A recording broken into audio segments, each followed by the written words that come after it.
seen the likes of course, Super Noon and the rest, and some demons. I heard Potato had a good match too as well, some Anji representation. There's a lot of Anji representation. I was like looking through there. It's like they're more on the winner side than I expected originally. So. Anji, I'm sorry, the Anji Discord going crazy right now. Anji Discord not that bad. Yeah, like, what's up? It's like, hold on, content creators out there may have some videos to make in the near future. We'll find out though as we go along the top 96 here. Yeah, we'll be going through this bracket quite a bit with the, there's quite a bit of people that came out. I think there was like, some hundreds of people coming out. So many. We have a lot of games that have came out recently. A lot of games that have gotten a lot of shine, but Guilty Gear Strive is still going strong. You guys watch TNS, which you should, or any of the brackets, Casa and things like that, and even the Heaven or Hell and the other brackets that have been going on. There's still a lot of people that enter Guilty Gear, and the meta is still being developed. We still had Asuka come out recently that I still don't know what that character does. I've spent like a week in the lab, and I'm like, I don't get it. Asuka's one of those characters where you put the magic deck to the side and you try to play a game of a commander while you're playing this game, and it's like this seems a little bit simpler in some ways. So I went back to the jungle. I went back to Leo. I was like, this is not for me. Running mid lane, mid-lane, I think that character does take time to develop, and I think maybe in a month or so, maybe even here, we'll see that character really reach the top spots because he does have strengths. BadMoon, Chupi, my boy said like I'm running that character all the way. Oh, okay. And he's doing decent. So. Okay. I'm excited to see BadMoon, maybe not struggle as much, as he gets developed too as well. Obviously, he's a harder character to play, but I do think that Guilty Gear is in a good spot. Most of the characters are good. There's some characters that are happy chaos, but there's still. It's more balanced than what it was when it dropped. It definitely feels like it's more cohesive. Yeah, we're getting to a point where people are just kind of like fine-tuning those characters, like finding the things that like the level 2, level 3, kind of going down the list here. But it's like they're realizing the things that character-specific discords are all for. It's like oh, what if we do this? We can really get them to the time. What if this tech came in? Hopefully, some people have saved some stuff for nationals because this is CEO. I want to see a new champion come through. And I want to see all of you tweet this out, let people know what's going on. We have Guilty Gear Strive coming up on the deck, as we said, and mad chilling right now. Is that Anema? Let me see. That's Anema and Beefy Manatee. This is gonna be exciting. Beefy Manatee, of course, great Gold Lewis player, and Anema back on the Ram. All right, so yeah, we're gonna be seeing a lot of like Coffin versus Sword here, going all the way across the screen, basically on both sides actually. Like we have again, like we were talking about representation in the bracket. There are a fair amount of Gold Lewises also alongside the Anjis. That's dangerous, bro. I would not want to be in a winner bracket side, by the way. Well, of course. Yeah, that character's good. No, I'm messing. Beef Manatee, Anema for our first match of pools. CEO 2023 on the second day. Let's get it. And this is one of those matchups there. I feel like Ram does a fantastic job footsie-wise. A lot of range to play with Far Slash and Heavy and things like that. Can win punish easily. However, matchups don't matter once Gold Lewis gets in. No, it doesn't matter. Like, as soon as you get in, like, into that lane, you got to worry about that Coffin swinging about every which way, just going crazy on that. And not only that, but you got to like, if far away, you got to worry about the drone. You got to worry about Skyfish. You got to, like, there are so many, all the tools that Gold Lewis has is good in the option. But you're also against Ram, who also has a lot of very good tools. Exactly. I think that's one of the best neutral, obviously, in the game. Her 6P is fantastic. The Coco RPS, they said that we could play a little bit easier up in the corner.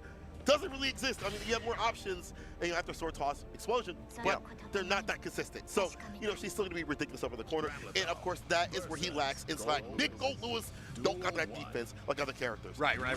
So here we go. Already going in front, getting in with the crowd's punch in there, going forward. Behemoth Typhoon for the first one. Count them all, folks. Far Slash starter back this. Here we go. The Reckless actually stops a little bit. It's a Manatee with that jump D, one of his best normals in the game. Actually, one of the best, I think, the best jump Ds of the game. It's something like a good starter for, like, when you want to get in against the characters. Oh, he's in. Let's begin the damage. You're dead and dusted. Sweeping the floor, cleaning up the place, moving the Ram to the other side. We're going into the first round, going to Beefy Manatee. Pretty dominantly. Far Slash starter, dash up throw, of course. Got a lot of run momentum behind her. Sword toss again. Not a lot of defense, but the 2P, however, offensive burst. Stay for the corner a while.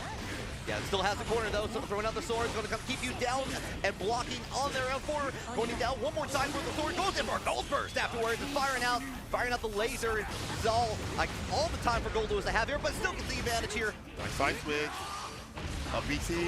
BT again off that backboard. Gets the follow, gets a jump D though. Moribato. Yeah, Moribato making the work happen here, and this is like cancels out the Rekka to go in and trying to finish the job out, but just has the corner. This is Ram's corner now. This is mine. Everything I see, as far as I can see. That shadow over there, that's mine too. The Ram corner is at least 3 miles long. Oh, yeah. With those swords, bro, how far those swords reach, the fact that she has so much momentum behind her dash is incredible. If I get that jump deep follow-up or the, the cross-up jump deep would have been fantastic. However, Anema still with that pressure to dash up. Backdash, I like that read on the close slash. Yeah, wonderful backdash on there. Gets the side on the corner. He'll try to go for a jump dust. Gets caught by the Daro on there, and suddenly we're kind of going back into neutral, but never mind that. Beefy Manatee getting back to the corner. He, bar at the bottom. For the PRC. Switch it to overhead. Oh, the neutral doesn't call the throw. Side switch, of course. Yeah, I'm going to go in there and follow up. Going to break that wall. Yeah, go to get like with the 6H. No super to seal it. Maybe go for PRC just like that. It's almost a wrap. Oh, don't let it view all the air throw to make it through. But here, you could have saw a different timeline where they would have got smoked. Oh, yeah. Spin to win Anema. Come on now. That is one of those things that Gold Lewis, like, as soon as you think you're safe, like at that very moment, it's like, oh, I got this round. No, you don't. No, you don't. You don't, because you get hit, you're going to quit. It's over. Yeah. Okay, starter. Uh-oh, chasing on the 6-8. And now there's that safety you mentioned. Yeah, going into the drone here, getting the follow-up. A lot more use of the overhead Behemoth Typhoon, trying to get it. This time not blocking on it, like getting the block on that follow-up.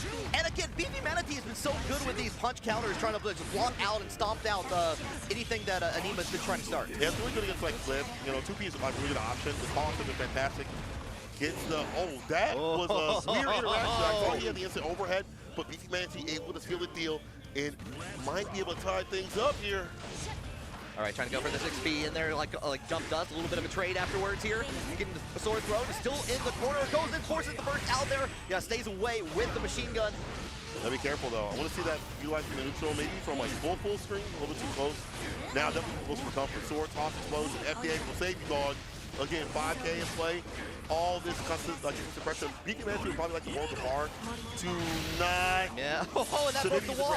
Yeah, this is unfortunate. Mila has another bar. He's going to get another one back. Yeah, and it's going to build up. Going to have 2 full bars here. Probably has to go into the corner. Cancel it out with the RC. Oh, it's looking pretty. Morobato. That is Murder, She Wrote. And that is Anema about to go up 2 games. Yeah, like we're going like right down into already backdashing, trying to get away from the 2S there. Swinging the BTs. Looking before they even get in. BT again. FD to back him up a bit. Yeah, get that far slash. Wasn't able to get the hit, but I like the idea to at least FD some of this, but you're still taking so much chip. Gets a counter hit, interruption of the 60, baits out the first, this is the worst. Had the opportunity to do damage, but thrown out the drone instead, trying to set up some Oki afterwards, unfortunately. Nice, gets the 6B. Get to play perfectly here, Anema. Trying to go for the backdash again, this time getting caught. You're stuck in the corner again. What will the Ram do? Just gonna go back and get thrown with the high sword. To pick up the super. This is Oki, however, Manatee has far at the bottom. The Wire seeking super. Wait for the right moment. YRC, there it is. Makes it up first. Yeah, failed the catch just like that. Is it a rep? No. Still alive. BRC the trade. KO. Anema. Won't take that just yet. Yeah. No, yeah, we have to get a little different. Yeah, we go back. We go back. We can peel back the timeline. Yeah, you gotta watch all the credits to see the stinger. This is the stinger, folks. The stinger. Stapalog. Yeah. Exactly. Going. All right, into the corner we go. More Tomato. Once again, and now overtime. But again, Manatee with the bar Tomato. That's where defense comes to play. 2P though. Even on, that was his Oki. Yeah. That's my Oki. It's my turn. Yeah. He said it was my turn. Yeah, getting it down, slam it down, continuing it, like sweeping the floor, sending out the drone to help out and come out of play. But, caught the YRC for free. So I'll let you be. Beefy Manatee. Anema was probably expecting to block the Behemoth Typhoon, got the drone instead on that afterwards, and the YRC came out. So that was very hard, but tying it up now 1-1. I like the bar usage from both characters. I mean, obviously, for Ram, her defense is predicated on putting it down with the Morobato, the YRC, and things like that. Same for Beefy Manatee, and for Beefy Manatee, he hasn't even shown Wake Up Super. That's not even been an option. It's been YRC on his side, so we'll see if that gets rotated here. We're 1-1, game to game right now. Yeah, sending out the drone to come out of the play. Already, like, expertly jumping over it like a hurdle.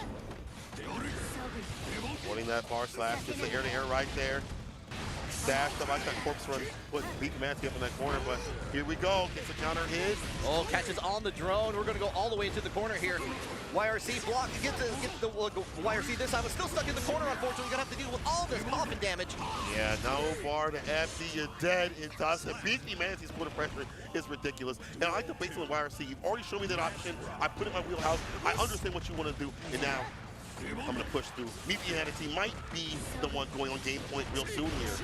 Yeah, we'll see on that. Like, both players are trying to like kind of keep it to the far edge on that. Good 6P from Anema though. Going to get followed into the corner we go.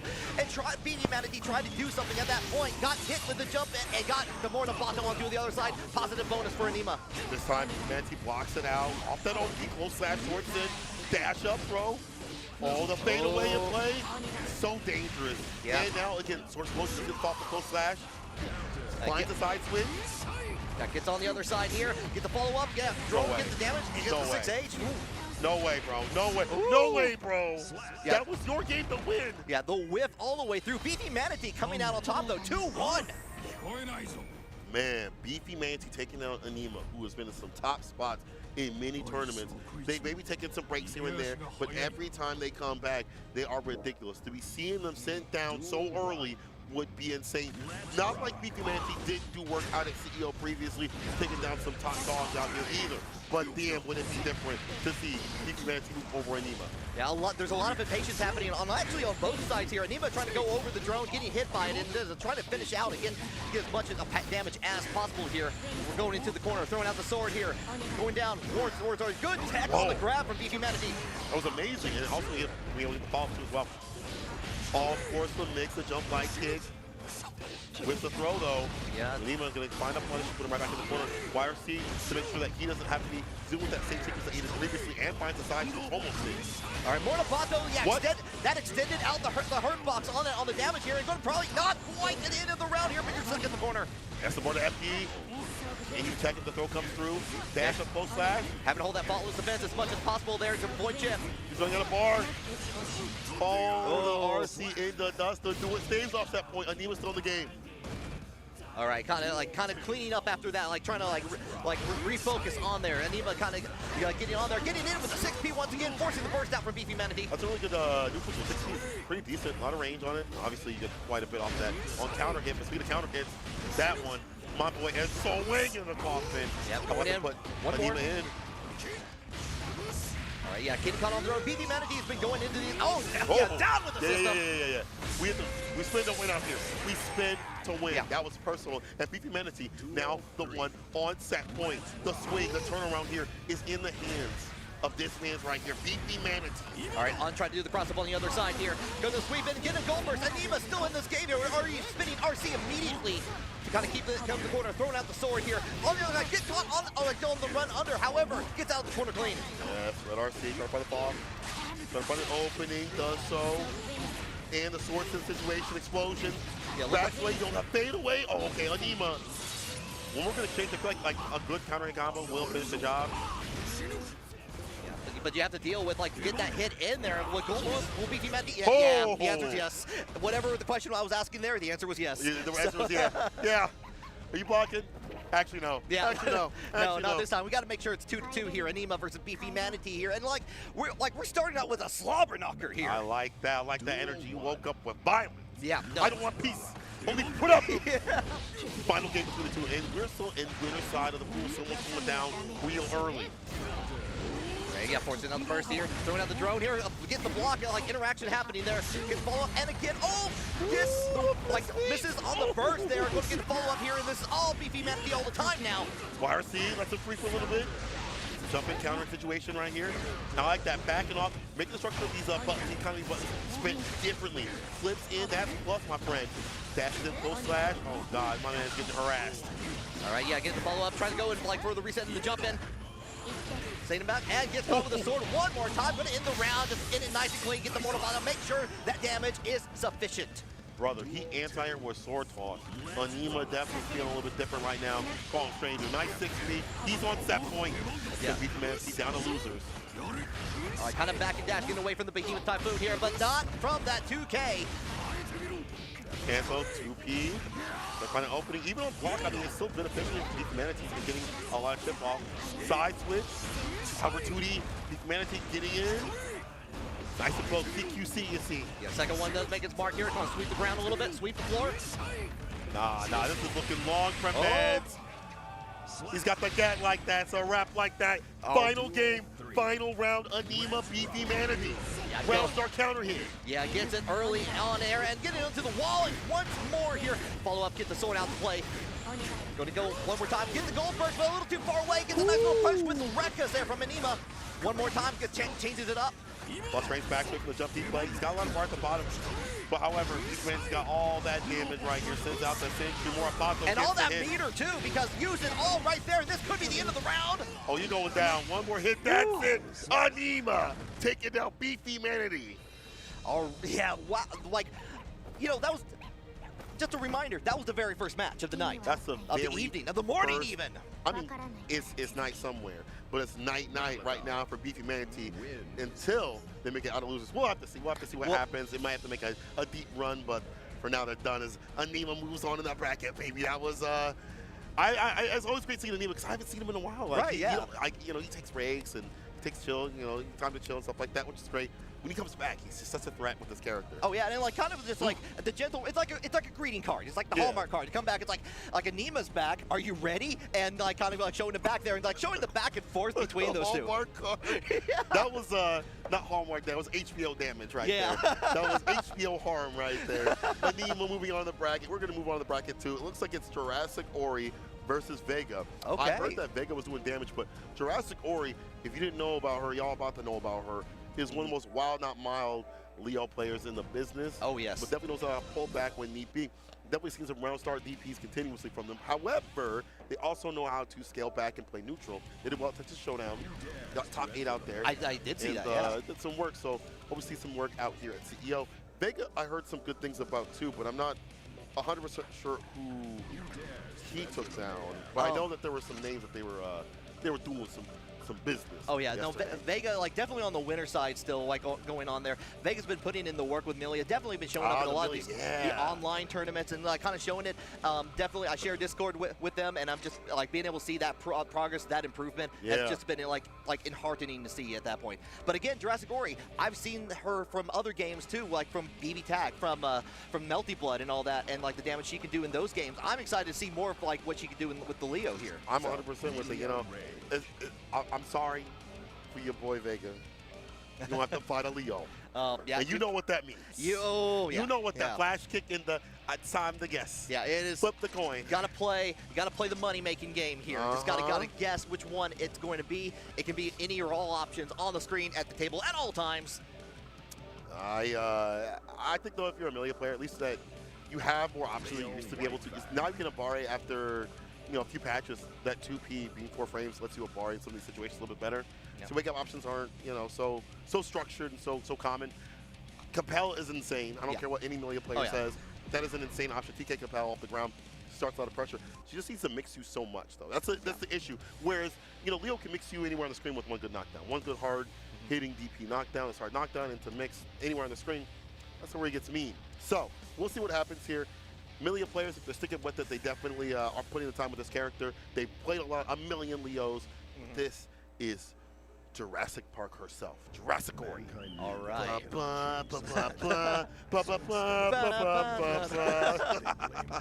All right, but yeah, you gotta you got the aerial versatility that Milia has, and like Leo, you kind of know where that character is gonna go. Either stay on the ground or just directly in a 45-degree angle with that flash kick. So, there's, of course, jump dust, maybe very, very occasionally, but. This has an opener, against throw base and things like that. Also, I think 5P is really good as you see in this game for every damn character. 5P counter hit gets so much from Leo. Like that! Oh, yeah, there it goes. Just as you predicted, Nostradamus style here. Going in back turn, time to play the game here. Get followed with the guard crush afterwards here. The overhead, of course, that back turn so strong. Good option to worry about that mix. Oh, he had the guard point, but let it loose. Oh yeah, Kaji's just ready for it. I'm not going to let you go into the back turn. I'm going to let you play out. I'm going to play the game I like here, but never mind, that goes into back turn anyway. Persistent. It did. See, again, that 4 frame 2P, 6P though. She's hitting it with her chest. But again, that 2B coming into play. You have to watch out for that. Then Abare. Oh, trying to hair car as a whip, but able to save himself for that bar. Use the side switch. 5K, that's it. Jurassic Ori. Look at that. You see how Jurassic Ori pulls back a little bit, says, I already have to leave. I want to overextend to get my win. You know what I'm saying? Yeah, it's just like definitely like got on the other side, got a couple down like damage after the first bit here. But now we're gonna play Nilia's game here. You gotta play the mini game here, get the follow up with the hair car afterwards here. Gets the throw after like cannon top here. Low slash. BadMoon good kid, trying to get the low. Does get the 2D right after. Yeah, Vega going for a lot of lows at this point here, like noting that they're working here, trying to keep in the arrow now a little bit, got on the other side, gets in with the jumping heavy slash here, follow up, tries to go in, gets the throw in there, still gets in the corner. What a cancel, okay. Burst, okay, you feel like you got that hero burst? But Goblin and Vega a villain. Careful, man. Hold up, whip punish, hold up. Hold up. Downtown. You whip punish at 6P? Yep. Damn, that's okay, how it goes. Vega. What this score is this? This must be like a secret Illuminati top level this score. At 6 feet. All right, kind of keep it in and trying to avoid like any hyper damage. And on there, Capel on the other side going in. Get the hair car, get the corner, get the tandem top here. Going to cancels out there and actually breaks the wall with the throws there. Going to get followed, get that positive bonus. And after that does, now gets a counter hit. The Capel clips the 6B. Oh, this is looking a little free, I ain't gonna lie. Okay. PRC stays in front with the mix. Wait for the DP.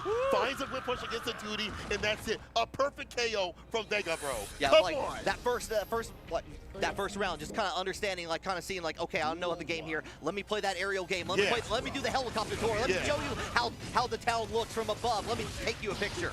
Take up the Simcopter, bro. The North Carolina. I can't say the rest of that. This ain't that ain't that kind of stream. Anyway, in the throw play, Jurassic Ori putting hands right now on Vega. And this is what I want to see. More of that back turn up in the corner, taking more advantage of these situations. We're in back turn into super. That's OP. One hit will kill. Okay, already very strong response from Jurassic Ori here. But like following up, Vega kind of getting knocked down slowly, pushing into the corner, gets the Capel and cancels out, goes in for the air throw to finish the job. I love that reaction right there from Jurassic Ori. This is where they play their best, I think, is when they're able to pull back and have that lead. But again, Vega's been able to Abare, and now having a really good round start, you're already getting countered with that jump 8. Yeah, again, going for the tandem top and like switching out with the throw afterwards, double overhead, going in. Getting the low, BadMoon, cancel out with the RC to make it safe here, gets the chart like tap dust. Was able to find the opening side for 6, he actually gets the counter in, ground pound, play the overhead burst immediately here from Vega. Not a bad burst, he's got that lead. And of course, bursting early with low health characters, not the worst option in the world, to be honest. Oh, flash kick side, so the ground pound. Still in back turn, even though it missed on the side it gets in, you gotta play the game. Here on the other side, gets the grab afterwards on this time. FD ain't gonna save you, dog, if you get mixed like a bartender. Vega, too potent.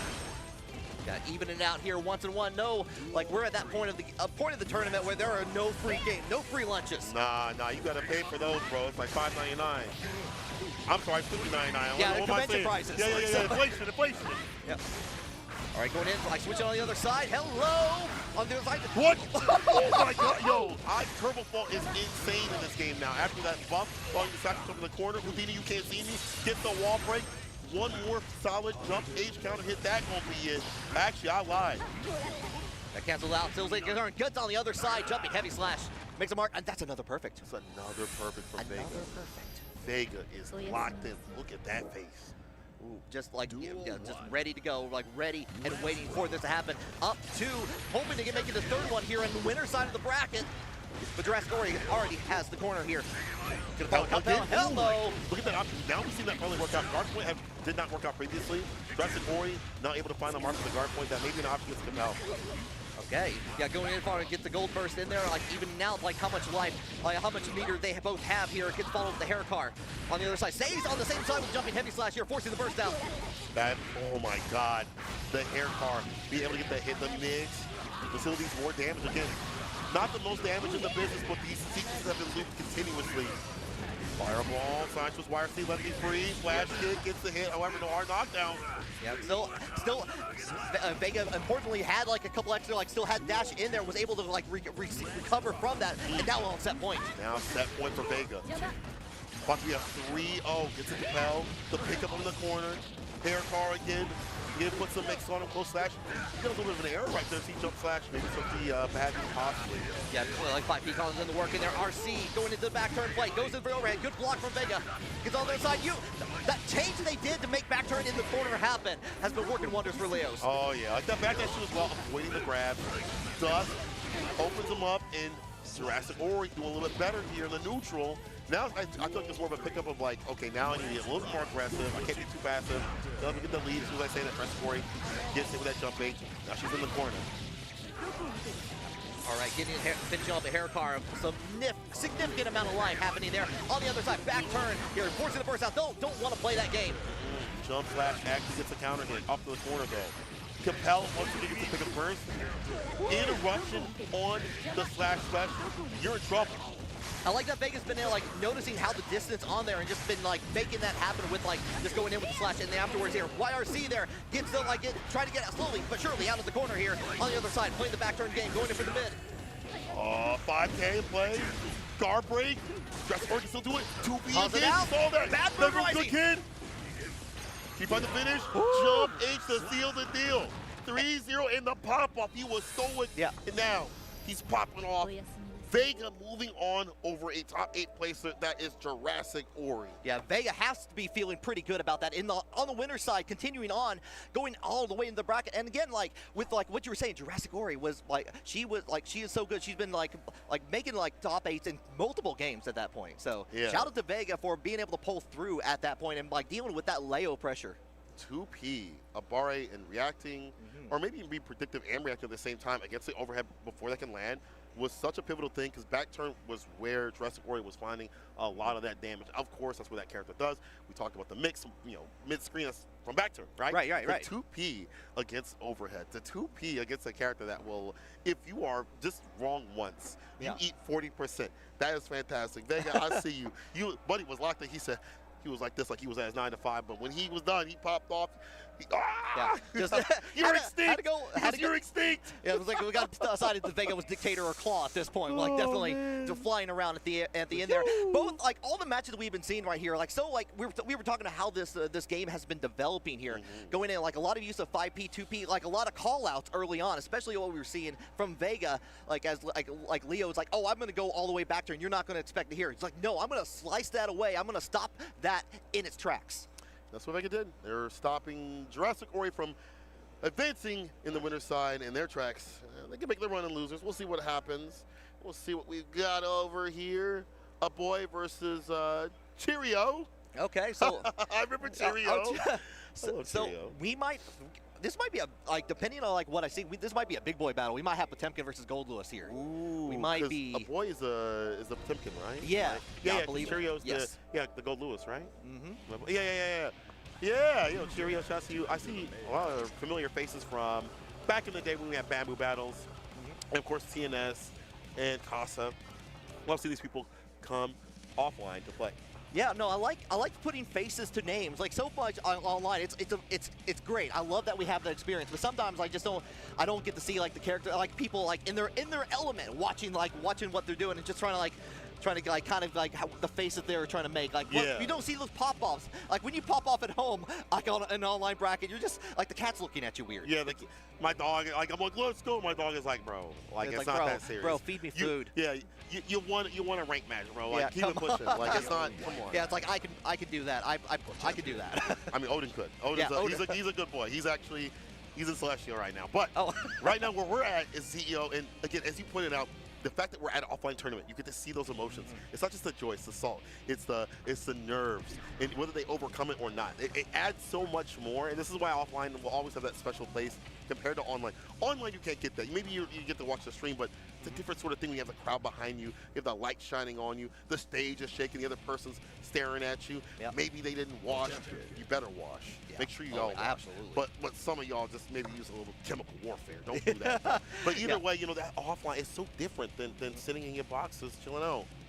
Yeah, no, like not only that, but like being able to like kind of play around, like smash a couple buttons in there. It's like, oh, they're hitting buttons. I should do something. Like freaking out. You listen to the buttons. Yeah, that's the old school tech. I listen to the buttons. Yeah. It's like I know what you're doing. I think I hear that. But then they have the fake button though. That's the Arslan Ash got tripped up by at exactly. The fake button. Like the KOF tech there. That's where I fail. It's like I was like, oh no, I don't have that. You know what's wild is I don't know if you can even have a fake button. Maybe you can. I use all the buttons though. I'm an all It's button kind hard. of person. This it's game really is hard. actually really hard. If you want to use macros, especially like with the run macro and faultless defense and all that. Ain't no way I'm going without a dash macro in this game. No. Ain't no way. I need my dash macro. I'm too old to be double tapping and make it like they gave the game. They gave it to you for a reason. Now, unfortunately, two characters that can't really do that. We have them on the screen. Big boys, big bodies, big damage. All right, yeah, going in for the flick all the way through, going forward.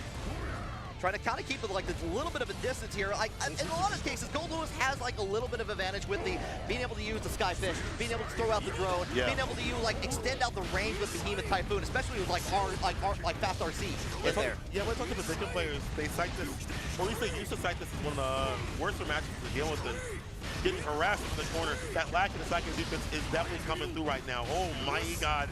Chip, Cheerio right now. All Chip. Poise a throw.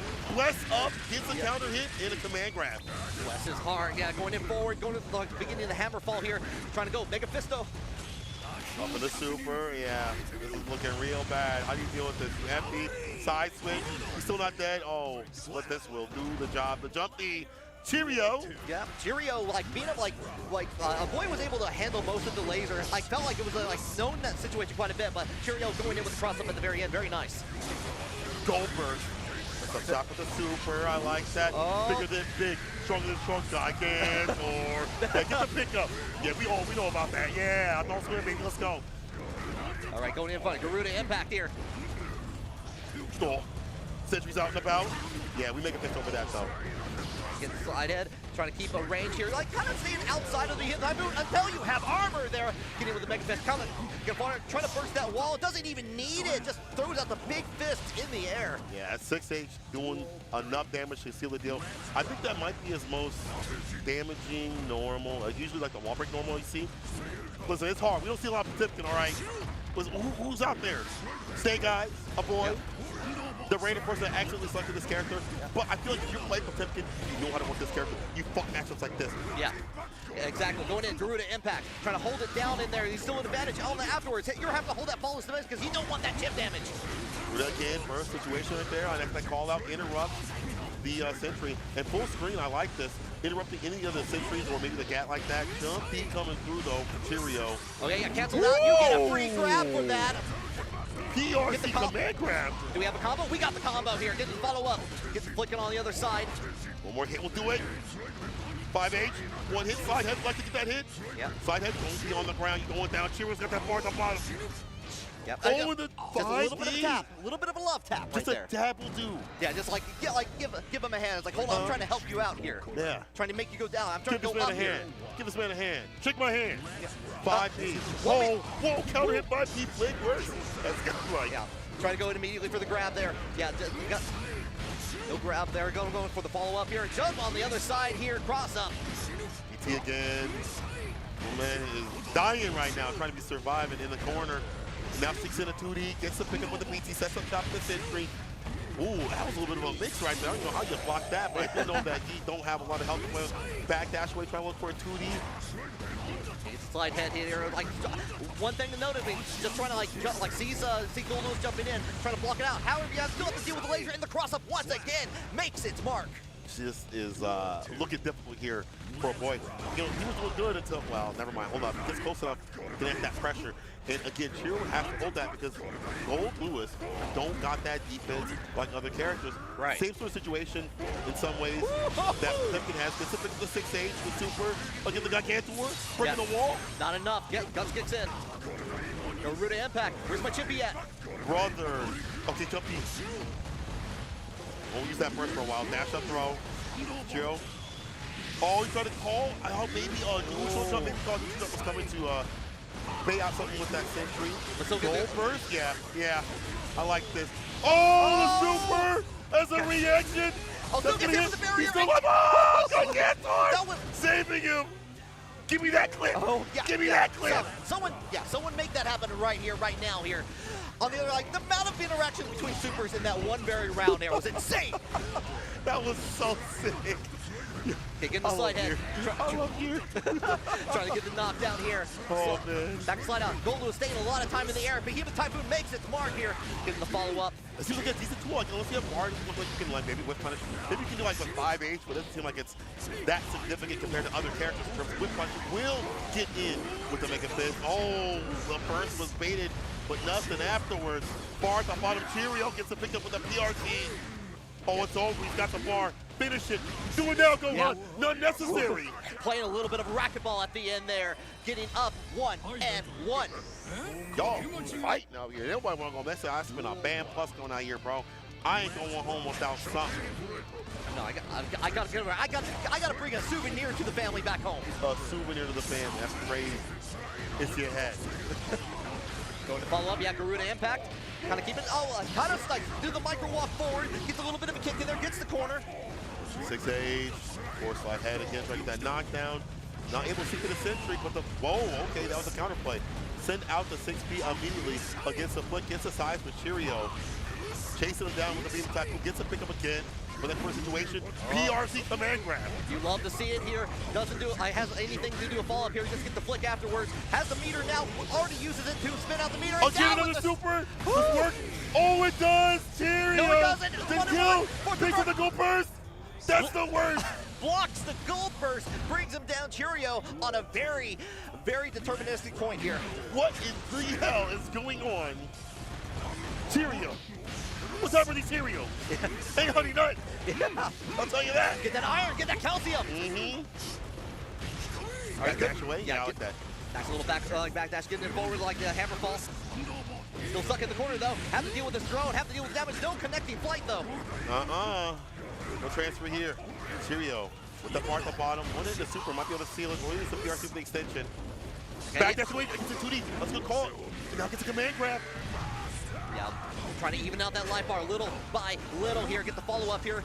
Expected the grab, goes in the slide head, kind of keeping the play there, and the laser comes out to play. Where's that laser pointer going for him? Yeah, the side switch, he tried it with the Diamond 5P. Gold burst again to the super. Does tries to stick it in, the defense, avoid, side switch. One more hit will be it. He actually goes in for the dash and you go for the gag. There it is. Flicks it back. That works. Cheerio. Finish the job. Do it now. Get the goal first in there. Immediate barrier. Going in forward. You're like standing by. Like, yeah, try to do anything. Try anything. I wish you would. I wish you would. First, gets the counter hit. And up in the sky we go. And down to the ground we hit. Potemkin, a boy. So Potemkin, a boy. Yo, change your name to Potemkin, a boy. Damn. Game to game, round to round. Pivotal right here. Who's going to go up to? Swanging that coffin, that 6H, getting the counter dash up right now, getting the BT once again, the pickup situation off the backboard. All right, yeah, playing it out, get the drone out to play. You don't want Potemkin doing anything here. Because it'll follow. Good block from a boy here, but you're still stuck in the corner, and that's going to be it for the round here. Cheerio going up 2-1. 2-1 from the side of Cheerio. You see how consistent this character can be, more so than even this matchup. It feels like when there's a BT that's with, and this is just layer 1 stuff, there's not much you can really do. Maybe looking for 5H. You saw 5H try to come through round start, but you get a cancel right there. But let's see if it's a consistent answer is like maybe like what Leo would have with bar slash stuff like that, or other characters like Kai. So like Cheerio's content to swing these things out. Look at that. BT over and over again from Max Distance, gets to hit the PRC pickup. Yeah, breaks the wall there. One more for the road here. Almost finishing out the round here. You got to clean the plate though. Gotta finish it, all your vegetables. Get the follow up, try to go for the overhead, like have to follow the fence a little bit more. It doesn't matter in the air and gets that damage in there, and we're on set point for Cheerio. So I'm gonna finish my play. Yo, shout out to the Ice on that one. Hit up my boy for that good music. Now Cheerio hitting up that good damage. Gets the pickup again, sinks in even more BTs. The damage, and even for something like thinking that's got a lot of health, he's chewing through the fat just like that. Making a ramp. The super. We spin the win. Yeah, kill.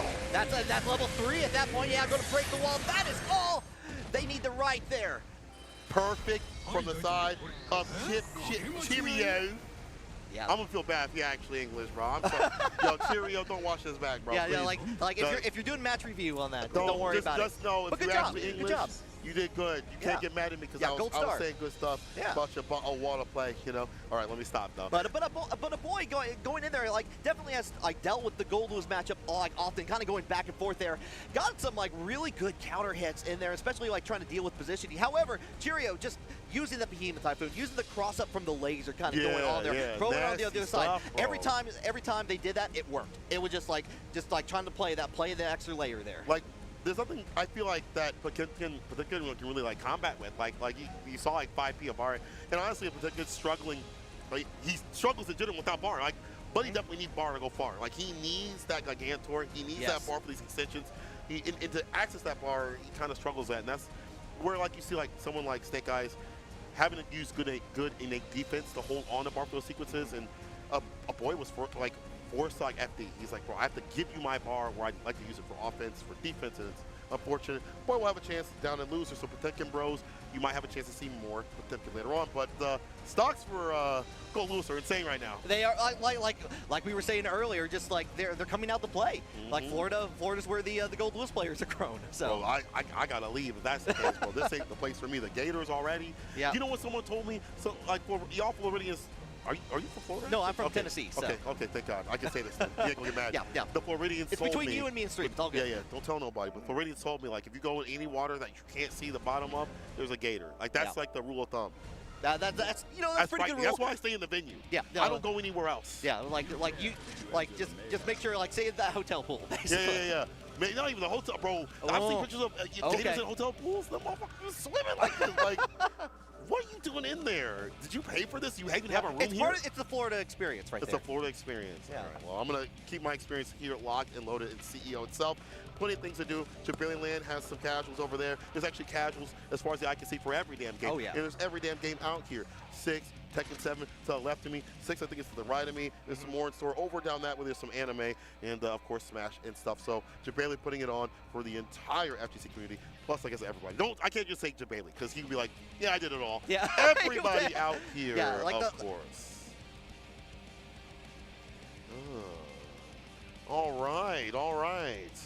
We have a qualifier match to get into top 96. All right. Anema back up against Adventure. Okay, so we're going to get some Jacko representation on the stream here. Oh, this is like a CEO Taco Classic right here. This is actually a TNS. This is actually a Series E when it was going on Classic. This is a big gameplay. And actually could be big damage, you know. Jacko is kind of cheap. Yeah. He's kind of good. Yeah, you let Jacko have all 3 minions out to play, like start the union there. It's like massive damage. Yeah, but here's the thing. It's one of those matchups that historically Adventure has hated, has despised, has thought about running Anji for. That even though Anji doesn't beat Ram, he feels more comfortable in this matchup because when he's put in the corner, he feels that oppression that he has to deal with, and even with the heat that he feels he has to deal with in this matchup compared to what Ram was like off of 1 / slash is Right, and that makes sense. I mean, like, you want to go with the matchup that you are more comfortable with, even if you think it's a better matchup like on the other side, because because you don't know how that opponent is as comfortable on the other matchup as well. So. And it's cool that, you know, Anji does have that maybe work better in the match, throw spin and stuff like that. But we'll see what happens here.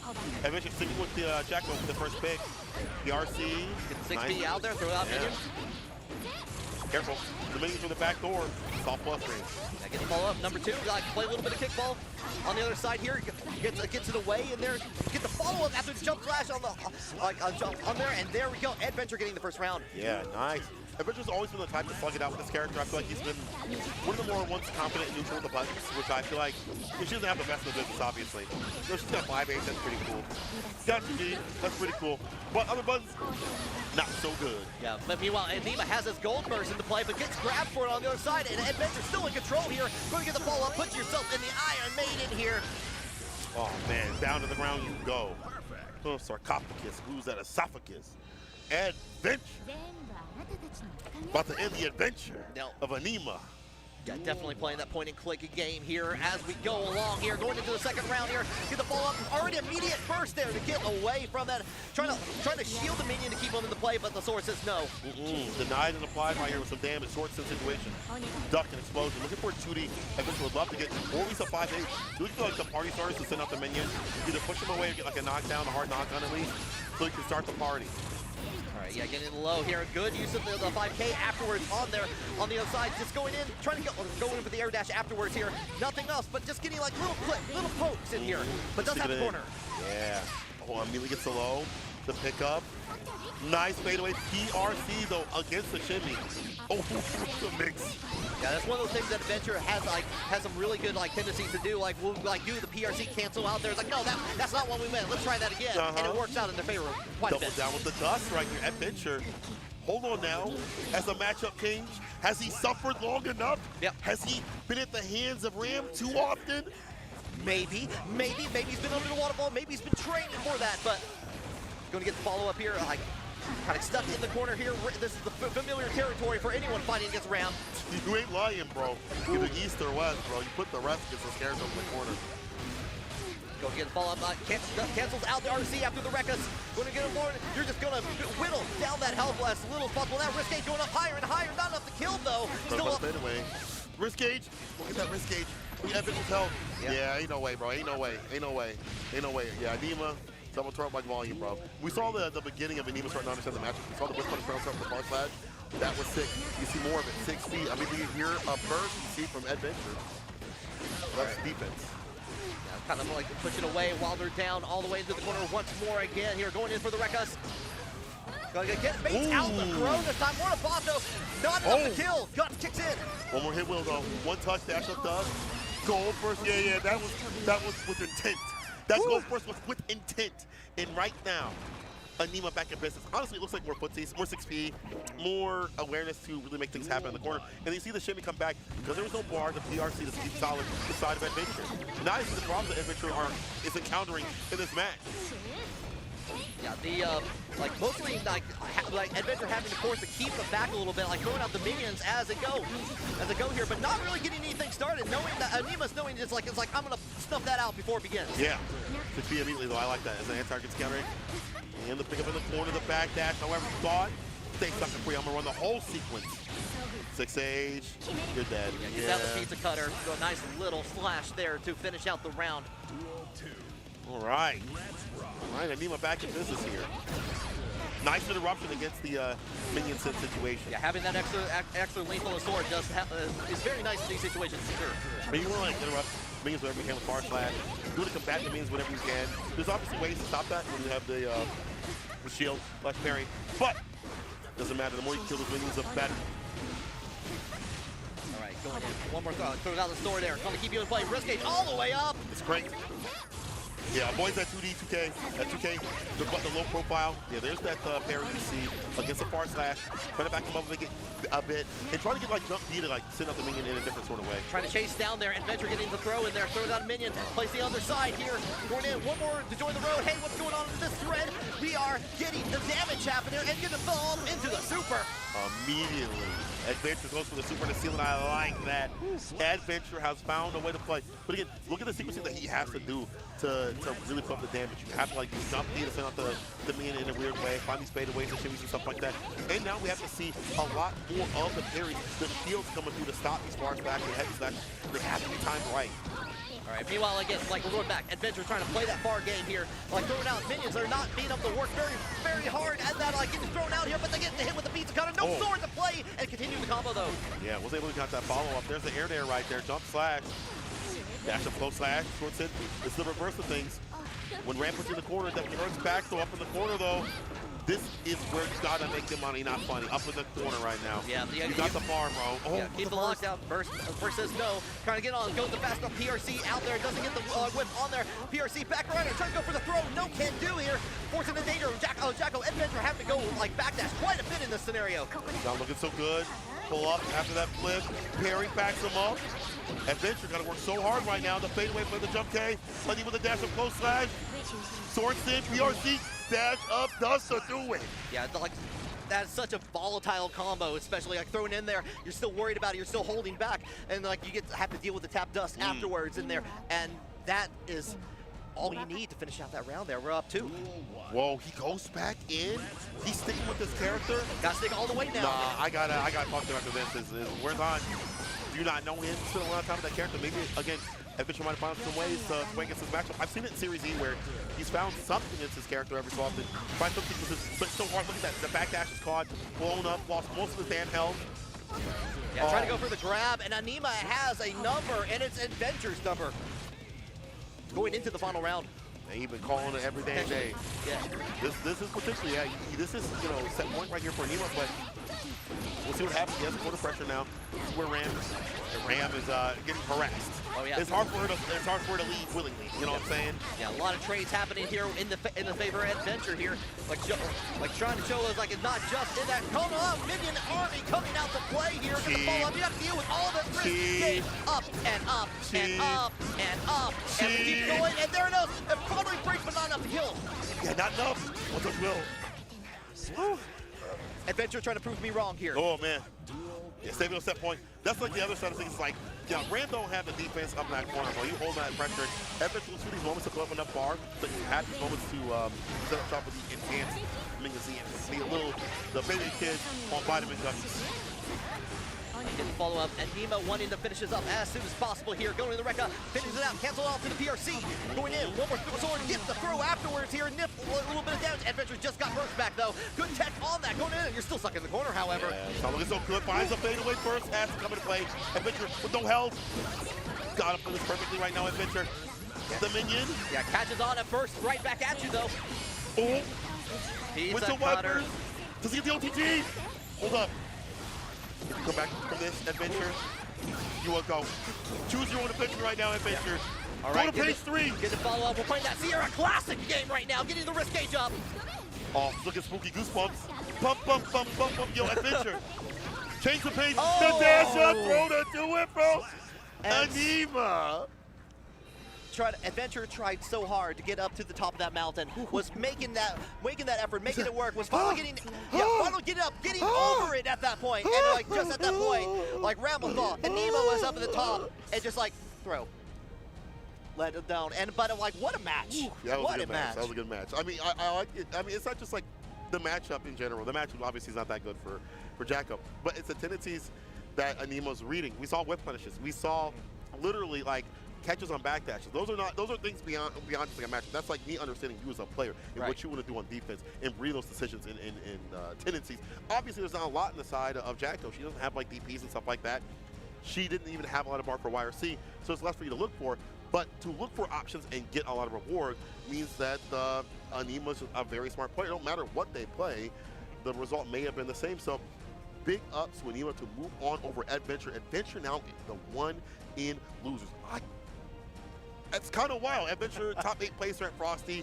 That was like the most stacked tournament, by the way, at Guild Year in a long time. I think it was like a couple hundred. What am I saying? Couple hundred? A lot of hundreds. A lot of hundreds. Yeah, a lot Many of hundreds. Oh my God, there were so many people. But to see them in like losers and top 96 is woo. Yeah, and you know, like that's not to say a CEO, you know, also many hundreds, many people coming out to play here, and like showing that, like trying to show up, like the other games, like, oh, this other game came out, nah, don't worry about that. We still got hot Guilty Gear Strive action happening over here.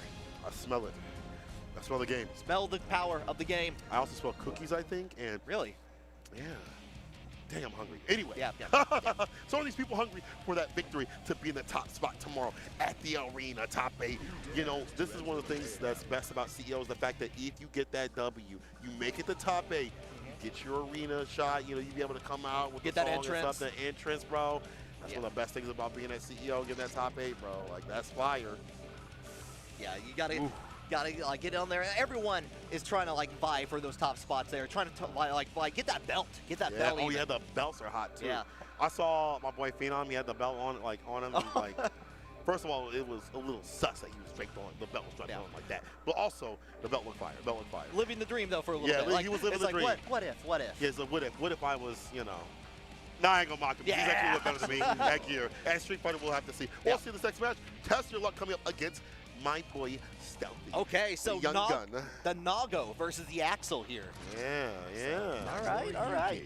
And like, well, we've seen Stealthy make quite an appearance at like some at previous tournaments. Like they're just doing very surprising things in the neutral game to trip up the opponent. Just say dash up dust. Just say dash up. Just say dash up dust. Yeah. Because that's Stealthy. Just say dash up dust. It works. You know, it's against the throwback, so it makes sense. But like, It's dash up dust. It's dash up. It's dash up dust. Yeah. It's definitely that's what it is. It's a secret. It's a secret. But I mean, he's a very aggressive Axel player, and I feel like he's playing Axel in the right way because you have to be aggressive with this character. You have to be Axel. You can't stay in the same zone all the time. Right, and that's not to say like you gotta worry about so much of the option that Nago has here, like being able to go with the Beyblade, change the trajectory on there, and like even with the blood level at that point, like with the extra damage that can happen with that and the process as well here. But already we're in the corner here, forcing the burst out from Stealthy. Going in forward, kind of steeping off, getting the Winter Cherry out there. One more time, Resengeki. Or slash. Nice. Let's see.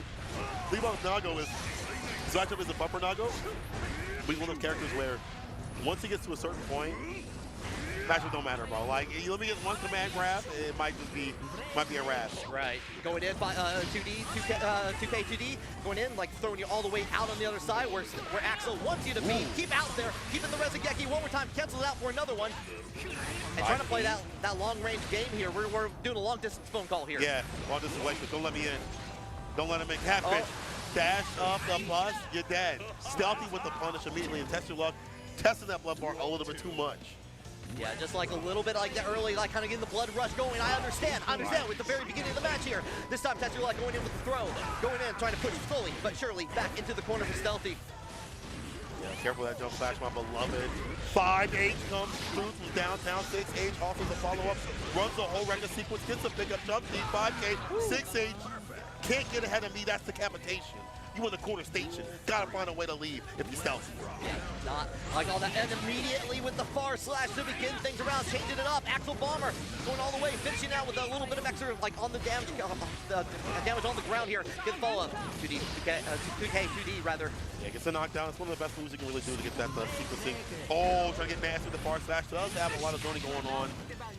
Side switch, 2K, delays the button for the far slash. Maybe test your luck, thought a 2D was coming through. It's Stealthy with these reads. We saw far slash read at the beginning. We saw it as the book end too as well. Stealthy with that aggression. We talked about that. He is one of the most aggressive in the business. It lets him keep up with his character, but again, don't let Nago in, bro.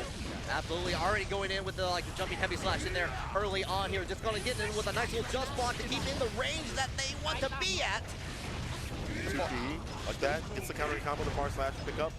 Now you see Tetsu like staggering the far slash Rekkas. Put a little sequencing in there, maybe looking for burst. Burst is there though.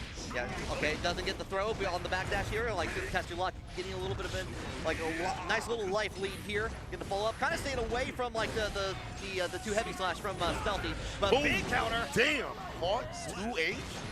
Bro, far slash catches. I need to play Nago again. Yeah, anyway. Get a little bit of the practice back in here. Going to get follow up. Oh, again 2K2D going into the like Winter Cherry afterwards. Yeah, I caught the horizontal button. Actually surprised I actually worked out here from the side of Stealthy. Jump slash on the beloved. Hits him with the snail as a follow up. And now, yeah, wary of that far slash or 5H to the side of Test Your Luck because that button has been clipping things that extra amount of like range on it. The blood bar has been boosted. Yeah, okay, one vision. So yeah, gotta play the game in there. Like, doesn't get the follow-up though, unfortunately, but gets the rainwater. That's so nasty, bro. Rainwater is so nasty in this game. Oh yeah. It's really good. Now that they buffed it and it draws you closer now, like vacuum effect. Yeah, you can do the little vacuum and you get like so much like potential afterwards on that as well. Yeah, more comboing. And I feel like he's just a more cohesive character in general. Like Axel's been buffed where it feels like his specials work with his normals a lot better, so he's a real deal character now. All right, just goes in, gets the grab here. Going on a low, like jumping heavy slash in there, but the 6P says like, stop all that, stop all that. That's a slap chop. Ooh, okay. DRC 5H, full kills in, 5H again. And you see him trying to get these normals as much as possible to keep that blood bar. Boost it down as much as you don't boost or bust. Stealthy's been going a lot for these just defense, but goes right in for the super. Oh, super. I played with some things too. You're through. It's like, hey, you showing that one off? Hold on. I got one better for you. I got one better. Let's even it out here. 1-1. Uh-oh, Stealthy. Hold up, Stealthy.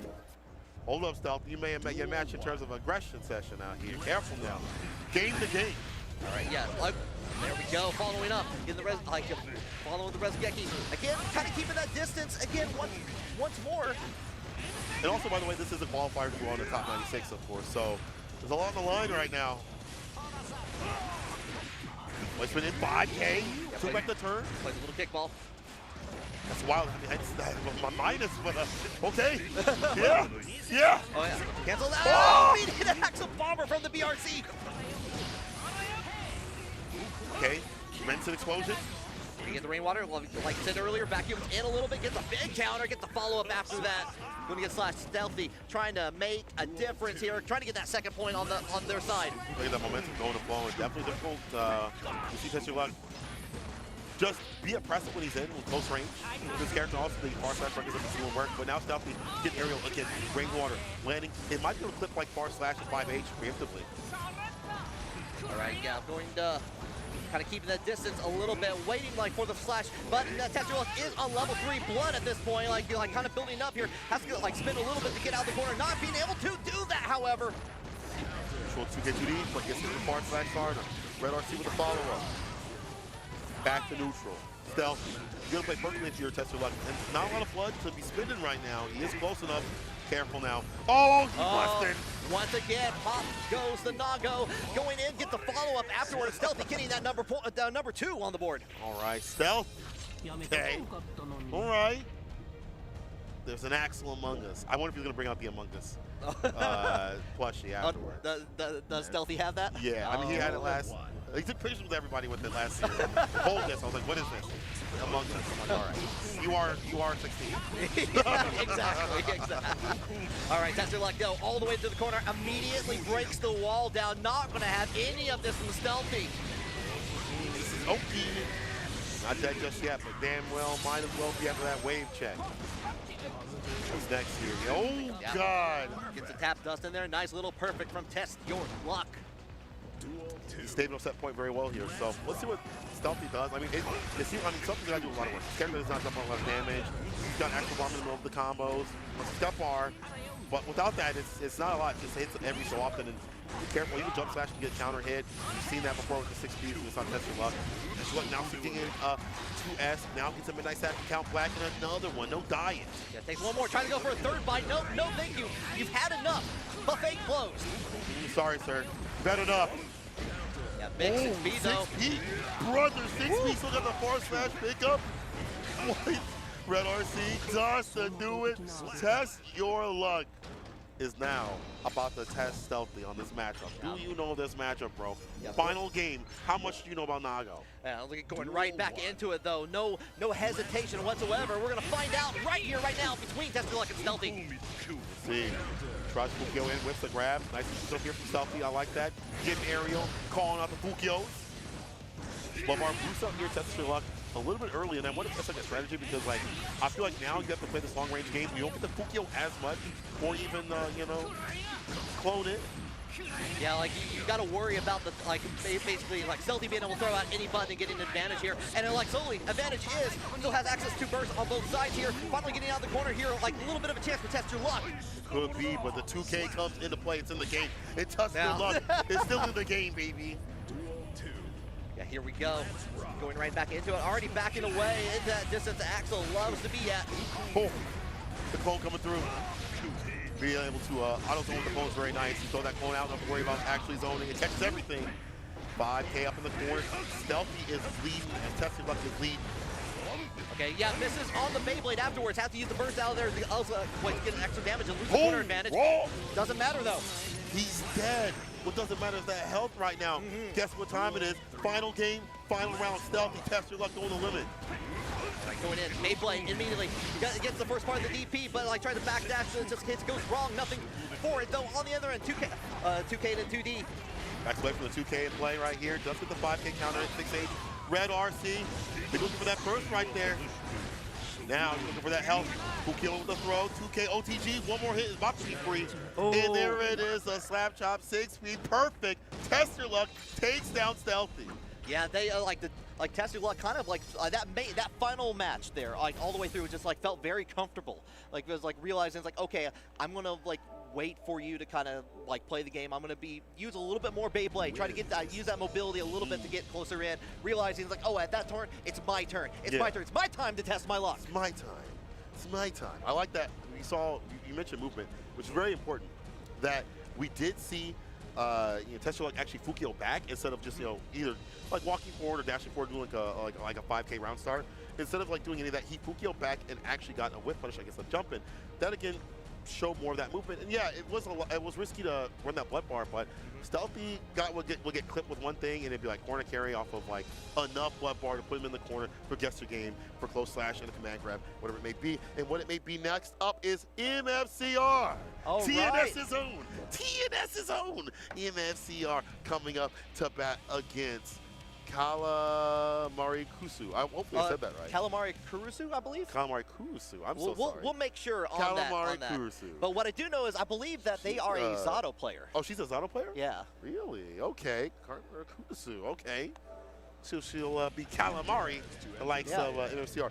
But, Zato, I feel like I see that match talked about, and both players usually hate that match. They're like, Leo players like, how do I get in, bro? It's just too much. Zato players like, bro, if you get it, I lose. It's too much. Like, it's like that's my favorite. That's my favorite. Like when everyone is just hating each other's matchup. It's like, how do we do this? Like just that mutual hate towards in the matchup. That's kind of been gear, but this one definitely I hear a lot of complaints. Like I watched, it was 10A versus some Leo player. They both were in the chat. Being like, I hate this. I hate this too. It's like you both can't hate we have so much in common. I guess so much in common. We both hate each other so much, but we'll see what happens in this matchup. MCR has been doing a lot of work. We've seen him obviously at top spots at TNS. He won a DreamHack before. He's been at top spots at DreamHacks damn near every single time he goes. Nothing lower than like top 4 or even top 5. We'll see if he can survive out here at CEO. But as you mentioned, she is a Zato player. And she's even wearing the Zato gear from Tenho. I think that's a Tenho shirt, is it not? Yeah, I believe so. That is, I love that shirt. That shirt's fire, bro. Yeah, that is so cool. Pick that up, I ain't gonna lie. Yeah, but yeah, MFCR been making the waves, especially like DreamHack Atlanta, DreamHack Dallas, all these all flying tournaments here. This is going to be a critical moment for Calamari. So yeah, this will be a big thing if Calamari makes the upset. Oh, I saw you look at the screen and says, I see you. You're like, yeah. I'm about to do it. That's me up there. I'm about to mix them. All right, early on, Eddie coming out to play here a little bit here, giving the hand with the 2S. All right, backs away from the shade. Uh-oh, I like that. Goes for 2K, goes for the side switch right after. Gets the positioning, goes in back turn. Now, a lot of our not so left on the side of Calamari. Lacking in health. Get in follow. He's going to break a wall. We're just going to see the world tour of the stage. Let's just check out all the room. Every area. Over here's the bathroom. Over here's the bedroom. Here's the garage, and here's the outside. Yeah, Guilty Gear Cribs. Here we go. Guilty Gear Cribs. All right, y'all trying to go for the throw afterwards. Like, have to force out the burst out there to prevent extra damage from happening there. Play a little bit of frog game, but the flash kick says hello. That's our knockdown. Way to bait right there. That's what they're waiting for, but still. MCR, the jump, he actually kills Eddie. That felt like rude for Eddie. Bro, Eddie like, what do you hit me for? Like, what do you hit me for? Over there. Yeah. I'm not doing anything. I was just here, bro. I'm trying to get a sandwich. Relax. I get the flash kick. Alrighty, back turn time. Time to play the game.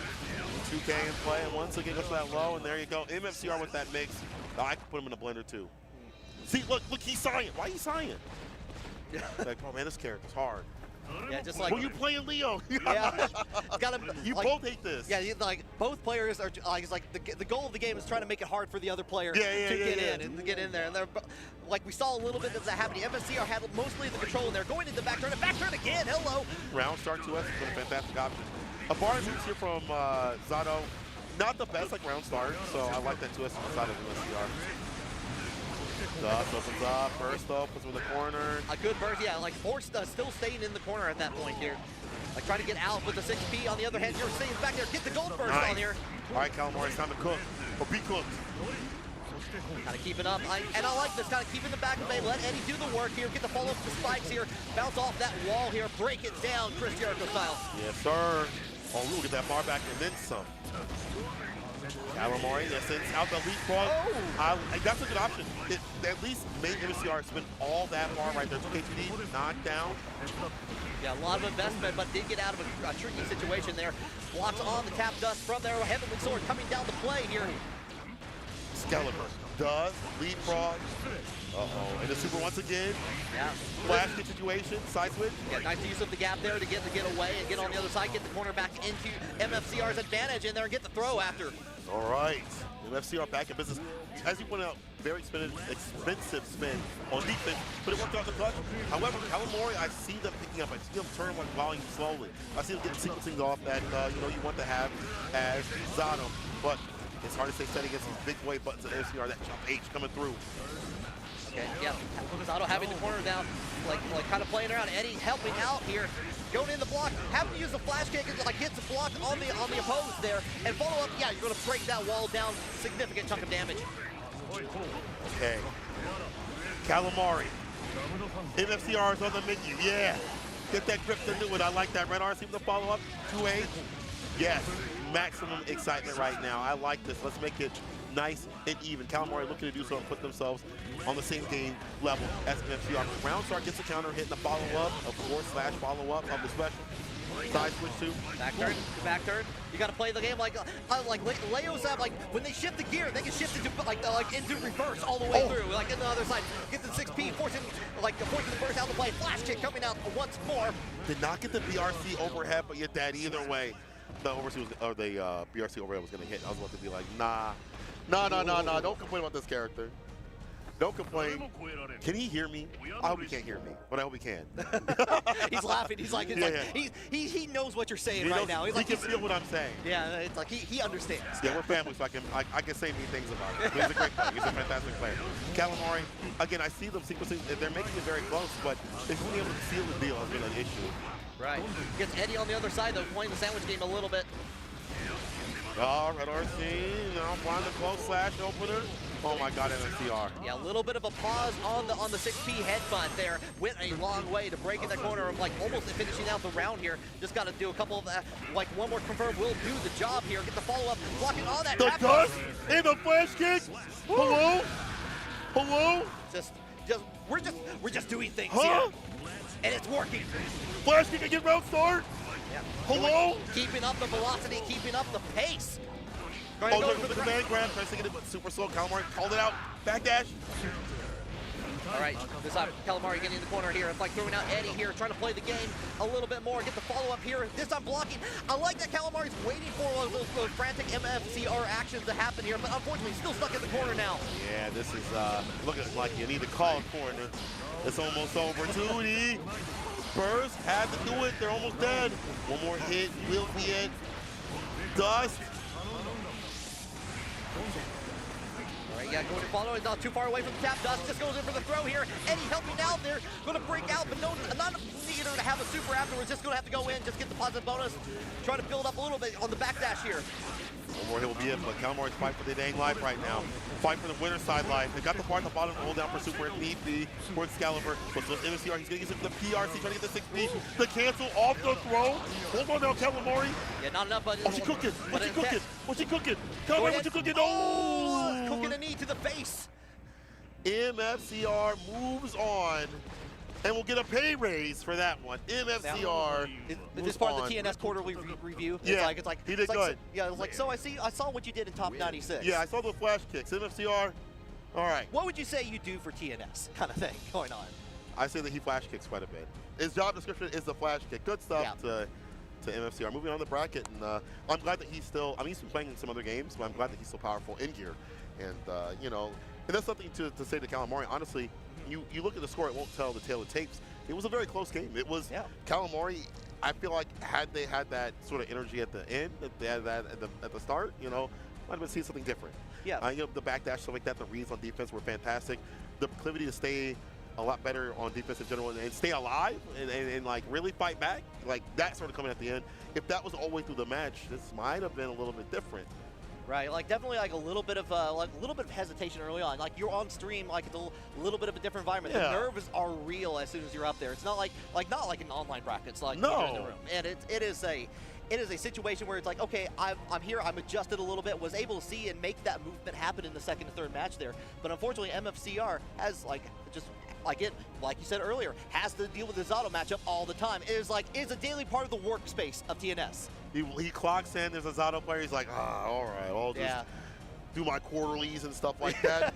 But we're getting these quarterly matches. We're getting these before top 96. These are all been qualifiers. That means MFCR moves on the bracket. We're going to move on too as well. Vega and Cheerio might be our I don't think it's our final match. No, we still have more to go. I lied. We still have more to go. But this is getting closer and closer to the end of this pool. Vega and Cheerio will be up next. Again, another qualifier. And is winner's side. Okay, so we're going to see return of the Amelia, return of the Gold Lewis on the stage. Yeah. Oh man, this is quite a matchup between the two. I'm trying to think of all the times that I've heard. Usually, like whenever I talk to players, this is how I get my information, right? Right. I always start by The talking to a secrets. player, and I'm like, "What do you hate in this matchup? What do you like in this matchup?" I don't think I've ever seen. I feel like Gold Lewis players don't mind this matchup at all because BTs are fantastic. They cover a lot of space. 6B is really good about where she wants to jump, and I feel like, despite the fact that you get mixed, you have so much health to play with. You have Super to worry about that she has to worry about. This can't be super bad, but maybe, I don't know. Maybe things have changed. Yep. It's not much I get to see so consistently because there's not a lot of Amelia players. You really just have Rat. You really have who else? Besides who we see on these screens right here, like Vega. There's not a lot. Yeah, Yurikov, when he plays too as well. There's not a lot of people that play Amelia still. I don't think that she is hella weak. I don't think she's the weakest character in the game. I think she takes a lot of work. And that's. Right. Do you want to do that work? Like, do you like this character enough to work that much? Right, but we've seen Vega do that work. Yeah. And like switch it up there. So probably has the ability to do that. Yeah, like you were saying, Gold Lewis is playing tennis, playing racquetball on the bouncing back and forth. Doesn't care what the ball looks like. It's like if the ball was Amelia in this case here. The ball is Amelia. Ball about to be life right now. But your tournament winner's life is right now for either player. But Vega's been showing them movement, changing up the ball. They're like using physics to their advantage in this game. Physics. Oh, see, I don't want to do calculus. I just want counter hits. You understand me? Yeah. That's all I want. If you're looking for that big boy damage, Cheerios Gold Lewis got it. So Vega's going to have to be on point. But we saw Vega be on point. We saw him have great Abare, great 2Ps and things like that that are 4-frame. That are quick, checking and challenging things. And I'm assuming that you, on the whip of BTs, will be able to dash in 2K2D, get the knockdown to those mixes. So you can't run BTs for free in the neutral. Right. I'm assuming that will be the entry point here for Vega. We'll see what happens in this match. Look at that top 96 spot. All right, duel one, here we go. Let's rock. Going in for the 6P early on here. Going in, yeah, and there we go. Going in 2K2D here. Getting the compel on the other side here. Going to keep doing the air, forcing the burst out from Cheerio. Hear that jump D? Oh man, if that jump D hits, it's going to hurt. Compel though, hella cheap, will clip a limb on the way out. Also, she's not the health to play with. That's another thing that it sucks. You get hit, it's going to hurt even more. This character already hurts. Probably some of the top spot in terms of damage. Oh, yeah, try to mirage through that, but however got hit with the throw afterwards here. Force it in Gold Lewis. Cheerio wants this corner here. Vega's gonna have none of it. Looking for 5P. Oh, the air throw against Compel. Had enough of that. Yeah, got the throw here.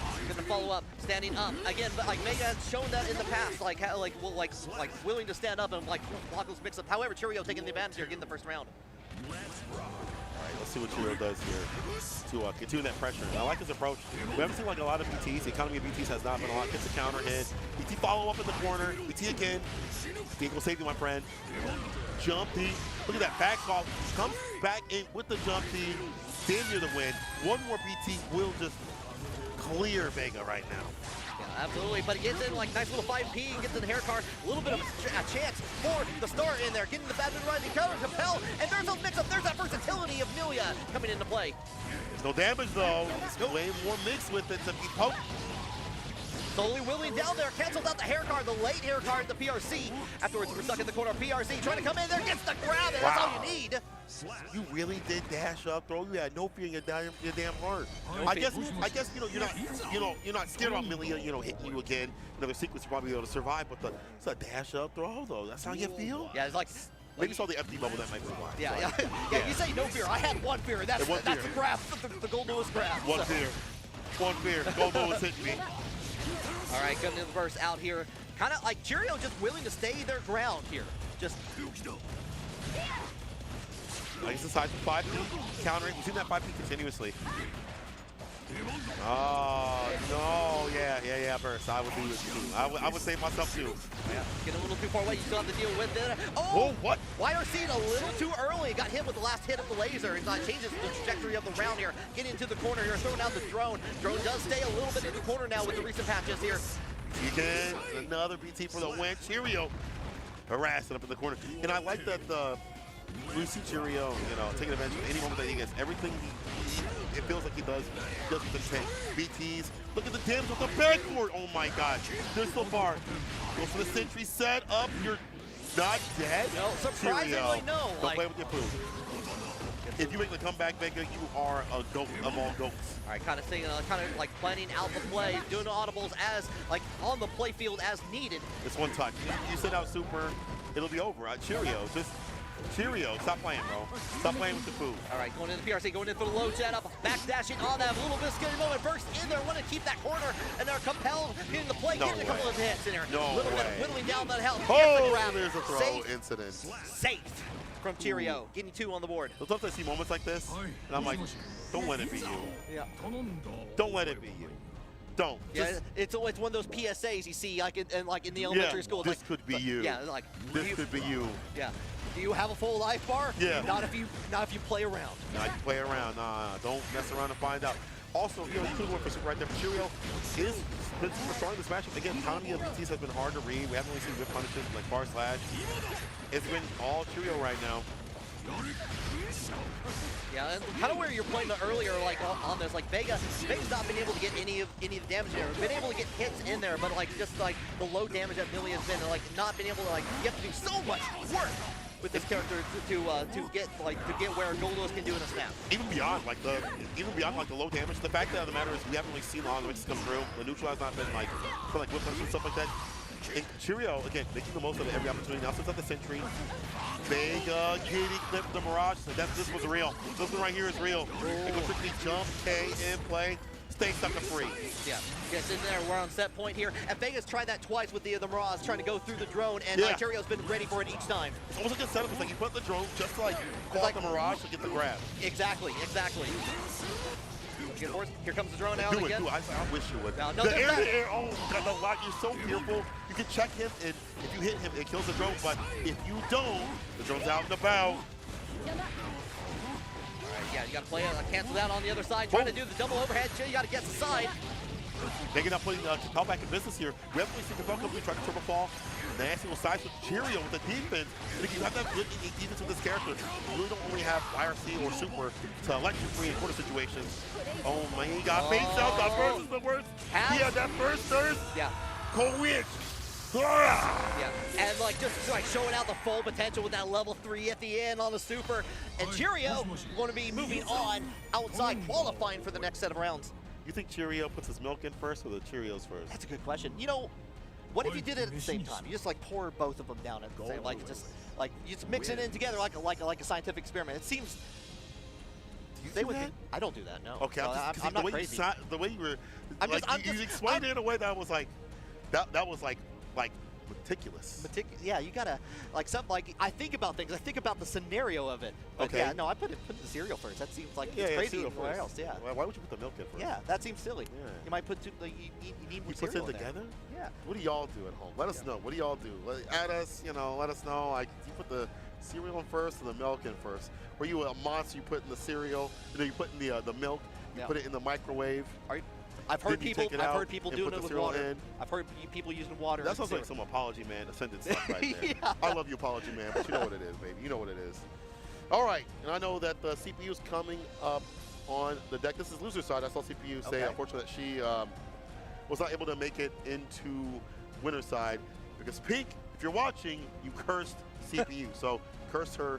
It's unfortunate, but we'll fight Abou. I'm sorry. Who's the ticket player? Yes, ticket player. So somebody's going home after this match. All right, yeah, this is like for all the marbles. Someone going to swim with the alligators. Yeah, all right. Yeah, making sure checking the water, the clarity of the water. They said this was dark. I'm in there. Yeah. You know. What if you like instead of like a gator, it's just like a Potemkin coming out from the water.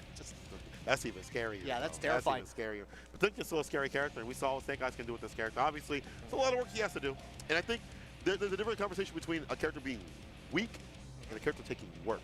Right. A character takes work. It's different than being like weak. And I think all the characters in modern games take work. Yes. If you want to do more work, that's okay, because like you might vibe with that character more because you can't pick up a top-tier character. Like, not everybody's pre-made to be, I'll just play whatever's strong. It doesn't happen like that. Yeah, you hear people say pick a top tier, but like, you know, that's not a guarantee. That is absolutely not a guarantee. We see that time and time again. We saw that at, like, you know, Texas Showdown with Snake Eyes. I mean, hell, look at, Arc Weevil, y'all soul players. Yeah. Y'all was feeling different after, y'all was quiet after Mochi took that W. Y'all was, planning. I guess Soul's Plotting. okay. Yeah. They was, I know Soul players a little bit upset about that, but I do think this is a game where, you know, it's just work. You know, if you want to play more work, you can do you can get the W. Absolutely. And obviously sometimes it's bracket luck. Sometimes it's you know, the likes of like playing perfect, but you know, things can coalesce. Like we saw that at Texas Showdown. However, this is one of those moments where you're gonna need luck because this is Faust. And Faust does so good against Potemkin. I gotta roll the dice. You gotta make it happen here. So this is the first Faust we've seen on this block even. So yeah, it's the first time we've seen one, and one of the best actually. She's been doing a lot of work. I remember her in BadMoon Battles, CNS, you name it. She's been playing it. All right, like CPU's been out there, got that intel installed. Dun dun dun dun. All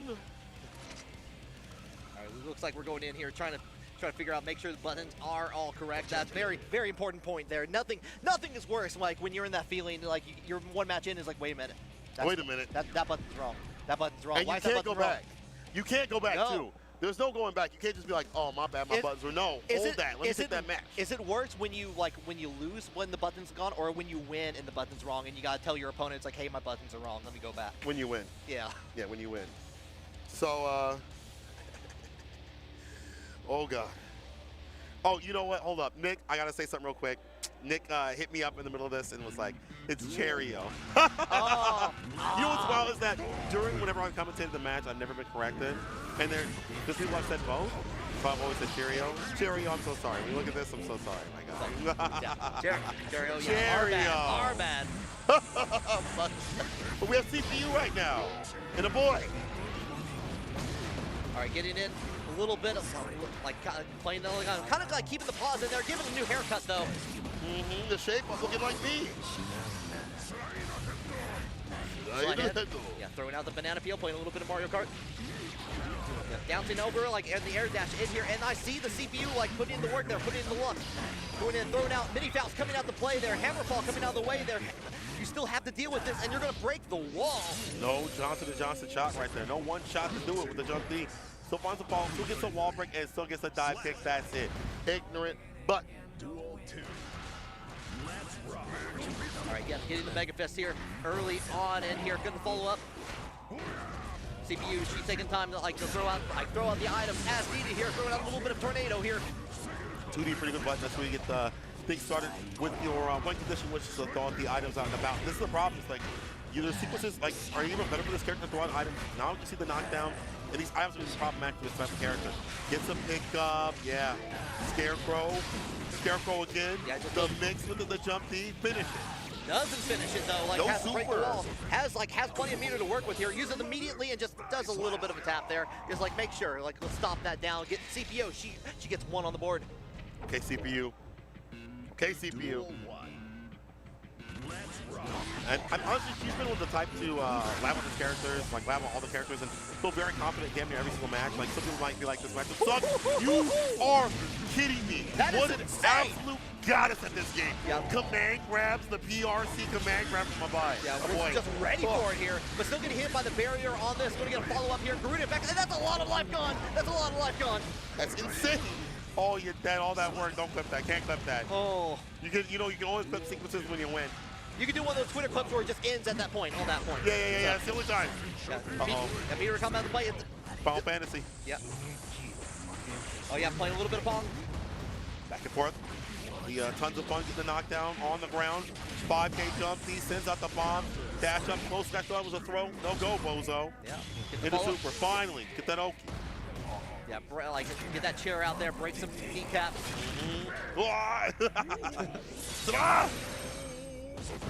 Down! All right, yeah, going in for a hammer fall afterwards. PRC to keep maintained on their dirt. Trying to go for the throw, but was backdashing on their CPU. Going right back in here, going to get the follow-up here all the way to the wall. This time, the 6H does make his mark there, gets the round.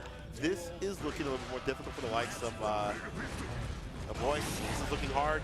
However, I say that then the armor comes to stay solid. A little bit faster than that armor. That option a little easier to do on a offense. Side head did not get the knockdown, however, up in the corner. Two as Biggs, no bar to stay solid, no punishment for a boy. We'll get the command grab at least. Now boy's been going into the PRC and not deterred from that one command grab there. Got it that time, evening out the rounds 1-1. CPU, time to change up those sparks. All right. Install the anti-Potemkin play. All right, playing a little bit of the bomb game here. Having to hold back though, like to avoid on that thrown out. Getting the follow-up on the big counter there. Those conversions that she's getting are insane. It's an overhead. Ooh, nice hitting. Leaving that armor off the table. 5H cancel into super immediately. Yeah. Sits up like a Gigantor. Yeah, this is where like we're already seeing like nearly more than half the life bar gone at that point here. So his access to burst still has a little bit of meter to work with here. Oh! Cancels it out. Hello on the other side. I want that corner back, please. Thank you. That's a personal kid. He tries to get that Pierce, did not get it. Will get the dive kick. No hit from a boy in that corner. And again, not a lot of defensive options for this character. Not a lot you can do. Has to find a way out. Final Fantasy, Disc 3 does. Base out the burst. That's the worst. And you can tell that CPU has a lot of experience in this matchup, just like definitely dealing with like, okay, on the slide head, I'm going to jump up, I'm going to go like going in there, get the follow-up, I'm going to make you play the game that I want you to play. That's such a good option in general, so I like seeing her utilize that. Seeing her already think about how good it is and she understands. Counter it lands, gets a pickup jump feed, lunchables, close slash again. You thought it was a throw? Oh boy, is getting pieced up in this corner, and again, Oki situation after the super. Right. Painful one too. Yeah, gonna ow. One more hit is all it needs to take there. Trying to go in for the command grab afterwards. Has fine on burst on the Garuda impact. Doesn't want to deal with that at all here. Anti-air. Oh, we'll go for the air-to-air. No 6 said I'll meet you up there. Yeah, the CPU. Bum. Damn. CPU inside there, going in and I think Faust's air-to-air doesn't get enough credit a lot of times. It's just like it's so good in a number of situations. All of them should. Jump P is fantastic. No way you got a happy chaos. Okay, I was about to say. Yeah. I was about to say happy. It's like do we have a happy chaos? No. Do we have a happy chaos? Is the happy chaos in the room with us? Yeah, it's like the happy chaos in the room with us. Woo. All right, like. I agree with that. Like, kind of go back, get that rest. Maybe like kind of play with the menu a little bit. Like, try to like go in there, but definitely play with what has been working so far for a boy. It just like playing on that. So you know, it's difficult because like I see the intentions. It's just the things aren't hitting. Like when you want to like make a fist to get in, it's not hitting. Slide head hasn't really worked out at all. And your slower buttons are checked by preemptive ones like this, 2D, flipping and getting a knockdown. And any knockdown sets up shot for CPU to make you drop. Sends out the items, litters the ground, pick up that can. Look at this. You're just giving boss time to play his game. Right, not even able to get in until that hammer fall there. Get the follow up. Oh, suddenly, God, we're going fishing a little bit. Going fishing, now you wishing you blocked that. Side with the mix. Right. Dash up dust right RC. Cancel it out there. You're still in the corner though. You get a big counter. You're going to get that wall and you're going to get the bounces on afterwards here. 6-8. Wall break. You guys got some really good wall breaks. Oh no! What bust up? It was a bait the entire time. It was a robbery. In that 1, 2, 3, no bodies, please. PRC. Mega Fest, keep it away. Keep it safe from the 6P. The knockdown in. 5P immediately red RC. With a victory with a 6-8 CPU. Level 8 difficulty from CPU. You know what to do. Going all the way, making that content happen here, like on the set point here, getting the follow up. Yeah, going, kind of finishing out, throwing out, bomb in play. Back and forth. Oh no, I thought she was going to delay. At least at the back, but too focused on sitting out Tim the Toolman. However, oh no, again. Well, like 2 for 2 in this round. Is this the weakness right here? Another bomb. Another hit. And like you go in for the command grab because like a boy did get the trumpet in there, makes it go away, doesn't have to deal with it, but has his corner now, goes in for the command grab, put on a new fro. New do, new you. Burst immediately. However, a boy is lacking slightly in health. Dive kick, little mini me, about to set you free from this tournament. Okay, yeah, BRC to make oh, 2S. Yeah, still got hit by the Mega Fist afterwards on that.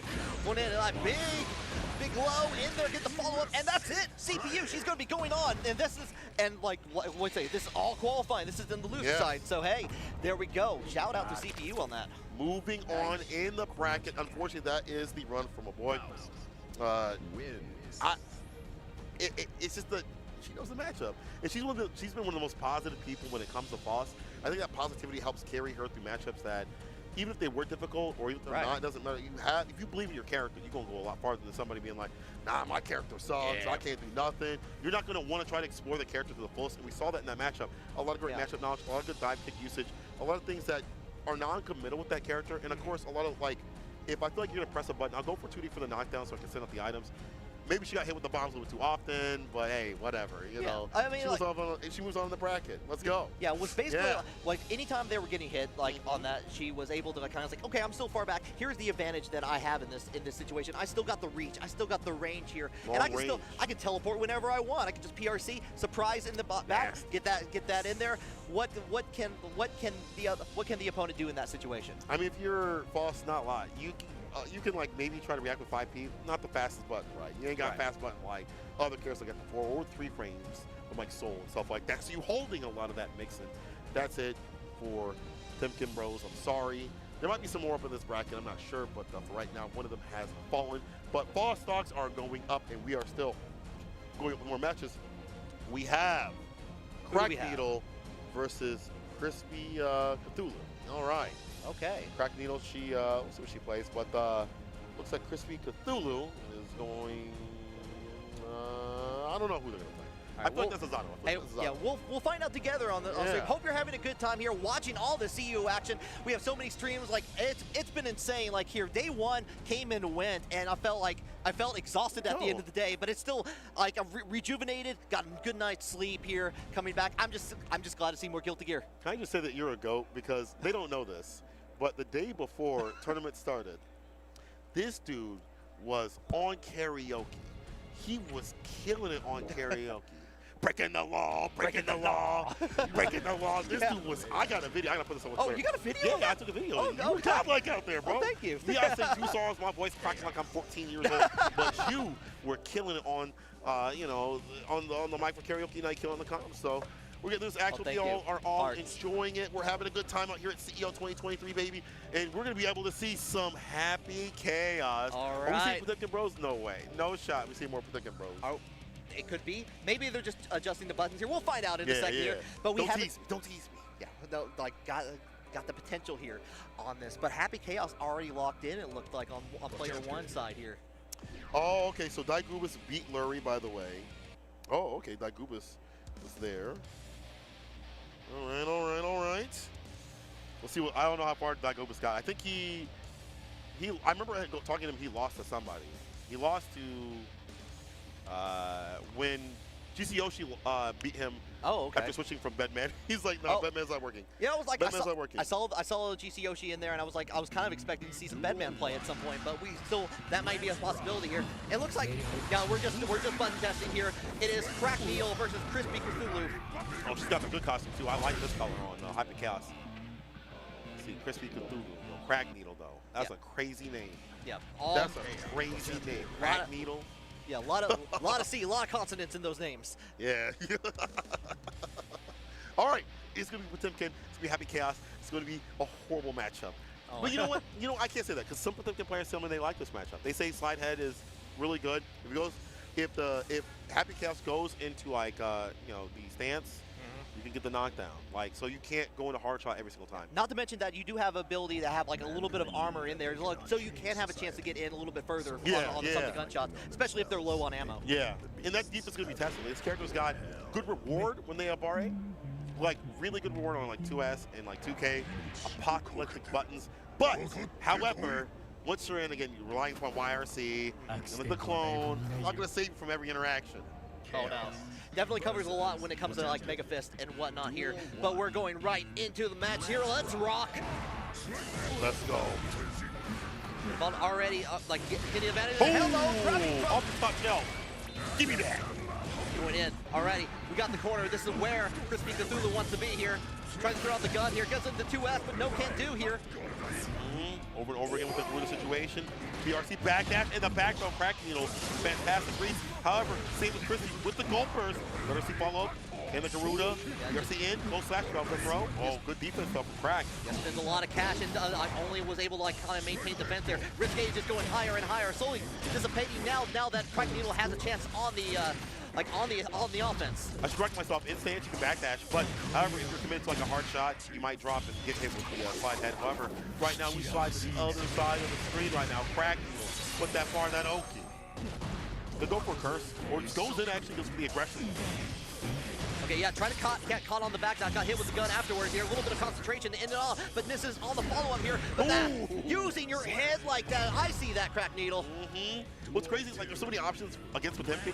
You can go for the curse, stay away. That's how you can play. Get something up with the clock. Oh no. No Slumdog Millionaire. Still the wall break. It's the bar. That's fine. Get that tension. Got to slide in, already jumping up and like firing away Nintendo Zapper style. Go burst. Yeah, second one that CrispyCthulhu has not having, like charging all that, canceling out PRC, stops all that money spent. 2K, that's a throw. Bust frames with the gun whip, however, nothing committal, just reloads. Fully stocked, there's the curse. Yeah, letting that meter build up slowly, but it like gets a little bit of a clip here. 2S, into the corner we go. We'll get like a little bit of a meaty afterwards here. Goes in, tap dash, does make it smart here. All you have to do is slug him through the wall there, getting the first round. She's like, yeah, we're gonna do it. I got that lead. And them bullets, yeah. Yeah, definitely feeling pretty good right there. Feeling pretty good. I thought she was wearing pink and matching her character. I was like, that was sick. That'd be sick. I'll see people match their character. Anyway, CrackNeedle with the first W. I like how she gets these leads and understands how to keep those leads too as well. Finds the opening, 2D knockdown, thinks about it, gets a close slash opener, 2P, reloads, no Slumdog Millionaire out here. At the bar to bottom, could go for curse, could go for probably. That would have got that Crack. I would have broke the goddamn table. Yeah, CrispyCthulhu has been like depending on that backdash and trying to get away from the having chaos pressure, and CrackNeedle is seeing that happen, like getting a lot of damage from that. This time getting the throw though. We got Garuda impact in the corner. Trying to go for the grab. PRC to make it safe here. Mega Fist. Wasn't even close to be honest. Yeah. No 6P though. Oh, gets hit with a Garuda, gets the grab. Hold on now. Turns away. One decision to play. OTG, immediate burst. Yeah, kind of playing the game, like on the game far away here. Gets follow up, playing the concentration. Had enough for the super afterwards here. Just goes for another grab to the back throw. Yo, hold on now. Chris really got that bar that can go far. Y'all don't know about that. Hey, this character can still play. Yo, gets the jump, counter hit. This is getting dangerous. Up in the corner, not where you want to be. Okay, gotta get the flank. Try to get away from it, but no can do here. Gets a trade out the corner. It's like, hey, you check this out here. Tap dust. Dust opener. Slumdog Millionaire still right there with that pressure. YRC to let him free, close slash starter. Crispy's back in. Garuda. We're not blocking, now you drop it. Okay, yeah, YRC, like, get away from me here. Trying to go for the roll, stays on the same side here. Going in, another tap dust here. Trying slowly whittling away the health of CrispyCthulhu. Crispy with the shots at the clock. Oh no, 5H cancel. Yeah, that button is fantastic. Got a lot of range. Gotta worry about that button in neutral. And Crispy even things out. And some of the options on defense have not been rotated correctly for Crack. And it's hard. You're in the corner. You're gonna get gripped up or you're gonna get hit with 5H or close slash. It's difficult, so I definitely understand. Oh yeah, and like you were saying earlier, a lot of Potemkins, like there was that positivity that going to happen. Like a lot of them do like this matchup. Everyone that I talked to back home, like they're like, yeah, I can deal with the Happy Chaos matchup. Like feeling very confident in that. Imagine being like, I like fighting Happy Chaos. Like that's, you gotta be a demonic person, but you gotta be a demon, be able to fight all these other cats up and kill here when you're a pot player. Catch them with the Garuda, 6H to seal it. Jeez. Yeah, nice little volley into the wall there, getting the round. Corrects it out with a big 2D afterwards here. Going to get all the way to the wall, does break it here. Okay, wall break and play. Crack goes in for the pressure. Wasn't real oaky, so you know, why not go in? That pressure started, the 2D knockdown. Oh, we doing dust combos up in there. In the middle with the dash cancel, reload in his face. Yeah, a little bit of a pause there, just trying to see bait any option here. Going to get flicked back at it. It is in control. YRC block in the way, and you get thrown for that. Hello. Command grab the YRC back dash out of the reloads. Stay away. Guns in play. 2D cancels. I've never seen the clone. What's blocking me? Probably wondering how I got in this situation. Cancel. Caught with a close slash. That's it. Crispy going up a game. All right, very close in that round here. Like definitely making a little bit of adjustment on that, but CrispyCthulhu here. I want you to get the game girls out right now. Pop beats Happy Chaos. I want to see the content. Yeah. I want to see the content. Point those arrows towards Potemkin. Yeah. Get that gold first out in the play. Throw out the barrier. Trying to jump over here. Trying to go for the air grab, it looked like there. Ooh, yeah. Got it. I'm going to get mine. I'm going to get mine and stay fine. Over the quarter back dash, fantastic call on the grab. Close slash take up. Heavy shot. Now the normal ones. Let them rock. Wall pin situation. Think about it. Into the super. I got a Glock in my Rory. Blocka. Getting throw all the way to the other side here. And there's a roll going, keeping to the other side here. And wait, this should actually push back the super. Yeah, you're still alive. Can't thrive. Oh, you thought? I'm not even up there. Doesn't even go in for the delay. Like a lot of Potemkins like to do, like the jumping dust in there, just delay the down on that and get stuck in there. Go on, bringing down like a round in the favor of CrackNeedle. You know, you say you don't, players don't fear, but I definitely see the fear. Oh, with the 6 speed right here, bless up for the big boy damage. I definitely see the fear right there to get that super. Like, I gotta kill this character, please. Yeah. Nice little counter there. Garuda impact in the corner. Favorite thing. Oh, catches on. Good option there. Catching would have catched on anything on air. Cancels out and still gets the damage on afterwards. Get the nice little perfect. CrispyCthulhu. Set point. We'll turn on for the first game that we saw in the first round where it was so dominant with CrackNeedle. Oh, turning for the air so preemptively. Air to air right there. Gets a pick with the shots to block. The reload, yes. It gets the counter too as well. Crazy that the character gets so pressed after reloading, and now pressure gets the wall to fall right through that quarter situation, transition, and also reach your neighbors. This is bad. This is real bad. Gotta get it in there, get the big shove into the wall here, fire away. CrackNeedle, yeah. Wait a minute, I'm Happy Chaos. Yeah. Yeah, both players are naughty, but for very different reasons. Yeah. I understand. CrispyCthulhu was like, yeah, I understand what's happening there. And CrackNeedle was like, yeah, let's do that again. Yeah. What would happen if I got you with the heavy shot and you could block in the corner?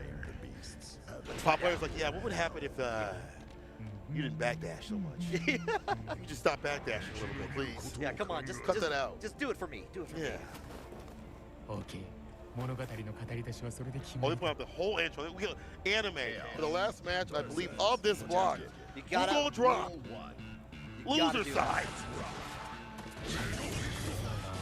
Yeah, we see a little bit of the stink coming out there. We haven't seen a lot of that actually coming out from CrackNeedle. That's something they can put in their match, their repertoire. Like, you get the wall break, Oki. You don't have to overswing against this character. Get that lead as they had before. Get the stake. Shots will always land. And, that's maybe the way to play here. More long distance stuff. They're kind of keeping the bay here, keeping away from that big 6H. Using PRC. Okay, starter, 2D knockdown. Yeah, too far away, but you can still shoot after that. Throw it. Dust to find the opener. Yeah, not gonna be enough. Just keeps Potemkin in the corner. One more tap Dust in there. Goes ahead, spins the meter, but Guts kicks in there, not enough to kill. There's no way you come back from this. It's a one-touch situation right here, and you get dead and dusted. Dust with a perfect KO. CrackNeedle keeping a lot more patient, a lot more solid, and not engaging every single time. The closer you get to Potemkin, the less work that he has to do to get through, right? Exactly. You were playing the fast pass into Potemkin's line. Exactly. He's like, oh, you coming to me? Oh, you're approaching me? Oh. Okay, yeah, using the slide head, get away from the clone. Okay, rude impact here. Getting the fall away. Again, CrackNeedle playing the safe game here. Going in for those surefires. Get the cross up on with the roll. I do like the roll coming through also. A little bit more of that mix will definitely be more dangerous. The storm back dash, still caught in the corner. He follows again with the gun situation, with the bullets. Again, Crack got the lead. Keep the lead. Your game to win. The butt stuff coming through the 2D knockdown. Okay, one more slide head. Catches in like with the 2P afterwards. Trying to get a flick of preventing. PRC into a Tenka Buster. Is that enough? Not quite. OTG, one more hit will be in. Burns has made it. This is on the 2K though. Oh, he's still alive. Podcast is still alive somehow. Has to use the faultless defense. Keep in there. Where's my chippy at? Here from CrackNeedle. She pulled the bar, she does. Go for the pursuit with the blocka. Make it dropper. Yes, Deus Ex Machina going to break that wall, get a positive bonus here. Not enough though. Okay, stay away. CrispyCthulhu still has burst on deck here. She goes in for the throw. CrackNeedle taking it. And we see the pop off on there, like feeling very good about that CrackNeedle. Dang, CrackNeedle, you could have not engaged. You could have got ripped up. Her heart probably pound. Her heart probably. Irregular heartbeats right there, but not irregular play today from the side of CrackNeedle. That was sick. Good stuff to CrackNeedle. Yo, yeah, I like seeing people being like, okay, this isn't working. Let me go back to my old me. The season one of Happy Chaos. Let me pull it back. Yeah, let me put back, like you were saying earlier. Let's just stay back here. Let you come to me. I will handle the situation, but only if you come to me. Come here for free hugs. I don't have to go all the way over there. Man, she said no free hugs. I don't like those type of people. Get that out of here. Get that out of here. CrackNeedle moving on the bracket. And so are we. We talked about Daigoopers. We talked about the fact that he met GC Yoshi up in the bracket and forced GC Yoshi to go away from the bed, get up, hit the alarm clock, play the Anji. Now, Daigoopers, after losing, has been making a losers run. To get the top 96, will have to fight our friend Beefy Manatee, who's coming up as I believe our final match of the block. Okay, so like where we I think that's like where we started in there. So more Gold Lewis to begin, Gold Lewis to end. Gold Lewis to end. And there's been a lot of Pacific players too as well. I just overall, in general, kind of crazy that a character that has no representation over the years is seeing a lot out here at CEO. We'll see if one can make it through these loser sides as we just sent one home. We sent two home. How many have we sent home? I think we sent two home. We sent two. We don't send three Potemkins home. Potentially. We don't know that yet, though. Like, it's been hard fought. Like, what we saw last time, down to the wire at the end there. At the bit to do it. Yeah, you're right. You know, it could happen. I mean, I feel like Daigoopers is... That dude has been insane. I saw him, first met him at First Attack. Okay. PR. By the way, y'all should go to First Attack. It's beautiful. Food's beautiful. Everything's beautiful. Everything about First Attack is insanely beautiful. Go there. Fantastic action. But Daigoopers met him there. Great Potemkin player. Does he have what it takes to move on against Beefy Manatee, who also did work at CEO? Also, does he have what it takes to be somebody that doesn't drink glue? Because Daigoopers is a glue drinker. Hey, he said it. He just straight up admit it. Listen, he's a man that he drinks the glue and he eats the crayons, the red ones especially, are his favorite. All right. If he wins, I hope he pulls it out though. He said he had glue with him. So I do like shout out to like one of my hometown Potemkin players, Robocop. He has like a mug that he always brings with him, like with the logo with the logo, like Zepp's logo, but in the shape form of Elmer's glue and all that. See, so, I mean, when you're a command grab player, yeah. it makes sense that you want to drink glue so you can stick to the other people. You know what I'm saying? Exactly. I want to drink glue so I can stick to you. That's why they do it. That's what they told me. I think it's for other reasons. I think it's other potentially toxic reasons. However, on the real deal though, Daigoopers is fantastic. I don't know if he streams. I know that he makes content on his Twitter, and I don't know if it goes to YouTube, but I do know that he is a fantastic PR representation. He's a fantastic player, and we'll see how he works out in this match against Beefy Manatee for loser side. Yeah, already being pushed into the corner based on a couple of behemoth typhoons. Already jump dust coming into play here.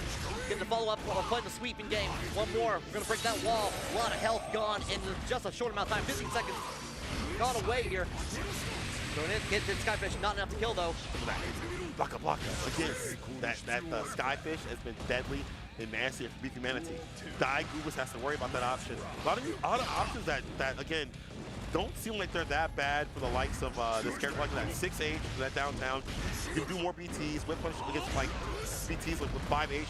Probably won't be as consistent or land a lot. So you're free to let them rock. And on defense, difficult. Oh. Like throw goes away just in the nick of time there. Little like kind of keeping the bay. And I like how Beefy Manatee just kind of keeping the bay, like letting like the Potemkin come into their range.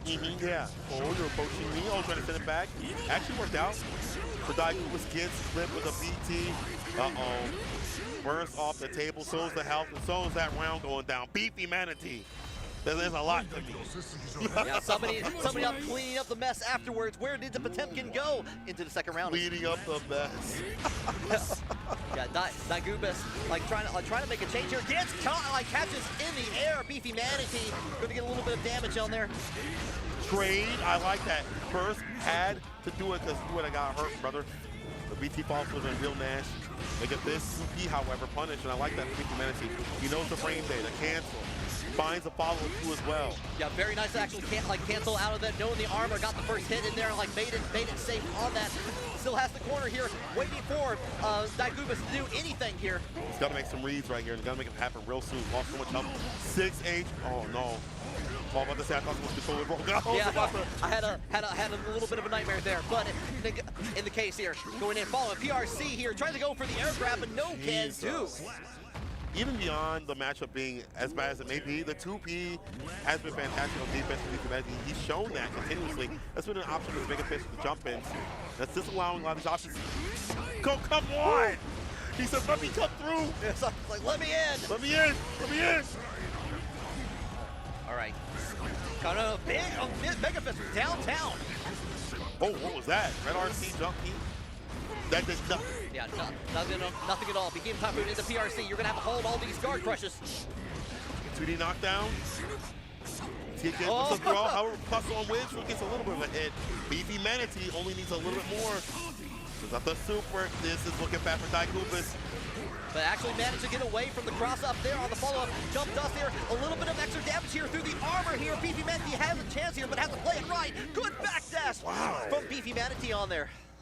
Again, like, to me, it's not just the matchup knowledge. It's just the fact that, like, the reads have been fantastic. The 2Ps and tires have been immaculate. The backdash on these throws, not allowing anything to happen in terms of momentum swings. The side of Daigoopers. Daigoopers might live today. He might die right now. It might be 3-0. Beefy Manatee on game point does get a grip with Daigoopers. Momentum back in his hands. Yeah, Potemkin Buster into the armor, going in forward here. But we're gonna sweep it up, even out that life bar just a little bit here, forcing the burst out from Daigoopers. Another super.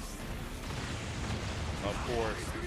Finds an opening. The tech throw does not connect. No back throw though.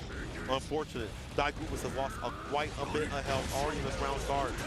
Okay, yeah, forcing the burst out there, read back into the neutral. And this time we're going up in the air, flying high in the sky. Potemkin gets to go twice as high. Heavenly Potemkin Buster! Oh, that was an expensive spin. That's what we do to win, though. Get that W, whatever it takes. Whatever it takes. You're down two. Sometimes you just gotta grab again. Woo!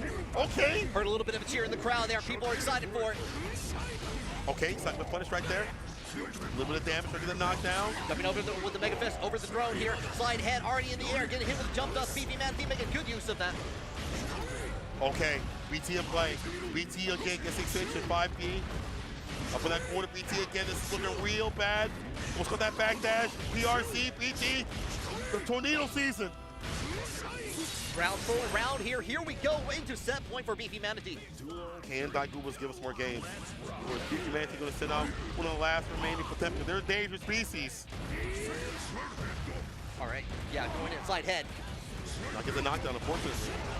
Armoring through, like, still has to deal with a little bit of damage, but isn't worth it here. Get the follow-up, Behemoth Typhoon once more here. We're gonna sweep the ground, sweep the ground, sweep the ground. Jantor's Louis about to be done here. Beefy Manatee makes it a 3-0 sweep, I ain't gonna lie.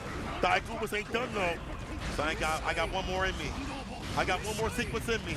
I got one more in me. He's got the burst with gold burst, get things going and flowing. Yeah, try to go with that far slash in there. Have to deal with the drone here all the way to the corner. Still has access to burst. Tries to go in for it, gets the block. Beefy Manatee was ready for it. Steady with it. Man, Beefy Manatee taking down another pot. He is going to drop out of the tournament. Unfortunate.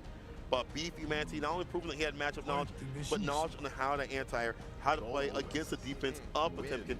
And honestly, again, not a lot of options for Potemkin to have, but that means that Potemkin players will rotate them differently. Backdash, stuff like that, 5P of RA, 6P on their side, stuff like that. A lot of things are just called out from the side of Beefy Manatee. But Daigoopers had that aggression that he had at the end of the round, you know, and that's kind of been the telltale for a lot of players. Things may have been different, but it's a hard-fought match right there. And as chat was saying, I guess he well labbed that one out. So yeah, it is what it is. This is one of those times, like it was on stream. You have that knowledge. Oh, you know what? We've had a lot on stream, actually.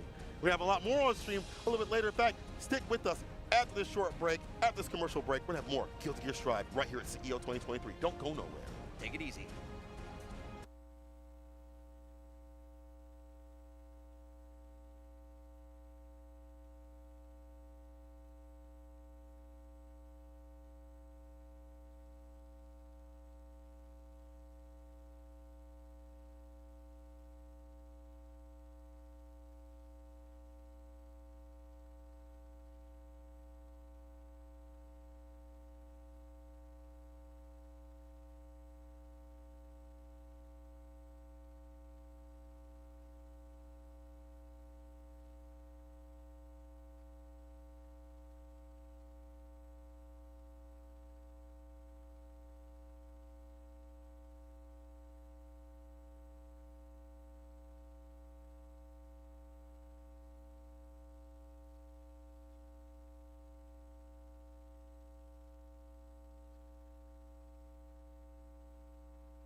All right, everyone, welcome back to more CEO Guilty Gear Strive Top 96. I am Raph with the one and only Zipmaster Flex, and we're about to drop some great matches onto y'all to see who continues on, making it to that top 24, who keeps going higher and higher in the bracket. How's your weekend been so far? We've seen you on the mic. You been enjoying yourself? I'm enjoying myself thoroughly. This is a great tournament. You know, people talk about this venue like they don't want to go to Daytona, but I will say, particularly the venue, I like this one better than the Orlando one. The venue itself. I like Orlando better than Daytona, but I love this venue. If you have never been, next time he does it here, if he's doing it here again, I don't know. I'll just say you're missing out if you didn't come. So I love coming to CEO, both venues, but this one is fire. Yeah, this one has been great. I mean, the amount of space we have, amount of people here, the layout, everything has been really, really great, and just, you know, comfort is the key thing here. Everyone's been pretty comfy, doing their best, having a good time. But we're going to have a great time. We're about to start up these matches as we are getting our first players on deck with Volteon going up against BadMoon to kick things off here for more Guilty Gear Strive. We saw a bunch of good pool action. Not pool action, top 96 a little bit earlier with our friends St. Cola. So I want to see. Risky Sweep. Yeah, Risky Sweep. They were holding it down. So you're hanging out with us for the next qualifying matches that we're going to see, you know, day number 2 as we're filtering down to the nitty-gritty. So I would assume BadMoon, Milia? I can't assume, because you know how it is. Assume. You see the name, and I get it, but you never know. No. Oh, BadMoon. Chip. Okay, so that's his sponsor. My bad. Right. Yeah. That is Macmans, who is a notable Anji, a really fun Anji to see, always on the cusp of getting these top 8s, always on the cusp of getting to the big spots, especially with a character like Anji doing upsets left and right. So we'll see how he does against Volteon with the chip. Let's begin. It's going to be, you know, we're watching top tier versus mid tier, right? But I really think that Anji's a solid character. He can overcome most matchups in the game. I think he'll do just fine here if he utilizes his carry correctly. He got the corner turn right there, but let him slip out quick and easy. Yeah, what I like from seeing from Macmans is just the movement. Always being where he needs to be, running up and blocking that person to RC. And that damage is going to seal the deal. If there's nothing that Anji don't got, it's big damage, especially in that corner. And if he could keep finding these hits on Chip, Macmans can make this an easy match for himself. That's exactly what I was going to say, right? You're going up against Chip. He has the tools to work in neutral. Every character is going to have a hard time stopping Chip. But this character alone, if Anji touches him, it's a 2-hit game. He honestly could, if he had meter, he could have killed him right there. Big opportunity, but I like that. Just getting the knockdown, getting the butterfly, more pressure with the plus frames. Oh, good block, but still under pressure. Volteon finds a way out, gets back to midstream, but without any resources, without burst. One touch, one tap, and the spin, the win, and that's first game. Look at him split. My man danced on him, took him to the ballet. I couldn't believe that he squoze that in there, right in that little nook, that little cranny. Put that little dance on him and took him out. What play from Macmans to start this game off? Yeah, big time. Awareness of everything. Of just like, I got a good life lead. I know you're going to be hungry to turn the tide, so I'm going to take advantage of it. You know, as Anji, you got to put that little seed of doubt in your opponent's mind. Do I swing here? Can I attack? I have to be careful and bait it out. But right now, Volteon, heavy pressure. There's the RC. The delay burst from Macmans to get out of it. Volteon used up all that bar, but still fighting this offense. Volteon's doing a great job of blocking him down this game. This is what I wanted to see. He couldn't find his mark last game, but this time he's doing very well. Hits on the second hit, confirms a combo. He'll send him through the wall, not enough, but he will get Oki. We'll see if he's able to close this one out and get himself rolling here, catch some momentum. I like that, just to run up the meaty, gets the counter hit, gets the finish. And again, not having to worry about anything because Macmans with no meter for YRC, not meter for counter super. You don't have to be scared of anything that Anji's got on deck until he's got the bar. Exactly. But you are right. He can still play those seeds of doubt. If in neutral, it's scary because you don't know when he's going to dance. So you have to use safer buttons, safer approaches because you don't want to get counter hit for big damage. That's a counter hit. Not big damage, but corner push is there. Yeah, at this point, Volteon with the meter, double wreck it into super. Always consistent hitting that wreck-it cancel combo, getting this big knockdown. It's a great setup here. As Macmans with burst. An opportunity yet, getting thrown, positive bonus, big time for Volteon. Any one hit, it's going to be run up DP, the fadeaway, the high burst in the sky, nothing you could do, and Volteon ties things up 1-1. That dash up DP was crazy. That was beautiful. I love to see it. And I think that, okay, so this is me personally. All right. I think that Chip's DP, the startup frames into a cancel, is the coolest animation. Like, it's got to be top 5 for me in this game. The way he, like, scoops up, and then you see the freeze, and then he stops it. Comes out from right down. And just being so fast and having a great DP like that. So smart to use it. And again, that's just people just adding these extra layers left and right. But now Macman's on the offense, already Volteon to the corner. Nice extension, but the bait of Blade. Ooh, the backdash though? Did he really smell that? Did he sniff that out? The first leaf grab of the set. Getting backdash. We got the dash button. Making backdashing easy, especially in situations like that. Macman's not afraid to use it. Getting caught out, so I like it. Even up the life totals. Get that positive bonus. Shatter all expectations. Back to second neutral, but the knockdown is going to force almost endless pressure here. Nice YRC, I like it. Alpha Blade. Ooh, you're back to the wall. Still enough pressure to keep him off you. Butterfly right in the face. Disrespectful. People backdash all the way away. What the quick RC. There's meter on Macman's side. Having to guess all the block strings. Trying to find their way in. There's an RC available. There's the quick dust. Double tap. Sayonara. Macman turns that around because Volteon put themselves back in the corner. And that almost endless pressure. Really well done with the high-low. That was disgusting. That high-low off that dust off of that low, it was so nasty. He was clean loose. Nice use of bar. And here it is. Only 2 touches so far. Has been hurt really bad. Tried to make the first late burst and gets out of there. He needed that. He was definitely going to die.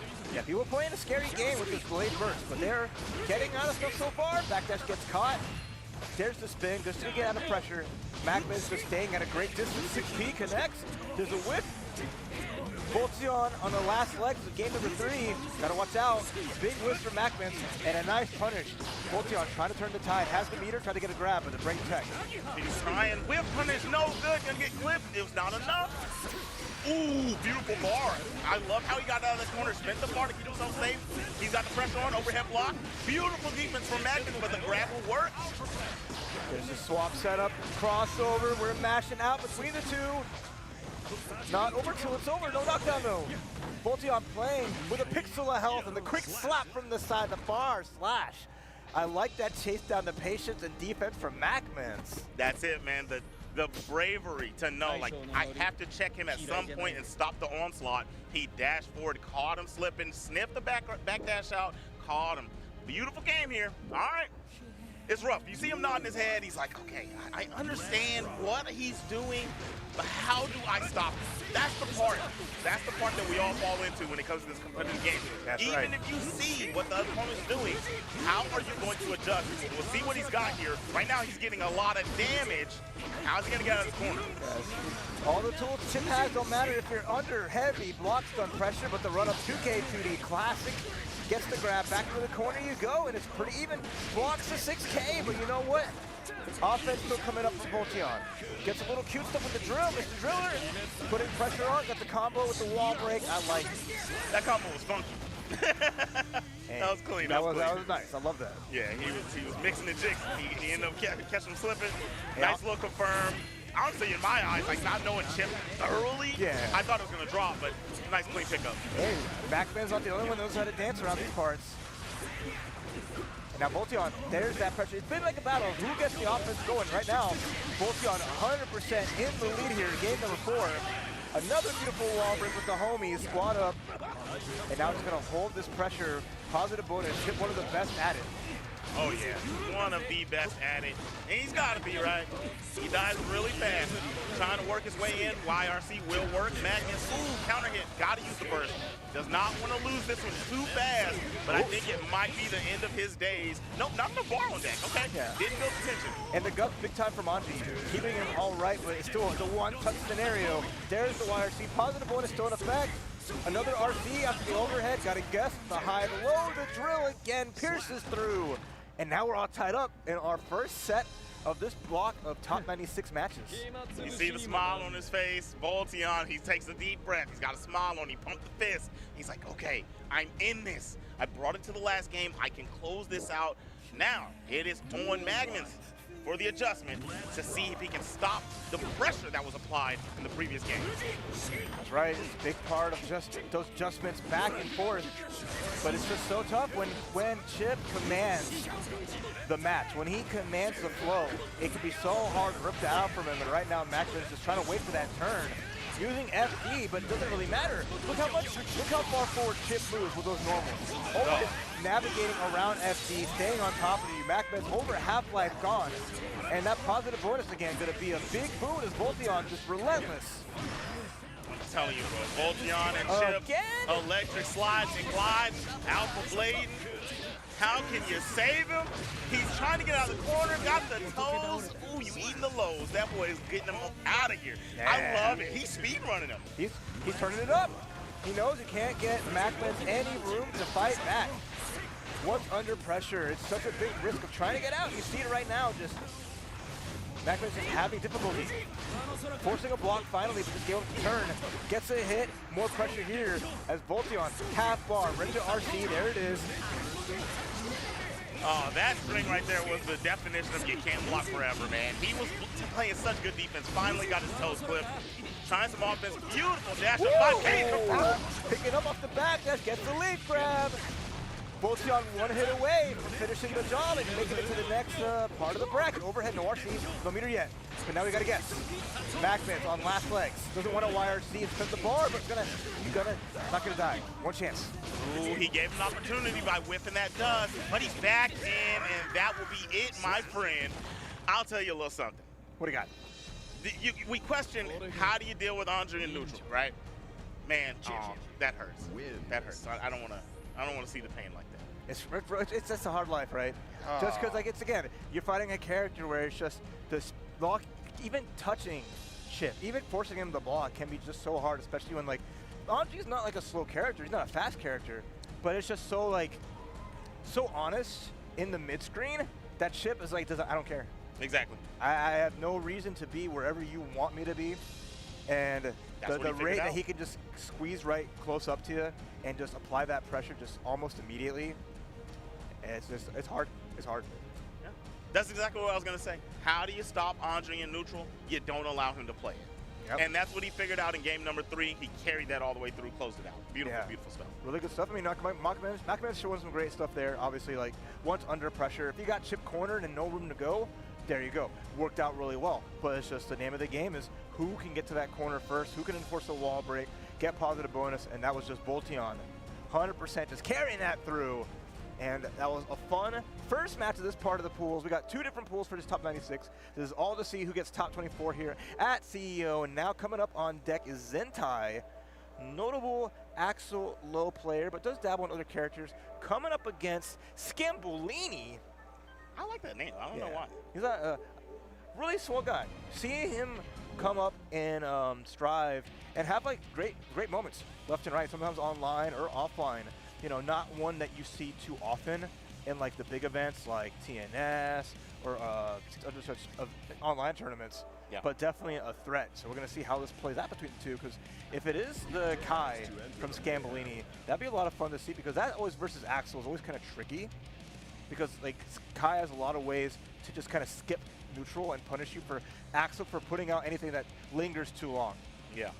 So it'd be interesting between both of them, but I know Zentai coming in hard.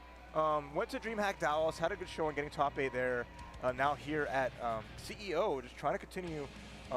They had early success with Strive and trying to carry that back now in 2023. We'll see. This is the opportunity. This is the chance. And this is one of the best tournaments if you can make a top 8. You make a top 8 here, you're accomplished. You get to walk down that aisle, get your music jamming, you know what I'm saying? Beautiful, beautiful stuff. Yeah, that's what you want to see.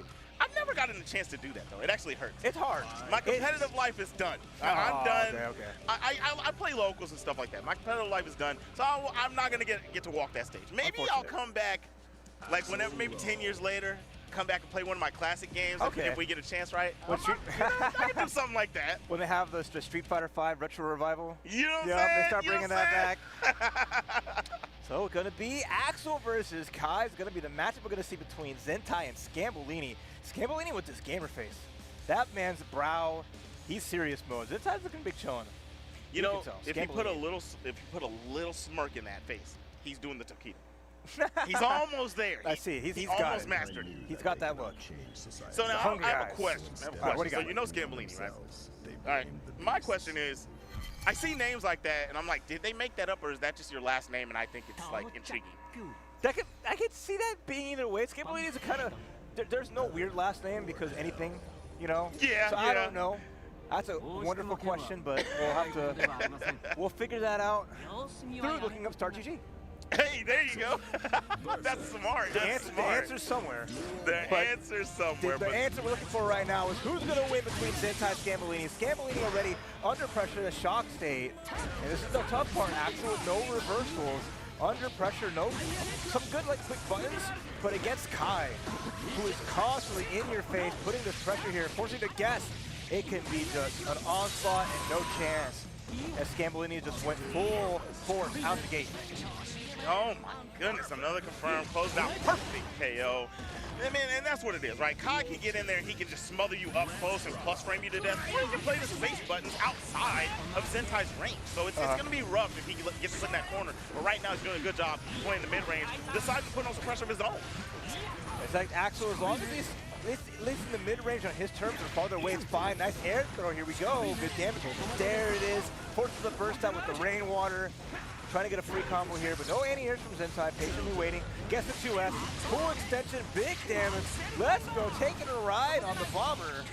That was a nice combo. I can't even lie. Beautiful combo, beautiful closeout. Zentai, all right, after getting shut down in round number 1, brings it back. We got 1 round apiece. Yeah, already off to a good start. Keeping Kai at that space. Kai not being able to throw a stun edge reliably. And it has to pick their approach from further out to get the full jump in. There's the burst out. Zentai back to the preferred spot. Gotta be careful though. Any crouching heavy slash could spell doom in neutral. Oh be yeah. Really careful with that button. Gotta be very careful. Kai, unlike a few characters, has a lot of options for that. Has a lot of options. Boom, nice combo, a lot of damage, pushes through the wall. Meter on deck for Zentai, so he has a couple plays here on the defensive end. Like this, enforcing the shock state with the wall break just to keep the pressure going on. There's the tap.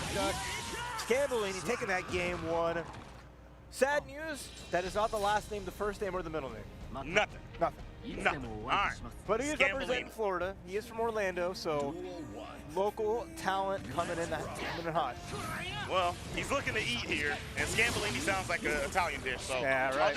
I'll just leave it like that. I'll take your finest servant, a big helping at Scambellini. Zentai, he's had more than enough right now. He's getting full. Oh yeah, I think he's sick of this. Oh wait, big rainwater. Good damage, just back to that nice mid-screen.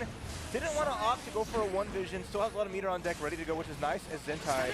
But your ankles, she tried to 5P, but because there's so much delay on it and stunned it for so quick, Scambellini's like, cool, I crouched it, buffer, boom, get the punish, keep it going.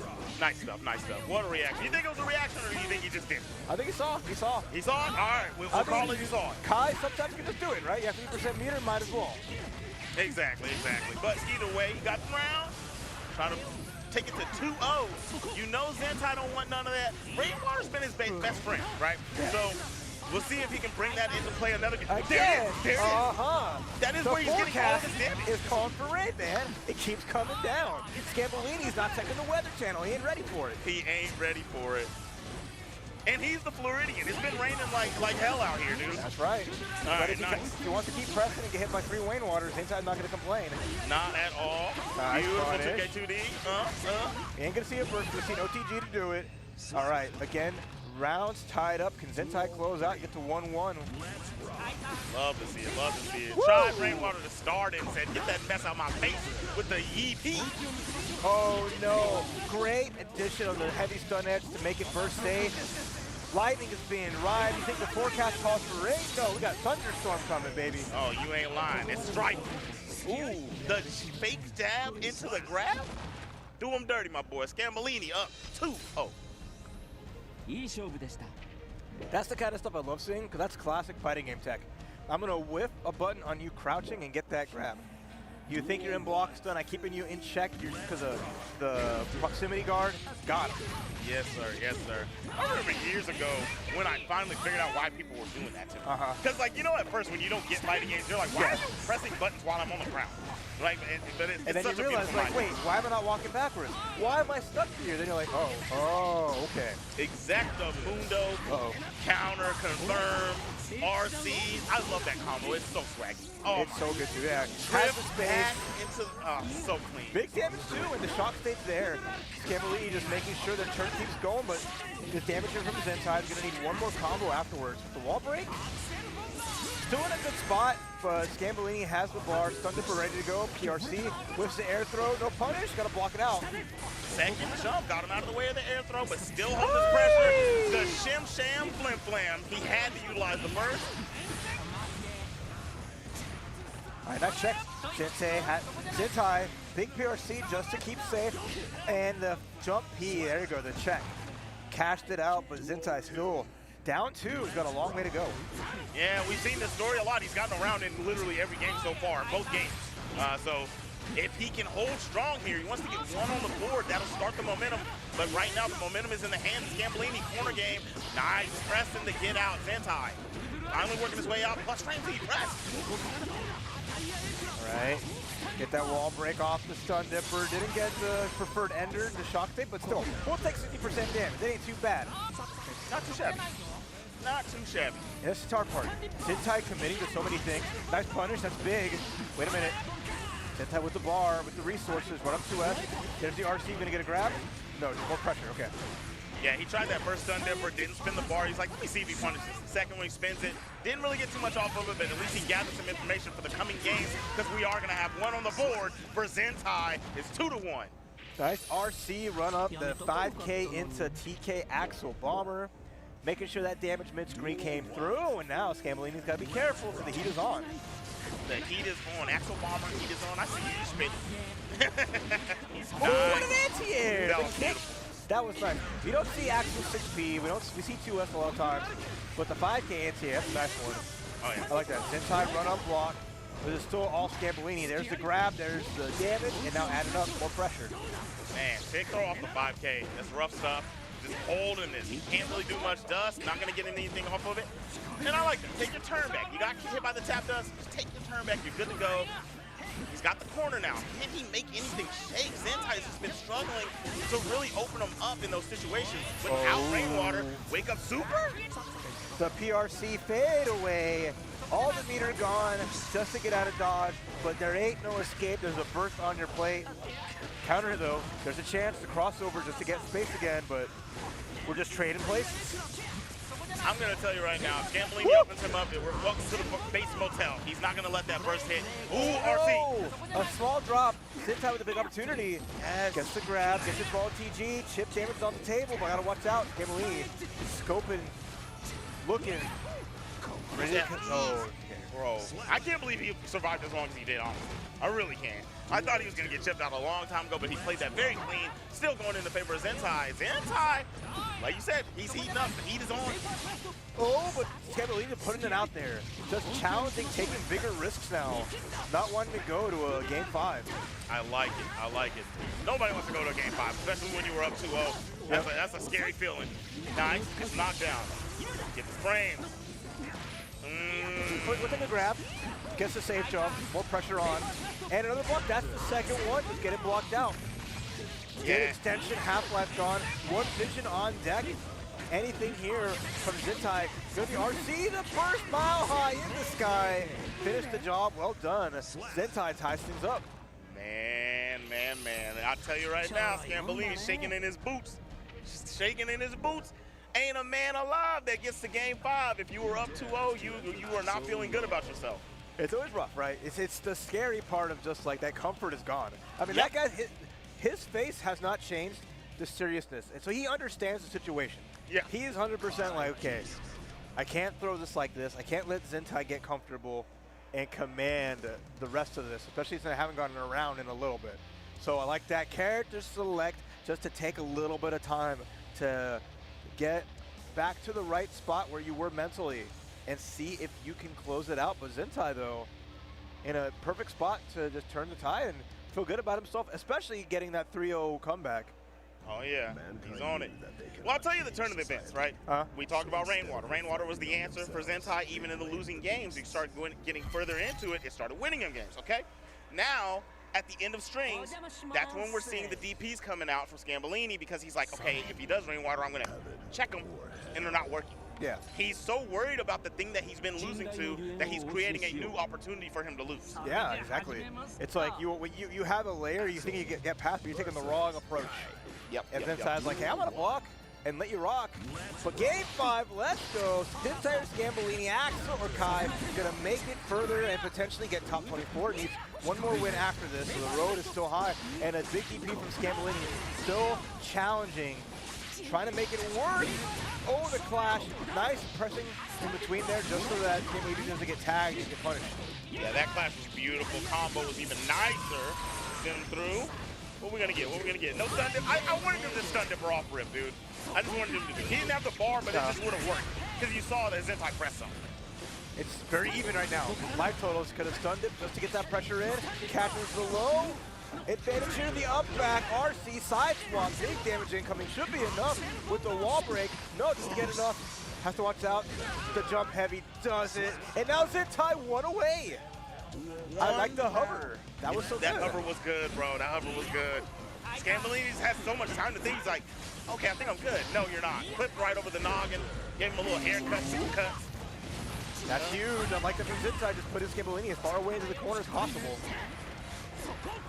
He's trying to neutralize the airplay coming out from Zentai. Nice mix, but doesn't get it confirmed. It has not opened up Zentai cleanly. Finally gets something going. More pressure, plus frames. Hold all this, but the jump up again works out. Ooh, PRC. Oh yeah, that was nice. He placed it very well. Takes his turn back on the cusp of victory for the reverse 3-0. Scambellini trying to stay alive. He can't figure out what to do in this nooch. Last chance. Chip is gonna do it, and Zentai 3-0 from the brink of despair. Moves on and winners top 96, sending Scambellini down to the losers bracket, the Tartarus, and gonna have a hard road ahead of them.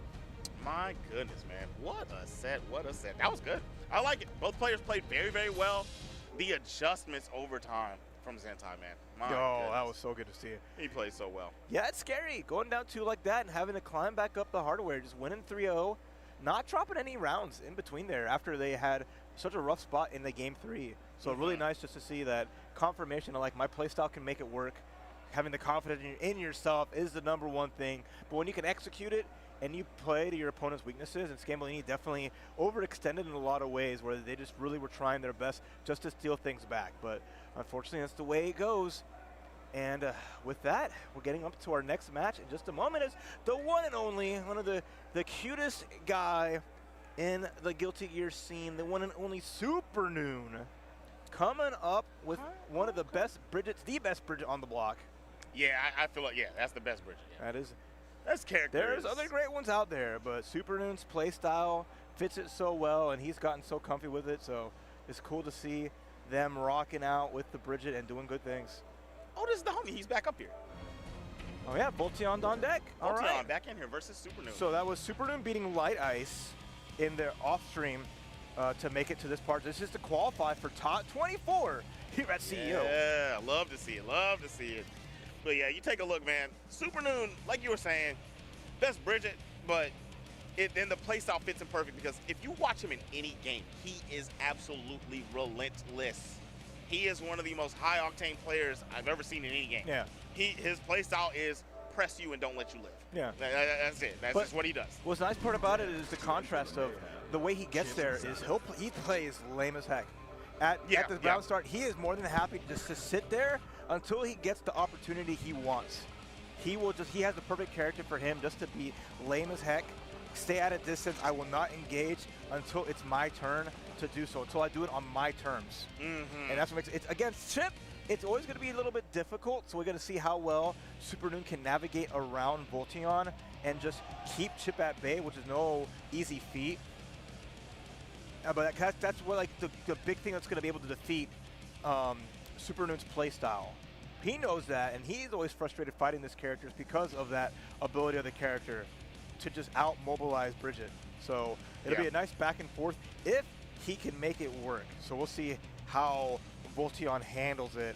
Because again, he never really fought a Bridget of this caliber of this playstyle. Yeah. Who knows? Maybe he fought Super Noon on rank before. Maybe he fought him on the ladder. Who knows? Maybe he's got a little something up his sleeve. But me personally, I have never seen them face off. We'll see right now. He does have, you were talking about the mobility in neutral, how he's going to be able to control pace and immobilize Bridget a little bit. But he has one of the most beautiful tools that you have when you're getting locked down. And it is called a DP, my friend. Invulnerable. Get up out of my way whenever Bridget is smothering you. Yo-Yo's already out, but look at him just moving and grooving. Wait, that's 6P. But wake up, that's first turn. Beta play right back at you. You're not the only one with an uppercut. But here comes the pressure. Do it again. Catches the up. Volteon though, getting the 6P. Pressure time. Super Noon gets it nice just. Blocks out.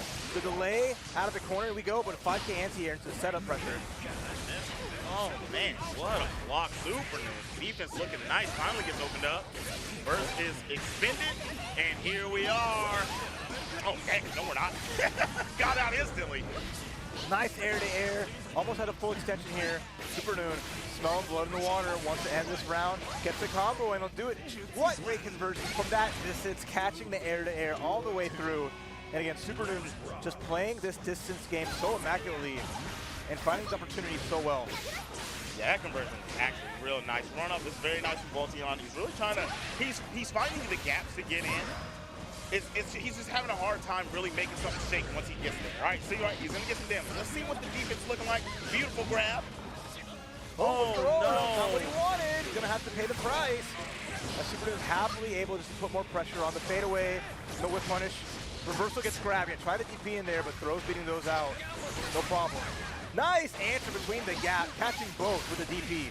Double damage. Double damage. Hit the homie and the other homie. All right. Ooh, yes, sir. That's good. That's good. Send him to the wall. We've been seeing Super Noon let the VP rip. What are we talking about right here? Is he going to do it? Is he going to do it? Is he going to do it? Off the safe jump. Or try to do it. Try to let it run with Volteon. Close that gap, got the snatch. And that was a great job again, knowing that Super Noon's letting it rip. Denial with the throw. That was nice. That was nice. I love that mechanic in this game that grabs beat DPs. Like, I feel like other games should adopt that. Maybe some games should, but it's such a beautiful mechanic to me. Oh, just barely gets the escape, and here comes the punish. Gonna see a burst soon from Super Noon. No, it's a back dash throw. Really nice. Nice. The lockdown is here. Oh my god. That's gonna be it with the meter here. Super Noon just hits the brakes and breaks the wall. Great first game, and again, Super Noon with a clutch backdash, reading the situation, getting the throw, and making a one-touch scenario. Oh yeah.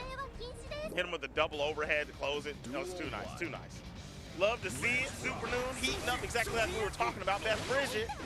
He knows the matchup. Yeah, that's where he's feeling good. See that? Run up, grab up to the block. And like, you're not ready for me to go for grabs. I'm going to throw, make you second guess. I'm going to catch you out, try to do some stuff just like that. Third time's not the charm, buddy. Instead, hold this damage. Take my teddy bear friend.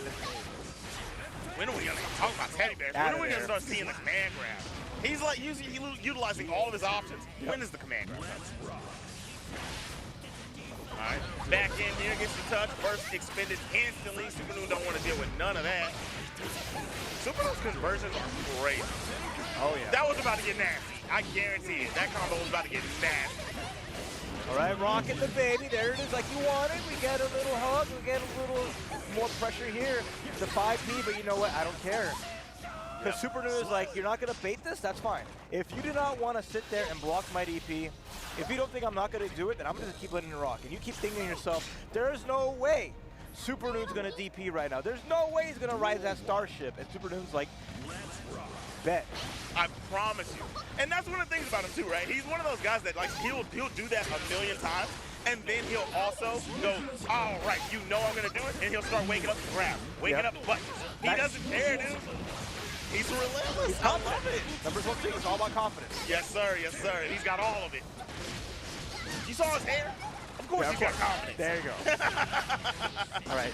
Chance expended. Oh, BRC. Air throw behind the back. Super Noon going to take those to the bank.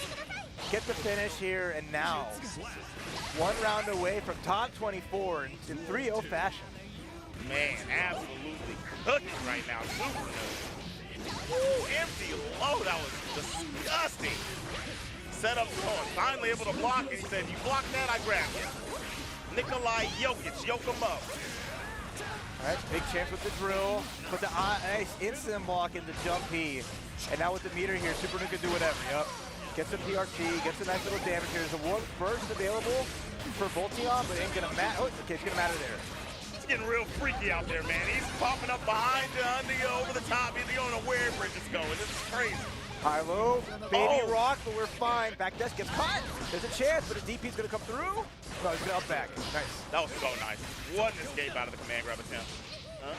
Q, leaf grab, no dice, and then the jump, the fly away. Really nice stuff. The Supernoon's like, I'm not here to block. I'm here to get away. Yo. I will do anything and everything, and if you are gonna be giving me that amount of space and not pressure me at all because you think I'm gonna bust out at every turn, I'm just running away at every turn and making it work. So it was just, again, beautiful awareness from Supernoon as always. Just really getting his opponent into a different mindset that he can take advantage of. And he does so flawlessly with a 3-0 to the top 24. Supernoon looking to get a top 8, wants that entrance, and wants that belt. Oh, yeah, man. He's been chasing that. Too clean. He's been chasing that big win in 2023 so far. Has not had like that big tournament, but he's knowing that he's gonna be the first Bridget to get a major win. He's saying, "Oh, Japan doesn't think this character can do it. Doesn't matter about the character. I'm gonna do it." And that's the difference. That's of how a it player works. like Supernoon. So he's hungry for it, and a great shot here. So we'll see how that goes. So, speaking of Japan, right? And talking about Bridget. So I was having this conversation with one of my homies the other day, and a few of my homies, and I think that this stands. And tell me if I'm wrong. Okay. Whenever we look at tier lists from games and why America's tier list is always different than Japan's tier list. Sure. Is it because that we respect mix and getting cooked, like because we can't figure out what to do, and they respect neutral more? It's hard to say. Characters that are like more like neutral heavy are higher on their tier list. Like, I won't speak on something I don't know, but I know they value different stuff when it comes to characters. Like, they look at it at a different way because of just like their natural, like the play style they do and just like how they approach it, right? So it's different approaches to the game, no matter what. Like us compared to like EMEA, compared to Japan, everyone has like their own kind of like philosophies in a way. Even if it's the same game, there's a little bit differences. I don't know what they exactly are, so I don't want to be sitting here spouting stuff like I don't know. But everyone looks at it in a way like that. So it's interesting that it is always kind of that way. But in the same vein, you know, people there like, you know, here you don't see Giovanna feasting like you see with like TY over on like that side over there, and just saying, hey, this character can make it work, and it's scary, but you know, it takes a certain kind of player to really bring that out. And we're going to see that right now with Creator on Giovanna going up against Solstice, one of the best all-around Guilty Gear players in Xrd and in Strive. Coming through here with the Brigida themselves, notable Ramlethal, but I think with them focusing on Xrd Ramlethal and learning the Bridget, they finally have a divide. We don't have to worry about playing the same character 2 different ways. Oh, I like it. I like it. I like it. Ramlethal in Xrd, such a cool character. That is the absolute sauce. Bring it back. I want that Ram. That's what I want to see. Wait, is Xrd here? Yeah. They got setups, they got a tournament, people are popping. Yeah, I mean, Florida's got a great scene. I like it. A lot of folks, they do some cool events. Shout out to Baja Burst, run by Rye Valentine, always having events, doing cool stuff, but we're going to see Creator versus Solstice. Solstice already saying, you're in the wall, you're in this pressure, there's the mobility, there's this setting up the yo-yo, keeping you in check. Creator just trying to find their way in. Shout out Glenn's Game. Simple tag for the Creator. Gets the back forward throw, pulling up hot, and the air dash gonna get Solstice out of there. You know, what do I know? What's up? I'm just wondering, like, I know Bridge is really good. Like, just don't get why. I know you broke it down. I just still think you should stick with Ram, bro. Unless you're bored. Hey, if you know the character has like this kind of tools you want to use, you know, and the playstyle's nice, right? It's all preference at the end of the day. and he can always go back to Ramlethal. That's no problem. But it's like Super Noon. Same way. Ramlethal player going to Bridget. True. Why is Solstice biting Super Noon? Hey, whatever works. Let's go. Ooh, the mix was nasty. I like that RC into the air dash, cross up jump K. Finds the Soul Poenche, and now Creator with that first game. And, you know, Giovanna's such an interesting use case in this game. One of the most like grounded characters, but just that dash speed so strong. And just being able to play strike throw so well, just like that. Not getting the full confirm off the counter hit close slash, but still, pressure is on, and just more jump cancel like the fadeaway again. Big lead for Creator. Oh yeah, he's doing a great job. Tried to throw that DP there just in case Solstice tried to fall with a button. Oh, baited the burst, but didn't quite get it. Couldn't get his confirm. 6P tuck. He's looking for it. He's looking for it. He was like, try to approach me if you want. I dare you. Closing the first game. Flins Gaming, Creator. I like it. Now you were talking about the dash speed of Giovanna. I like to say, even when she's full screen, she's right in front of you. She's too quick, man. Too quick. All right, guess what time it is? It's like, all right, Solstice is like, bet. You got it. But now you've unlocked the final boss. Oh, he did it. Yeah. Ramothal's coming through. He said, all right, the Bridget experiment not working against you. I'm not even going to try to throw more games your way. Right, you got exactly. It, man. You got it, Creator. Hey, it takes a good player to understand that. Like, okay, I had a good start, but then as soon as you got going, it's like, I ain't trying to risk that again. You already beat me once. Wait, no games. I say this a lot on any game I cast. I have a rule in my own theory. I feel like you should only switch after game one. If you wait too late, it generally doesn't work out. In my experience of watching competitive fighting games, switching in the final game does not work out if you're down 2-0. It's such a big gamble. Yeah. So good on Solstice, already with a nice lead here. We haven't seen Creator getting a chance to bust out. Nice IVs, but the defense only having a YRC or super in between, but even there, can't move forward. And just Solstice having to fight. Having one sword here, has to be careful now that Creator's out into 2D. Dashing for a grab, there's the Soul Nashenche in the air throw too. Damage is piling up, another grab, and now we got a gap for game. This is nice. Solstice does have meter on deck, and there it is, huge. Ooh, reverse. Oh, that's huge. That should be meter, it. RC instead. I was expecting a super. That's what I was thinking. No burst There for we go. Solstice, and that's going to be the game. Okay. I assumed Solstice was going to let it rock, right? He's like, well, if he fakes this and I still die, like, it's not worth it. So he just takes it, keeps it for the next round, right? What a comeback. Yeah. Creator found like 2 good grabs, and it was just like, all right, I got 100% bar.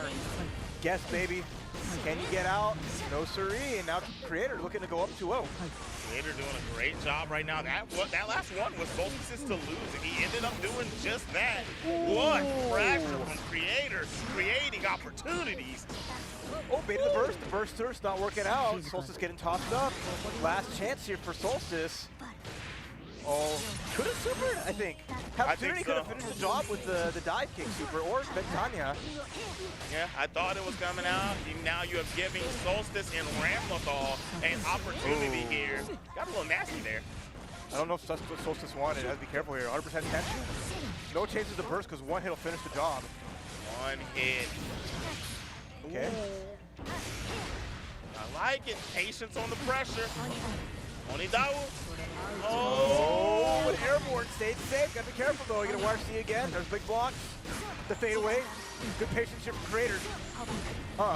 Thor, tech throw with the jump K. Still in there. Solstice. There's the first. Last chance. Creator run up DP again. He in your face said, hold this. I didn't even got bar to make this safe. That's what I'm saying. Like, he just was like, this is it. This is the opportunity. And he spent it. No bar to keep us. That's crazy. Stone face, Creators, creating wins, creating opportunities, not dropping anything, zips right in, there's the 2S, into pressure, gets a small punish, off the wall we go, and now Solstice back in his corner, the jump heavy comes out. All right, nice. Nice. I believe Solstice can run this back. We saw that layered pressure even with the pixel of health last game when he finally got to go. The way he played that corner was so nice. So if he's not on pixel, stuff like this, right? Like, that's a Solstice type round. He's cooking right now. doing a good job of it. There's the grab too. I want to see, since we've seen a lot of text from Creator, we got to see more of the get in the corner, feint the grab, up back, hit the like jump, heavy slash into the scissors. There's got a lot of tools that Ramifal has to mess up people going for Stantex. Agreed. Agreed. She can definitely get jiggy on you if you try to grab too much. Pick this spot perfect. What a great job from Creators. Respect the bar, no, up back. Staying safe, BRC out, and an air throw for Solstice. Very good. Solstice gets the air throw. I thought it was going to be Creators, but Creators said, I got the ground one for you. Nice pressure, nothing pressed. Solstice holding it off, finally leaks his way in with a 2K. And counter hit, here we go. Yo, another roll right through. You're putting me in the guillotine. No, siree. Creator, one game away. The gamble on the super pays out, and now full combo catching Solstice upping out. No wall break, but in a position where a good chunk of damage comes out, but no, 2S is going to save the day. Yep, that'll save the day. Found the opportunity to get out of there. Nice, there's that scissors like you were talking about.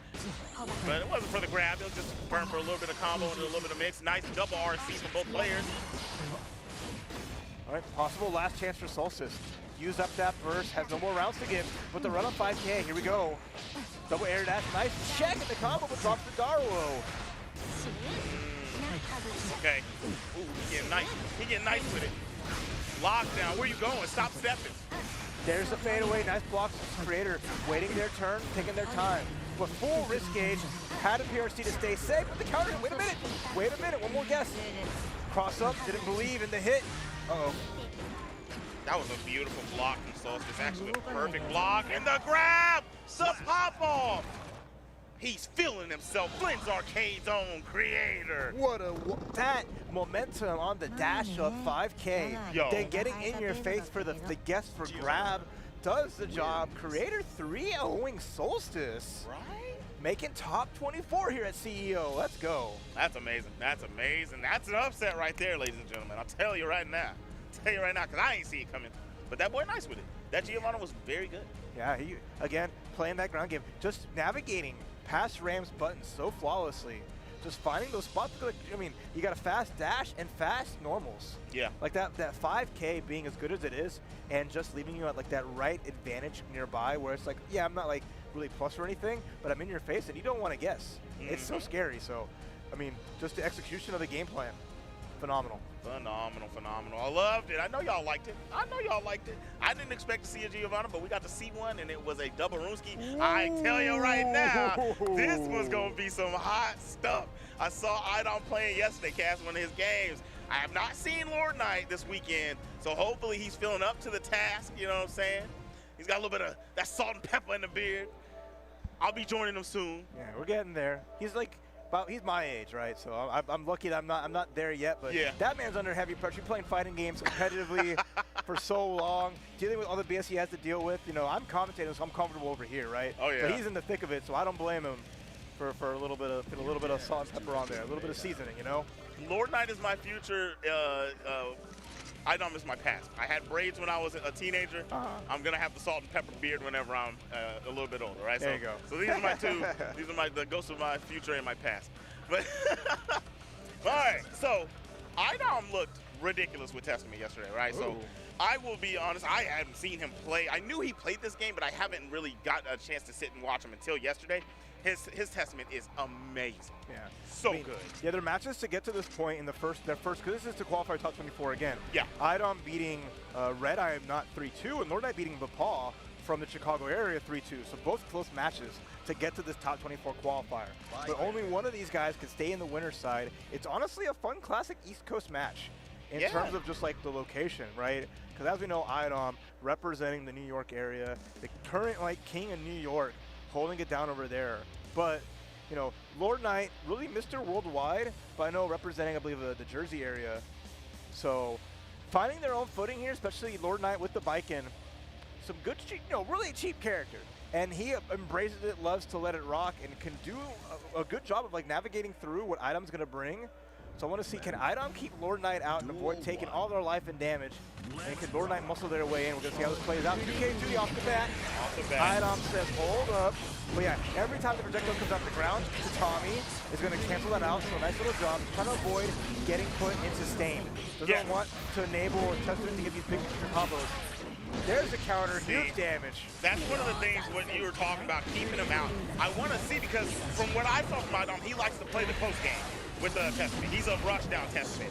So up close, he's going to have a tall order to fill going up against Lord Knight with this Viking. Lord Knight trying to go for the mix. YRC is going to shut that down. Going back at it, trying to call the homies. Put the stain on, no good. Gets it on finally. Can he get a touch? Yes! The palm, the burst though, Lord Knight says, I'm going to keep this life lead. And with the meter on deck for Lord Knight, gets a big hit. RC, full combo here. Should be the round, yeah. Oh yeah, with that tether on, he gets the loop it. Wow, surviving. Yeah, okay, jump slash though. Great hitbox on that, air-to-air wise. Close first round. Lord Knight holding it down here for the Beast Coast. The counter, max distance though. So no actual like grab and damage. Still worth it though, still worth it. That counter is so good from Viking, I promise, man. You squeeze that into frame traps, things like that. It's just a tool you got to be aware of on the defensive end. Low profile, but still gets put on the second side. Bing. I'm happy to trade blows here, but gotta be careful with Lord Knight. With all the resources in the world, gets the tether, gets the damage with the wall break. It's a super Lord Knight game 1. Man, it's looking rough. Idom's got, dude, he's got, I know he's a rush down Testament, but he's going to have to tap into his zone and bag. He's a rush down player in every game, so, I mean, tap into the zone and bag, dog. Join us over here in the keep away lanes. Okay, game number 2 here as Idom just gets early stain state, gets the teleport instead, the combo. Yeah, I like that. Lord Knight found a great first spot. And the air-to-air too, just to keep Idom in the corner, forced to guess, but immediate tech.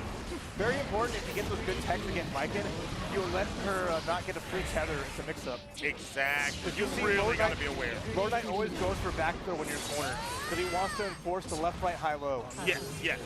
That's the best case opportunity for Viking, but that is not a round on deck for Idom. Excess smiling. A little bit, because he has not tied the game yet. We'll see what happens here. What a counter hit. Gets the stain state combo is nice. Woo! Into another setup. Good jump from Lord Knight. Oh yeah, Lord Knight. Keep it simple. The escape back to mid screen. Avoiding the crow, just not wanting to get caught in the storm. Oh, that was he wanted to teleport so bad, but wasn't active yet. Exactly. But still managed to get out. Gets a grab through with the punish. Lord Knight gotta be careful, running out of resources in life. I feel like it actually worked out for him that he did get the teleport low profile into punish. Curtains, baby. Call in the squad, call in the cuties. Oh, what? He's got the curse on, though. He's got the stain. Tries for the... Yes, there it is. There it is. Arbiter sign just at that, after that hard knockdown, where you know you're going to have to block the high or low, but just that little hit catches the overhead. And Idom 1-1. We got a good set coming up here. You know, we still have a good set. I mean, it's been a good one from off the gate, at the gate. Oh yeah. You know, that was a beautiful teleport. You know, I know it's called Arbiter sign, but I call it down dog and up dog. There you go. Hey, he's gonna take a big bite. Oh, overhead, nice. Yo, Zonsen saying, yo, block this. Yo, Zonsen, yo, block this. You didn't. Here we are. Nice. Dash on 2K2D. Burst suspended instantly. Didn't want to deal with any open. Yeah. That's always a good thing. If you have a game lead, right, you know you're going to get your burst back suspended this early. Yeah. So good call from Lord Knight. But try to go for the follow-up after you got low profile. But Idom is really ready for that. Really nice. He knows the matchup. Okay, so I play Nago and my pocket is Testament. Okay. I'm stealing that. I didn't even know I didn't know that was there you go. Well, like, I know Idom being in New York, he plays a lot of the other Shine, not the one that plays, not you know, yeah, the 2 Shines, right? Yeah. He plays the one that does play Potemkin, move to Viking. So you see that massive knowledge really coming out from Idom, who's been doing a great job of just getting these subtle nuances and making it count. And they are necessary. If he doesn't have like those little things like that, you know what I mean? Lord Knight's really playing a solid game. That's one of the best 6Ps in the game. It's gonna work out. coming over there. Got the stain on, and there we go. Nice job from Lord Knight to eliminate that threat. Corner push, Tether's there. What are you pressing, Idom? Oh, bait the burst. No dice. Goes on, sends forward combo though. And that's a good burst because that was going to be a super, but Arbiter sign, run up, full punish. Nice from Lord Knight, going to take that game. Saw the future and said, all right, I know you want to stay at that distance. You're not going to commit to the Grave Reaper. So it's just a good call for the dash forward. Lord Knight, match point. One more game away. Yeah, that was very, very smart. Just sprinted straight at him. Doesn't use the second part. That was smart too. If he starts canceling that and he doesn't do it, the low profile won't mean as much. Nice adjustment. Oh, nice. Came in there. Doesn't get the combo. Oh, touches the low. And that big damage off that little hit. PRC. Caught you grabbing. What do you think is there? There's no dice friend, but same. Nice up back to fuzzy out. But the double overhead. And now Idom getting a wall break of their own. That's a good positive bonus. Needs the meter. I love it. I love it. Does a lot of damage. 16 once again. Stains there. Making his way in. This is his only time. Oh, wow. What a way to maneuver through traffic, Lord. Nice. Yeah.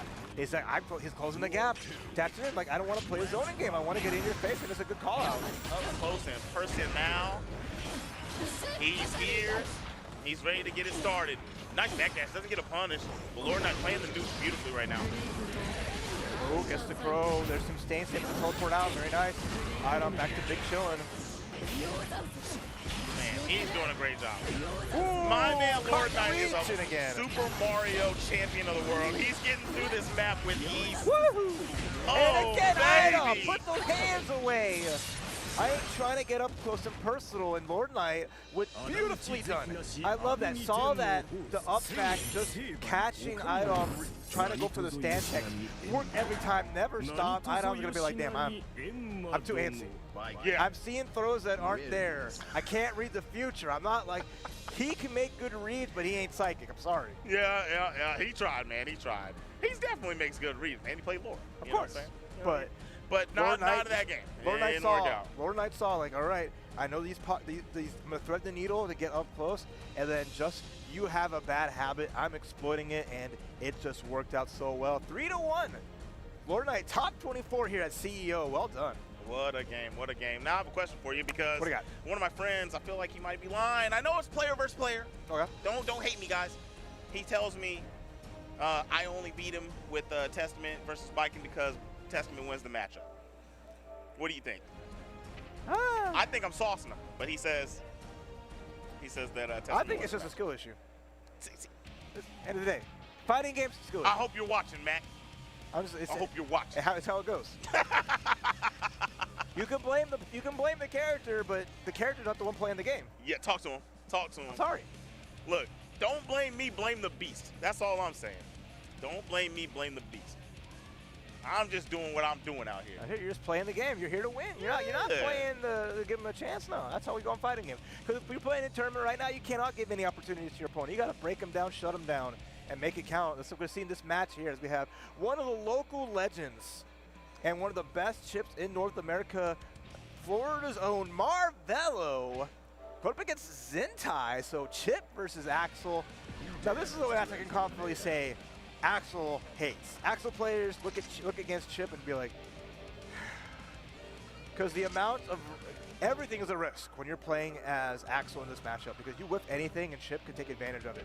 Even as much as just like a punch. Just a small little just check can mean Chip gets in and just puts on pressure. So I wouldn't be surprised if Zentai maybe picks a different character in a situation like this, but we'll never know. Yeah. End of the day, but we know what Marvello is going to go with. It's going to be the Chip. Yeah, it's one of those things, like you said, like he can just work his way in so simply.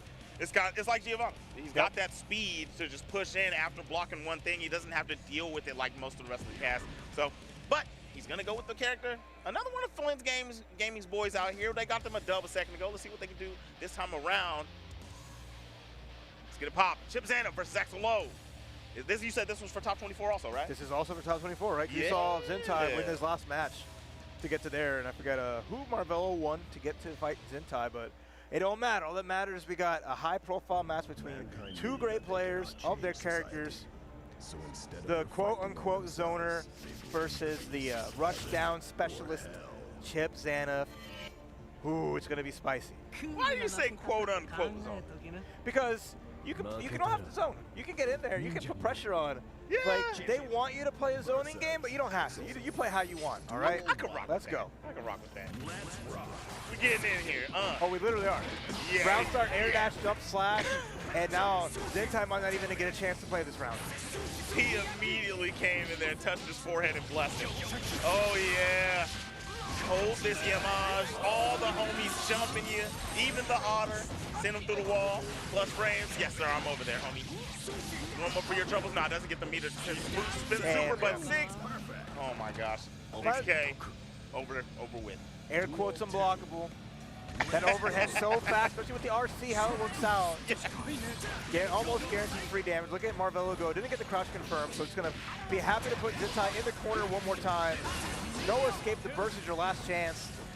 And Marvello just getting any one hit will be immediately in the super. And he's just happy to party. Nice whiff, bro. And you again. can't do that, dog. You can't do that. Not with Marvello piloting this character. Put your hands away. Keep your hands inside the ride. The caution sign. Yeah, any one thing, and then it could be the Seshu. Game 1, Marvello, just relentless. I love like the spacing, right? Because he was playing at a range where like he was outside of that 2 heavy slash range. Yeah. And again, that button is like it's such a big risk. There's so much recovery on it. Oh, 5 the anti-air already off to a good start. Zentai just that's the frustration burst early on. And you saw Zentai went for the air-to-air situation. He wanted to jump with him to start, and Marvello said, nah, I did that last time, homie. I got you. That 5P. But now, look at this. One of the sweetest combos in the game. Hey, hold up. He had a little bit more stank to it. Mix it, master. Yo, that was so mean. He gotta do him like that. Big damage combo into the left, right, up, down. Oh.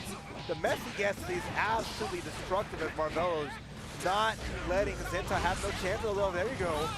Big damage coming through from Zentai. Big opportunity, but how many more of those can you get? That was nasty, dog. I'm still in awe from what we've seen. Overhead into the empty low. Nice use of the meter. Yeah, Zentai, where do you press a button? I can't tell you, my friend. You got to find it on your own. He's playing good defense right now, but he just can't get anything going. I'm still here, my friend. It doesn't get out of the spacing.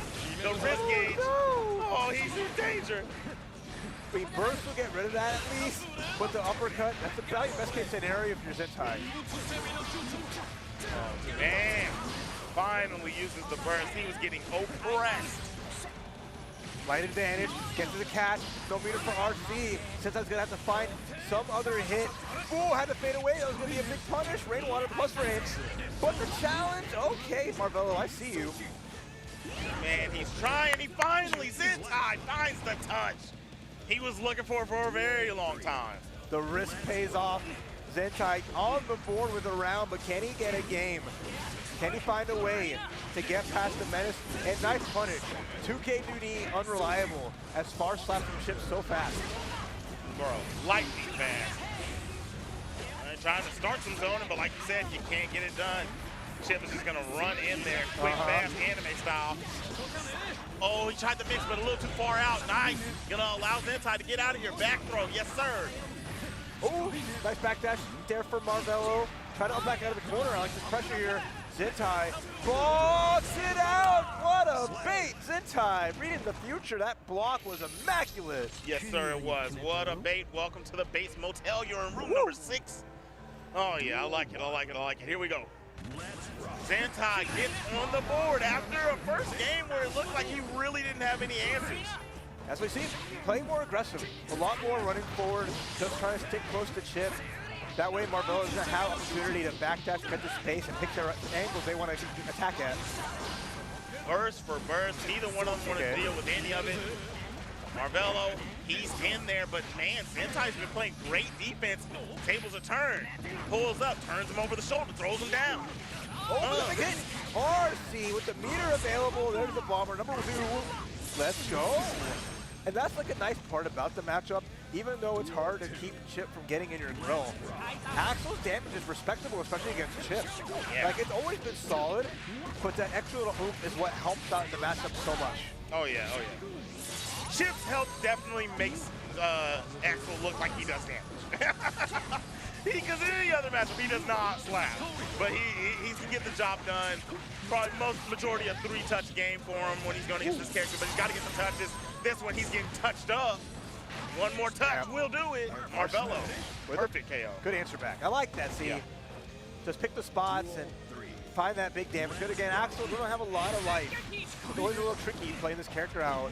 Good pressure here, Marvello trying to rush in. But Zentai's defense, here we go. Right, backing away. Able to get some kind of zoning started. This is the first time he's really been able to create this. He's still playing the mid-range very well.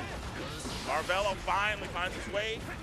Trying to get him opened up. A lot of checks with the 2K. Finally swept the toes off him.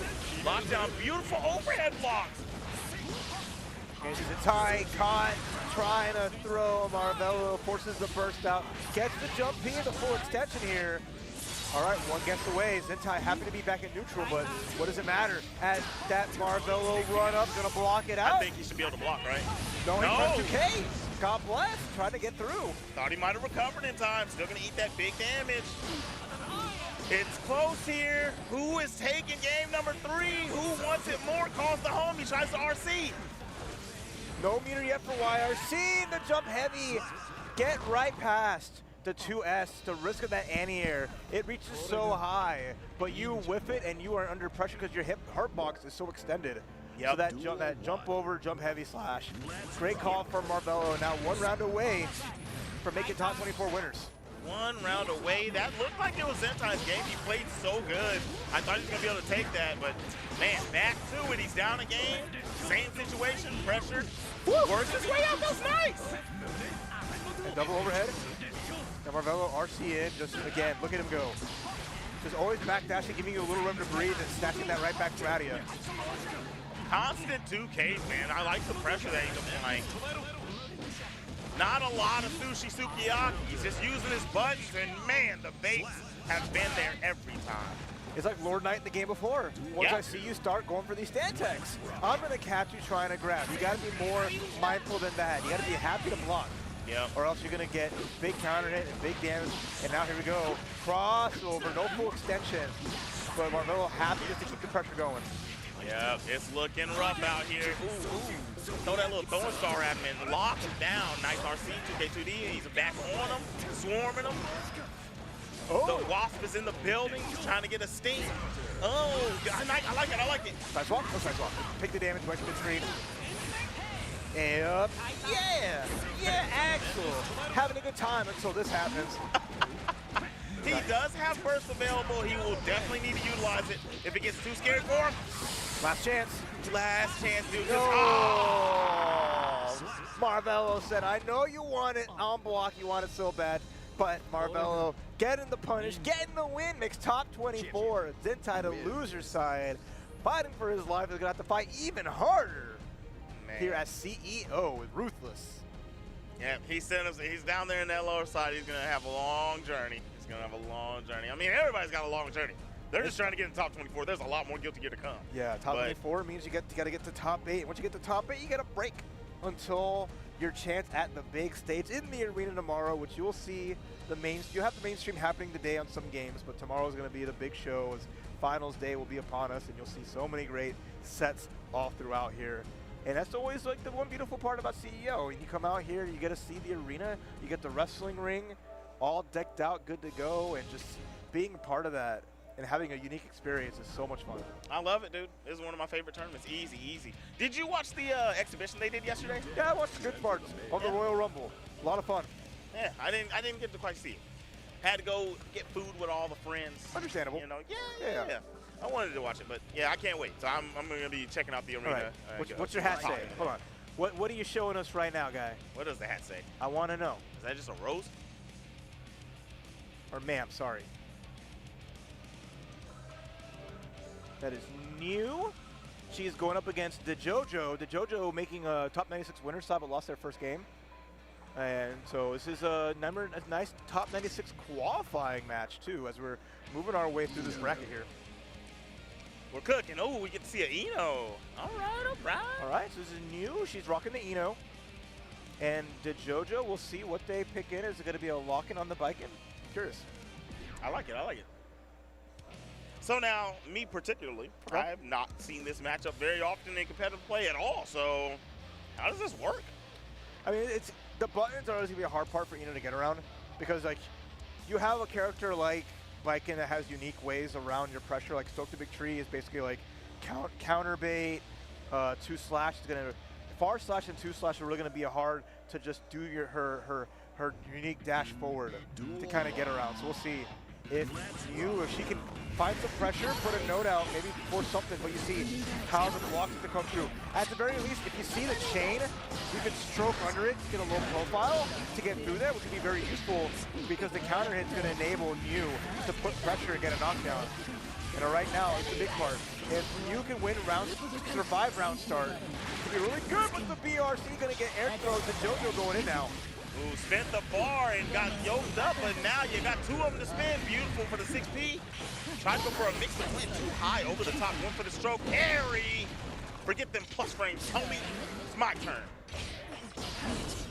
All right, back in the nooch, and man, put out that long button. And that's going to be the first round for the JoJo. All right, all the way from the UK. Cool to see. But all right.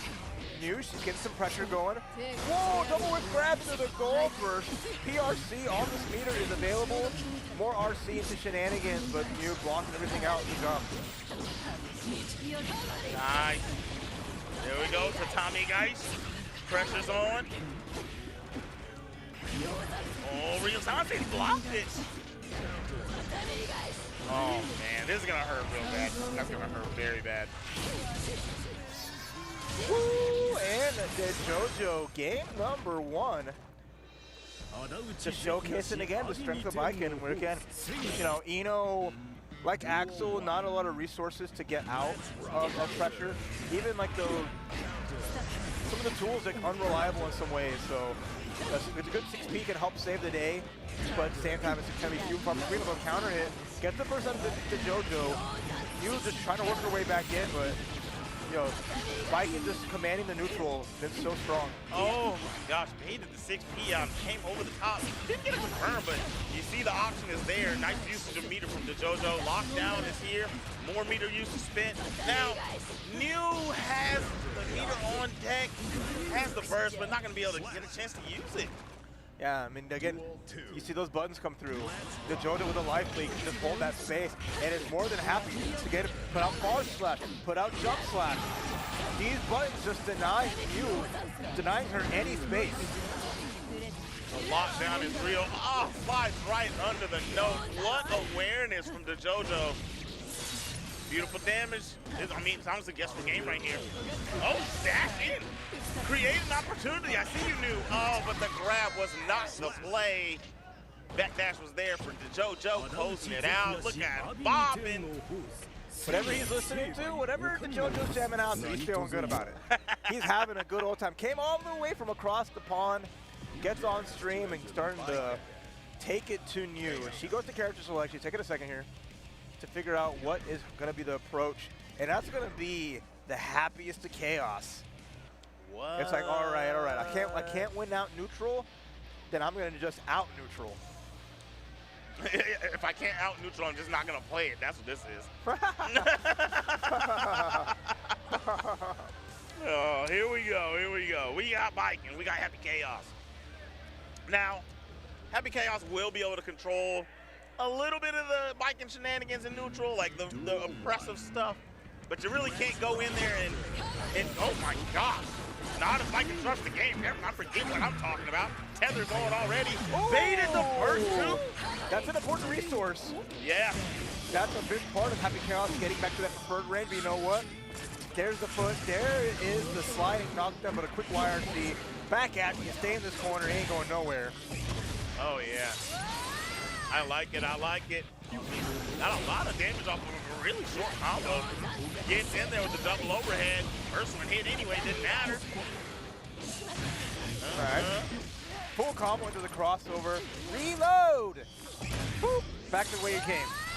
Looking like the pick. Looking right. Dude, doing very well. Plus on whip. What are you doing? One bullet in the chamber with the run-up grabs. I don't need this gun to make short work of you. Just saying. You think I'm going to run away? You think you have to block? I like that kind of decision. Imagine you're fighting the dude with a gun and then he runs up. He's running at you with it like, hey, bro, just hold your horses. Nice job. Gets the opening to JoJo. A lot of damage. The burst is back for Noob. But will it be spent? Do you just take this round? You have to. Yeah, right? I think you have to. It's not worth spending the first there. And then the Yozansen RC. Perfect. And the JoJo match point. Top 24 loser side is potentially imminent. Can she find a way to navigate around this? Already getting caught up by crouching heavy slash. Finally gets a far slash. Trying to get something going. Uh-oh. Nice grab. I like that.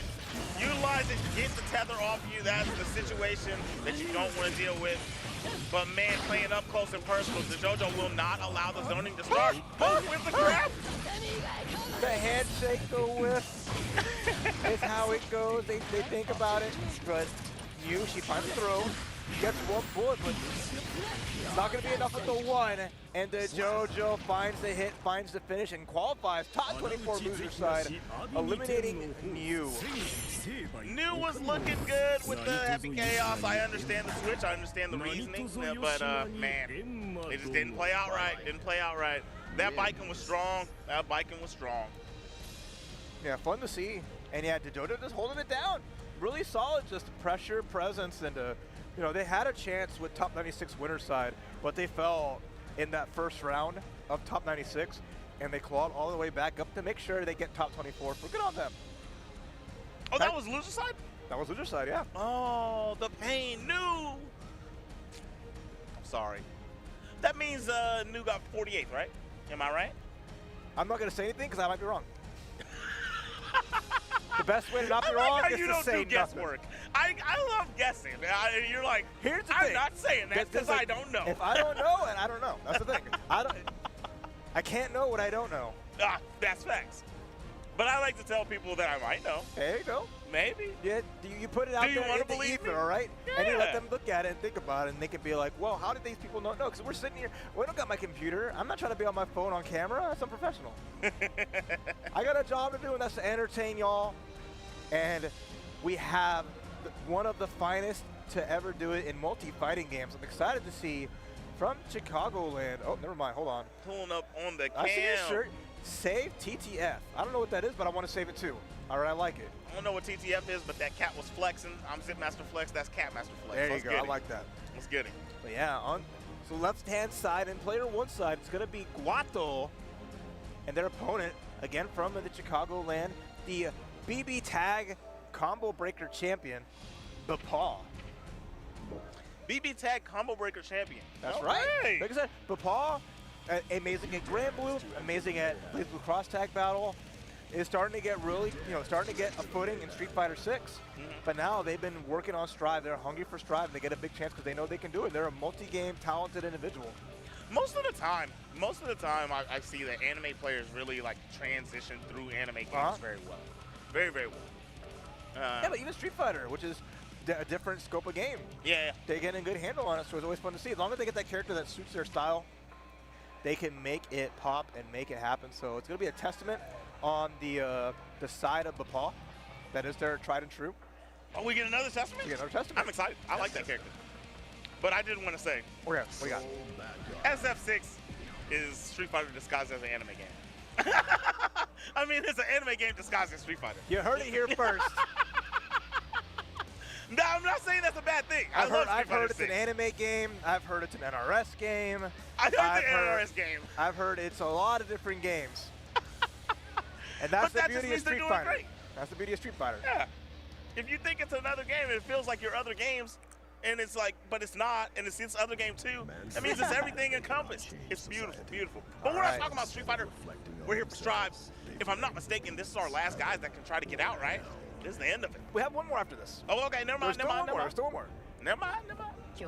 So, will it be in the top 24 loser? We've got Guato, Soul Bad Guy. All right, our first Soul of this block. And Pinecone's Bapa. Off to a start, counter hit, there's the knockdown, and now Bapa too far away to get a knockdown themselves, under heavy pressure. As we know, Soul Bad Guys got the reach, got the bonus from that air dash.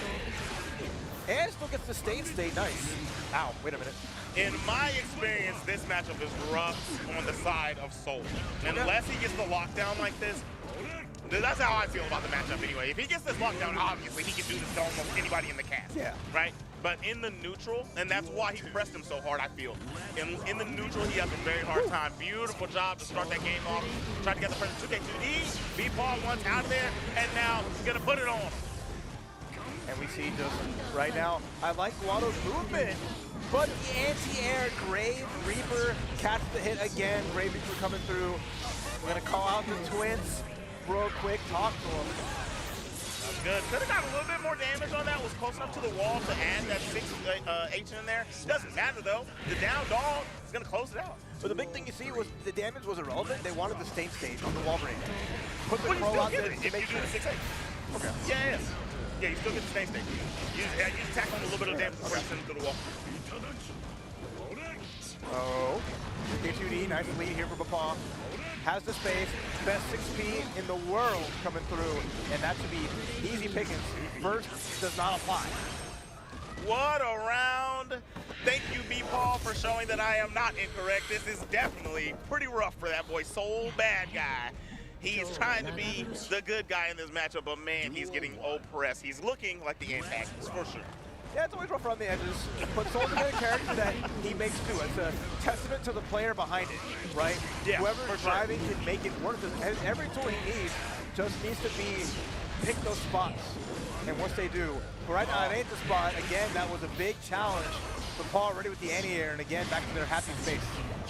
Back to the happy space. Look at it, covering space, covering space. I like how you saw as soon as he got that one slide under, B-Paul started throwing out lows. Like, I can check that. You're not going to just do that. And I've got that the God 6P of the game. So it's going to be rough for you to get where you want to go. Nice RC, but still going to get clipped. Had the state on. Conversion is good. This is B-Paul's bread and butter. Gets a life lead and stays at a range where every decision you make is going to get answered by a whip punish, by a good projectile. They are so good at zoning that they thrive with these kind of characters. So you're seeing that right now. Happy just to play the space. Yeah, that's it. That's what you want to do. Nice. Immaculate. Detonate. Ooh, the shimmy walk. That was nasty. The stutter step. The big bite to break the wall. Guato just not being able to challenge correctly. Arbiter sign, no wall break here, and running out of resources. The burst is there, but you just use your meter to get close, and you ain't even any closer. My goodness. Okay, this is it. That's the only range he can really scrap in. Puts that hand on him. Talk to the hand. 2-0 in the favor of B-Paul. Doing it strong. Again, they found that position. They just know, hey, I'm gonna wherever they stand. It's been so good. Oh, yeah. Guato is just trying to figure anything out to get it close. Yeah. Has taken so many risks, but B-Paul shut it down at every glance. Oh, yeah. Oh, my gosh. Big counter hit. That hurts into a setup. Woo! All right, nasty. now we're getting cute. I like that. Yeah. Okay.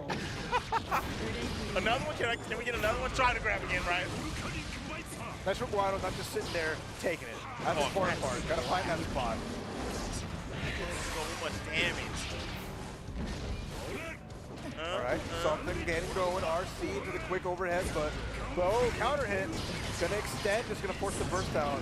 As even as it gets, but it's still in the Paw's favor with the space with the stain state. Oh, wait a minute. Yeah, meter, how are you gonna go? I think it's that. It's gotta be, right? Me? There we go.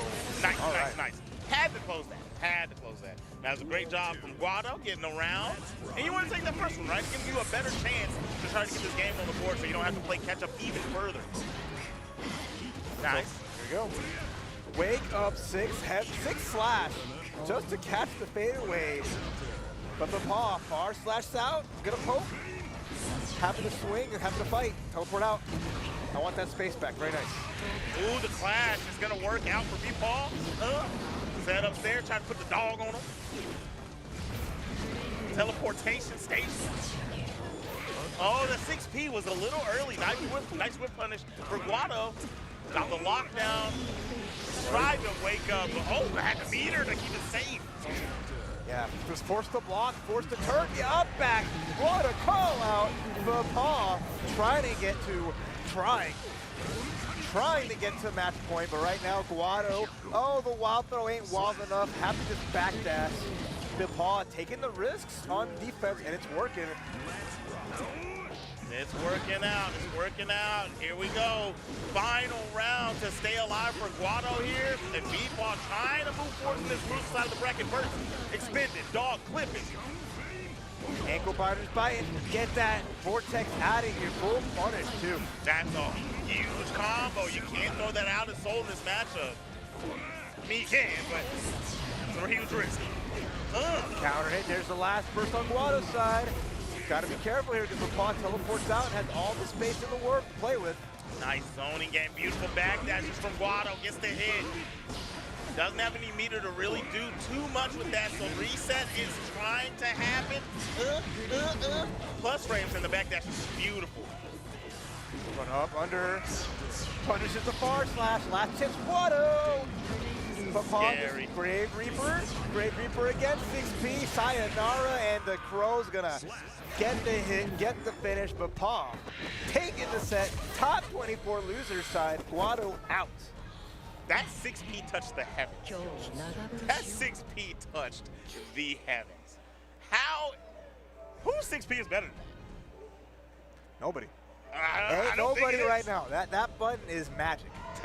Testament was one of the best anti-airs to ever be here. And that was funny because like Testament's old 6P was an overhead in older games. Yeah. That was part of the high-low mix-up they had. But they said, you know what? We're not trying to do that game style anymore. Here, now you get like, you already have one of the best 6Ps for mix-ups. Now you get one of the best 6Ps just in neutral for anti-airs. It is a Swiss Army knife, and Bapa knows how to use it to slice and dice through everyone. Good stuff. Yeah. Slice and dice with the scythe. That was such good gameplay. I love it, man. We got to see 2 Testaments. I'm happy. I'm happy. I'm glad you're happy. Like that's what we're here for, right? We're here to have a good time, and if you're having a good time, I'm having a good time. Yes, sirree, Bobby. Yes, sirree. Bobby Joe Johnson. I feel like the only thing I didn't get to see this weekend, I got to cast a pot yesterday. I'm not even going to say his name because I don't want to do it to him. I haven't gotten to see any pot busters. Okay. All right? Well, not during my vlogs. I've seen some pot busters. Not during my vlogs. You wanted to see someone get grabbed up? I get it. You want to see a big boy, you just, You know what I'm saying? I get it. Everyone wants to see somebody else get grabbed. Yeah, that's somebody else. thing. Somebody else, number for sure. one thing when you're watching grapples, I ain't trying to be that guy getting snatched by a Zangief, getting strapped by Potemkin, Ladiva, what have you, right? What have you? I only want to see other people, because it's like, it happened to me, it happens to you, because you know that feeling. Yeah. When you get command grabbed to death. It's the worst feeling. All right. Feeling. So Scambellini back on the sticks one more time, trying to qualify, but going up against Vinnie G. First time seeing them on stream. All right. Going up against Vinnie G. Nice. Okay. Scambellini versus Vinnie. Interesting. Very interesting. There's something going on there, right? It's something going on. Vinnie. It's a Vinnie. Hey, Vinnie. It's All Scambellini. right. My cousin Vinnie. All right. My cousin Vinnie. Trying to have a conversation, all right? Oh, tell him to come down. I got to talk to him. All right. So, with Vinnie, yes, I casted Vinnie yesterday. Okay. Right. Yeah, he's mad nice. That's good. We're going to see what they can do here. They made it out of pools to get to this point. And again, I think they started top 96 in the winner's side. So everyone that we're seeing, I think Guado is one of the only few that was climbing through losers the entire way. Okay. Where they came into top 96 on loser side. Everybody else has pretty much been qualifying out of losers have all been from starting round 1 winners in the top 96. Makes so sense. They've really, they're showcasing that. That's why they were in the winner's side to begin with, right? Exactly. I think Vinnie G started out off the winner's side. They had to face off against Marvello. So after losing to Marvello, Okay. so this is basically, how Marvello beat them and Zentai beat Scambellini. This is basically both players clawing their way from losing that first round in Not 96. Okay. So I can dig it. Only one of these two, Zato versus Kai, can make it through and keep it going and keep that CEO dream alive. Yes, sir, Bob. You want to keep it alive. You want to be able to play in that ring. Let's get it. Let's get it. Woo! Our last match of this block. So enjoy the finale of Top 96 at Scambellini. We saw that aggression. We saw that pressure. There's Fearless. Fearless in Daytona. The sequel to Sleepless in Seattle. No. That was good. That damage was definitely good. My God. Vinnie G getting sliced up right now. Dealing with the pressure, jabs out, but gets stun differed in return. And we know that's the thing about Zato. You thought Chip couldn't take a hit, Zato's right up there. Without any guts either, this character cannot live. Past getting hit, but wait a minute. Look at this, did he get bigger damage? Yeah. So that's why Scambellini is just content on going for more TPs. The Vapor Thrust are coming through. Yeah, if you're not going to get hit for big damage, it's like, okay, you're going to have to show me, because I'll take 10% for that risk. Off the top, like that. We're gonna skim off the top every time. Okay. Exactly. Nice. Gets a nice confirm. The Dutch combo, beautiful stuff. It looks so clean. I love it. A little bit of swag in there, a little bit of sauce. All right, and put a little bit of that electricity on him. Big jump on a 2P classic. 2P and then the run under. Just watch the first. Read that like a Dr. Seuss book. See, that's the tricky thing, right? When they run under you, it makes you think that you're going to be able to do that kind of burst. You're like, well, oh, I'm good now. But the whole idea of it is they're holding forwards to run under you. So they're holding block on the other side on accident. So you can't do that. But the mental part of it tells you that it's okay. I understand why he did it, but it was not the right play. Scambellini eating the Yamahashi. Gonna use the bar. Amorphous coming in, taking a chomp, taking a bite. Scambellini, gotta watch out. Vinnie G with all the little Eddie meter, trying to get a command grab, but no, come back. Good block from the dust, but the sequence is continuing. BRC, high, low, where do you go? Ooh, double back dash. Keeping the corner. Vinnie G, back throw. Scambellini has an opportunity to make something shake. Ooh, kills little Eddie. That's a good spot here. As Vinnie G just using BRC, gets the command grab on the Vapor Thrust, denying Scambellini the party starter. What a read on that. Just micro step forward with that dash button. Gets just a shark attack. Yeah, it's Shark Week, baby. Blood in the water, as Jake said yesterday. That's why you ain't seeing me in the ocean. I don't know what's in there. Yeah, I'm not doing it. I am not a water guy, promise you that. We're here in Daytona Beach, but I am staying on dry land. Thank you very much. Promise. All right, pressure on Scambellini. Oh no! Oh. That was all that meter to slingshot in the corner. Had to burst there. At least got rid of little Eddie, but nice mid space here as Vinnie G. Yeah, I like that. 6B. Brings up the homie, but a nice TP comes out. Yeah, that was the lucky part of that situation, right? He killed Eddie and put himself in the corner. If he still had Eddie on deck, Vinnie would have locked him down, jailed him. Nice. He did that last time he was in the corner. A back throw. He's going to take it over. Has a chance to close this round. Ooh, frogs out. Back dash. Okay. Hey, I like that. Yes. It's good. Yes. Multiple hits, right? So it's going to kill little Eddie. Clip Zato's knees, and now run up, crouching heavy slash. Let's go. Vinnie G's getting pressure going.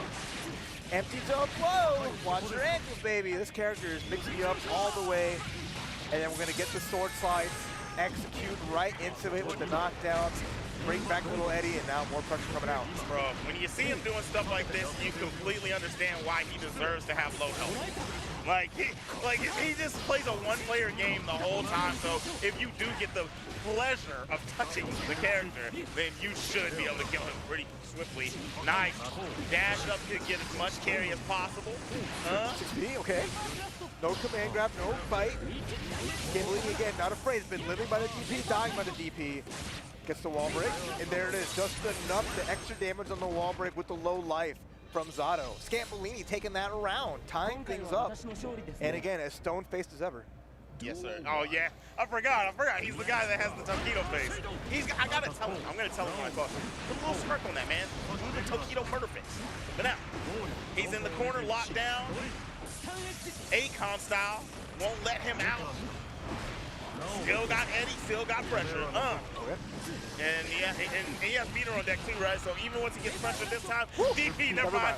He won't get pressure this time. He's just more than happy to let it rip every time, and it pays off. Good damage. Oh, yeah. No shock state yet, but there it is. Applied. Fade away. Nice grab. Vinnie going to be able to put on a lot of pressure here. Try to go for the 5D. Didn't work, but catches the up back. Where do you think you're going? We're going for a ride. Go through the wall, break the glass.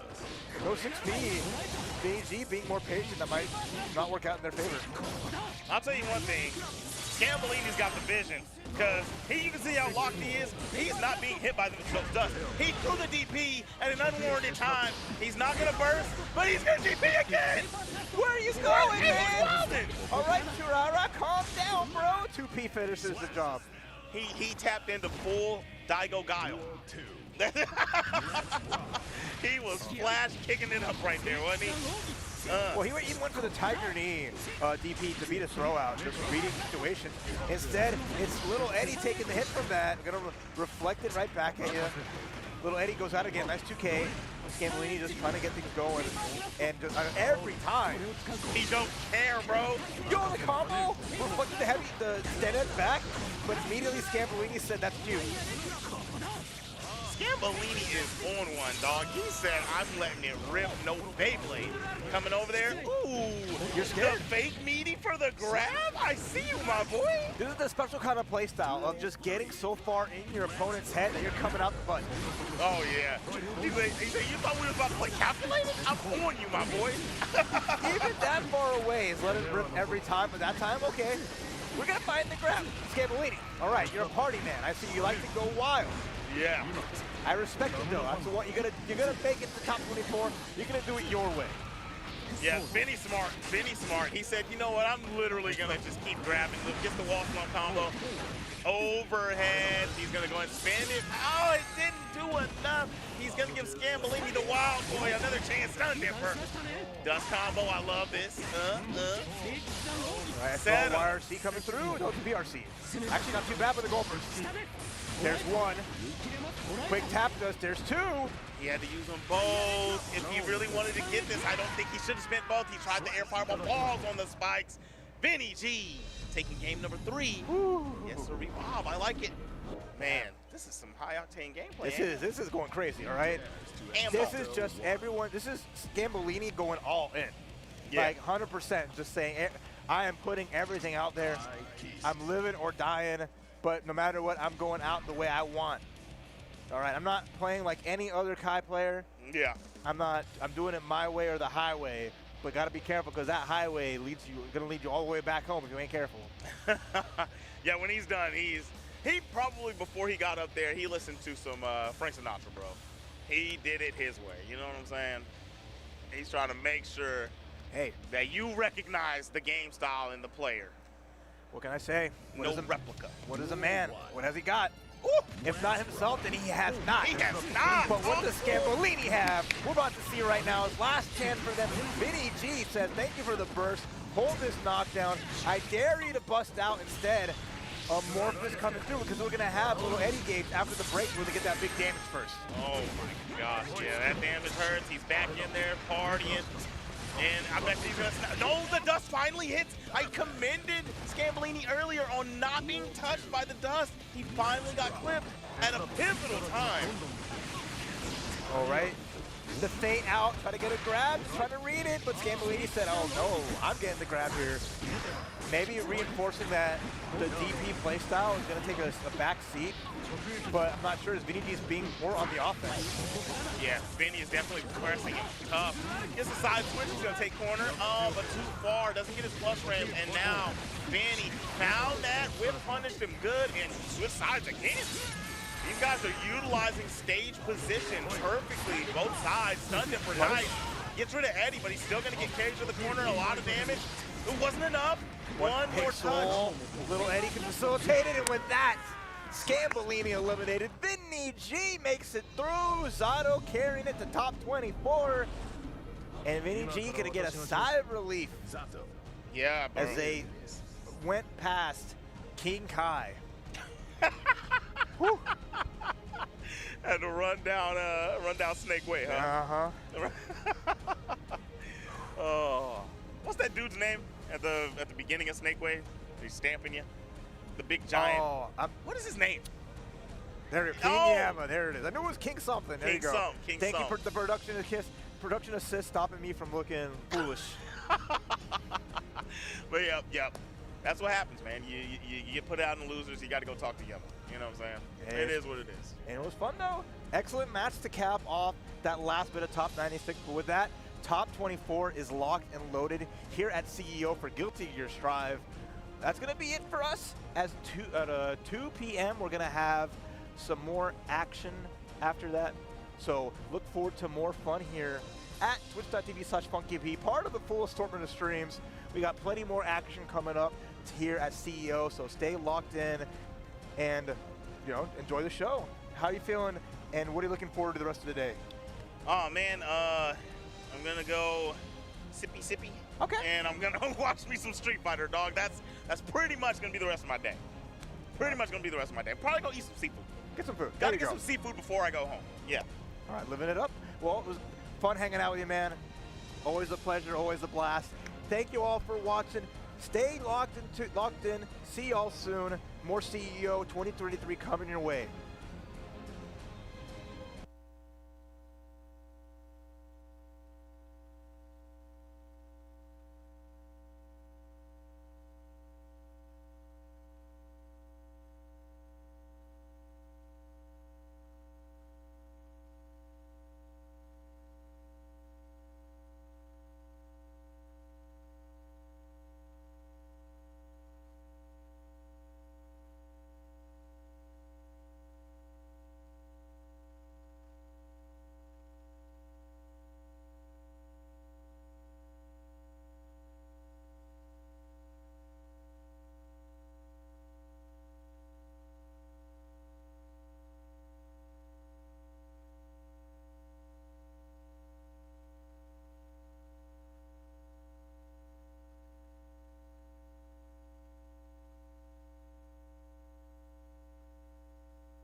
Welcome back, everybody, to more Guilty Gear Strive action here at CEO 2023 with your top 24.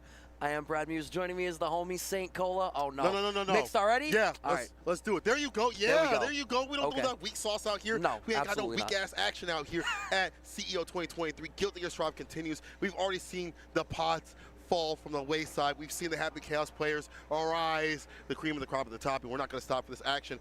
I can't wait to see who's going to be making it out of these pools because we've seen a few blow-ups. Anema took out Adventure. I'm circling. Nasty match, bro. I'm circling back to. I feel like you specifically called attention to the poor Potemkin players. I know I was on comms with Proxy yesterday, and he's like, "Yeah, you know, Florida's the home of Potemkin." It's like, well, it's a good thing you guys don't have super far to go when you gotta go home. That's a short walk. That's a short walk, and the weather cleared up. Yeah, it definitely did let them fly high out of here. Yo, but it's a struggle match. Yeah. It's a struggle for them. The top tier characters, like, also, like, but hold it on, always feels bad. Who won Texas Showdown, though? Who won Texas Showdown, pop players? Anybody can cook. Anybody can cook. Yeah, but you're right. That character's a little bit of a struggle, and he definitely does not play the system right all the way. But I think every character in this game is dangerous. Yes, they have to put in a lot more work, but I wouldn't say that they're a lot weaker. You know, like work and weaker are two different things, right? I think by and large, amongst most of the games that we're playing right now that are current gen, the weak characters are only so much weaker than like the mid tier and the top tier. I think we have come very far from the older days of your lower tier characters being like actually unplayable. Like 8-2s and stuff like that. Y'all don't know what no 8-2s are. Y'all get like when your bad matchup 6-4s. is like 6.5. Yeah, that's still like your worst matchup. It's like, yo, this matchup's so hard. Be like, no, it isn't. You don't know what that's like. It's doable. It's doable. Go watch Esteban's documentary about bad matchups. Then tell me that your matchup is bad. We'll see if this matchup continues to be back here. Cheerio up on the deck against MFCR. I'm sorry, TNS MFCR. You gotta put the respect on his name. You gotta put the respect on the acronym. Yeah. Yeah, of course, always much love to TNS holding it down with no shortage of shows, including the Strive shows that they bring in. Tong had the showing last night at Royal Rumble, came through. Yeah. That was such a dope intro. He played his Honda. He did okay. He did okay. He did all right. He tried. At least he was up there, but hey, he did what he could. You know, we definitely have our quote-unquote sponsor player from Florida himself, MFCR, who has been doing quite a bit of work up in these top spots. We've seen him do work out, obviously, at the TNS tournaments, but even other ones. Like, I've seen him enter Casa every so often. Yeah. You know, he'll enter, when Serious E was going, he was doing well at that. And then also winning DreamHack, and then never really reaching below, like, top 4 of DreamHack. Unfortunately, he has to fight the Gold Lewis player out here, Cheerio. And yeah, I said that name right, Cheerio. How else would you say it? I said Cheerio previously. You said, there's one E. You know what's funny is that when I knew it was that, but when I commentated his match at TNS, people were saying it's Cheerio. And I was like, nah, it's only Cheerio when he's leaving. Oh, yeah. Cheerio. Yeah, Cheerio, love? I don't think he's British. It's Cheerio, though. No, let's go for our first match of this block. Winners top 24. Cheerio versus MFCR. Yeah, so we're going to have Gold Lewis into the Leo Dickinson coming out of MFCR. Leo Dickinson? No, Gold Lewis Dickinson. Damn.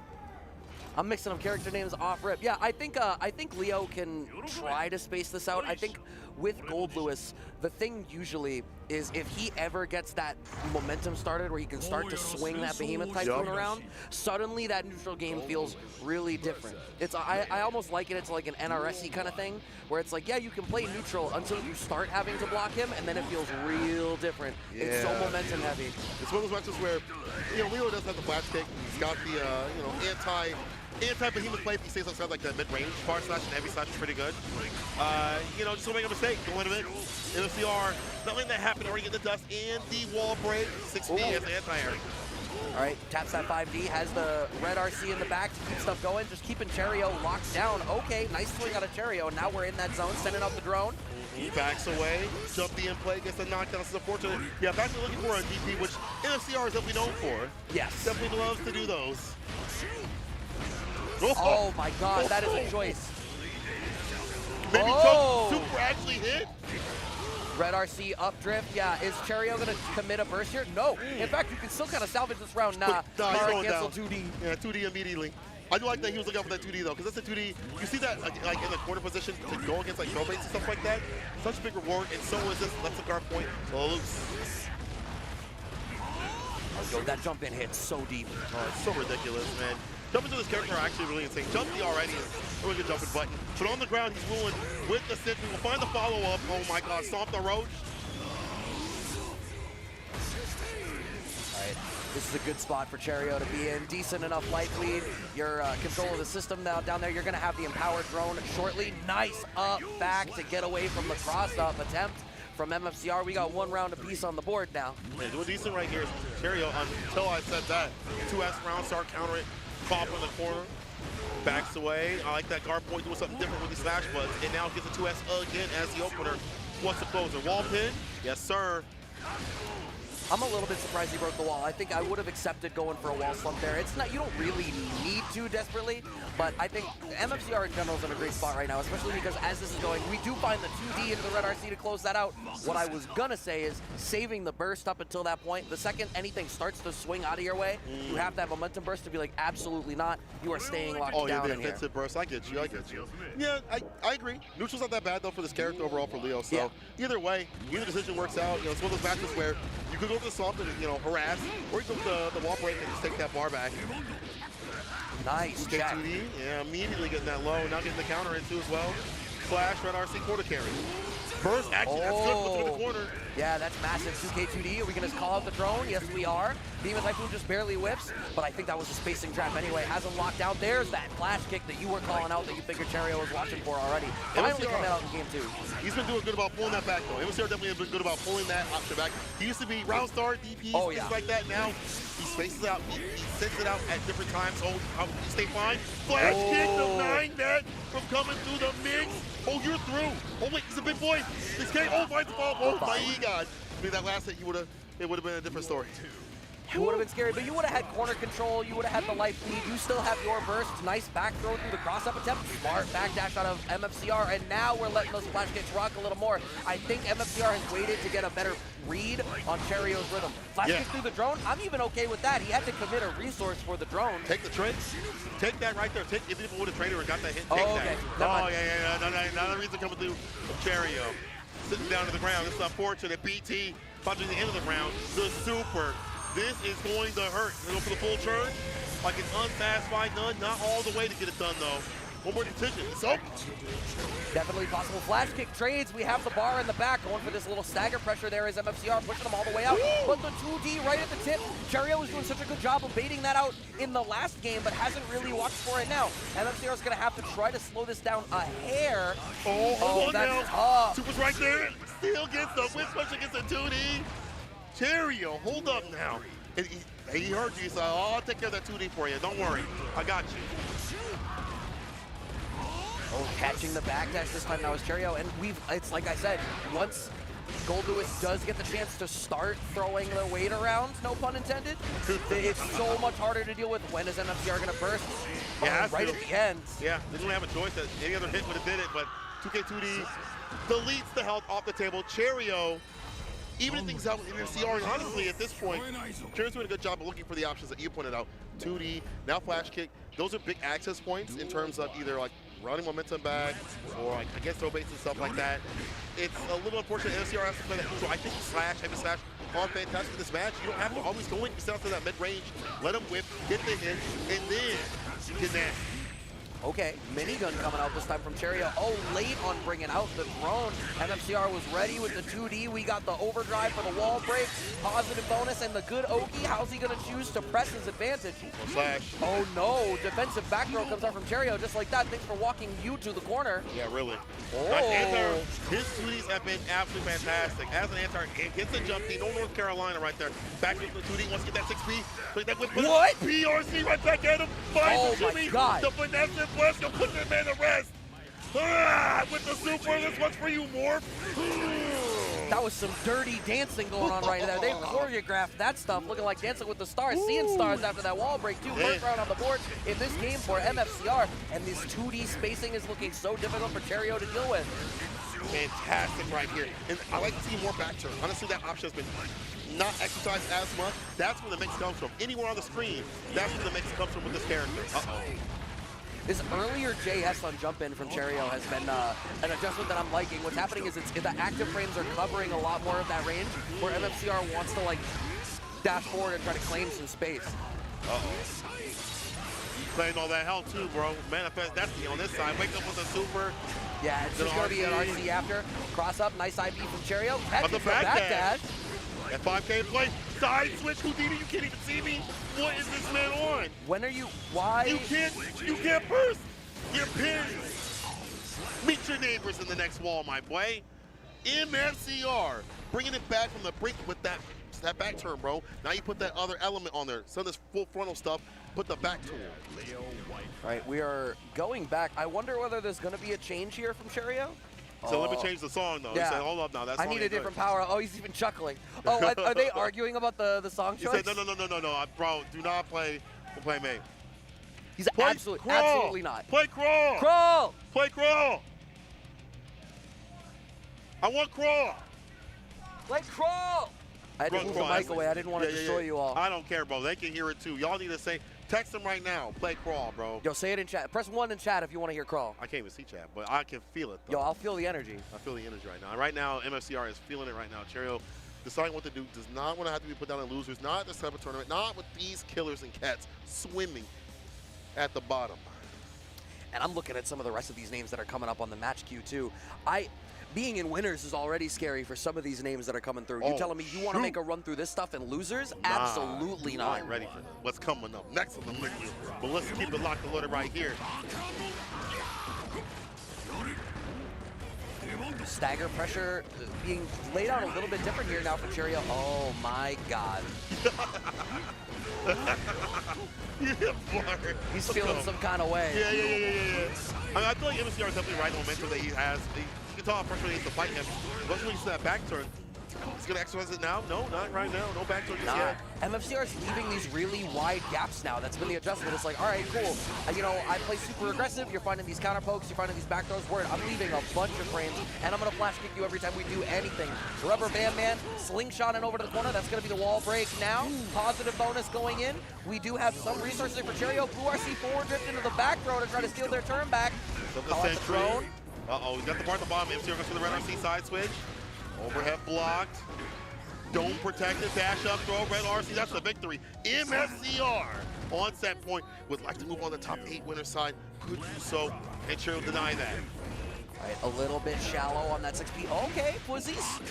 Nice back throw. We've only seen that represented twice now. I kind of want to see it in the repertoire a little bit more here from Cheerio because MFCR is going for that cross-up attempt a couple of times. Also continuously, right? Good blocks. Yeah, nice FD to back him up a bit so he can find some space with his place. There's a throw. Finds a BT. OTG, jump H. No flash kick there? Yeah, I would have did it too. How surprising. Laser, just make him spend the resources. Yeah. Stop I mean, the at rope. that point, it's like, you're going to sit here in FD and probably still die. Cheerio needs this round to keep his winner side dream alive. The match works out for him, but no! Goes for an air Behemoth Typhoon that does not find any purchase. God. Speaking of finding no purchase, nobody home with the burst in the corner. Going to that 5K back throw, up in the corner. Set up shot for the sentry, about to drop, careful now, empty. All gets a normal, and this will not be normal damage. Big boy swinging. Ooh, he's dead, Cheerio. Cheerio with the tip, Cheerio. See you later, love. He's not even British, I don't know why I'm doing that. Just sounds so close to Cheerio. But there we go, 2-2. Game point both players. Oh. So, yeah. Oh, Hellfire? Oh, Bet. Hellfire. Hellfire slaps. Hellfire when you don't want to play neutral anymore. That's when you don't want to play neutral anymore. Hellfire is when I want to get on the highway and I check my GPS. There's no cops. Bet. Hellfire. Hold up now. Problem is, Hellfire, isn't it super sad? It's depressing? actually about him accidentally leading a legion of soldiers to their death. Yeah, it's a little depressing. So, Nah, but here's the thing. Leo survives that battle and goes on to become king. Oh, yeah. So is MFCR going to get this crown now and move on to the winner side of top 8? Early flash kick on the jump in. Caught the back dash. Y'all know the song, Lord. At least, listen, keep up, chat. Keep up, chat. I bring the lyrics. It's sad. And this is sad right now because MFCR is harassing Cheerio. Look at that 5K now in play. Go for these lows. Oh, Lowe's once again, staying same side. 5D tap, we haven't seen 5D circle back around since game 1. Pressing the issue, Cheerio backed up into the corner. BT side switch. What a big turnaround right here. Humping that literally up in the corner right now. This is harassing. You can't have a single flash kick whip right now. You will die. Oh, it didn't whip. Finds the one flash kick 2D. One more touch is all it takes. Blue RC forward grip catches the backdash. When or at all is MFCR going to burst? Oh no, might not even get a chance to right now. Caught in the corner. That chip damage matters. Oh, the 2K! MFCR in the game in onset point. Was ready to dash forward 2K after the clash on the flash kick. That is absolutely crazy. The MFCR out here going a little buck wild with the flash kicks, but is ready for layer 2. Okay, overhead play. Cold Burst. burst. Like when it calls to the super, lock him down. Cheerio again has him in the corner. The defense is really tested here. Red RC side switch. Yeah, of course that was going to be a side switch. We want out of the corner. Clips with the 2K. Has him locked down now. Still leaving so much space here to try to let Cheerio make something happen. These dashes getting all the way up in his face and it's still hitting success. This is the reason why we see those gaps. Let him whip. And just like that, we see the counter off the backboard. He's got the back turn overhead. You're dead. MFCR moves on in the bracket. Holy hell. All it took was to switch to Hellfire. Hellfire, Hellfire. Yo. Hey, DJ. See you with losers. Sorry. Play my song. Yeah, well, Cheerio's going to have to keep calm and carry on in the loser's bracket. Oh, man. Oh, my God. What a way to start top 24. And you know what? The hits keep on coming because I'm seeing this matchup queue coming up. Anema and Test Your Luck coming up as our next one. I also see Creator and Marvello, and then Super Noon and Lord Knight on the queue. Super Noon Lord Knight for winner side top 8.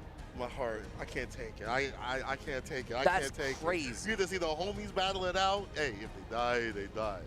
Okay.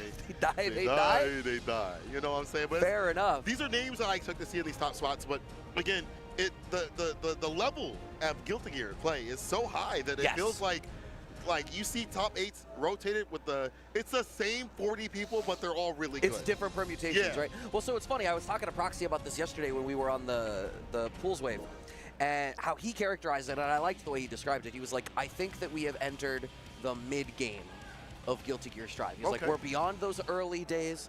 The players that are really vibing with the game are still with it. They understand the system. They understand the characters. We're at a point where like people are really starting to explore and stretch the boundaries of what the characters are able to do. And part of that is like exactly as you're saying, you know, you get to your top 48, your top 24, and it's like, yep, I'm not surprised by the names necessarily, but the orientation of them can change from day to day. And that's so fascinating to watch. That's good. I'm glad that we have such a strong scene that it's hard to call who's on the day, right? Like, or who's on the weekend, I should say. Yeah.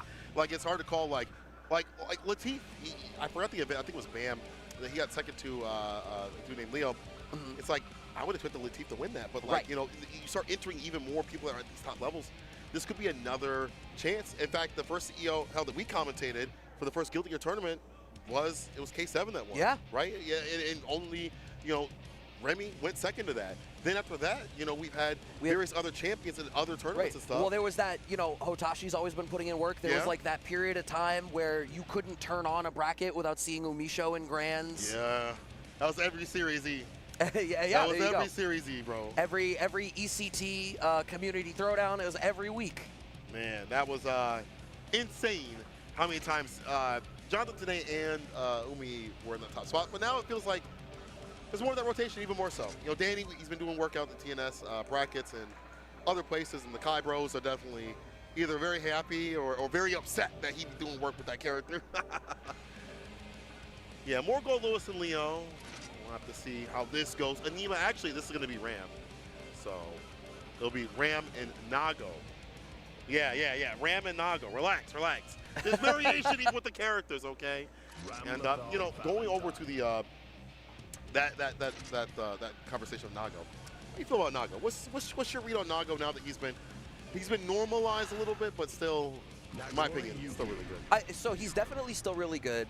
I think part of it is I think the other characters that are very strong can do a decent job of fighting against him. Right. I think over time, I think people have gotten a better read of, like, Nago players were the first ones to learn how the blood gauge worked.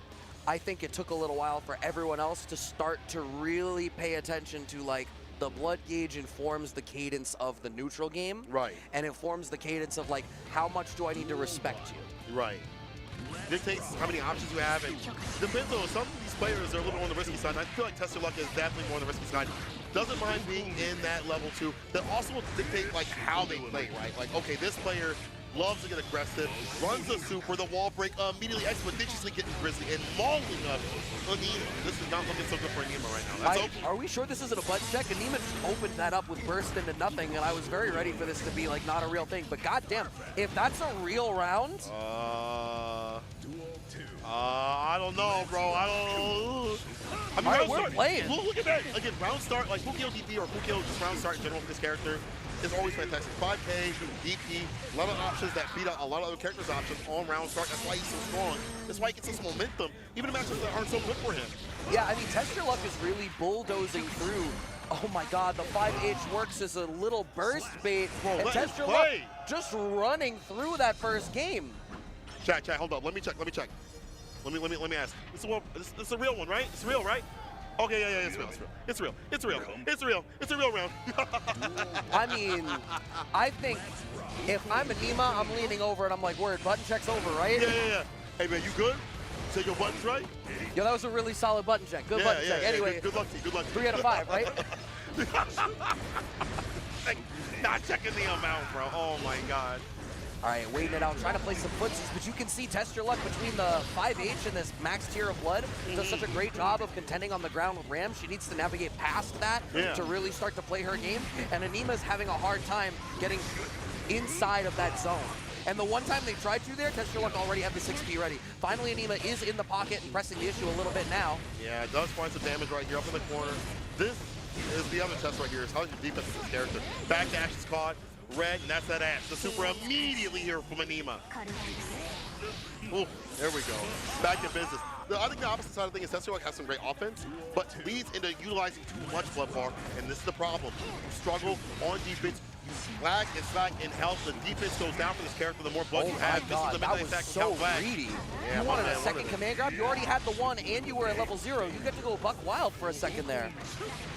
That's also the other element, like, you would never command grab me again. For Anema to read that, it's pretty damn godlike. It is actually, like, low-key kind of wild how many Nagos will land a command grab and then immediately go for another one. It's actually kind of nutty. Momentum burst comes out from Tester Luck, wants to keep this corner position, doesn't want to reset back to neutral because, like you were saying, now that this blood gauge is high, you want to stay in range. You don't want to have to use your resources to get back in range. Nice whip punish for the 2S to be able to even up the round count now in this game too. Exactly. We saw how you looked out in that range for the 2S immediately. As he pointed out, look at the switch room. Fukio again, burst baited because he waited. Unfortunate call from the corner. Fukio, 2S, 5H, blood bar all boosted up, better normals, better reach, and big boy damage, no super though. That keeps happening. Tester Luck is going for like Beyblade into the Fukio back and then spacing trapping Anema because Anema goes to hit like bar slash or something to try to whiff punish, and then he's ready with the 5S target combo. It's happened like 4 times.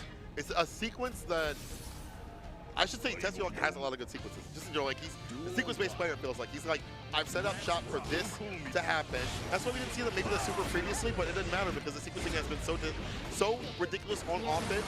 Again, I want to see it on defense though. Because even once they get in, they have made it very hard for Tester Luck to fight back. Wall pin, super immediately Moribato. Not Murder She Wrote just yet, but we'll have Tester Luck blocks on Wake Up. We're locked down in the corner. Nice up back. I don't think you spend your burst here whatsoever, and of course you do not yet. Tester Luck saves it to go forward. Don't be a hero. No reason for it. No. There may be some matches where, not the worst thing in the world, but goddamn, round start, runs the DP, gets a midnight second count back, gets to run all those specials as much as he wants for a while. Yeah, this bad has the overdrive ready. Massive damage here off the wall break. Positive bonus going into it, and you know they are still pretty low on blood, so they get to go a little bit buck wild and still press the issue here. Anema only gets to make one more mistake. 5D tap, but there was nothing in the back. Anema is still alive, looking a little anemic. My man is bleeding. The chip damage is gonna matter. Oh my God, one hit to do it. Tester Luck on set point with the nastiness up in the corner. It's been real terrible here. Inside of Anema again, bloody spin in, and this is how the rounds end. It's literally in. Tester like getting in, getting aggressive, and Anema on the back foot without bar. Same thing. Without burst. We go on defense. Fukio back 5S. Anema's doing something that is not blocking. Command grab guts taking a bite out of Crime right now. And with a scrub, Chicago, Illinois, 6-1, 6-1-2. Oh no! Flip kick though, I like that. Back, no incident. One more hit will be it. 1-5 H counter hit. Into maybe like bloody spin. Should be the end. He is about to bust. He can't use those specials. Yo, he only needs, I was gonna say, he needs can't use the specials. He'll pop, but it was only gonna matter if it didn't immediately kill. He could have had one chance to do it, and yeah, Tester Luck celebrating a little bit. That was a super dominant performance, and I have to, not to cast any aspersions or nothing like that, but given the number of sequences that it seemed very clear that Anema was like not super comfortable of how they needed to compete, there is a surprising amount of what I infer to be matchup unfamiliarity that came out of Anema there. It shouldn't be though. Well, exactly. It shouldn't be. I know Anema's taking breaks, from the game. I have to wonder if it's. I mean, I agree with you in the case of like maybe like it's been a little bit to get the rust off, where you're like, dang, I haven't played in a while, so maybe that's it. Because I know Anema probably played a million dang Nagos when he was like grinding hardcore. Back in CEO, especially when like Newmanheimer had just been on the come up. I definitely remember him playing a lot, but the way that it looked definitely feels like, bro, you ain't seen a Nago in a bit. Yeah. Or at least one of like Tester Luck who's like sequence based. You maybe fight more freeform ones like risk taking ones like Hotashi, or ones that maybe freeform or more command grab based like Newmanheimer. But ones that have like sequencing though, you maybe not used to those. Maybe, but I feel like there were one or two of those sequences that were such a consistent part of the energy that Tester Luck was bringing to the table, and it was like, all right, even by game 3, you're still like, it's not even like you're cycling options and discovering that they're all not working. It was a lot of like, it seemed like a lot of what was happening was like pure muscle memory of like, and then this is what I feel like I should do. And it's like, you're going by feel in a spot where you need to be going by function. You cannot play by feel against. In my opinion, it's not. No, that certainly not. Way too explosive. And I like Tester Luck also betting a lot of these interactions like round start on DP. Oh yeah. And big bets that pay off, because when you get these leads, you get these corner carries. Ram doesn't have much to fight back with, and Anema didn't really have a lot of bar. He'd spin it on offense instead of defense, so you really see YRC or like offensive, or defensive super, I should say. Yeah. Don't really see those options rotated as much, so it definitely felt like it's like, dang, Nako hits like this. Right. I feel it. Don't worry. But again, got to give a lot of love to Tester Luck as they move on the bracket. Yeah, they did great last year too. I think they were the ones that beat Hotashi. I could be wrong, but I remember him being a very prominent player and really putting his name on the map. I'll take your word for it. I honestly couldn't recall. Year before that. Time does not matter to me. Time is a weird soup, man. Yep. Time is a weird soup. It's like, out I want there. the salad instead. God dang it. I want the salad instead. Put them on my unlimited breadsticks, though. Oh man, unlimited breadsticks are delicious. That's we too have many unlimited carbs. matches coming up. Maybe not unlimited, but they're damn near delicious. Okay, what's next? We got Creator and Marvello next. I love watching Marvello play. That's the homie. You know what? Like the Chip / buff, like allowing Chip, and this is another thing that I was talking about with a couple of other people. I feel like Chip ended up this character where like he's always been this really rush down heavy, like he's gonna maul you, he's gonna oppress you, Rekka's in a mix up and stuff like that. But like the strength of his / means that he's, zipping around playing in and out, soliciting you to make mistakes and then whiff punishing you to start running his offense. Marvello does a really solid job of that. I got to watch one of his, I think it would have been 48 matches from the crowd, and it was the same thing where they were just bulldozing through people, and the way that they were moving around the screen was just so difficult to contend with. And every time you think you have a read of like, and now I'm gonna cover here, you're wrong. / whiff punish. Dustin. Oh, by the way, he has tension. He's gonna red RC forward. Now you're at the corner, and what are you gonna do? You don't do anything. You hope and pray that Chip makes a mistake, bro. And I also like to point out, like 5K, I think is also one of the better buttons too as well. I mean, Marvello's buttons. I mean, it's one of Chip's best buttons. Like, let's not get it twisted. 5K is amazing, but the way that he uses that and / in conjunction with whip punishing, and again, as you pointed out, forcing him to make mistakes, makes it difficult to deal with him in the neutral. He's a really good momentum-based player that plays really good footsies, that plays a really good footsies momentum-based character that is Chip. However, we cannot forget that Gio has some similar things on her side. She's looking for whip punishes too. She's looking to keep up in the neutral, and she can definitely do so with that bar all juiced up. And I feel like Gio players have gotten better about these buffs that have happened to when you have bar, 50% or 100%, your character gets buffed up. Yeah. Holding on to that bar for a little bit longer in some combos and then spinning instead of just immediately spinning for RC follow-ups and stuff like that, making sure that you have that extension or for the save for defense allows them to maybe stay in the game a little more, you know, and allows them to pull out more strength with Geo. So Creator, probably the best Geo right now, I would say. And I think that's another thing In where, America, I guess. you know, to circle back to, you know, being in the mid game, that's a more detail-oriented decision that you make about how you play your character that only really comes out once you're comfortable enough with the game, with your character, with the way that the matchups feel, that now you're starting to really scrutinize the details. And that's when you start to be like, yeah, you know what? This extra 5% here and there is going to matter over 4, 5, 6, 7 interactions. So I'm going to play it that way. That's an optimization you can't think about year 1. But going into like year 2, year 3, as you press forward, you start to get there. Exactly. Let's see, we're going to get there. It's not a button check. This is the real deal right here. Creator. Putting Marvello up in the corner. Gets a throw as well. Strike though for this character. Very hot nabby. You know, that dash cancel, stuff like that is fantastic. Gets the low. Red RC. Should be victory right here. Get the follow-up. I lied. Yeah, needs one more touch, but the stagger pressure works out for them. Creator manages to run away with that one. I think Marvello did a great job of trying to navigate around the corner, get through that cross-up, but unfortunately, the way that they're doing these staggers, you can see Creator already has a pretty decent feel of how Marvello is trying to structure their offense and when to counterpoke. There it is once again, dash forward. So now Marvello cycling back around using more bar slash. Yeah, back in business right here. Another 2D staggered up in there. Also fantastic button, 6K. That blessed overhead with extension with the red RC. And harassing him with the quarter stagger step with the Wreckage. Finds the red RC. That structured quarter pressure we were talking about is coming into play. Marvello with the Alpha Blade. Sigma Male grind set. Only more one hit to do it. Right, using these 5K checks, PRC to keep themselves safe, find the anti-air. We do get the pickup. That's going to be some pretty decent corner carry. That's going to be all the corner carry plus frames. Wanted for the tech chase, we're not going to get it. Oh, PRC to keep him safe. Nice throw tech. So I get the dive kick to connect. It's not happening. No, air to air right there.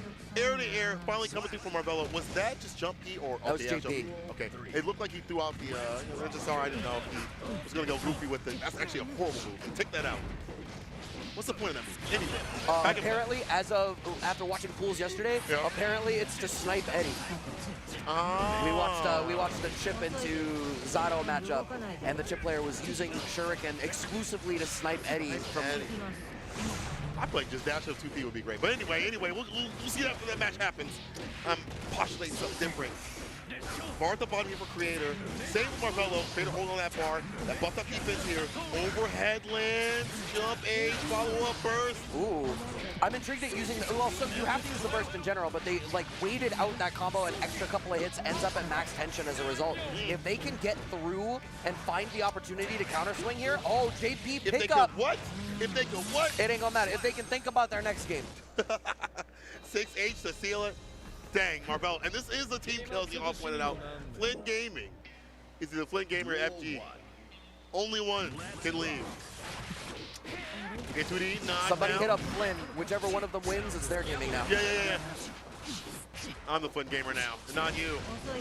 You're not gaming anymore. Loser becomes Flynn. Dang, loser becomes Flynn. Let me stop. Okay, they're both Flint's gaming now. They both the ball. Marvello was the ball. Oh, the trade. Marvello can't take too many more of those. Counter hit. That's it. Super immediately just seal the deal and make sure the job is done. That's one. I feel like Geo, when she does get the hits, can do a real break. And I mean, Chip is a fragile character, right? You only need a couple of opportunities. I've always likened playing against Chip to like trying to swat a fly. Your job is to like, a good chip player is always going to be moving in and out of your spaces and annoying you in areas where you don't know how to answer. But if you do find that answer, he's going to crumble. That answer has not been found just yet. Creator, don't be a hero. Oh, drop the combo up to 6K, but it's fine. Marvello is so secure in this round. It doesn't matter because of the fact that, like, you know, you have these drops, but you already in your win condition, right? You hit the super, immediately go into that fast cancel RC stuff. That's what he wants. You want to build the bar before you get the fast cancel. Hit him with the super, go to the Oki, and that's just how Chip plays. All right, 6K. Every single time Marvello has 50 tension, he's going for 6K. I wonder when Creator is going to start to block it out. Because if you start to pay attention to the meter, that's when it's coming out. Yeah. Only when we have the RC in the back, which is like obviously would be the case, but it has been so consistent. We haven't seen like, you know, beating leagues at like in the normal, like in the neutral, like as a tool. Unfortunately, what we're seeing right now is Creator waiting and baiting. Easy bait up and eat him up. Yeah, Marvello with the, I can hear him just like on the stream. I should have did this. He never gets like super mad. I've never seen Marvello like scream and stuff like that. He just has like a slight irritation. But I think you have to have that if you're a chip player. Because there are moments you're gonna explode. You have to be like, okay, that happens. Next game, next round. Right. Well, I mean, in the same way that like if you're playing against the chip and you get perfected, it's like, yeah, all right. Yeah. I didn't know what the hell was happening there. It's fine. There's another round. Well, that's me when I fight chip, bro. I don't know what the hell's going on. You fight a good chip, they all over the place. And you said like a fly, bro, but they could definitely deal some damage. They're more like a wasp. Yeah, wasp. Yeah, there we go. I hate wasp. Trade. Oh, the trade combo in. Yeah. First definitely right there. The smart the bot for extension. Another whiff punish. Marvello's finding that pocket. Instant overheads coming out. This little slight stagger pressure in his block string. Strader tries to take a turn back. Finally finds the 6P through the spiral arrow. No plus frames for you. Denying that dash up tech, goes out connect, finds the flop. Red RC, that's victory. No burst to save you. Creator stacking his own pressure too as well. Look at the gaps, and he's recognizing what Marvello's doing. And I think that we might be seeing a pretty competitive game. Hold on, maybe I'm wrong. Great with the corner, count that corner, or that counter hit, I should say, Dustin play. Damn. Nice, clean, 55%, hearty lead. You're playing Geo. You've still got this positional advantage that's working out great for you. Your staggers are so strong. Marvello forced to spend all of his tension on the back foot. Another burst that could have been blown up, but we are so okay with that. The gear, anti-air, air throw, Creator up 2-0 with a 2-1, I'm sorry, with a perfect of their own. That is pretty dang dominant. Yeah, take your time, take your time. Go back to the character select screen, relax. Relax for a second. That is, whoo. Marvello, just take some time, take some time. I want to see some more games. Don't look back and smile, Creator. Don't look back and smile. I hate that. Don't look back in anger, neither. Yeah, he had that wrist smile, too. He's like, yeah, you saw that? Yeah. You saw that? Need to take that moment to decompress. I can't undervalue the importance of, I think, for most of the games we're playing right now, I feel like you need to be able to sit down and just have that inner calm. Yeah. Of like, if you're playing, maybe you're a player who's like a really emotional player, but I think if you're on the back foot and your opponent has a read on you, you need to curb that a little bit. So taking that second to decompress and come back at it with a clear head is so important. Especially in a game where you explode. It doesn't matter what character you play. Like, you know, Chip obviously explodes a little bit more than other characters, but even in this type of game where it's so stressful and it can be disheartening, we'll put it. Even moments like this. Uh-oh. Creator with a wall break. He's gonna get that bar back. This is looking real unfortunate in the trade. You see, like, that's the confidence that you have in Creator. I have the lead. You don't have any help in this transaction. It's over. Set point. All right, Rekka pressure starting. We're seeing, am I bugging, or is Creator's also IDing some of these Rekka strings too, which is kind of right. It's a big deal. Yeah. Because what it does is it leaves you in that spot where Marvello can't set up the spacing traps that they want to. That's showing a high degree of matchup familiarity out of Creator. You know, it comes out every so often, not consistently, you know, maybe not trying to mess anything up. I like that. Pointed that out. Very good option right here for Creator. Dive kick does come through side switch into the game. Did with the super train. And this will allow that opening to go in and flowing. And this, again, puts Marvello in a fantastic position. You have to strike back early when this happens, but there's damn near no gap right here. Oh, the low check after forces the burst out of Creator, finds the anti-air. No Marvello, way. you have to spend the burst eventually, but you're too high up. It's so scary when to do it. Blue RC. Dive kick. Who got it? Marvello's still alive. Oh my God, bro. Oh my God. I wasn't sure. Yeah, I didn't know what the health values, so the damage had been done. Counter hit, overhead. Close smash, stagger stepping. So with the throw, the overhead. Nice and meaty with the clone. Marvello, that momentum, stay in play. Offensive first hand with the corner wall. It's not looking so good. Oh, 2D. Look at the equalization right here from Creators happening. Oh, I love that answer there, going for the early buttons on the way up, just pulling them down, looking like a Dragon Ball combo to bring them back down to ground height and to start to play some foots. Finds the regular throw now, does Marvello. Creator locked down, but you've got these resources. Nah, never mind. I was about to say it can happen. Oh, wins the burst, huge. But the dive kick. J2K. He said, yeah. The subtlest of pop-offs. He said, yeah. Yeah. That's Marvello. Yeah. That's the Flynn Gaming pop-off. Okay, now. Hooray. Hooray. Golf claps. Final game, though, between the two. Despite the subtle pop-off. They get slimy out here. Greasy and grimy, okay? That Final was game. A momentum burst to keep this corner position. They find the 2K2D. There does Marvello having Creator locked down. Smoked by the overhead. Oh, there's burst baits being embedded in this offense right now. I like that. Do something a little bit different with the jump. He gets the counter hit back into the course with KB set. Outplayed. Creator not lacking. Never mind. He's not finding the dodge kick. 5K. Dash up. Throw. Gonna get the red RC. That's victory. Get that follow after getting that last hit to build the bar. Marvello. Set point. What happened? What happened? It's the subtle pop-off. It is the subtle pop-off. It's the power of restraint. Yeah. You're actually right. Restraint is so important key with this character. And even in moments again where you are just getting cooked and smoked, you gotta say, hey, next game, next round, I'm good. I'll be all right. Creator finds a nice anti-air 6P for their trouble right there. Okay, Blue RC. That was some tricky J2K stuff. Creator only slightly behind in life right now, has plenty of resources to try to make something happen if they're able to find a hit. The problem is finding a hit. PRC to keep them safe. Oh, we'll go at 2K2D. That's a throw though, down to the ground. 2D. Nice to meet again with the clone. Command That's grab. the first time. Might be the last time here for Creator. I have to see that. Clone slash. One more hit. More Marvello solid sequence, I should say. is specifically not doing combos because he doesn't want to deal with burst bait. It's all errant hits back into scrambly pressure and then locking him down on the forward dash. Marvello moves on in the winner's side. The slightly reeler pop-off. Yeah, that one a lot heavier. Marvello's marvelous out here. So I have double-checked the bracket on Start GG. Okay. So with them moving on through that match, that does appear to mean that they I'll will see be you, Marv. playing against Test Your Luck in the winner's side of top 8. Ooh. Which should mean, assuming that I can read a bracket properly, which should mean that MFCR waits for the winner of our next match, our last winner's side match, Super Noon and Lord Knight. Oh, yeah.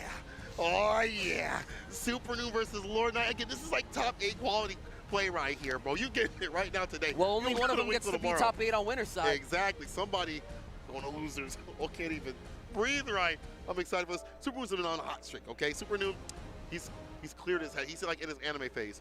He's after training. He's found infinite bliss. He just let whatever happens, happens. And honestly, can do so because he plays Bridget. So Sure. Sure. Okay. I love you, Super Noon. But honestly, he is in a better mindset with this, with competition in general. And I think that's a dangerous person to fight. That's somebody that's like, hey, whatever happens, happens, but I will try my best, and I'm not going to get like depressed if something bad happens. I will just keep working hard and let the results come as they may. We've seen good results of him at Combo Breaker. We've seen him take down very high-level players around his level, obviously. And this is the Super Noon I want to see. There's a point where we didn't see that Super Noon for a while. You know, Right. he was trying to figure that out. You got to get up that hump. I feel like I associated Super Noon with like going to a tournament, being disappointed with their results, and then like doom posting on Twitter about it for like a hot minute there. And I'm definitely happier to see that, you know, it's, when I say quieter, there's not an underlying context there. I just mean that it's more reserved, it's more calm, and it's like I said, I think in some of these, particularly these more volatile games, being able to approach it with a clear head and not bringing your baggage to the table, and not letting the game pile baggage onto you, take it one round at a time, one game at a time, one set at a time. You need to be able to remove yourself from the wider context of what's happening so that you can evaluate just what's going on the screen.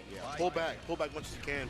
Lord Knight has been on the grind though in a similar fashion. I feel like very, very analytical with his character, with a character that people don't approach from an analytical standpoint. And you know, even him understanding how the defense runs for his character, that's different with the parry and their options, is what's propelled him to be stronger. There's some tournaments where I feel like he has not wanted to place where he wanted to place. Like at EVO Japan, for example. But how he immediately goes back to the lab and does analysis on his own gameplay, is honest with himself, is why he's in top 24 of a SmackDown tournament like CEO. Let's see who moves on. Super Noon versus Lord Knight. Yeah, so I would expect here, I got to watch some decent British play yesterday as well, and I think the thing about that character is like she's so great at varying what spots of the screen that she's controlling and locking you down. But Baiken is a bully, man. Baiken is, once she is in your face, that's it. She is all over you, mauling you at the wall, exactly like we saw there. Lord Knight pressing the issue, trying to keep this advantage going.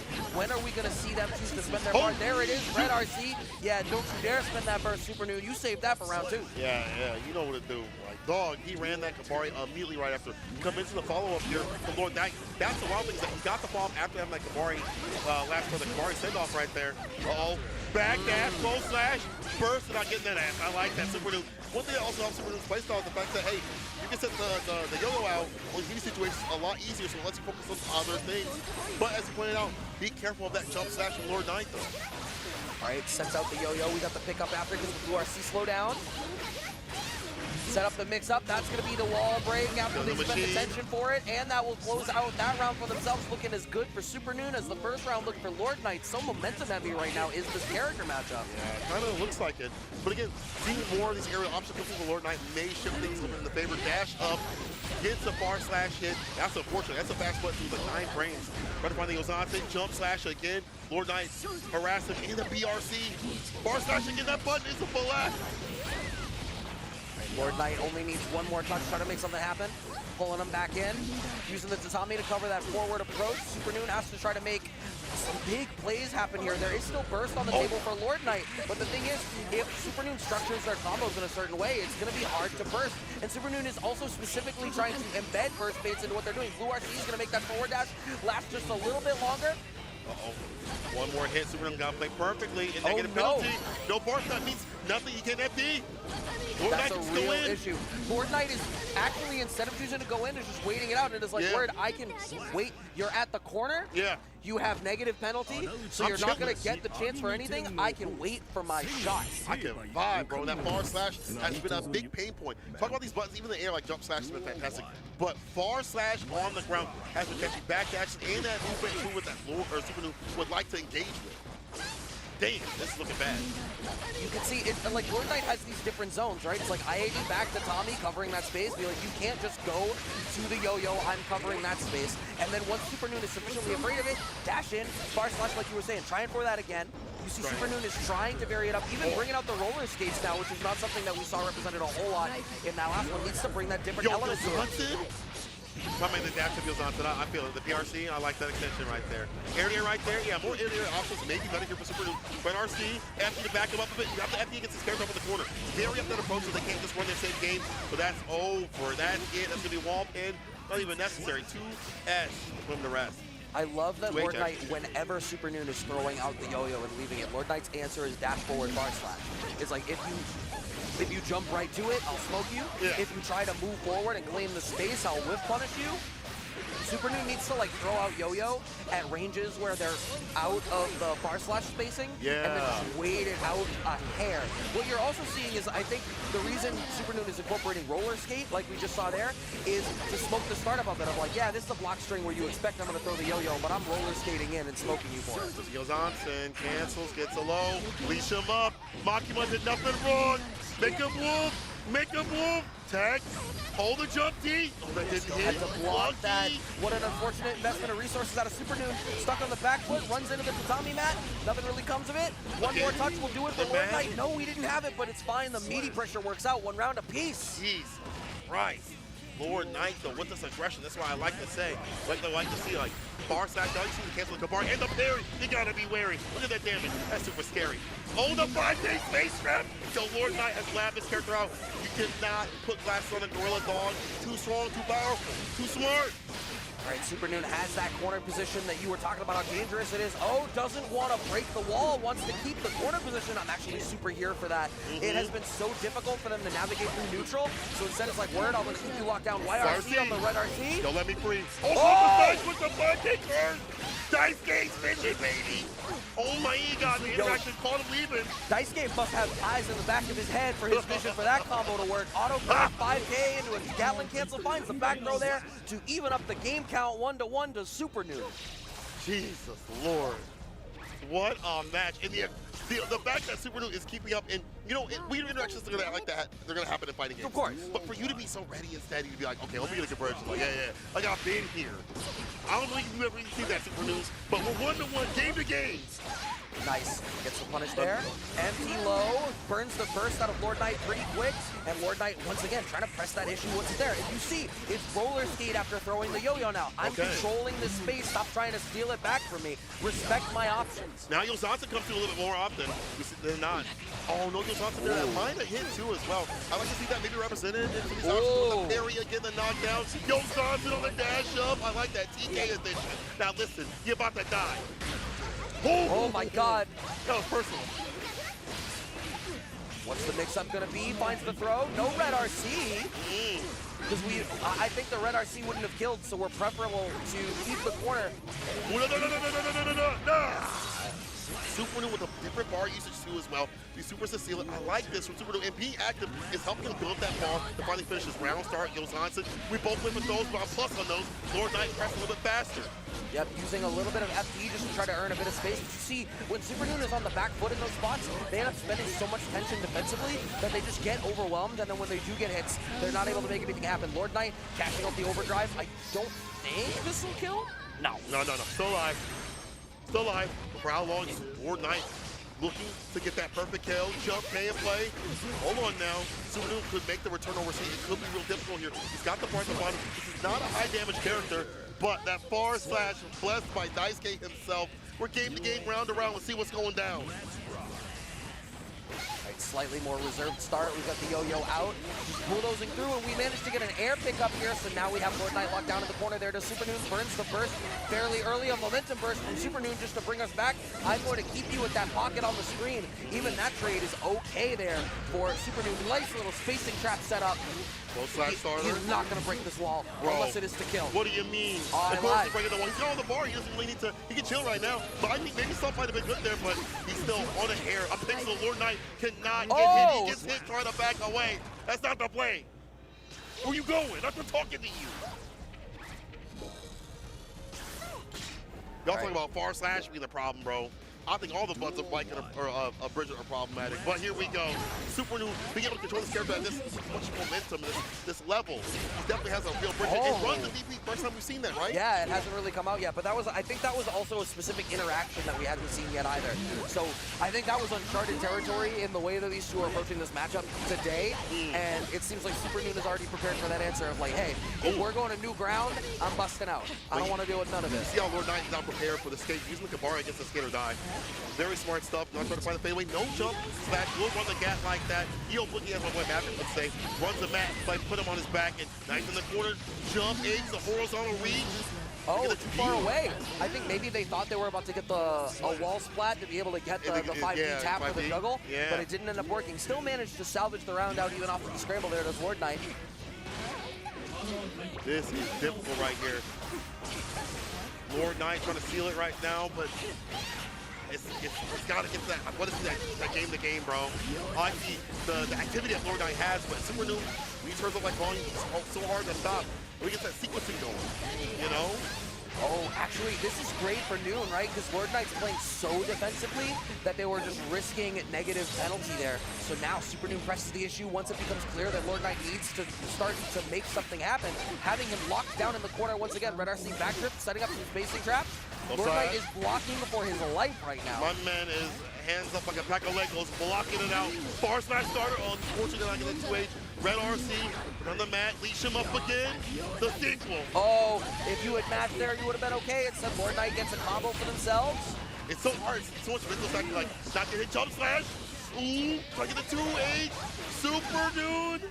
Now the one set point. Huge, and you could see even committing that Red RC, obviously good for just getting the pickup, but there's that embedded little layer of like, what are the odds you're gonna hero burst? I do want to be ready for it. So again, the movement, avoiding like jump slash, being ready, being outside the distance, and now avoiding the Tabari. Like it's Super Noon's playing this immaculate. Like the amount of movement that he has is reminiscent of how he played Dragon Ball, and I love this here from Noon. Lord Knight got you something soon if you will bait up that DP. Huge, but still had the burst. That's a mistake that you can afford to make. Locked down in the corner, though. Lord Knight does not want to pop the wall just yet. On the next touch, might do it, but none of this stuff is leading to any kind of wall splats. YRC comes out from Super Noon. Let me free. Bar slash, rest over the corner. Super Noon got to play this perfectly. Lord Knight, I envision a dash up, bar slash, dash up, jump slash. One slash, that's that ass. Lord Knight, even things. What are the adjustments that have to be made here? I like Lord Knight going for more jump slash. I like him, committing like jumping and things like that. Super needs to keep this lead as much as possible. I feel like when he loses the lead, it's so hard to come back and see him have that damage output. And the sequence is kind of difficult for Lord Knight what's the best way to put it? Lord Knight has adjusted to the sequencing. To make that comeback, it's hard. Like this lead right here is fantastic. Super Noob should not lose this, and he may not miss. Look at that, almost a perfect KO. Oh, there you go. Yes. It was a perfect KO. What do you think now Lord Knight needs to do to make the return overseas? I think Lord Knight needs to, I was going to say a more preemptive button, because if they lose out in that round start position and end up on the back foot, this is really difficult. And the fact that they're already being overwhelmed doesn't bode well for them.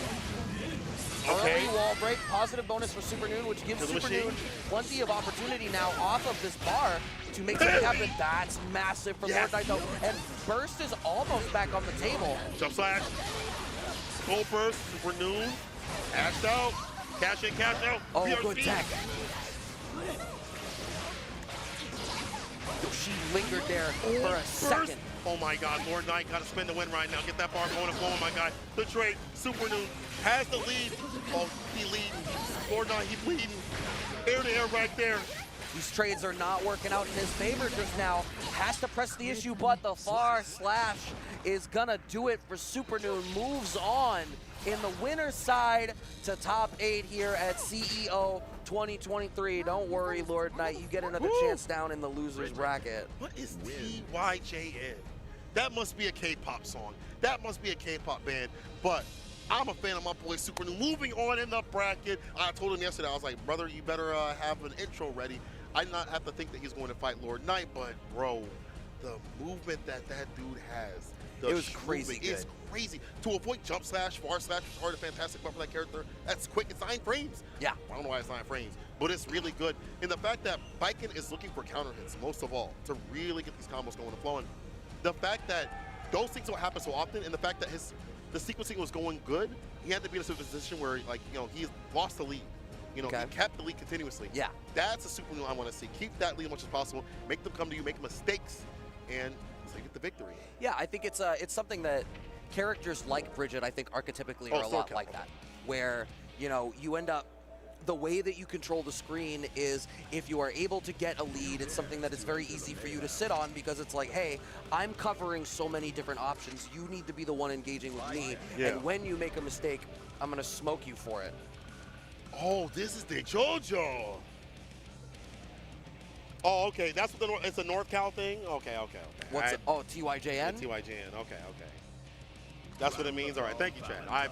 I'm not into fashion, but what I am into is this good guilty gear. Hopefully y'all are enjoying this action. We have JoJo on the stream. This dude did some work at UFA and is another bacon enjoyer. However, this is Anema, who is, I'm sure D. Rusted said, okay, I'm here to I would hope so.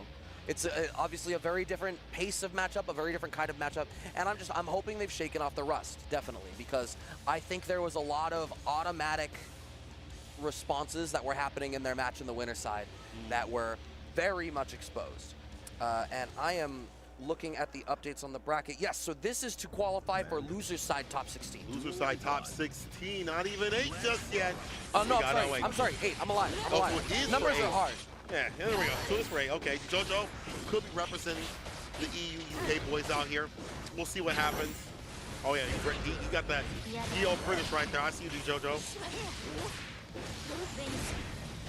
All right, Anema in the driver's seat right now, gonna spend the bar. Motobado for the wall break. Slight light lead, has control of the screen a little bit, but PRC forward drift, not really taking their turn all that much just now, and now living in that pocket. Tether is on. Yeah, oh, the tether's on for you. Yeah, for you. Who the case be? It's a wall break, a lot of damage done here. Bar gonna be all juiced up. BRC gets the air throw. There you go. Anema with the quickness, utilizing like. I feel like this matchup can be kind of good for Vikings at some points. You're able to get the read on some of these normals, but far slash, 5H are still going to be fantastic. And outreach far slash of Vikings. Yeah, I think the reality is you probably need to introduce some verticality and bring in some like jump H. slash, jump H, you know, stuff like that to try to navigate over some of the more committal options that Ramlethal might be using on the ground. But Anema's playing such an intense pace right now that it has been hard. And as I say that, not only ready for the burst bait, but also that was off of an anti-air as the JoJo tried to incorporate exactly what I had said. My bad. That closes out the round. Actually, hey, don't listen to me. Don't do that. Actually, don't do that. That's why I'm on the comms. Don't jump. Yo, if I was right about stuff, I'd be on the stage. And instead, I'm back here. Making so don't money listen on to me. there. No, we back here. Hey, JoJo.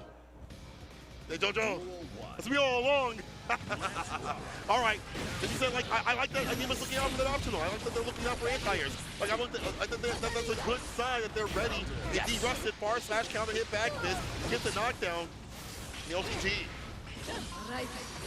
Oh, I figured that was an attempt. Maybe there was going to be a whip punish there. We do find the 2K. Anema's consistently using that burst as soon as they are on the back foot. Yeah. Oh, no. This look like Stone Ocean, my boy. Look like part 6 was off in the corner. Out the crash. Ooh, that's almost that ass. Got baited on the finesse and blast. Both swords gone. Okay, the swords are back. The pressure has restarted. JoJo just blocking for their life. That's all they can really do right now. We haven't really seen Roboto. No. Okay. Finally 2H comes into play. We'll see more whip punish. If you're outside of this, you can punish bar slash. And now gets to Yo Johnson, you my son. They JoJo back in business. That's what one of the Joes stands for. Oh, really? It's Johnson Joestar. Johnson Joestar. Oh, are you a JoJo fan? Am I finding this out now? I have a passing familiarity. We probably got a tattoo on your Absolutely, shoulder. I don't. Oh, they're throwing the leash up once again. Dog walking, burst immediately though. Oh, the get, yeah, back off. JoJo has such a big life lead in this round, already having burst available to them as well. Anema has their work cut out for them. Not impossible as they now have JoJo locked down in the corner. Air throw. Air throw. Hold up there, JoJo. Don't you play against Zando. Don't you play against high-level RAM players out in the EU. You know what it do. Not saying Anema is any less of a threat, but you should have this match up on, you know, lockdown. I like that whip punish against the 6D2 as well. They're just starting to understand I can whip punish things with 2H. I got bar slash. I can fight back.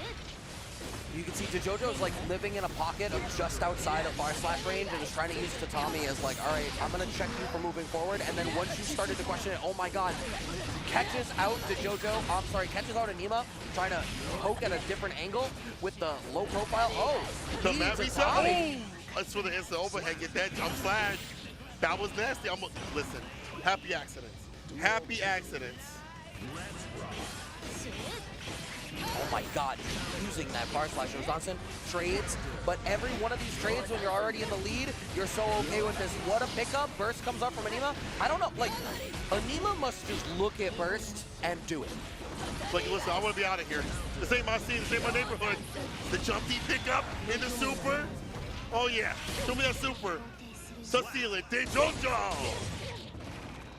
That was a really quick, really solid second game. As good as Anema looked in that first game, I feel like JoJo has found where they need to be operating on the screen, how to use Tatami, how to use, you know, 2S and bar slash, and it's really giving Anema problems. Anema now having JoJo locked down in the corner though, and JoJo's just gonna take all of this because Anema's gonna break through the wall, and now you still hang on to the burst. There was no reason to burst there. You're like, whatever, we're gonna reset back to neutral. Round start, yeah, we reset back to neutral so I can run bar slash, get that counter and that knockdown. Nice. Mad. Yozanton pick up. Jump D. Jump S. Yozanton again. Wall break situation. Give me my bar. But Anema's got some too. They do. Blue RC forward drip trying to set up a space whip punish. They do have to spin their burst there. Does JoJo to try to make that one happen. Red RC forward drip. There's so much delay there. But JoJo still has resources. PRC, I thought that was going to be an air throw. I thought so too. I ain't gonna lie. We got gripped up. Oh, and the Bari again gets the win. That JoJo is so confident right now. Not only with like how he's whip punishing, but seeing Kabari, the movement, the fadeaways and things like that. JoJo, I remember from UFA, from Ultimate Fighting Arena last year. Called out the parry though. Anema does have these options to call parry with the sword toss. I like that they're doing so against that wake of option. Yeah, JoJo just waiting it out, patiently blocking. I can see that like JoJo's defensive choice is like, all right, eventually you're gonna overextend and make a mistake, and then I get to press the issue and start to work my way out. I will be patient. Clipped by the 5G, that's fine. Yeah. Oh, this is Not so fun here for the JoJo. This is not so good. The corner pressure being a lot nastier from Anema. Had to do so to stay off set points. A little too dominant. We'll have to see what is rotated on defense in the corner now. Beside the JoJo. When he gets there, if he gets there. Right, yeah, trying to play at that range. You can see actually using Kamari to try as like a poke to catch forward movement. And with that too, to get that throw right after. You're so smart there, JoJo. Oh, instant overhead Yo Johnson? Anema, you might be so dead. Oh, you're definitely dead, because at that point, you were economically doomed there. It was time for mad block string pressure. You're gonna spend all of your tension on FD just to not die on chip. I'll never financially recover. He's looking kind of sad. The JoJo moves on. I've seen him say that he spent a lot of time in various parts of the U.S. The JoJo, brother, you ain't at UFA. I ain't gonna lie to you, bro. I ain't gonna hold you. You ain't at UFA, my boy. I don't know if you're gonna get the cheers waving the British flag, but but honestly, good stuff to the JoJo. I see the fans up in the chat. The JoJo fans up in the chat like that, bro. I catch y'all. He's actually a homie, so I appreciate him flying out the CEO and playing. I just had to check the time. You were like, I see the JoJo fans in the chat. I'm like, all right, if he's from EU, I'm like, what time is it over there? It's not that late. It's not that late. Time is a weird soup. It's probably like 8, 9 p.m. 8, 9 p.m. Something like that. It's not top 8 yet. Chat, we're at like top 16-ish, I would say. Yeah, this is top 16. We're playing for, we should probably have, because that was a loser side match, so we probably have, I think, 3 more sets to round out the rest of loser side top 8. I'm looking to see, pardon me, I'm looking to see whether the bracket is fully updated on StartGG. Got more for me? What you got? I might. I did see that, I don't know whether they have played just yet, but I did see that IDOM had matches in there. IDOM versus Volteon was going to be a match. Winner of that was going to play Creator. IDOM got that far? No offense, IDOM. Yeah. So DeJojo gets that win over Anema, which earns DeJojo a loser side top 8 spot. Okay, so he gets the top 8. So DeJojo in the arena tomorrow. Make sure that y'all are awake and ready for that, okay? I better see British flags all up in that chat. You feel me? Okay, I feel me, Jack? Come on. We have updates from Mother Base. What's Cheerio going to be sitting back down to play against Adventure. So I got to give you all a little bit of lore. Adventure went to, so the way that Adventure was talking on Twitter, I thought he was out of the tournament, even though I commented his winner's side match. Okay. We got put down the losers, and said that this might be the end of playing Jacko. Now, of course, whenever we lose as fighting game players, there's a fair amount of salt, if not more, for depending on how high you go up, and that could just be bluster, that could be just talk, but like, you gotta work so hard with that character. I mean, you do, but they gotta work so hard too when you put them in the corner. I understand, like it's certain matchups that he just doesn't like, and I feel like it's Ram, Happy Chaos, and Leo that he just can't find answers for. That the answers that he's come up with are other characters like Anji that aren't really that much better. Like it's not like significantly better to be like, oh, I'll just run this character, right? You know, I'll play Anji. Yeah. It don't work like that. No. So, the what? Actually pick a character that fights those characters. I've told him that a million times. But now he might actually do so. So Cheerio will be his opponent. At least in this matchup, you have 2D to whip punish. Low profile 2K is good. And once you get that knockdown, lacking the slack and defense of Gold Lewis, you know, you can go to town. You kind of, you know, you town outside of him with all those minions. All right, so like, and that's what I was gonna say, right? Is this? I think in a similar capacity, this is a kind of matchup where whichever one of these two players is able to start getting some momentum going behind them, it becomes that much easier for them to really make some stuff happen because it's a little snowbally, right? Like Gold Lewis is a little snowbally in the way that, you know, once you start blocking Behemoth, it's the chip damage is so scary. But getting hit is scarier. You just kind of feel overwhelmed. Versus if Jacko starts getting the minions out, gets you in the position she needs you to be, and kind of achieves that win condition. Like the win condition is getting you in the corner and having minions, right? Yeah. And once that happens, it will snowball from there if you are not able to make an adequate defensive decision. 100%. I think there's 2 parts to this. I know people are like, she's easy, she's hard. I think that being able to play at high level this character is hard, but there are sequences that when you're able to get them down in the corner, that's the end of the round depending on the character. Depending on who you're fighting, right? There's moments that are of ease of use with this character, and there are many moments that are very difficult to use with this character. There's certain matchups that exercise more of that difficulty. And when you have a reversal, it's harder for her to get things going and flowing. This is not one of those matchups all the time, but it can be with the super though. It could be with that super at the bottom, that reversal. We'll see if that becomes a rebuttal. We'll see if what Cheerio does Nah, you don't got a ram. You ain't got a ram, Cheerio. Unless. That would be wild for you to be talking about. Okay. Chat. Okay. Just making sure. Cheerio ain't have nothing different. Gold Lewis Dickinson. There's big Gold Lewis Dickinson out here against Jacko. Let's go. NYC or NC sweep up in the chat. That's what I see. We'll see what happens. I don't know, because I feel like even though Adventure may say things about his character and say, gee, weak or this and that, he only plays better next time I see him. I think it's just you aerate the salt. Maybe he won't play this character after this tournament. I don't know. But I think right now, he's the type that when he loses, it makes it 10 times harder for the next person to fight him. He's one of those cats that when he loses, it gets worse. Yes. I've watched him in gotta get a little seasoned. A little seasoned, bro. I've watched some Brazilian barbecue type beat. Bro, you gotta put the rock salt on him and makes everything better. That man, the Lorries. He got mad at Series E once, came in the chat, wrote a thesis about how he hated the matchup, came back damn near won the whole thing for losers. It was so close to doing so. I was like, dang, bro. We'll have to see. That could be the story of today, as we have Adventure already in the driver's seat. Cheerio locked down in the corner, getting by with a little help from their friends. Uh-oh. Oh! Oh my God! This corner pressure is the worst. But these minions out and about, and the pressure is too much to deal with. Try the 2P. Cheerio's been going to that well. The 2P as a way to either anti-air or try to like reverse situation. Yeah. Did not work there. All right, we have reset. The minions are off the table. Has to call out the big guns, which is to say the Sentry and the minigun. Adventure has backed way off. We only need one touch to make something happen. If I'm Cheerio, I'm taking this round as a win if I can at least burn the burst out of him. YRC. YRC. Jumpy. Oh my God. Adventure. Hold on. This person. All that work. No. But it's minion 2K. Oh, beats up the minion. The minion kick. Blocking it out. Okay. Magic doing all that work. That was so scary. All that work, bro. Unless. Oh, 6 feet whip for the Shroud Star. I love it. It's on a Cheerio.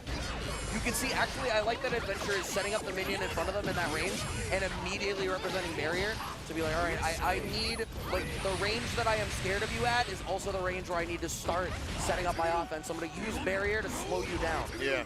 Gatlin's kind of cheap with this matchup, I ain't gonna lie. Backs up the entry levels high enough.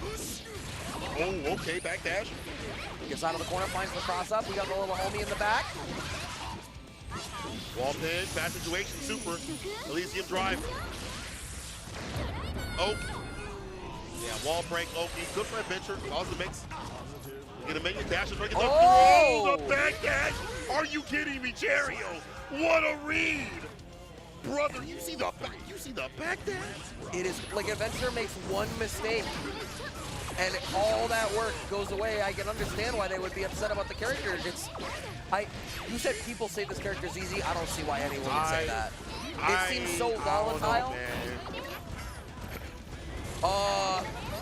And also Adventure styles are like run the normals and the neutral and stuff like that. I feel like it's even more dangerous. However, you see that damage, Elysium driver. But with sarcophagus, who's that sarcophagus?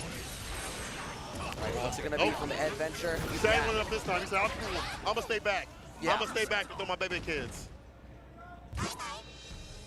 All right, first game on the board for Adventure, trying to move on in the loser side. A little bit of contemplation coming out as we load in for this game 2.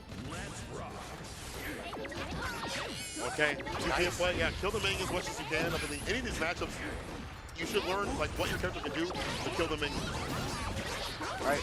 Oh, the minions actually out of place there for Adventure. They were set up largely behind the Jacko, so they weren't able to keep the pressure going the way that they wanted to. All right, 2P immediately. Yeah, trying to get 2P to get the kill. Let's get the throw. Up in the corner, the 2D low. Unfortunate, there's the gap. Gonna get that option. I feel like, especially at like full level of Sentry, it seems like it's really good. Especially when we see Adventure have the hands up. It's some startup. Avoids the command grab super. Waits the bar. That's and now your health is wasted too. On that punish there. And I think one more touch ought to do it. They do have the follow-up after a round on the board there for Cheerio. I hear people pop it off in the crowd on that kill too. Sweep. Whoa, what a 2P. Again, I still want to see more of it. It's like, how do you kill these minions? Less to deal with. There's less access to damage and mix. Quarter pressure. Oh my God. The fact that Behemoth Typhoon covers so much of the screen, Adventure was trying so desperately to be like, I'm going to be in the top right corner of the screen, throw out the minion. Nah, that coffin reached all the way. Low checks, got the minion in the back, any touch. Ought to do it here for Adventure if it leads to anything. Nice check on the minion as they have it locked down. Oh. Okay, the super in play. Yeah, force him to come to him. Yo, what an RC. Lots of side switch too as well. Now up in the corner though. This could all go downhill. Okay. They're knocked on the 5K. So that the minion, the dust to do it. Adventure stays alive and is able to thrive. Maybe putting himself on game point. Has Cheerio blocked a single 5D tap with minions behind it? I feel like all these 5D taps are landing. Bro, nobody blocked the 5D tap, bro, after minions are out and about, bro. You don't block that or 2D. That's just life. You fight with the Jackal players. I don't blame him.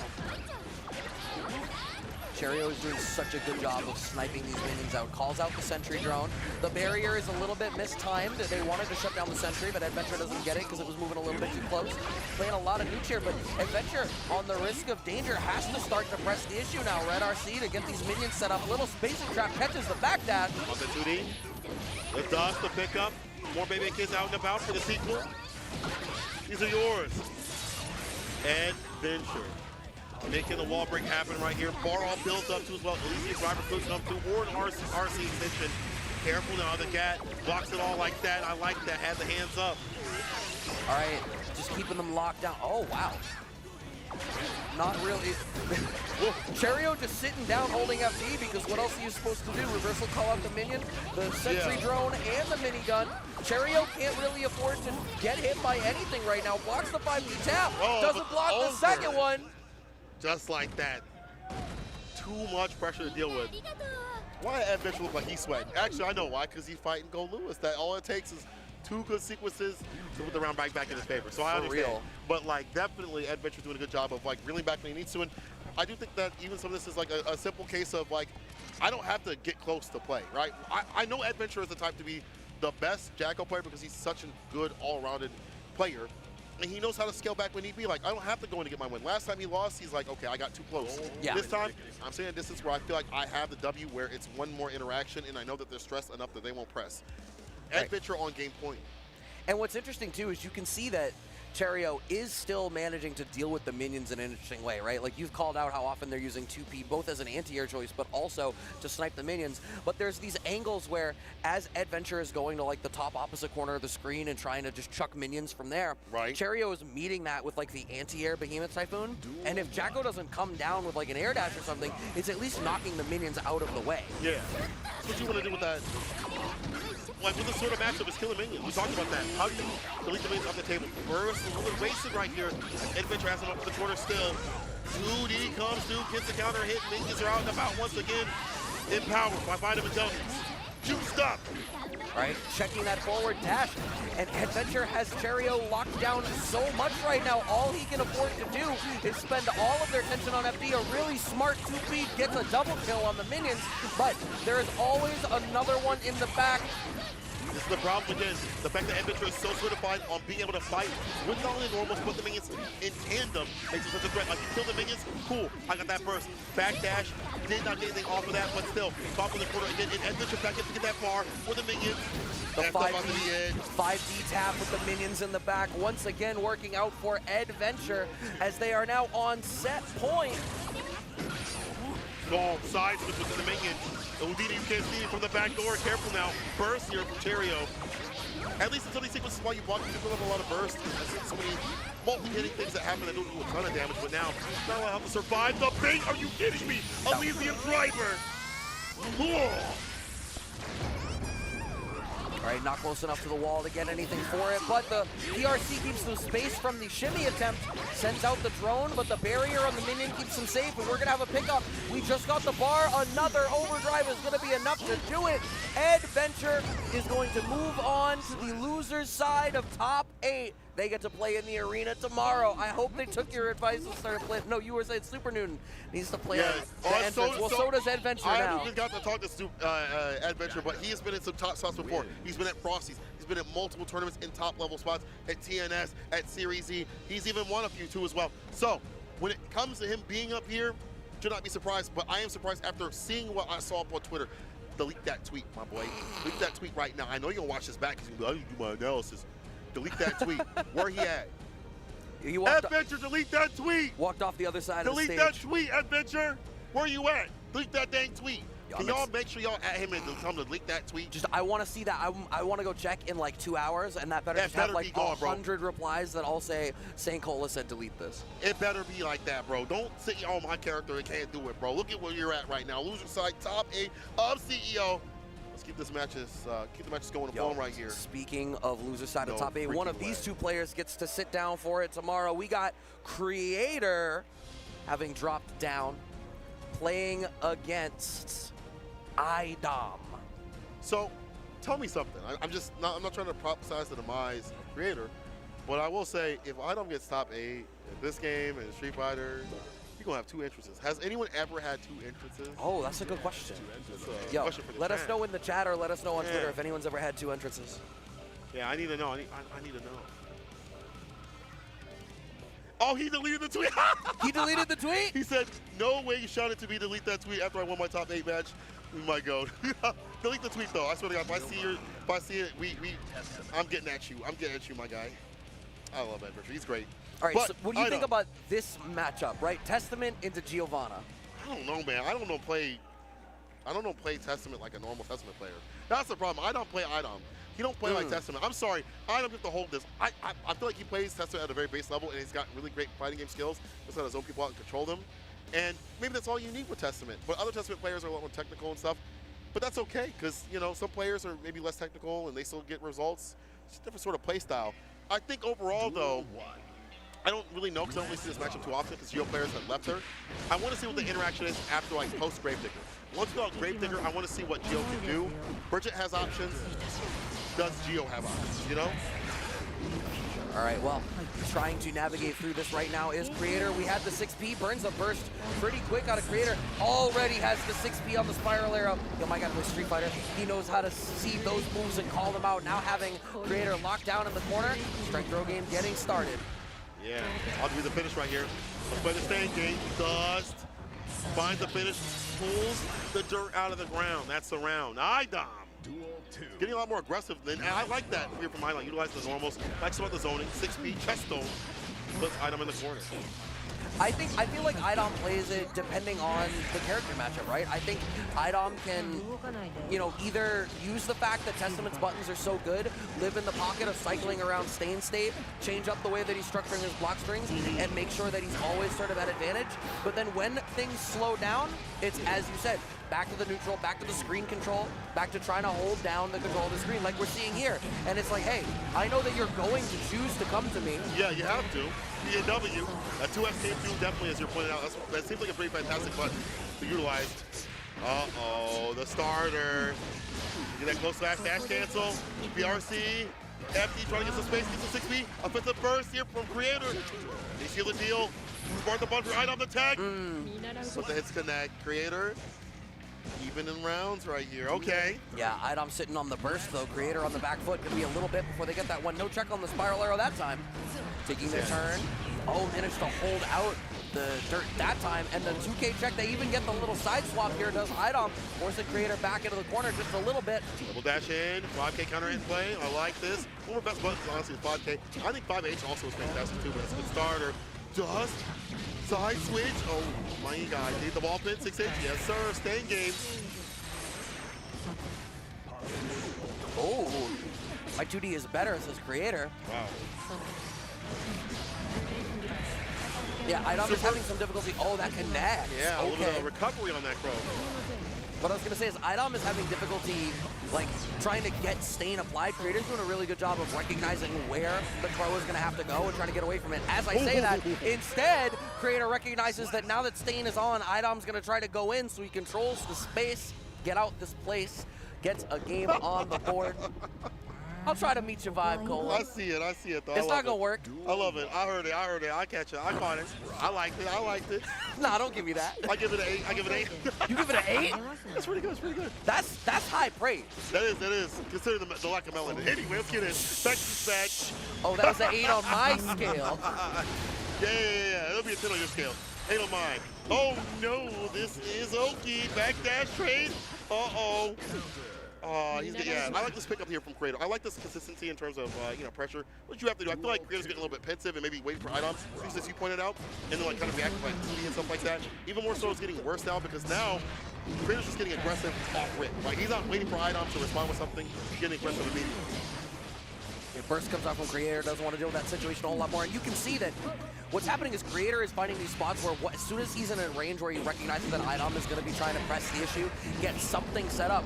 Testament's game plan is very cyclical, right? Yeah. It's about you got to get Crow out, get Stain applied, use Stain to set up a mix-up, cycle back. And Creator is finding the spots in there that they can slice through and break down that game plan and ruin it for Idom. Sending the wall break there off that overdrive positive bonus and a good Oki. Nice throw tech. Good right back into that aggression. At that bar at the bottom. Throw will finish it. He has RC also for the follow-up if need be. Creator said, bro, don't you got Street Fighter right now? It's like, hey, shouldn't you be getting ready? You be getting ready? You're on the wrong stage, brother. Not for nothing though, I do think that Idom has had some great sequences. He's obviously going to deal with someone that's got a lot more aggressive. I think there's something else too, is I think there's a space on the screen where Testament does really well, and it's like the tip of far slash or 5H range is like the extent of it. You can get as close as 5K or a little bit farther out when you start the zoning game. And Creator is either living entirely outside that pocket or then rapidly moving into the pocket, because Gio has such great move speed that sets up fantastic whiff punishes exactly like that one. Yeah, that's actually very correct. All right, in with the throw. Gets the FD, saw the FD bubble, immediately gets a grip. RC, try to get that burst. You know what? He's off the table, he'll take that. You saw him in the corner. That's so great economically. I'll take this one too. Word, why not? Idom gonna need at least one more touch after this wall break situation. They do manage to set up Oki. This is gonna apply the stain state for them now. So that cycle I was talking about, they're in the great spot for it here. But low check. You kidding me on the way down? That was my Oki. You said it was my turn. It's my turn. Mom says it's my turn. I plugged in. Uh-oh, Creator though, now one set point. Nice anti-air with the 6P. That close slash. Oh, the whiff punishment. Every 6P getting whiffed out. Unfortunately, before they were hitting down, not so much. Bar at the bottom back throw. Let's see what Creator does. I feel like if you're Idom, you gotta be careful if Creator's going to the skies. Can't go up the snake game. Even the Crow has not been in full effect just yet. Yeah, finally, when they're on the ground. Yeah, really establishing this strike throw game now, but Creator's starting to get a little bit of a read on it. Calling out. I was gonna say sister. Oh, sister? Sis? You didn't watch that show, did you? You think I didn't watch that show? I'm surprised. Downward Dog delivers the W. I'm proud of you. I'm proud of you. All right, that's Idom's first round, at least in a while, if not at all. That was mad plus frames there for Creator. Idom still locked down, no burst on the table. They got to hold that, no 6P on the spiral arrow. Once again, I gave Idom so much credit for it in game one, and it's just not come back around ever since. Look at Creator trying to advance. Whiff 6P again. That burst, okay. Not that Love that for Creator. Yeah. The fact that recognized the burst was coming, they weren't in the position of burst bait, so they just swapped the screen position. And back into play though. Idom, close slash, gets a pick up the Grave Digger. Back in again, jump D. Can you find a way outside this corner? Your wall break. Okay, staying game, that's fine. You have the same game. Grab the wall break. We're back to neutral. Goodbye. Red RC. That victory. Oh no, one more touch. PRC for nothing. Maybe wait for the wire save, but you're free. Says Creator. This one says, see you with Street Fighter. Yeah, he said, see you with Street Fighter. He said, this is my game. Yeah. Because I created this game, my boy. And you know what? See you on the streets. Beat him with Street Fighter fundamentals. Idom threw a bad fireball and just got jumped in on. That's actually wild. That's actually true.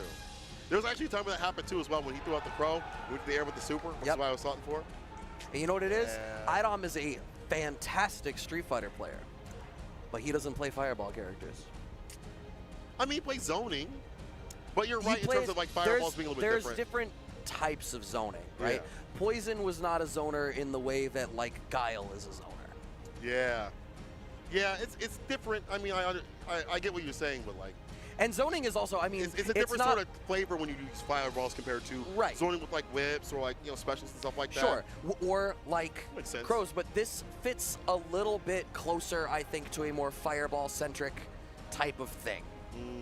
I think also Idom himself just I would like him to commit more matchup knowledge. There's obviously more matchup knowledge on the side of Creator. Like, Sure. I think I mean, my match is playing by, you know, I feel like by vibes right now, which is, you know, Creator, on the other side of things, we saw him backdash Arbiter continuously. Yes. There's hardly ever a time where he got caught by Arbiter. And again, seeing Super against Crow Throw, fantastic stuff. Get more fantastic action coming up. Who is next? I think we got Solstice sitting down is what I had seen. So I think that makes this Solstice versus Lord Knight, because Lord Knight is, I think, the only remaining player from the winner's side top 16 that we didn't get the chance to see play in the loser side. So that would be the final loser side spot. At least that is what I had seen on the side over there. Yeah, we see Lord Knight coming up to the stage. Solstice already up there. Solstice, when I ran to him, just, he's so funny. He's such a young kid that he doesn't really have that ego, which is, I guess, good. And yeah, I might make it through the pools, I guess. I'm not really, you know, I don't know if I'm, you know, that good enough to make it through gear pools nowadays. Now staring down the barrel of top 8. Kind of crazy. Why do people, you know what, humble, they're humble, that's why. If I was that good, I'd be like, bro, you get We all know. cooked. Oh, you're free. I'm taking a dump on all of you, okay? But Cola and humble, not 2 words that get yeah, said not together. when it comes to when I win, bro. Not when I win. When it comes to comms, I'll be humble. But when I play, I do well in casuals. We haven't play run sets. a set this weekend yet. Yeah, we have. Let's play. Play tomorrow. We'll play tonight. Yeah, we'll play tonight. Well, if I can find a character. What was that? That's if I can find a character. That's either here or there. You know what's wild? Still haven't found a character in gear. I don't want to go off tangent too much, but BadMoon, you know, Daisuke, let's talk. Like, come on. Like, he's so cool, but why is GC Yoshi, why is GC Yoshi suffering? Put it that way, all right? Anyway, y'all want 2 Vikings in top 8, you might get it, but guess what? The sun stands in your way. Solstice came to play, and I love seeing my boy Solstice back over the deck. It could either be Ram or Viking, or no, Ram or Bridget, because yeah, I Bridget. think when I watched their pool play yesterday, because I think Proxy and I were on their pool, I think they played Biken then, I want to say. Okay. I'm sorry, not Biken. I just did the same thing you did. Thanks for planting that seed. I think it was yeah. Bridget. Bridget. But it is looking to be the Ramlethal here into Lord Knight's Biken. And I could see why you might make that pick. I think Ramlethal can sort of play a little bit more effectively just outside of Biken's range, but we've already seen the effectiveness of Bridget into Lord Knight's Biken. That being said, if you don't feel like you can bring the same type of vibe and energy that Super Noon did in that close set, maybe you just want to go for something that feels a little bit more solid off rip. Yeah, something you probably honed in for way more time than you've had Bridget. Like, not saying like Solstice Bridget was about to grind, but we've seen Solstice on Ram a lot more than we have with Bridget. And when Solstice was a lot more active at tournaments, it was Ram. Bar slash does hit, counter hit, corner carry. Gets the leash up once again, dog walking. All right, blocking that overhead there, but the lockdown in the corner so difficult to deal with, and that wall break damage is going to be enough as Lord Knight is able to draw first blood against Solstice. Wants into that top 8 spot. Devil wants revenge. Dash up back though here from Solstice, close slash. Dagger release normal, trying to find the fadeaway. Uh-oh. Careful, the air to air right there with jump P. Close slash, gets a hit, immediate burst here, starting Solstice. All right, it's Tommy Mad, but the counter poke's coming out from Solstice, and that's what I was kind of getting at about, like, I understand the Ramlethal pick, right? A lot of these ranges where Biken is going to be like, right, we're kind of in neutral, I can sort of press the issue, I can sort of not. That's a range where Ramlethal is like, no, you don't understand. This is mine. This is mine. All that I see on survey, this is mine. But, we're around right now. Nice whip punish. I can see that. Those ranges like far slash, especially far slash. But when you see a whip on the other side of things, it's really good because, again, Biken really needs counter hits to get going and flow. She wants these counter situations to happen. Red RC, sneaking in a lot of leash situations, a lot more than we saw previously. Yes. I wonder if that's a matchup choice that Lord Knight is making, because the leash is going to keep Ramlethal in the pocket, where the tip, like, she wants to play at like the tip of that sword range, or like where she can get the Rekka stuff started, and instead the leash is going to keep her just inside of that pocket, and I think that's a range that's probably much more favorable for Biken. It's making definitely Solstice a little more uncomfortable, and I feel like unless you've labbed out how to deal with that leash situation and kind of answers, it's hard. And if you have taken a break, possibly it's making it harder to understand what to do. Kabari gets a knockdown. The Matt out There the we mountain, are. get another leash. It's like, bro, you in here with me. Goes on to you, my son. Right, I am keeping you locked in here. There is no, you want to back off and play some, you know, play some neutral where you want to be, but no, I am keeping you in the pocket. Finds the back throw there, does Solstice, and now they have Lord Knight locked down in the corner.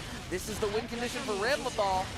Yeah, Red RC backs up 6-8 into super. The Gundam wings. Mission complete. Dang. Dun, dun, dun, dun, dun. Eliminating target. Dun, dun. I'll kill you.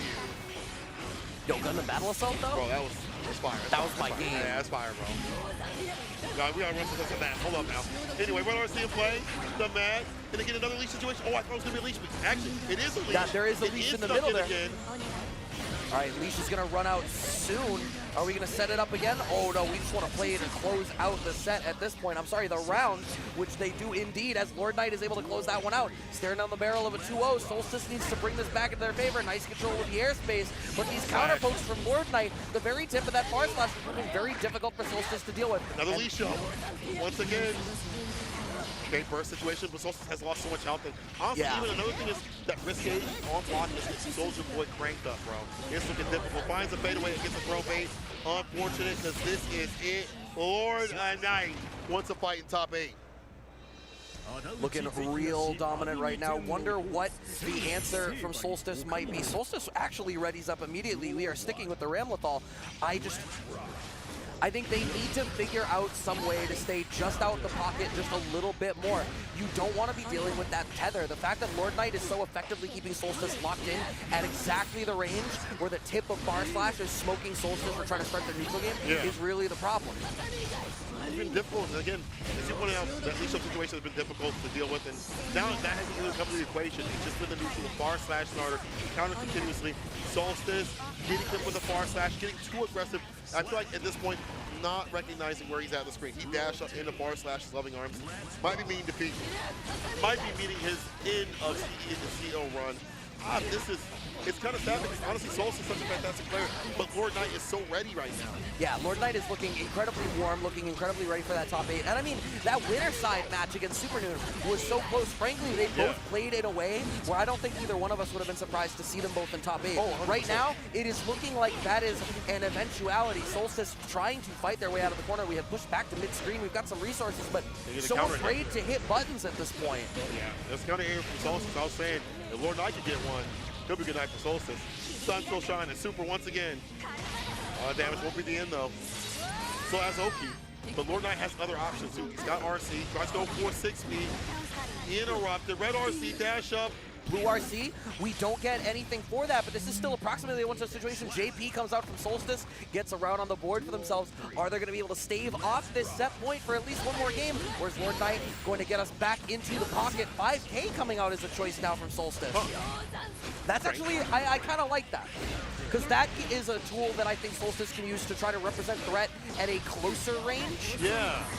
Also, when he's fighting back a lot more up in lead situation stuff, he's holding back a little bit. He's too pensive and getting clipped with a counter hit. Dash up throw. There's that aggression I know from Solstice. However, Wake-up goes on to catch the back dash. Unfortunate side switch. The mat is not hit. The air right there. Solstice with the lead. And a lot of bar. One more bomb that will be Murder She Wrote. All he needs to get that hit in the super. What's wild is one more touch here from Lord Knight will probably mean a burst comes out from Solstice. Is Lord Knight prepared to play around that eventuality? These little slight bumps, finds the back throw, doesn't cash out a whole lot for it. Anti-air trades, PRC to go back, still gets smoked by the anti-air. Solstice is gonna have the damage for it. We're going to a game 4. Finally, Solstice back in business. No, I'm looking at Solstice right now. Where'd he go? There he is. Checking the shoes. He said, hold on, I gotta check my phone real quick. Now we're drinking some water. Oh, okay, there we go, there we go. Man, I like that he's able to keep up. I mean, Solstice has been one of the most aggressive ramp players, in my opinion. And one of the things that he lacked was defense. It was defense. Once he gets a hold of that, he is super hard to stop. And he's gotten better and better, month after month, being trained in the minds of Series E. But Lord Knight, again, with lead situation, now staggering more Kabaris rather than like far slash. All right, BRC forward drift actually catches out Solstice for trying to dash forward. The way that Lord Knight is now using a lot of tricky movement to invite options out of Solstice and answer them, it's a new layer to the aggression. Checking that attempt to air dash out. Goes for the instant overhead, not really getting much for it. Solstice still getting smoked out. One more touch to do this round. Bar slash to follow unfortunate as a counter hit. Dash up, you'll take the trade, you'll take the round. Solstice might be going down, bro. This is set point here for Lord Knight. Oh, the check! That was 40% for absolutely nothing. Lord Knight still has burst on the table for themselves. Solstice about to get theirs back. Clip low, but down at about 40% life now, maybe a little less. Parry! Oh! Down to the ground you go. Oh, your burst is like nullified now because you're not really going to live through anything. Jump H, Neil Johnson to seal it. Lord of Knight moves on to top 8. What a stellar performance. The intensity out of Lord Knight, the way that he managed to manipulate where they were forcing Solstice to sit on the screen. And it was like, yeah, I get why you picked Ramlethal. I know what she's good at. I have all of the tools to move you out of your comfort zone and make this a complete blow up for you. Just like that, moving on. Gets to play in the arena tomorrow. Good stuff. The Lord Knight to move on to that top 8 spot. Hope we got some spicy water already. And this is actually your top 8 for tomorrow. MFCR versus Super New. Test Your Luck versus Marvello. Then we go down to losers. Adventure versus Lord Knight. And JoJo versus Creator. That rounds out what you're about to see coming tomorrow in the arena. Make sure y'all keep it locked loaded on everything CEO. Yo, look at this bracket. St. Cola, who is your pick to take this tomorrow going into it? Bro, we bias out here.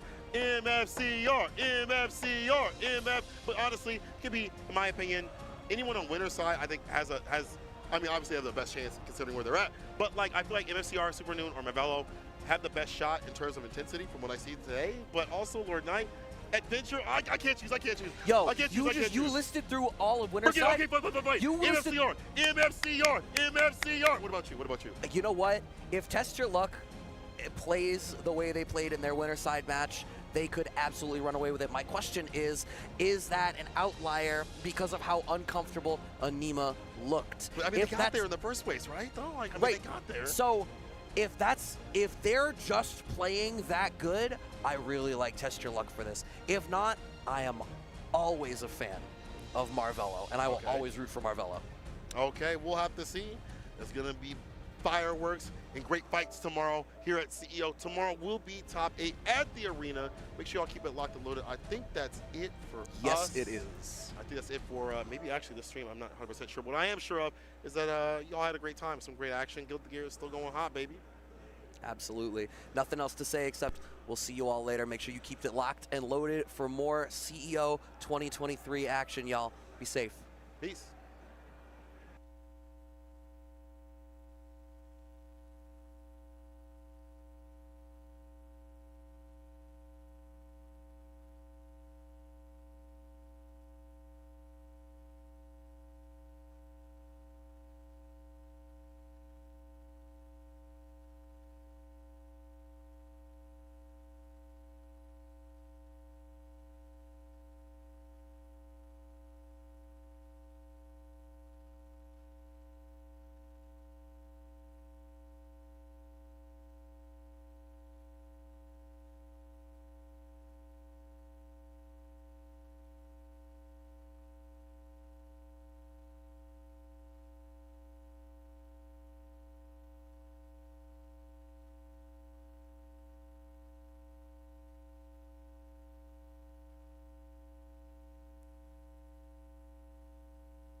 All right, good evening, everybody. The seeds of volition are now being sown here in this top 16, and what will grow from these fruits will be a top 8 roster that you'll want to check out here after we get through this. I'm one of the commentators, Zero, alongside Yasian, and honestly, welcome back, Yasian. You know, we were supposed to do this I know. last event, and here we are in this top 16. How's your CEO going? It has been so crazy. It's been awesome. So many crazy games, especially like, you know, newer ones, Street Fighter 6. But DNF Duel, I'm really excited, but also a little bittersweet. So, as you all know or may not know, I am a grappler enjoyer, and we unfortunately do not have a grappler here in this top 16. Well, fortunately, I'm a troubleshooter, mate. Well, you are eating, my friend. Oh, yes. Mexican food is on the way for this top 16. But before we get to that, we have a few other matches along the lineup. For those following at home, of course, probably the exclamation point bracket in the chat, if you will. But winner's side top 16, we're looking at Nathan and LuPro. Then Taco up against GC Yoshi. After that, it's TenYearMule versus GoneMad. And then BlueLinkies up against Hubert. And that only covers the winner's side top 16. Yeah, loose side, we got Reiko 777 versus Profit. Pumped for that. Even more Zerk and Flowchart Ken and Ibis. Monocat versus LuFL and Hentidal Wave versus Vagabond. So that's a nice little spread that we got going on here. Oh, yeah. Like, looking forward to seeing this action, of course, in DNF Duel. They just recently announced, of course, it's a celebratory time, right? Spectre is still on the way. We got a nice showcasing of some of the newer mechanics that are coming into DNF Duel. I'm really digging this new push block mechanic here. That looks pretty dope. Looking forward to see how that works out. But yeah, it's a new horizon for the game, and only time will tell when we start getting our hands on the actual sets in the upcoming DNF Duel series here. But Hitman Ghostblade will be our first set of this top 16. Yeah, surprisingly, we have not really seen that much Hitman lately. They've kind of fallen out of favor, even though still incredibly good character. Yes. And TenYearMule really kind of being the, pretty much the only one still championing the character. Yeah. Ghostblade has definitely come up through the ranks. Hitman, though, is, kind of been faltering as far as, like, how consistently we see this character in a top 8. So we'll see if TenYearMule can kind of return back to the throne that is a top 8 sequence. This is not the way to start it. GoneMad already in exhaustion and still controlling this corner position. Yeah, you love to see it. Look at all of his damage here in the corner. Oh, gets hit by the stand B, and TenYearMule should go down here. Oh my goodness. Wait a second. I can't believe it, Yasian. GoneMad, of course, going absolutely mad on the stick right now to begin with the perfect round. Yeah, it's so scary. The damage off of counter hits from Ghostblade are insane, but great start here from TenYearMule. Yeah. All right, let's bring it down. Beautiful extension here. Nice safe jump in there. Ooh, with butt nice. will get punished here. Mistimed the meaty to GoneMad. All right, gonna cash out a little bit here with a 2-1-4. Safe jump, the whip. I love it, the fake out. Yeah, that was like the deepest safe jump ever. Like, not even a single bullet came out. And again, actually gets the counter grab. Yeah, some mistimings here from TenYearMule. Oh boy. There we go, guard cancel out. Whoa. Hey, good thing we got a guard button. That's why we got a guard button in this game, because, yo, Ghostblade done disappeared, guard gauge was cranked, and yet TenYearMule with the 2B, able to get the reach. Yeah, my eyes definitely crossed up right there. Good lord, but there we go. TenYearMule again, getting hit by that stand B. Go into the corner, look at the loops we have off the 2S. And actually a different variation here. Oh, I love that the meaty ghost. Ooh, all right. Nice roll through here from TenYearMule to take back the corner and actually catches GoneMad blocking low with a short hop overhead. Boom. Grip of damage, plenty of mana, goes for that reset, needs one more. And stops short before awakening, so that's important here. Yeah, very smart. You don't want to see the build be drilled. Oh no. Nice, gets the overhead. Won't be enough. No. Yeah. All right, needs a reset here. Actually, Actually. That's a dead character, actually. My bad, yo.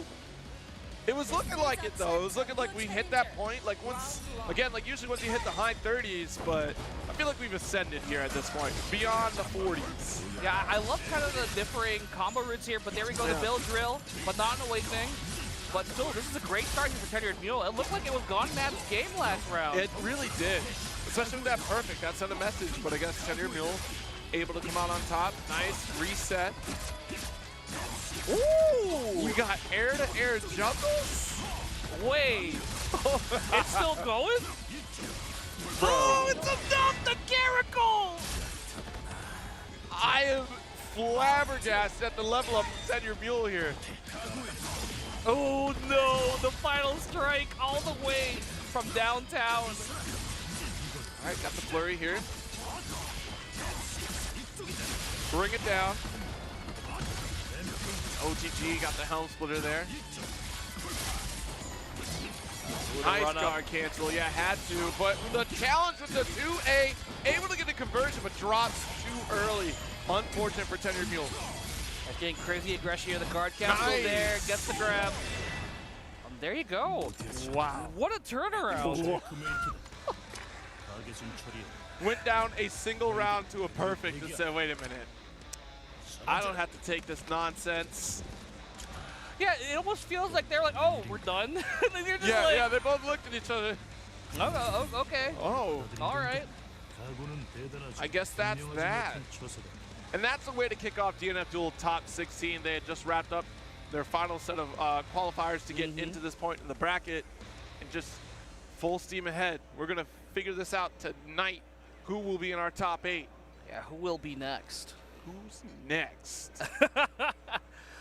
Oh, man, and I am super pumped. You know, speaking of who's next, like Spectre is going to be so cool. Yeah. You saw that little trailer there. And you talked about this earlier, but I want to see the differing strength in the Cube Awakenings. Because it activates earlier in the health bar, I wonder if like it'll be like a weaker version of your awakening or a completely different thing. It looked like in the initial trailer, right, that Striker has 2 different, well, the animation, we didn't get to see the full animation. It almost seemed like it was an install-ish kind of thing, right? But yeah, you're right. Like, I've been relating it a lot to the mixed Ultra combo. Remember in Ultra Street Fighter 4 where you could do the 1 and 2, but both on the same bar. They did less damage, but you have both of them available to you. Like, I almost feel like that's what the second version will be. Yeah. But we'll see. Yeah, like, man, if it's new animations across the board, like everyone got a new one, that's crazy. That's a whole brand new game. I'm pretty hyped. I'm pretty hyped. Yeah. I'm still asking, give me my Neo Awakenings. Just give me it. Neo Grappler has one of the coolest designs ever. I know. And I just want it. I feel like we talk about it like every single time. Like, y'all, give me the hood. You gave us Neo Troubleshooter, basically. Yeah. You may as well give us Neo Grappler. I want my Jin Kazama in the game. That's, come on. But yeah, it's very interesting. I still have a lot of resources to pull from, a lot of characters to bring into the game should they so choose. And it's really interesting too because then you go down different routes. Like you do have female striker, but then on the same route, which is almost the same tree, right? You have male grappler. So at that point, you start theory crafting, thinking like, okay, what does female grappler look like? Like, do we do like different move kit for female grappler, or is it just we're going to get one representation of each class as time goes on? Because the interesting thing from the source material, male grappler was a lot flashier, you know, a lot of focus on like, you know, big hits. Yeah. While like female grappler was a hold monster. Right. Like she could cancel all of her grabs into each other, and her main mechanic was that she held the monster in place while your party beats the hell out of them. So like I don't know how that would translate to a fighting game. Easy. You get grappled, we break your legs, then you can't move. Because one of my favorite things is that you have all the grab moves, but on big monsters, you can cancel all your grabs into each other, and instead of like doing the grab, you like shove them so hard an explosion happens. You know? So like you just add stacks. Oh, like female grappler chains you down. Like just adds like stacks of, I don't know, padlocks or something, and then like you explode once all the padlocks I don't know. We're Blue Sky here, but BlueLinkies is our next player to go up against Hubert with Berserker. Yeah, this is actually a classic match. I've seen this many, many times. So we'll see who ends up coming out on top today. Already BlueLinkies putting on the pressure with the Wind Orb, tries to go for the Gore-Tex and the Command Grab, and these players already playing very specific to each other. Absolutely. And that's, you know, you're in a safe territory right now. BlueLinkies is on winner side, so there's less for you to, you know, BlueLinkies doesn't awaken until loser side. So you might get smoked a few times by BlueLinkies, but you're in the safest version to be going up against so far. Oh, yeah. But Hubert, health is down, but in Awakening, look at all of that MP and the jump normal on the other side. This would be so much damage. This actually could be enough here to Awakening. Yeah, you got the Awakening right there. Goes for reset instead. Gonna continue, but the conversion low. You're done. First round for Hubert. Yeah, tough guess there. Off the conversion, that easily could have been overhead again. Could have been command grab. You just gotta guess. Yeah, and Berserker really makes really good use of that, the cancel there. Yeah. Yeah, use those conversion cancels are just so scary, especially too, since that helps build Berserker's win condition anyways to get into Awakening, restore the health with Frenzy. Wall splash from BlueLinkies though, the routing we're certainly used to. Nice throw. Yeah, there we go. The guard cancel out, puts in Frenzy. So health taken down, gets tagged by the Gore-Tex. And we're going to the corner now. Yo, there's our Awakening state here for Hubert. We're gonna hold on to this just until we get a kill here. Oh, actually might have missed time to safe jump there, but that DP right back. Dive kick. Yeah, just spacing it out here, trying to swing. Next hit will do it for either character, that's why they're so patient. Ooh, and the 5B locked and loaded. That's the one thing that you can never be prepared for is 5B. It's so quick. And forward advancing. All right, tries to get the Gore-Tex there. Not close enough quite yet. Oh my gosh, just the run up. 5A is so quick, and Berserker doesn't have like very fast options outside of that 2A, which is also kind of slow. All right, bouncing off the wall. The classic combo we've seen from Swiftmaster. Oh, that's going to be a big punish. Well, you did put Berserker into Awakening state.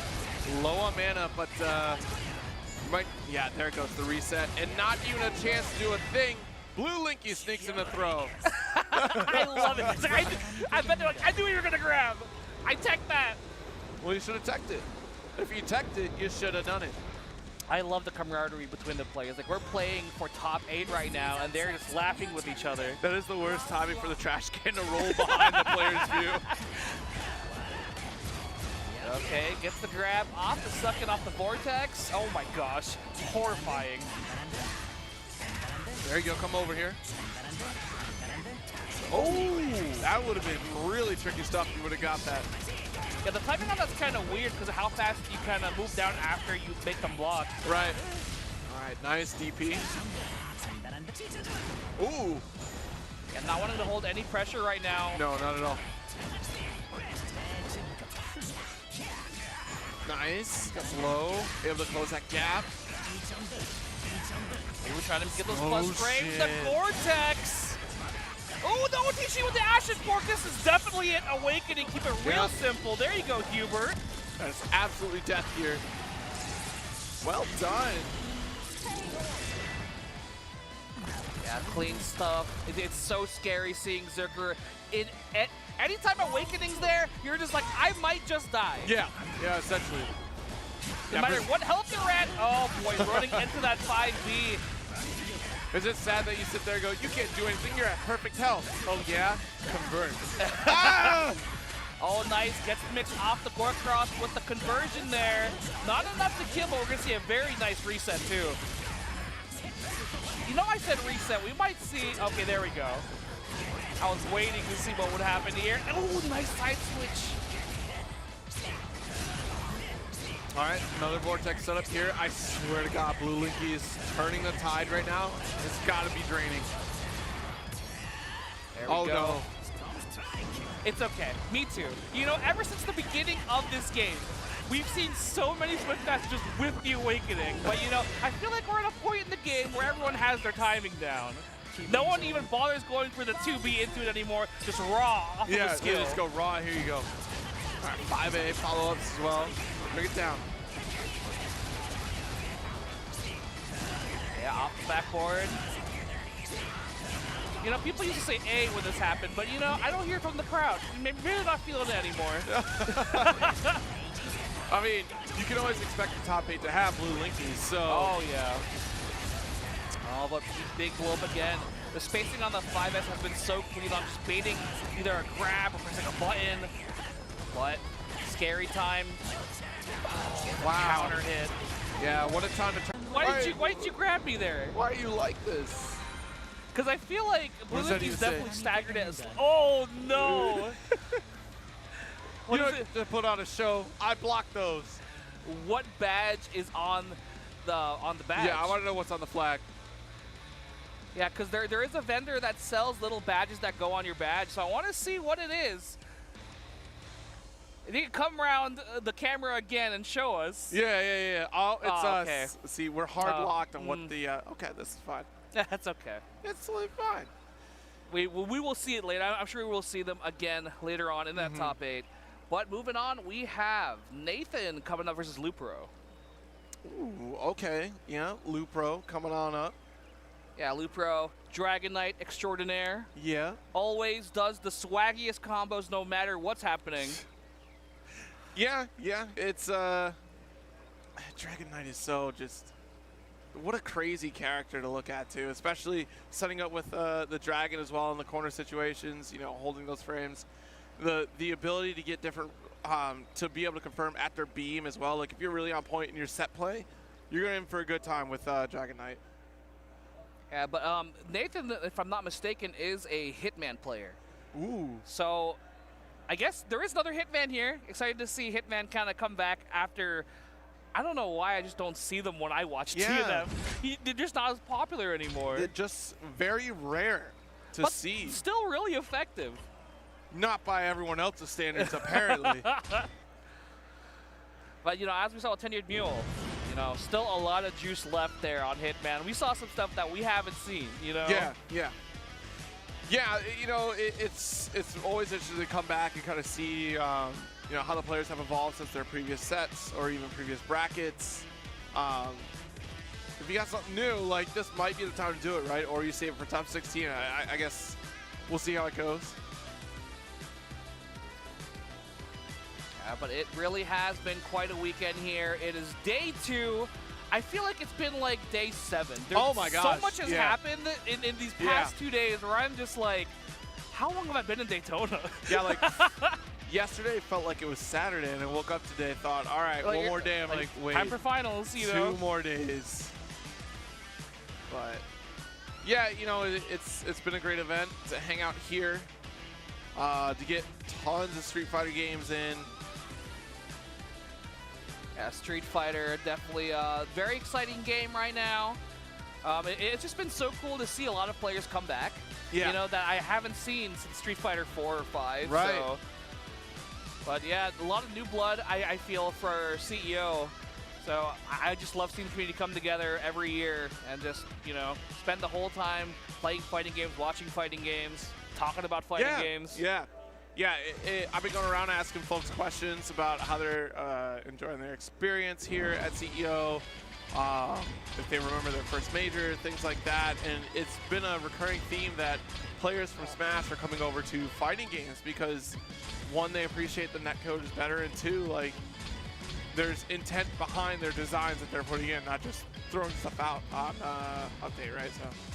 Yeah, I feel like we're kind of like, we've come full circle in a way where, like, the era before this was a lot of game design where the developers wanted you to play this in a very specific way.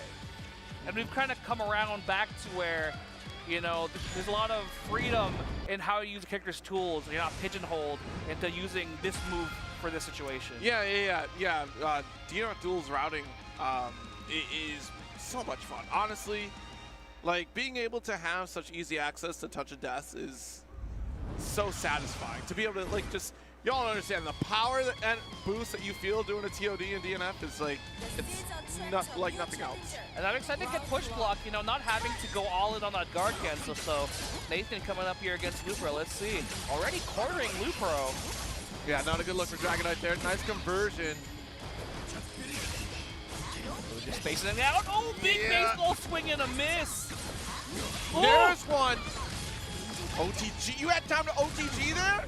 Yep, that counter hit baseball swing does get that hard knockdown. Nice to guard cancel back into the corner. All right, classic Hitman stuff. Get the double slap. Ooh, everyone's opting to go for like restands there off that pressure now. The safe jump isn't as popular. I'm seeing nice build drill, but we're in Awakening, baby. We got the follow, keeping it real simple. Efficiency. We used to see this like literally every match. Do you remember this Awakening? It is etched into my brain. I've never seen this Awakening before. Sometimes you'd see two in a round, you know? Yeah, I saw a guy with a sword and a gun and a white coat. Yeah, I saw that one. Oh, okay. But this one, this was the first time yeah, I this seen. one's, you're right, this is a different one. Completely different. Yeah, all the red color vest, that's the difference. All right. Ooh, tried to swing! But shut down the dragon. So that could have been worse. If you didn't get the dragon, that pop-up was on the way. Oh yeah, and that's kind of a huge thing in playing against Dragonite in general. You have to be able to check Astra, otherwise they're gonna go ham. Yeah. Nice. Good guard cancel. Ooh, the 5M, I love the conversion to stay safe. Oh, the counter hit lethal punto, okay. Bombs away. Big air. Oh, we still get loops. Please, Wow. I told you. We are swagging out on every hit. What? That was literally like a random Abare confirm right into loops in the corner. LuPro is definitely a master of their craft.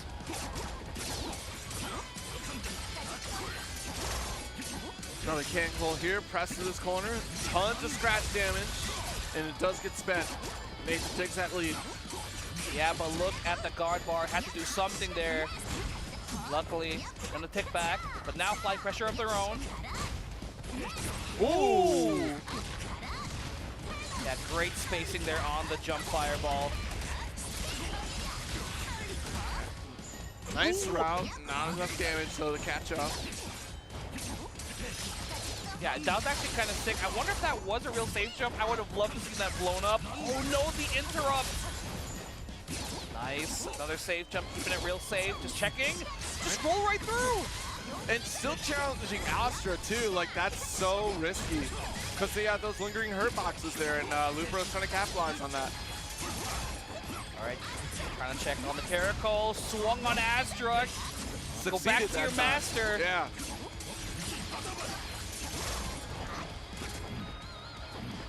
One touch for both players. This raw gauntlet? Is this how we're feeling today? Right into Awakening, and LuPro gonna take the first match. Okay. What compelled you to do that? And Nathan nodding along, you're right, fair enough. The thing is, I don't even think LuPro had conversion, had white health to convert it. That was just raw gauntlet. Like all you had to do was block. Ooh, that is spicy. Speaking of spicy, oh my god. Definitely strong stuff here in the corner. Yep, jumping light. Ooh, OTG, saves job. Yeah. How is it that one of the best setups here is that Hitman whips and you're just scared to press anything? Right. There's our guard cancel out of the corner. Oh my goodness, guard cancel back. Nathan trying to maintain position. Nice stuff. Wow. Yeah, definitely a lot more commanding this time around. You just have to be able to control the pace, not let Dragonite get in there and set up Astra. Keeping it airtight, just doesn't want to get reversal by the dragon throw. No, that's coming. Oh my god, huge damage on the starter here. Double slap, doesn't fake out this time, and that's why it hits! Oh my goodness! You get 2 for flinching. Yes.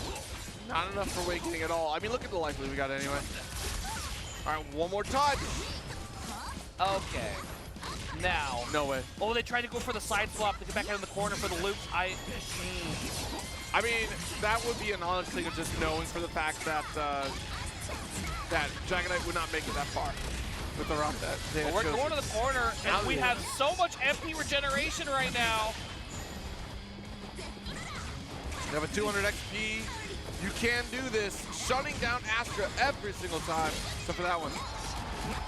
Oh, nice blocks, the defense. Nathan fighting it out right now in Awakening. This is so tense. Yeah, like I'm just one mistake is all you need, and LuPro just needs to close the gap. 23 seconds left on the clock. The Fuzzy Wuzzy, Nathan taking that. I can't believe that's the first time we've seen that in the match. So I really appreciate Nathan being like, let me hold on to this for when I truly need it. Right. But that opens up the mix-up now. We've seen whip, we've seen low, we've seen high, and now we've seen instant overhead. All the layers have been shown. Oh, jeez, jump light. Even still able to fall down.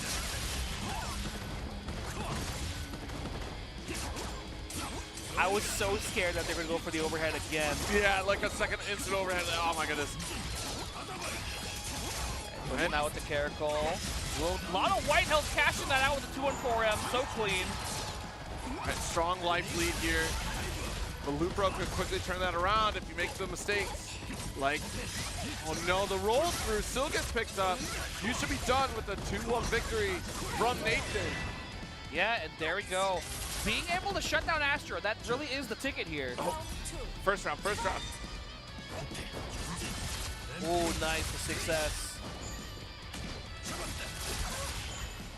Oh, we are. Oh, actually, pokes out with the 2-8, works out here. And now we're gonna get into the corner. We have enough damage to go for loops if we choose to go for it, but we're doing the safe jump. Yep, got the Godfrey grab here, set up with Astra. And look, we sit right on top of it, yet the guard cancel still comes through for Nathan. All right, set the spin, bring it up. Good guard cancel out. Ooh, yeah, I was wondering which one they went for there. That could have easily been the S ender there, but corner situation again. Gonna try and fake out this time, trying to jump out. Nice. Astra to save the day with extra damage. One more time. Oh. Good God, Astra hurts so much. Every time. I think it's unscaled. It has to be, right? Or just incredibly high minimum scaling. Yeah. So 1-all in the rounds, 1-all in the games. This one's to decide who's going up 2-1. All right, running up. Really just cycling through a lot of options here. Nice, the 5B, conversion of the 5B to get that distance to make sure you can actually hit this confirm. Nice OTG though. Got the bite. Nice guard cancel once again. Nathan really liberal with the guard cancel usage. LuPro. Ooh, I love that 5A to stop the run up now. But this could be scary here for LuPro. Get the safe situation. Doesn't whiff. Nice guard cancel back at you. Yo. No! They had the hit, but nothing came out. That's so unfortunate. And just like that, what a pop-off. You love to see it. I mean, both sides are popping off here. Because not only do we got to pop off here at DNF Duel, but Tekken is popping off right now at this moment too. Yeah, just a bit of a flub there. You hate to see it go down like that. But Nathan will move on there. Unfortunate there for LuPro. Is Rel lost? Rel just pulled out the second. What? Just Rel is in the corner and he's just looking like he's lost. But yeah. Excellent set between those two. I mean, it was a great run. I mean, still in it, right? Now that LuPro's going down to losers. But yeah, what a comeback there for Hitman too. So, gosh, yeah, just that whip normal too. A lot of like the back and forth on defense with those guard cancels, like not being able to call those out quite yet either. Like they just are committed to that offense anyway. So like that's harder to do. Yeah, I was just wondering because LuPro did get the 5S. So I'm wondering what else they wanted there. Maybe into Awakening or Maybe they thought they had White House, so they wanted 5S conversion into runoff. Yeah. So just unfortunate stuff there. But coming up, we have Taco. You know, you were looking for the troubleshooter. For the Taco. You know, definitely someone who's been playing troubleshooter since the beginning and really showing off how strong the character is even before they got buffed. Even before the buffs, troubleshooter's always been a bit of trouble out here in these DNF duels. But GC Yoshi not one to No, be deterred. absolutely not. Playing the Holy Man, the Crusader. I am happy I'm on this block with you just for the Crusader here. If you guys have not been watched any DNF Duel when Crusader's on the screen, Zero gets truly inspired. Jason, I'm so happy you're here with me to do this glorious blessing that be. Crusader for GC Yoshi, here to get the good word, but this is in a troubleshooter about to run through and show you the ways of the gun, the drink, and the crowd. Do you see this? This abomination, this blasphemy. But hallelujah, we have a Crusader on the screen. GC Yoshi up against Taco Bell. You are truly in your pocket right now. Like you are in there. Like we got Troubleshooter and Crusader in the same match. It's a troublesome situation for me because yeah, who are you gonna root for? I'm rooting for a good match. I feel like I will be just chastised by the chat if I root for a Crusader, but I'm always, look, I'm a fan of a guy with a gun and a sword. What can I say, you know? All the cool people do it. Yeah, Squall, gun sword. Gun X sword. Great mecha show if you haven't seen it. Okay. But there we go, already getting the clean hit.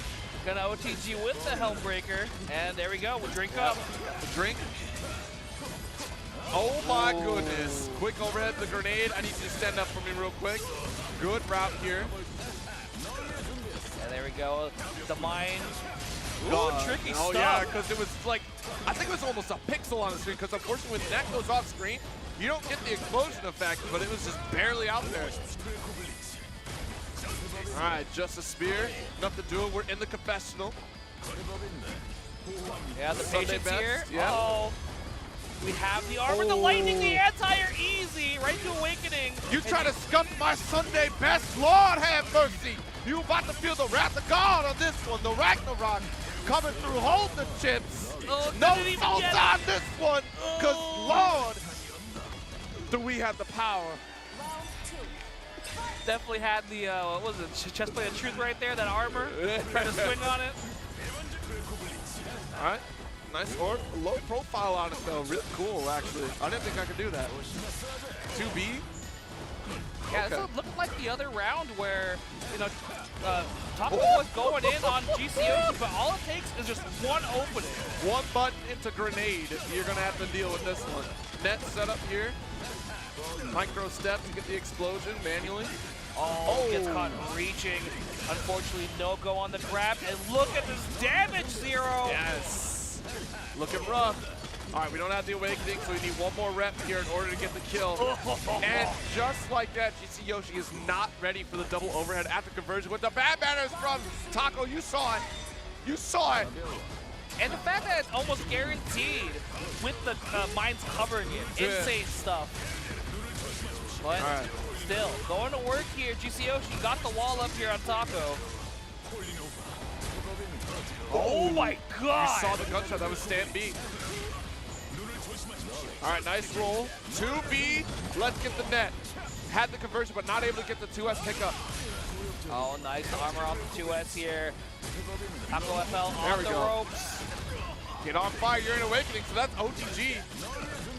Not enough mana. Otherwise, we're going to kind of continue there, try to get the left-right mix. Yeah, we do got a guard boy, baits it out. 2 Bs is enough into Awakening. Yes, it is. Even though Crusader is a chalky boy, this Awakening will be enough. Have a good time, ladies and gentlemen. You love to see it. One of the most stylish Awakenings there. Looking like the 4th of July in June.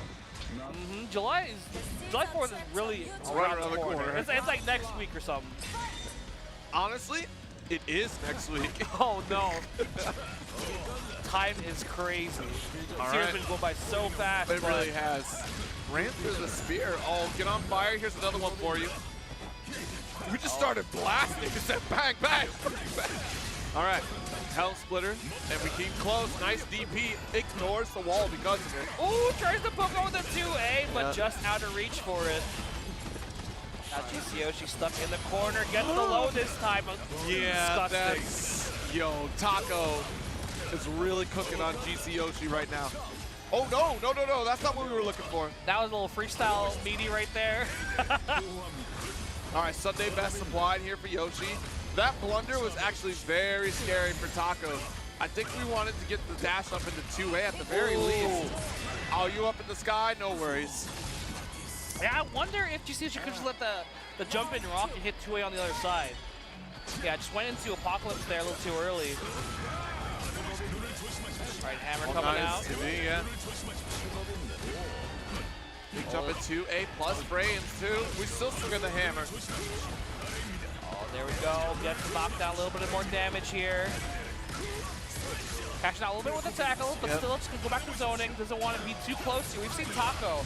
Anytime they're in that 2B range, as we saw it right there, they do not want to get knocked down. But as you said, Sunday best is on Crystal. Roll through, nice catch, but no hit. Good block there. Able to hold out, weather the storm, but no 2S the Oh! That's disgusting. That's so much damage. I would take a drink from my homie that's about to go down. Bless his What? soul. What? Oh no, come on, what is the 2B? And it's the roll through. All of that for that to happen. Okay. I'm so crushed. The Lord works in mysterious ways here. Yes, dude, God's plan, God's plan. All right, tries to run up now. Man. Yep, jump A every time. Just going to the well there and always working out there for Taco. All right. 5D.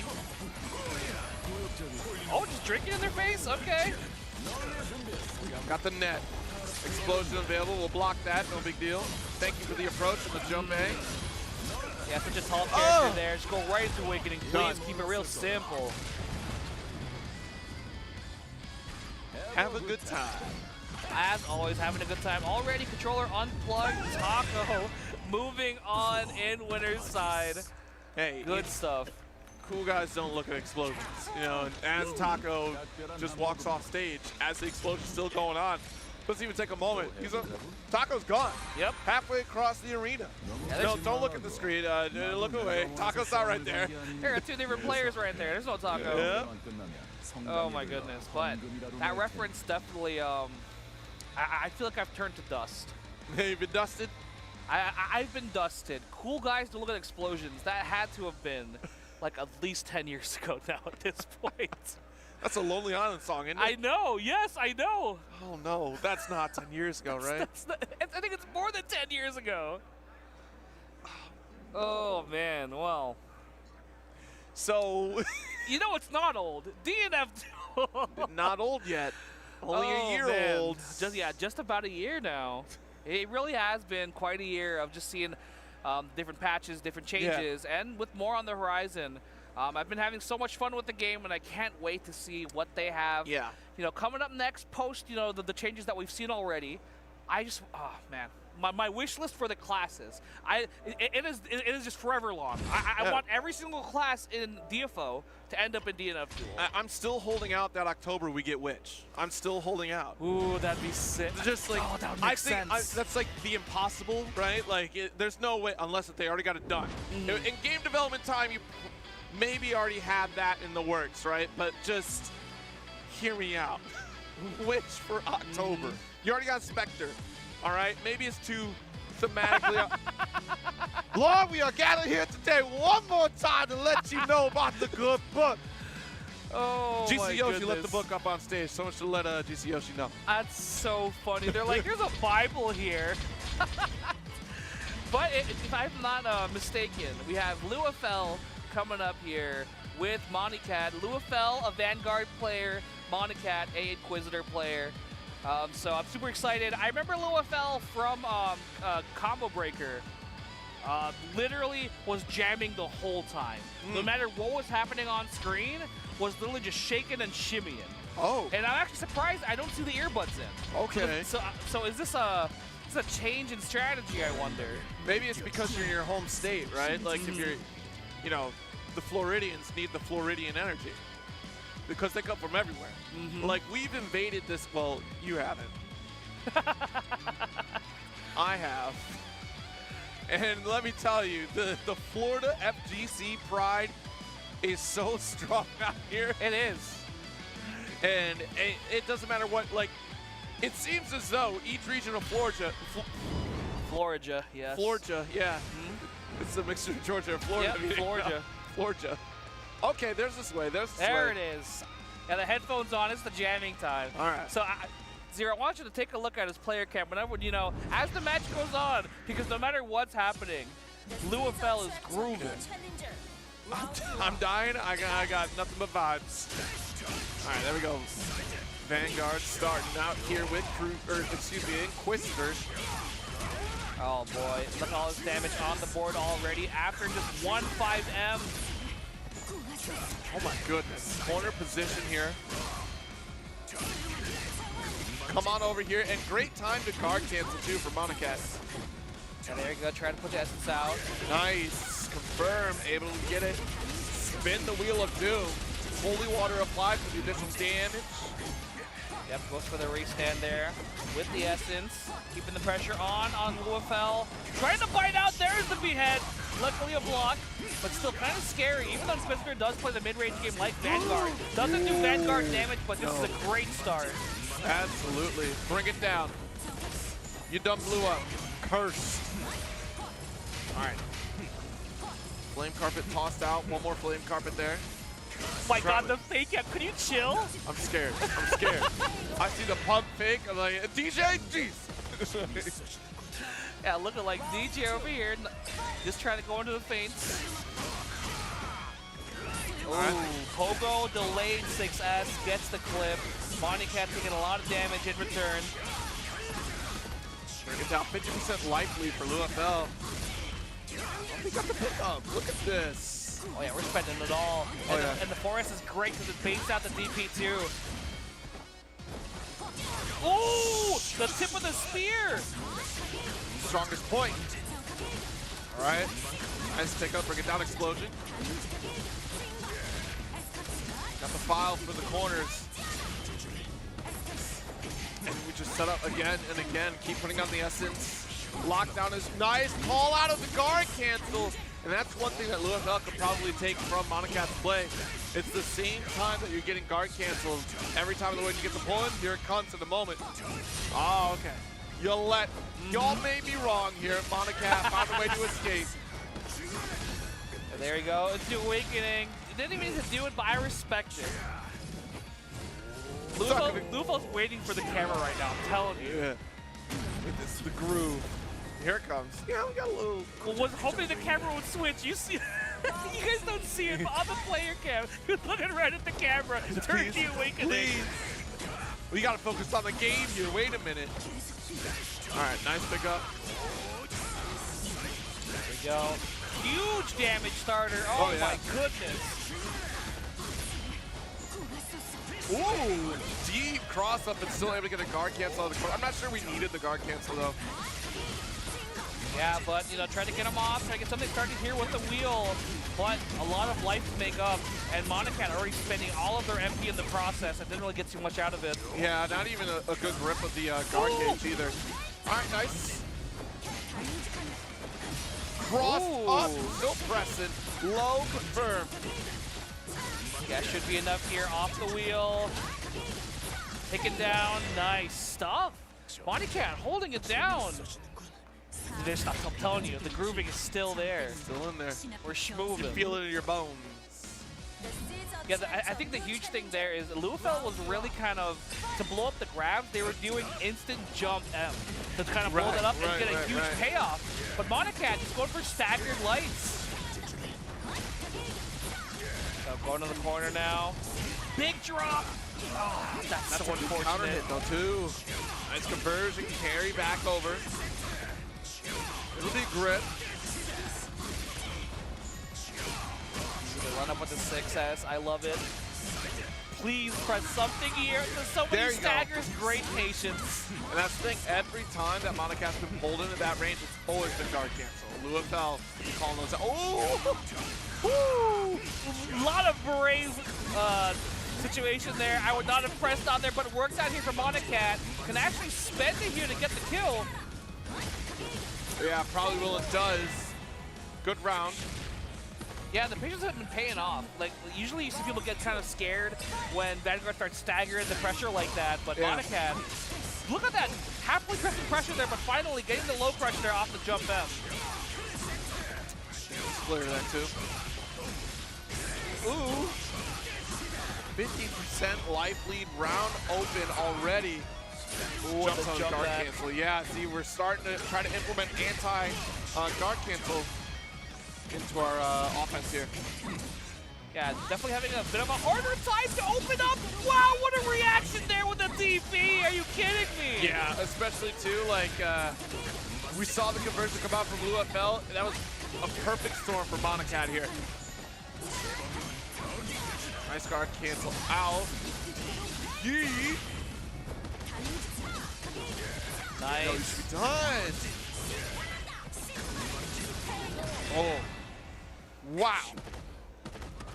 Clean stuff. Really good play. As you said, calling out all of that pressure, really smart use of guard cancel, and just seeing like a lot of just comfort in being in those stagger situations. Poking Yeah. out at the best times, knowing that they would just like end it early, try and take the turn back. Yeah, it's really surprising, like, how often we saw guard cancel come out from Inquisitor, right? As far as, like, it just ripping and not getting called out, not getting punished, not stepping back. And either, like, you're just committed to that route, or you feel like, all right, my offense is doing fine, like, I can get back in. Yeah. It's just, at some point, it started becoming a very consistent theme. And I think towards the end, when you finally started to make that adjustment to back off, it's like, all right, but the message has already been sent, the damage is already done, good luck. And on top of that, there really just was an answer for the behead. Yeah. Every single time, they were kind of just spacing and timing their normals in a way where they could cancel into it on reaction. Yeah. We saw that happen at least 3 times during that set. Yeah, I mean, so good for Meerkat as well. Like, just being able to call it consistently like that and being able to challenge back, because so many players will fall into that. Being able to block or even just get that roll through, counter it out. Very good stuff. All right, keeping the matches moving here in this top 16, we have Flowchart Ken coming through, and I think Ibis. Yeah, And Ibis. on the Enchantress, I'm pretty sure. So, you know, a character that we see maybe once in a blue moon, but always does damage in a bracket. It's because it's the great unknown, but once she gets rolling, it's so dangerous. Because I remember earlier on, people were like, you know, Enchantress is like endgame top tier. You know, once people get used to kind of the pressure and having to like cancel fast fall, Yeah. all of the different, you know, things that she has in her toolkit, and if you use them perfectly, she's an amazing character. I do remember that being like such a concern, like in the beginning. It's hard to pilot, you know? Yeah, and then, you know, Ghostblade came up. Like, Yeah. Ghostblade was the silent, actually in the background, like, we're all worried about the one thing. We're worried about the first 2 Saiyans that pulled up to Earth. We didn't know about the rest of them, or the first Saiyan, right, Raditz. We didn't know about the other 2, Ghostblade and, shoot, like, outside of start, no, Ranger. Ghostblade Ranger was what it was.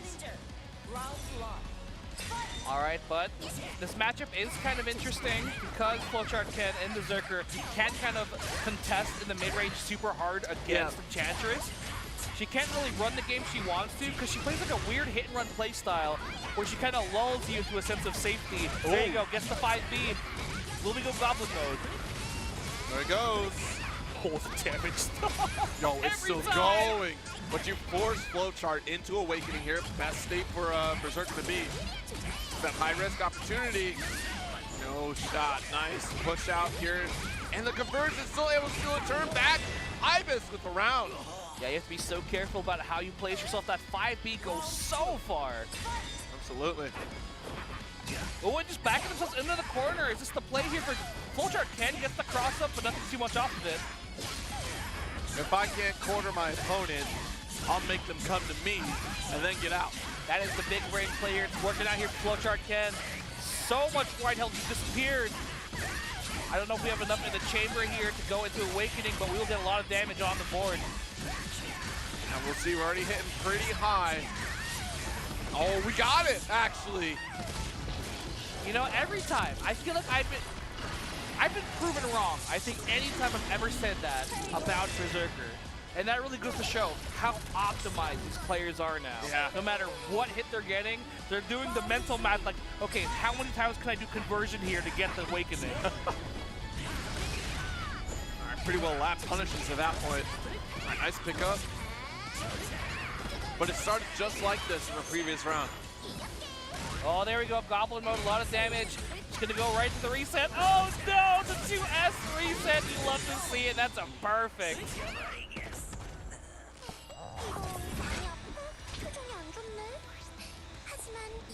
Yeah, sometimes Enchantress just goes like that, you know? Yeah. One command grab and that's it. It's the snowball effect, right? Like, because you have to try to stop her from getting set up, especially with Mads, and then once Mads gets swinging, good luck getting out. You need that guard cancel to push out. We did see that one time in the corner with Flowchart Ken, but gosh, at that point too, you're also spending your own health. Nice push all the way to the corner though for Ibis. Yeah, just ran up with the vines there, keeping the pressure on in the corner. Nice guard cancel. Oh no, but the bear has the DP. You have to be so careful. Pick up. Oh boy.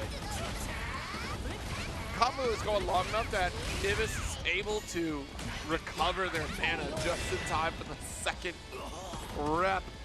Oh my goodness. Yeah, the Complete charge jump control. best loops. Yeah. Excuse me? Got the Team Gohan vibes out here. Oh yeah. Nice teleport. Ibis cooking a Berserker with Enchantress. Yeah, this is definitely not going the way I thought it would, but nice. Guard cancel on the plus frame. You don't want to hold any more pressure. Oh, but running up with the vines again. DP. Ooh, nice. Actually caught the roll through. Not in the corner, but still to keep the pressure going. Nice guard cancel right back. Vines to keep you at bay, but that reach from Berserker. Oh!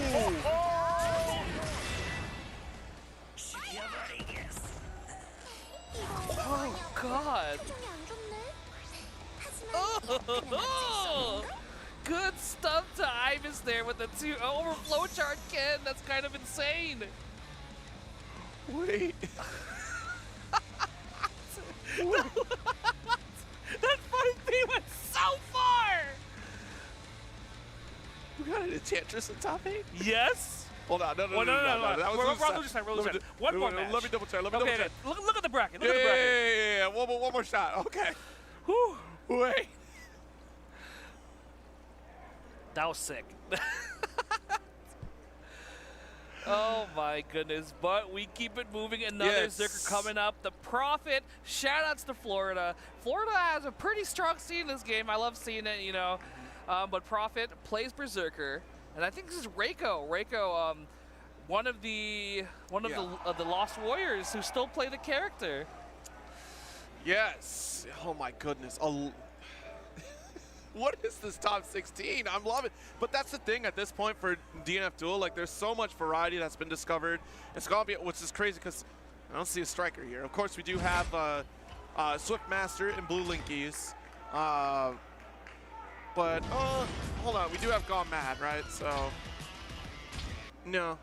Yeah, we just saw GoneMad. Yeah, there's no striker at all in this top 16. There's no striker, no ranger, no grappler, Satch. We had one hitman, and that's the only staple.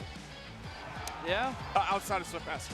So hitman, Swiftmaster. But overall, the variety, it's pretty impressive to see an Enchantress out here. So a Lost Warrior, cool as well. We've had a handful of Berserkers, obviously, for this top 16. But yeah, Prophet and Reiko, a Lost Warrior matchup. Yeah, this matchup is pretty interesting. I'm trying to remember. I I feel like I've seen at least Zerker Lost Warrior either at Calamarikusu or Frosty's. But I remember Reiko just playing out of their mind and just going nuts and winning out. Because like on paper, you're like, oh, Lost Warrior has slow moves and just dies in the corner. But, you know. Yeah, and that's the scare, right? Of just like Lost with those slow moves, and Berserker able to close the gap so quickly, has that great reach with Gore-Tex. You have to preemptively play against what the opponent is trying to do on that Berserker, right? So try to get set up with your, like, try to catch Berserker off guard with Orbs, get them to hold still. Heck, even use just preemptively your normals, right, to play that mid-range. But good luck against a character like Berserker, though, because that reach at the mid-range is insane. The only benefit here is that at least, you know, despite having slow normals, Lost Warrior puts a lot of damage off a clean hit. Yep. So you got to worry about the magic beans, too. Yeah, that's important. The low block hesitation, got the grab. See, that's the orb grab, I'm telling you. If you can get Berserker to sit still for a little bit, you're looking good. Look at this damage! Oh, the white health! Where did it go? It's coming back, though. Okay. So that's the gamble you take. You put a Berserker in this state, you're in for a world of hurt. Low jump. No. Yo, Asian. This is looking like a Berserker round. I'm pretty sure this is killing. We have so much health. Oh my god. I'm pretty sure this is killing Asian. Nah. We have like one more conversion. Yup, Asian. that's it. No. Oh, okay. Yeah, 51 combo limit. Okay. Okay. Yeah, it was close though. Yep, and the time stop had the 5 beans to play, and there you go. Reiko cashed it all out. Still winning that round after what was almost a crazy comeback from Prophet. Well, now you know that Prophet's about that life. Oh yeah. Because like he was so close. Yeah. To getting to that threshold where the Awakening would have killed. So unfortunate stuff there, but you know, it shows how kind of polarizing this matchup is. Yeah, yeah. How polarizing DNF Duel can be. In general, yeah. All right, nice. Oh my goodness, the reversal parry. Good call out too, especially the speed at which that strike was going to come through anyways. Like, that's actually a great one to settle on, unless they were going to convert when Prophet wasn't ready for it. Oh, nice. Yeah, getting the 5B. Getting started now in the corner. Prophet putting themselves into Awakening. You get access to all of that regenning health and the white health. Oh, the reset with the Gore Cross. Yep. All right, another conversion here. Still picking up health. Yeah, still should get a couple more conversions here to get into Awakening and push that health into the threshold. I think we might get it this time. We got it this time. We got it this time. See? We got it this time. That's a round for Prophet. Good lord. That's off of one hit. Well, don't get hit. Simply do not get hit.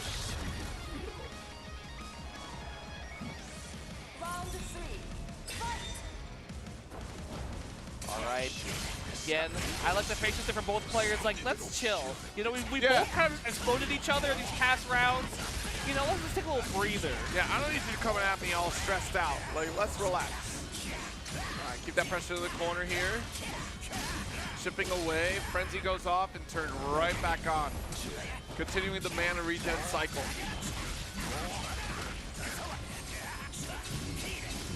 Oh, and again, so much damage. Kick it to the corner. Do we have enough? No. This one I'm going no. Jason, it ain't happening. Okay. Oh, it's happening. 0. It's happening. Wait a second. Well,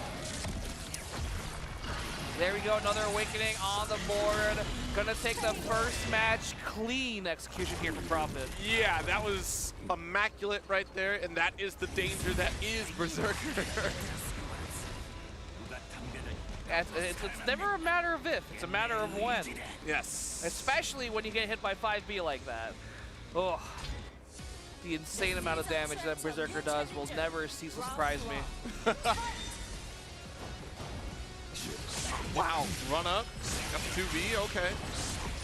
Yeah, I love the amount of respect that we're seeing here from Prophet. Like, the fact that Ray can just run up, he just doesn't want to get hit, but it doesn't really matter at this point. We've shown that off of any hit, Prophet goes into the corner, and it's a bad time for Lost Warrior. Yeah. Oh, no. While falling A, but still able to seal it after another conversion. Oh, huge damage here. Can easily take the round off of this. Time stop. There we go. Got the swords out too, but the scaling, it might not be enough. The reset jumps the grab. Oh no, that is so unfortunate. Yeah, just crossover jump. All we need is Awakening. Prophet kills. Yup, right back into the Awakening. Got that dog in him. Chewing up a little bit. Again, a game where you cannot make mistakes. And if you do make mistakes, make sure your opponent doesn't notice them. They don't look like mistakes. Exactly. They look like Happy happy little accidents. resets. Yes. All right, nice block. Block the orb as well. Oh! Caught the teleport with the Gore-Tex. That is unfortunate. The timing was ultimately just Rico activating it at the same time as Prophet activating the Gore-Tex. All right, nice conversion. Oh, left the meaty up there with the Gore Cross. Still keeping Rico in blocks, the chipping away, and the guard tried to get out. 5A, no shot. It's tough. Anytime Lost Warrior gets in the corner, they have to match out somehow. Because without like a decent DP, like, oh. Yeah, trying to take the turn back, but no go. Prophet running away with this. All right. That was close. That was close, but I think this is the kill. I think we got the kill. No, we don't. The sliver. I knew it was a sliver. I didn't want to believe in the sliver of the scratch damage, but a 2-0 victory. Wow. Yeah, good stuff. Yeah, that was good stuff. As much as I love watching Reiko, you know, just amazing player. Yeah. It is cool to see Phil, a fellow Marvel player, do really well in this game. You know, it's fun seeing any Marvel players kind of come into this because it's also an aiding game. Because you should be here. Yeah. This is the next iteration of the aiding game, and you know, we have so much fun with it. You know, even though people don't like getting exploded, but you know, it's just what it is. It is what it is. It's that type of game, though, right? As far as like, it is very volatile, right? And there's some malarkey that happens, but that's the game that they've built. Like when you bought this game, or if you tried this game, you signed on for, hey, this is a real like duel here, right? If what happens in a duel, right? High noon, if you get caught in the standoff, like, I mean, it's over. It's a wrap. You're either severely wounded or you're done. Like, one duelist will prevail. I think it's a pretty good kind of translation of how PvP works out in DFO, because it kind of is just fishing for like one opener, and then once you get hit, you get juggled for like 6 hours, and then you pray, you do the quick get up through their setup. Yep. Because in that game, you can get OTG'd pretty much as long as you're on the ground, and when you get up, you have invincibility frames, but you have to time it. So, like, you know, their launcher goes right through you. So there's a lot of counterplay, even on offense and defense. Yeah, it's really fascinating. Like, again, the volatility of the game, I feel like, is so purposeful because, like you said, like, it's trying to be very true to the source material, and it's done such a tremendous job of doing that. But also, like, it is that different feel. Like, mistakes can be made. I mean, like, it is that one touch can make or break you in a set, but also, do you have the skill to pull it off? And it's built in such a way, too, that everyone feels really good and really cool. Like, this game just looks cool and feels cool to play. Now just give me backstep cancel. That's all I'm asking. Ooh, Can you imagine backstep cancel this game?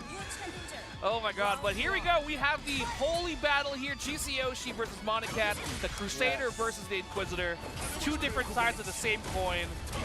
The one being the man of the cloth, the holiest of thou. And the confessional is up. There you go, great start here for GC Yoshi. Golden Nice safe jump jump in. gets in. Oh, so much damage in the corner. The hammer, the orb, the hammer again. We're just looping it. Oh, of course. Pick up as well. Neutral jump, hold the plus frames, wasn't able to confirm, finally gets the TP out. That's a bit of a uphill battle here. Gets out, but no, the DP right through. Tried to catch the roll, but unfortunately, yep, the DP still came out. Oh, nice, jumping with the hammer. Already got a big start confessional up, orb, hammer, set up with the Sunday best. Where do you think you're going? You haven't finished your confessional.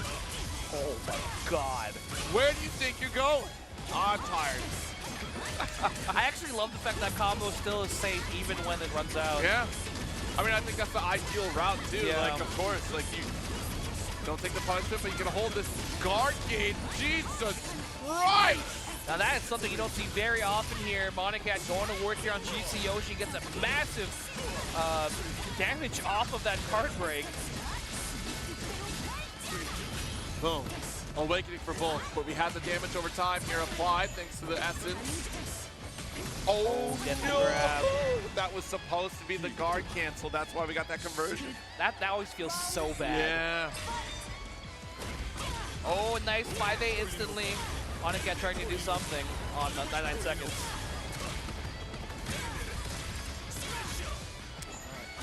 Good jump in. Strong start for GC Yoshi. Ooh, the spear hits! Nice. Oh no. Jazzy. We're juggling. No shot. Yeah, needs to reset. Didn't believe the first one was gonna hit.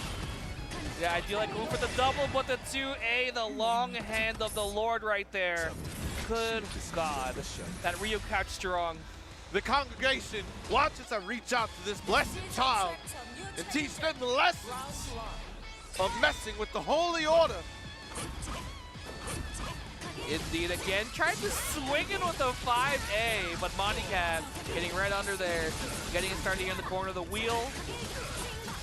Health ticking down off the essence. Even more essence applied. Need an explosion on hit there. Oiled up and it will burn. Oh, this is a great round. 6 on the grab again, just really whittling down. Yeah. GC tries to get out. And this should be enough here. Yeah, we got the mana for it. There we go. Nice round for Monacat. Perfect. We got to answer back. Look, you did a perfect on me. Cool. Let me return that favor. Yeah, and that's actually really hard to do with Inquisitor. They don't do too much damage, so, you know, count your blessings. Hammer jump in, drop it. Nice pickup as well.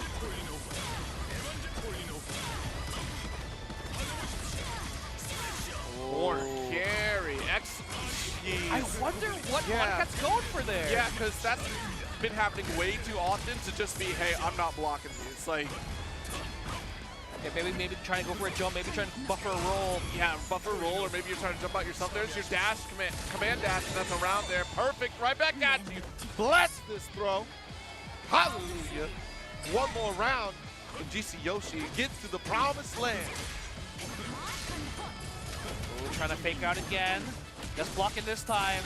You know, honestly, can't just kind of keep going for the pressure, but the 2S finally coming out. Ooh, right under, but the drop. You hate to see it. That 2S goes damn far.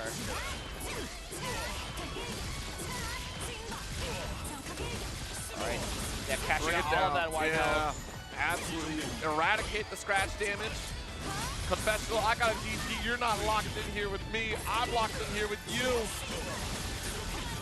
A little close here, but luckily the tick damage off the flame working out there. Monacat tied it up 1-1. This could go either way, Zero. Yeah, yeah. And it's surprising, like, especially too, like, who would have the guts to try to DP in close quarters against Crusader like that? That kind of insane stuff. Yeah, and nice confessional out here set up as well with the orb routes. Nice. Oh, yep, the DP this time. Doesn't want to hold any of the pressure anymore. Ooh, gets the mini 2B, running up still. Oh, no! Misfaces the grab. Throw is blessed. Nice couple walls to get over here. Let's do some extra damage. Good Lord. God. Say good Lord, the Lord can't save you now. He actually hits the safe jump this time with a Oh! DP instantly. Saw them take to the skies. Nope, I got you. Jesus!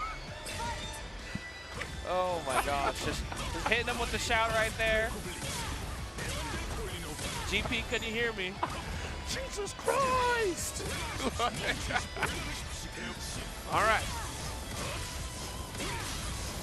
Sunday best once again.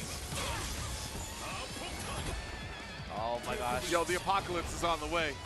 And you, yeah, I'd stay far away from that too. No! Jumping in the orb, and that is it.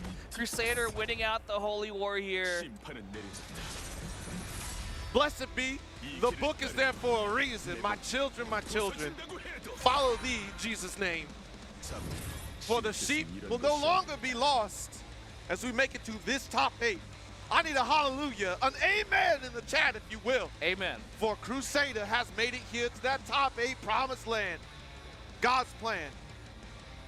Hallelujah. Hallelujah. All right, we still have a couple more matches here in the top 16, and we have LuPro versus Vagabond coming up here. LuPro, you know, as we saw earlier, Dragon Knight Vagabond is a Hitman player, if I'm not mistaken. Yeah. That our only Hitman that we had on winner's side, so. Yeah, surprising. Only one, like, No, what a we have TenYearMule too, right? Oh yeah, you're right, TenYearMule, excuse me. That's right, we had 2 Hitmen. Yeah. 2 Hitmen, 4 Berserkers? Yeah, I think we have 4 Berserkers. Wow. And that is the leg of the Red Bull fridge. If you've never seen it before, it is dark. It is recently painted. Yeah, super excited to see how this turns out. We've seen LuPro do really well here, you know, against Hitman, so we'll see if they can kind of make it out here into the top 8 loser side. Feeling pretty good. It was fun to, you know, finally have a conversation with LuPro out in the crowd. Like, LuPro's first game being Dragon Ball Fighters, just to try to beat his friends out of spite. I respect that. You know, I feel like a lot of people kind of start out in fighting games that way, where they're like, I'm the best in my immediate vicinity. So I'm sick, and I want to see if I can beat everyone else. And you go to your first tournament, all cocky and like, haha, dude, I'm going to sail on through this tournament. And then you go 0-2, and you're like, wait a second. I'm the best in my zip code, as far as I know. But yeah, you know, that was a cool story to see that jump and, you know, making friends through that, right? Like, continue to grow, continue to compete, thriving off that energy. Oh, no, Vagabond is Crusader. That's, you mixed me. You know, honestly, you know what? I didn't write myself. it down, and I didn't, because we had 2 Crusaders. Only 1 Hitman. Yeah, I mixed myself because Vagabond's a class in DFO. You're right. So, you're right. You're right. Wires got mixed in the brain, but Vagabond on the Crusader here. The LuPro already getting into the loops early. So much damage, even at 100 MP. Yeah. It's all Astra. Astra carries. You know? All right, get off me, nice. Gets a little bit of breathing room here against LuPro. Yep, got the Holy Spear out. Yo, home run. Yeah, counter hit off the Dragon Princess is so unfortunate, but luckily Vagabond getting the buff up here. All right, we're cashing out. Yeah, all fell out. That's unfortunate. We wanted that confessional to stand out a little bit longer there. For 1 touch for both players here is all we're looking for. Immediate Dragon Call to convert to keep the pressure. Press back into the corner. Just about to get the feeder for guard cancel, but not gonna have. Oh, wait! No, not the tech buttons! Oh, wait! No way. That is so unfortunate. God's plan. You know, you're right. God's plan. It was foretold in the scrolls for that to drop there. God's plan. The seeds of volition. Will that to happen. Volition. Yes. Dang! Through the DP? Yeah, you can't actually throw that DP. It is just armor. Yeah. But then again, most DPs can get thrown in this game. Yeah. Just that's brave. You see the, look, I saw the red circle, so I'm like, yo, you're gonna get hurt. But you put your hands out at the right time. Nice, gotcha grab. Counter in the corner. Yeah. Yeah, nice guard cancel through. No, the Dragon Wing Princess, the OTG, enough damage here to just VP if they want to, and there you go, keeping it real simple.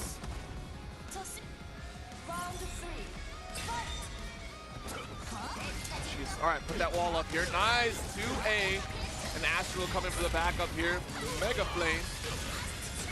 Yeah, Vagabond can't get LuPro to respect the 2A at all. No. Always pressing 2A, you know, even if they're in disadvantage, LuPro is very brave.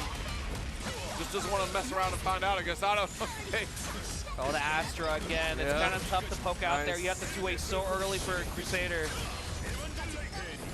All right, Sunday best. Ooh! No rolling for you. Armored up still, though. Oh!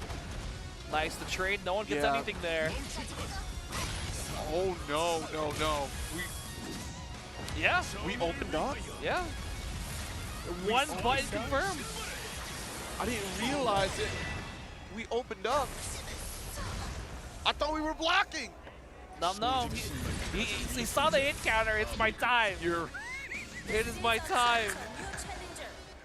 Okay. The Lord said I must go and press awakening. Go forth, my child.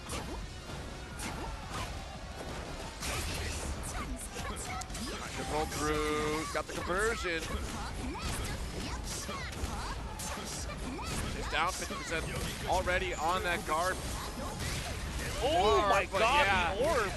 Still, they're getting a massive pickup off of It was it. moving so slow, like not like this. That was looking like a task video with how perfectly it was set up. Oh, nice throw. Blessed. Oh, we put Don't up. get in there. Don't get in there. That was a purposeful placement. Oh, what? You put that much on the screen, I mean, you're going to have to block. And unfortunately, you tried to thread the needle. It didn't work out there. That is tragic. Vagabond got the charge. No escape. Vagabond is on point right now with these roll-through reactions. Yeah, despite it not working out, like, you know, mashing out, but just the rolls have been so clean. Oh my God, trying to mash out again on the Astra. The 2S gets blocked. So much damage here. There we go, gets the loop. Doesn't have enough to end it. Yep, gonna have to hold this corner position. Nice positioning of Astra. And another one for you here. No, guard cancel pushes you out. Sunday best, you got caught in the sky. The firewall actually saved your life there. Grabbed a little too early. LuPro staying in the game right now. Yep, 1-all in the rounds. Ooh, jump forward spear already. LuPro in the corner. Instant rollout. Yep. You will not keep me locked down. Nice, using the conversion to get a little bit forward advancement. Try to get an overhead. Oh, nice. Gets that wall off the 2A. Again, puts up the activation here. Puts up the Apocalypse. What side? Just rolls right out again. Back in the corner. It's still active. We're going right back into it. You're stuck in a rock in a hard place. The DP goes right through the armor, unfortunately, and Vagabond moves on here. Just so much going on that screen to really set up LuPro for disaster, right? Like from the Apocalypse from above, the slow orbs behind you. I'm wearing my Sunday best. Lord, I once again will advance this blessed one into the top 8 promised land. And you shall receive, so long as you are faithful to your Crusader, the blessings of a top 8 entrance. Well, it's not in the arena, but yeah. a top 8 no less. But only one will receive a belt. Yeah, and very well fought. It's just unfortunate. There were just so many situations where LuPro just like a scramble happened and then the worst situation, the worst result possible happened. Like that one hit 5A into Awakening. No one expected that. I thought we were blocking. I was there, I'm like, yo, you're blocking. There's no way, but unfortunately the stray hits here. Okay. So continuing on the loser side, top 16. So you were talking about, you know, characters that people were worrying about earlier on in the game, and Chantress, I was coming up. But the other character, GoneMad on the Ghostblade, You know, a character that can play that explosive mid-range game where if you get counter hit, you're going to get crumpled. And you're going to take half your health and get sent to the corner for your troubles. Yeah, GoneMad is definitely a master extraordinaire with Ghostblade. Well deserved the name GoneMad because these combos do get mad crazy on this Ghostblade. And I do think, yeah, like the space that Ghostblade can control against Enchantress is definitely going to be, it's going to be difficult here for Ibis. We'll see, because you're already sending out Ghosts, it's a little knock-middle puppet, right? Adds that extension, very much like Mads, but Mads is a draining resource, whereas, like, look, Ghostblade will eradicate an entire mana bar and still be able to pressure you in the corner without issue. So let's see. It really comes down to that 99 seconds. It is so scary right here. Both of them have very long-reaching 5Bs they can choose to pull out if they choose to go for it. Just jump. And there's the Helm Splitter again. Another one back at you. Yep, getting that high-low mix off that jump M. And now here we go. The 2S in the corner. Ooh, yeah, that's a tough one to call out right there. A little bit late on the meaty. And we were able to just wake up, press buttons from Ibis on the Enchantress. Oh, I love that success to get over the fireball, but now Ibis has gotten that in the corner and instantly poking out. Yeah. All right, nice job from GoneMad here. Stagger. Yeah, GoneMad without any mana right now. We overspent, so we had a little bit of an extended exhaustion period. Nice. Yeah, there Good we go. round for GoneMad there, taking the first one. Yeah, just a lot of mid-range situations. Ibis tried to walk back. Yeah. And many times against GoneMad. And just got clipped with that 2A. All right. Now it will be Ibis holding on to the corner. Nice OTG pickup. The roll through, good stuff. The movement from GoneMad is absolutely gorgeous right now. Like, all right. Oh, nice. There you go, Ibis. Doing the Enchantress shenanigans here in the corner. Ooh, plus frames. Nice pickup from Mads. Ibis is putting on a world of hurt on GoneMad right now. Ooh, I love that. Interaction though. Okay, lots of work for GoneMad in this corner. You can hold this.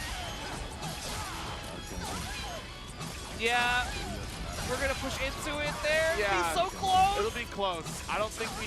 Oh. No, I'm watching. Yeah, you're good. You're good. Yeah. You're good. You're good. Sometimes I forget how much damage like Ghostblade does on their own, right? Like. Yeah, especially like in Awakening. Oh my goodness. Yeah. First game going to GoneMad. Yeah, super clean stuff, and both of them.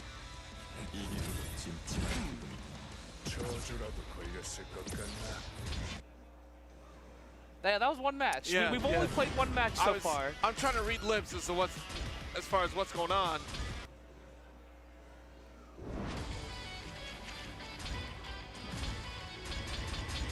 Okay, were they on the wrong side? Okay. Oh, they were playing on the wrong side. Okay. Okay, so they both sat on the correct spot that they were supposed to sit. They just did not pick the correct controller side. So the names were correct by all intents and purposes, but not in game. Not in game. Okay. Yeah. Yeah, so Ghostblade on the GoneMad, on the player 1 side, and Ibis on the player 2. Gonna have to rally here. I feel like that was such a strong opening from GoneMad. Yeah. We really didn't see Enchantress gonna do much stuff.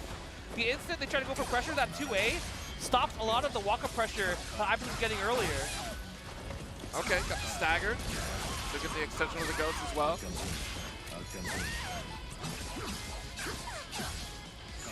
All right, set up with the Ghost, but that's the setup we were looking for earlier with the knockdown. And that cost it a little bit because of the delay. Nice reversal roll through from Ibis. Gonna have Mads activation. Oh yeah, Mads is going to town here. Good lord, the claw! No one messes with the claw. The claw, and there you go, the 5B on the other side. Pace into the other corner. Charge fireball should be enough. There you go, Ibis getting one on the board. Yeah, immediately, I love GoneMad immediately standing up. You know when you're playing a game, and you just, you like sit up aggressive, you're like, okay, I'm in the game. I'm in it now, I'm in it. The gamer mode, yeah. Nice conversion to block the Helm Splitter, but was not able to block the follow-up. Not your turn quite yet. Finds conversion to steal the turn. Nice DP. Oh, that was so scary. All right, Vines will lock you down in the corner once again. Oh, nice. Gets the jump in. Ooh, big counter hit again. OTG with the fireball. Into the corner we go. That's so unfortunate. Not enough hits done for that combo, and there we go. GoneMad is going to convert so much damage off of this one hit. The positive, we're not in Awakening, so we're not killing, but this next one will, and that is going to be a round. Yeah, went for the ghost meaty there. The meaty that was not there. It was a ghost. It was an apparition. Mm-hmm. 5A. Check it immediately now. Trying to mix up a little bit still. Going to the empty low has been working it out. More swings. And no, went for the Helm Splitter. I love that Enchantress has been able to teleport out of these corner situations time and time again too. Like, not holding the Helm Splitter, so either mistiming on GoneMad's VD or just GoneMad needs to make a different decision on blocking down Enchantress here. Ooh, nice patience here. That actually was tricky there. GoneMad did roll through with the ghost. Absolutely a little bit of mana. I need some of that. All right, let's go, Mads. Locked down in this corner here. Oh, just teleporting, just going for the nothing personnel kid. Oh! He's like, how'd I get hit? What happened? I don't know, bro. Well, I teleported, you see, and that sucks. I don't know. See ya. All right, final set or final game of the set here. One person decides to mix into this top 8. Yo, what a challenge back from Ibis. Be able to get that excellent confirmed. Again, cashing out such huge damage here. That's one thing Ibis has been so consistent in. If you get a clean hit, like the charged fireballs do so much damage. Yep. All right, nice reach here. Gonna get that slump, so we get the side swap again here to hold that corner position. Oh no, again, the miss. That has been the struggle for this matchup, which is so surprised for GoneMad to be messing up these meaty setups. Yeah, I wonder how tight the timing is and what if it's manually timed. That might be the issue. Like, oh boy. GoneMad has been losing Oki time and time again. Yeah, I can feel the tide turning now. GoneMad needs a clean hit. We need a counter hit, but as I speak it into existence, there it is! Oh my no! God. We survived with no health on the life bar. We just hit the Awakening. We got it. GoneMad lives this round. Yeah, just no health, just vibes. That is actually insane there. As I said, you know, the tides were turning, but back, you know, back around, you know? They went one way, they came right back. It's, you know, whoa. Hang on by a thread. Back to the Ultrix again, trying to get something started with the 6S teleport. Nice. Got the low with the 2A. Ooh, just roll forward, grab, getting aggressive here. Oh, actually, Matt destroyed the Ghost. So no Helm Splitter for GoneMad. Has to wait a little bit. Now he got the exhaustion state applied, tired out. Needs one more rep here to get the kill. Nice reset. So here we go. This corner pressure with the Helm Splitter. That will do. GoneMad takes it 2-1. Advances to top 8. That was looking shaky, like a little bit scary. Like I said, it was so strange the Oki subs just weren't there in those corner situations. Like, I'm not sure why we weren't so airtight on those, or if it was just, like you said, maybe it was a timing thing. But I think Helm Splitter was the go-to, but I wonder what the concern was as far as not going for that consistently. We were doing a different setup, right, for the Slash series of the Ghost rather than Helm Splitter. Because usually you see GoneMad going from the sky with that, and then continuing with the pressure either high-low mix with just Ghost Blade. So yeah, I wonder if it has to do with Judge's weird body. Because it's like a restand, you know, she might be restanding a little earlier or later than other characters do. But again, just conjecture. I'm not sure what's actually happening. Could just be mistiming, could be stream nerves. Yeah. But GoneMad gonna move on. Yeah, because I think we saw that situation work one time throughout that set. But hey, you stayed true to your game plan, and Fortunately, it paid off in some strange ways. You still got it, though. But one more match to decide who makes it onto loser's side top 8. It's going to be Hubert up against Profit coming up here. Yeah, very conflicted on this one. Both of them Zerker players who I love to watch. Profit, you know, Florida boy. Hubert, not a stranger to, you know, DNF tournaments. Right. Has done incredibly well, really pushing Zerker to the level of optimization that I love to see at the highest of levels of this game. So, you know, my heart goes out to both players because someone has to go home here. Yes. One person will move on to the top 8 loser side, and one person, their stop ends here, unfortunately.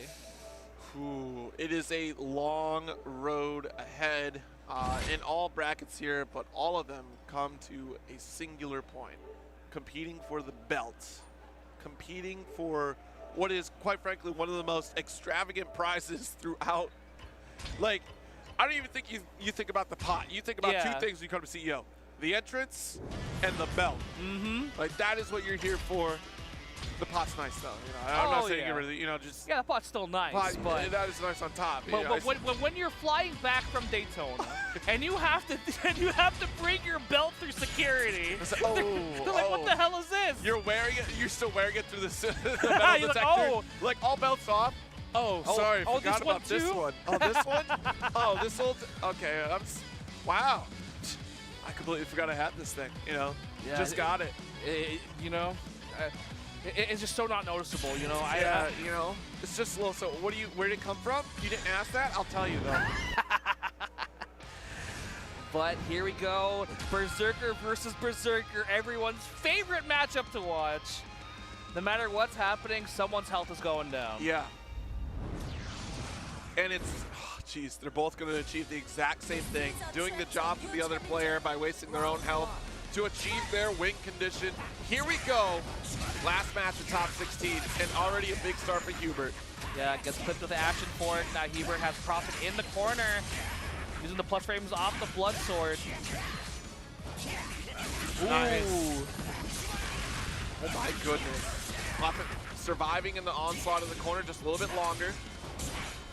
Yeah, it's almost like this doesn't matter, because once we get to Awakening, they get health back. It's that tug of war, yep. Hubert already into a low health situation here. Really low health. You ran into the Gore-Tex. Unfortunate here for Hubert. Profit. Super clean stuff. I love just, like, I'll throw it out. You try to do something. Let me see what I got here. Right. All right, nice 2A to get the confirm. Profit able to accept here. We'll convert with that frenzy state. Get off of you, says Hubert. Oh, the whip punish! Range too. Oh boy, yep, there we go. Going into the corner, the Gore Cross gets the command grab. I don't even think Profit had to block the Gore Cross. It just went right by. All right, nice conversion, the fuzzy. You love to see it. Yeah. Very fast gameplay here. Like, this is definitely going to be a lot faster than usual because both players' health is going down. Yep. The whole time. Oh! Yeah, huge jump M off the splatter here. I think that was supposed to be the uppercut for Profit there, but just normal one, not DP, so gonna get called out. Oh, yeah, holding up immediately. I don't want you to go for a meaty. I'm not gonna be there for it. Just all right here. Yeah, just really just true Berserker gameplay here. Has the Awakening, go right into it. And Profit gonna take the first match. Okay. Like, it is very tense neutral. Both of them just swinging for that one hit. It almost feels like if you get the first hit, you're at disadvantage. You're just getting the other Zerker closer to Awakening.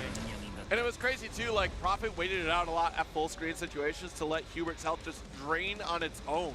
And that put Hubert in a situation where, well, shoot, I might be in frenzy. I have to approach though to get the hit and the health back. And Profit's just to outwait because you're one Gore-Tex away from death, and that's what you got. Back again, frenzy for frenzy. Frenzy on.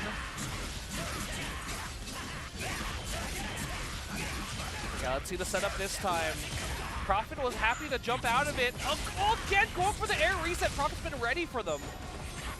Ooh, too far away for the fuzzy overhead. Oh, no! The delayed jump A works out here for Prophet. Could just go straight into Awakening here off the conversion. And now Prophet on set point here after this combo. Extending it, you know, just cause. Why not? Could have just gone straight to Awakening, but we're here to send a message. Yeah. You know, we don't want to course correct and drop the combo. We want to commit to the sauce. Match point for Prophet. Oh no, the Ghost Slash opener. Luckily, not too much off it was in the air. No, we beat it out again. The Ghost Slash starter with the conversion. 0 the damage here. Yo, convert. Oh my goodness, low this time. And Hubert finding a way out of this corner. Nice DP from Prophet. Prophet smells blood. Prophet wants any it hit so will bad. do it. Yeah. Oh my god, block.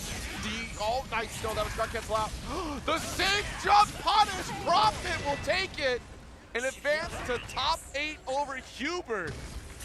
That is quite an upset here. Yeah, that is a big upset. I mean, both excellent players, but I definitely, like, you look at a top 8 of DNF Duel, and Hubert's usually, like you said, for TNS, Hubert is usually there. Mm-hmm. So we have a Floridian player defending home territory. It is very bittersweet. I've known Phil for a very long time, but, you know, still a great play. And it's tough. When you're playing the mirror, it's like, it's tough. You How know, do you approach a lot that? of people hate playing the mirror because it's like, I hate when people use the stuff I'm using against me. I don't like dealing with it myself. I don't want to deal with it. Oh my goodness. Yeah, I mean, wow, just Prophet was on point for that set. Just plenty of great call outs, very patient as well, and especially too letting Hubert do the work for them. Like in that full screen situation, I can't stress it enough. Like if someone's willing to activate Frenzy and just be big chillin', not try to build health back, more power to them, you know? Yeah. But yeah, let's take a look at this top 8 bracket here. That's going to be Nathan up against Taco in winner semis. Then TenYearMule up against BlueLinkies. Then for the loser side, you have Vagabond versus GC Yoshi. GoneMad up against Prophet. Ooh. It is going to be a hell of a top 8, and it will continue tomorrow on Sunday. So I'm super pumped to see more DNF action. But that is enough for today for DNF. Thank you so much to everyone for watching. Yes, it really has been a pleasure, Zero. Yes, I love when we commentate together. We finally got it back. Oh, man, You know? it's been a bit. Yeah, it has been a bit.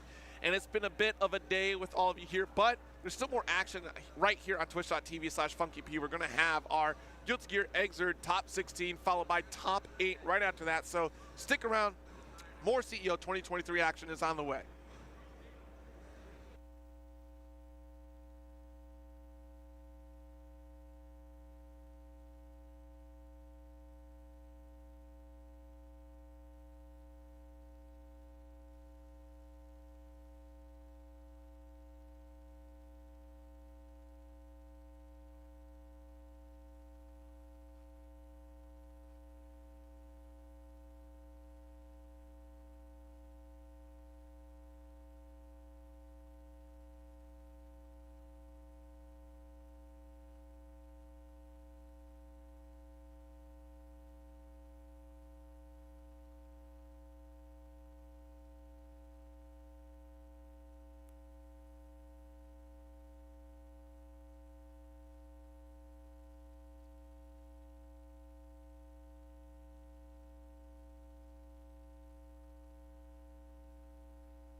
Good evening, everyone, and welcome to CEO 2023. My name is King Jobber, joined by the always lovely Raph, and we are going to be your guides through the top 16 of Guilty Gear Xrd Rev2. That's right. We got a wonderful Saturday evening here at CEO, and things have been going great. The pools have finished up for Xrd, and we're going to see who will be making that top 8 here. Make a big chance to get that belt. That's the one thing, right? Not just the belt and the necklace, too. The medal. The winner gets the medal. Right. Whoa, if you haven't seen it yet, it's going to be ridiculous. It's crazy that they get both, isn't it, to be honest? It's you get the medal good. and you get the belt. That's Good crazy. luck getting through TSA with those. I'm sorry. Absolutely. But it's going to be interesting to see who will go through and make it to our top 8. Who are we looking forward to? We do have a pretty good bracket ahead here. Of course, on the winner side, to start things off, we are going to be going through with Mystic and Adventure to kick things off. There's some familiar names in here, too, on the loser side of the bracket. And, of course, on the winner side, we do have people like GC Yoshi in the mix.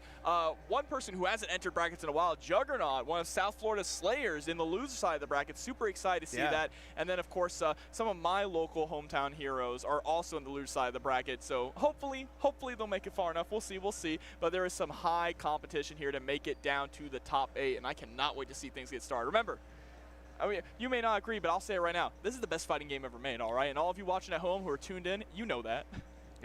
And we got rollback. We have the ability to play anybody at any time, and that's just the love that you get to see from ArcSys, making sure that all versions of Guilty Gear, whenever they came out back in the late 2000s or middle of the 2014, 15, however, and even up to Strive, they're all playable. You can swatch between all of them, and that's just the beauty of Guilty Gear. Yeah. And that's Rev2 especially. It's been fantastic, and Mystic too. I'm happy to see these two. Y'all more familiar with Adventure from their Strive adventures, but still very prominent when it comes to Guilty Gear Xrd. So that's going to be a lot of fun with that, especially with Solstice as well, who didn't make top 8 for Strive, but is notable for being able to handle both games very well. Yeah, and being able to swap between RAM in both games is huge. Of course, Adventure has been really on the answer grind when it comes to Xrd, right? Mystic needs no introduction. If you're an Xrd fan, you know Mystic, the best bike-in all of North America here. The things that he does execution-wise, I was always like, is he playing hitbox? No, he's just playing on a joystick, but he is a god of execution with that character who has some really tight strings. And of course, it looks like we are going to jump in here to finally get our game started. Our first game here of top 16. Now, these first few matches on winner side are going to be qualifier matches here for top 8. So these players are trying to cash in their ticket. That's right, and that's not something you see every day. It is Answer from Adventure on winner's side, trying to get to this top 8, but Mystic ain't gonna make it easy. Be interesting to see though, it's that mobility from Answer, very unique traits, putting out the scrolls, being able to zip around and make it challenging for Mystics to try to catch them. It all depends on how Mystic is gonna be able to deal with that that different offense that Answer brings to the table. Of course, Answer does have some finicky trouble when it comes to comboing the female characters on the cast, right? Just due to how some of his combo links work out. But right now, Mystic is doing a great job here controlling the corner. Should be able to get this link and close out the first round easy peasy. Yeah, setting up some strong meaties into just having to guess high and low. Think about Answer and Adventure. Oh, wait a minute. Nice. Going right through. He's going to set up the meaty tatami. Ed scrolls, but no, you cannot escape Jump Heavy's fate. Yeah, and Mystic is going to be constantly trying to chase Adventure to the air here, not allowing us to get those scrolls set up, right? Because that's where it gets really mixy. Nice, there we go with the substitution jutsu, throwing down the cards as well, so we can try and get those straight hits.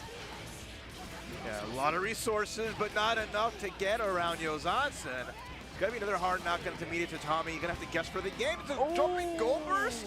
That is unfortunate. They're going all the way to the gray north. Oh, even there, 6P too high up. Yeah, but that JS, my beloved here from Bike, and Mystic going to be able to take game number 1 in a pretty decisive fashion. Adventure was doing a lot of maneuvering, trying to get around, but it was mostly just kind of that runaway game, right? Hit and run game. We weren't able to really establish any kind of solid offense. Yeah, I mean, being able to zip around is all well and good, but unless you can get hits, the goal is to get that life bar down. Got a good chunk of damage there, but got to watch out because you let Mystic be able to tech, be able to set up, biking too high to get any kind of conversion off that. Here we go, just trying to avoid things altogether. Already has Mystic down to half health, but finally gets caught. And this is where Mystic's going to start setting up these meaty tatamis. Tries to catch the backdash there with the 2H, forced to spend the burst. Well, great spots here. Adventure finding clean hits with these RCs. Has some scrolls set up. Gotta be careful though. Backdash has been pretty satisfactory, but here comes Bike and you're in the corner. There is the escape. Really nicely done from Adventure, who has a slight life lead, but that can go back at any minute with the Arizami. And even throwing out the Kabari there, it whiffed, but we were still able to get the throw. There it is, that Yo Johnson coming through for the overhead. Guess for game is always the rough part. Mystic 1 round away. This is 2 out of 3, so we're going to see if Adventure can turn the tide. Soccer comes out, gets the knockdown. Now under heavy pressure, even the substitute juice is really dangerous because the zombie can just blow it up, because you're guaranteed to always drop down. Yeah, but Mystic is doing a really good job of blowing up this pressure too from Adventure, escaping with that jump and now starting to establish these corner loops here with the dust. Soul not the only one with dust loops coming through. Oh, the challenge again! That's the tough part about using the substitution, and now Adventure with a burst and a dream gets a knockdown, but you still have to play this guessing game every time. Trying to put out the parry there as well. Gets stuffed, sent into the skies, but able to tech out and escape from the corner. Gold burst is going to hit, but is Adventure going to be able to make this count? No! A big old 6H cutting Adventure down out of the skies and sending them to loser's bracket. And just swat him back down. All that Cusa doesn't mean nothing when Biken swings her sword and takes control of the space. Well done, the Mystic, making top 8 in the winner's side pretty handily, taking care of Answer and just shutting down. I'd say it's not surprising to see, right? Mystic is usually a lock-in when it comes to making it in top 8 in these North American Xrd tournaments. But I'm really excited to see how Adventure has been putting it. It's just, that matchup seems tough in general, right? Because Biken is so good at controlling space, especially with the tatamis. It doesn't really allow you to use that movement that Answer is known for. Yeah. Because their tricky movement's all well and good, but it's still kind of straightforward. Knowing, okay, this is where the scrolls are, this is where you are. Here's the angles you're going to approach at. And you're just always so worried in the back of your head about not just Biken's big buttons, but just having a zombie and having other tools to really just stop you from moving the approach. Because like, hey, here's a tatami mat just coming all the way down from the sky, and you're just sitting there like, You saw like some good 6Ps from Adventure, getting some anti-air, which is always well and good, but if you can't get a conversion, it's like, just make it, not, I would say making it harder for yourself, but it's just hard despite, on top of what you're dealing with already. Yeah, absolutely. But, it's nice to be able to see Answer develop more. Of course, we did have some Answer killers back before rollback, but with rollback, it's a lot easier to start to get more of that experience, get those matchup knowledges that you may not have in your general area, right? You mentioned it earlier, 3 generations of Guilty Gear, all with rollback. It is a great time to be a Guilty Gear fan. You could play any of them or all of them. Yep. I play all of them, all right? Gotta go through the gauntlet. Great. It's great. Ever since last year, having every Guilty Gear all together in just a lot of offline tournaments, running all 3 of them, it's just so cool to see. So yeah, huge shouts, of course, to Play Guilty Gear, to Gear Xrd Thursdays, right? Yep. All these different online tournaments, of course, Baja Blast as well, Baja Burst, excuse me, as well coming through. It's just the community keeping Xrd alive, which you love to see. But up next, we are having KTP versus Frosted. Nice to see Frosted coming out for the offline. They've been doing really good damage in the online events with their Kai. So we'll see what they can deal with. KTP's May already favored thrust at the first start of pressure, but it doesn't matter. Dolphins are enabled, damage is coming through, and we're making it as burst safe as we can. Yeah, I mean, man, May still deals out a ton of damage, but Frosted with the unfortunate burst. You're going to pay for this possibly with your life. Yeah, we got another simple setup with the YRC. There's the 6K. Flipping right on in. Great stuff there from KTP. Unfortunate for Frosted, though, with that just misplaced burst there. Now going into this next round with barely any on deck. That gotta take a long while. That's right, at least now. But he has to put the pressure. Gotta win this round just to bring this back and get that burst back if anything. There's the heavy stun edge. More pressure with the empty jump low, but doesn't get the full combo. Overhead kiss. Misses the air dash combo because they were in the corner, so it was gonna be a little funky. It's okay though.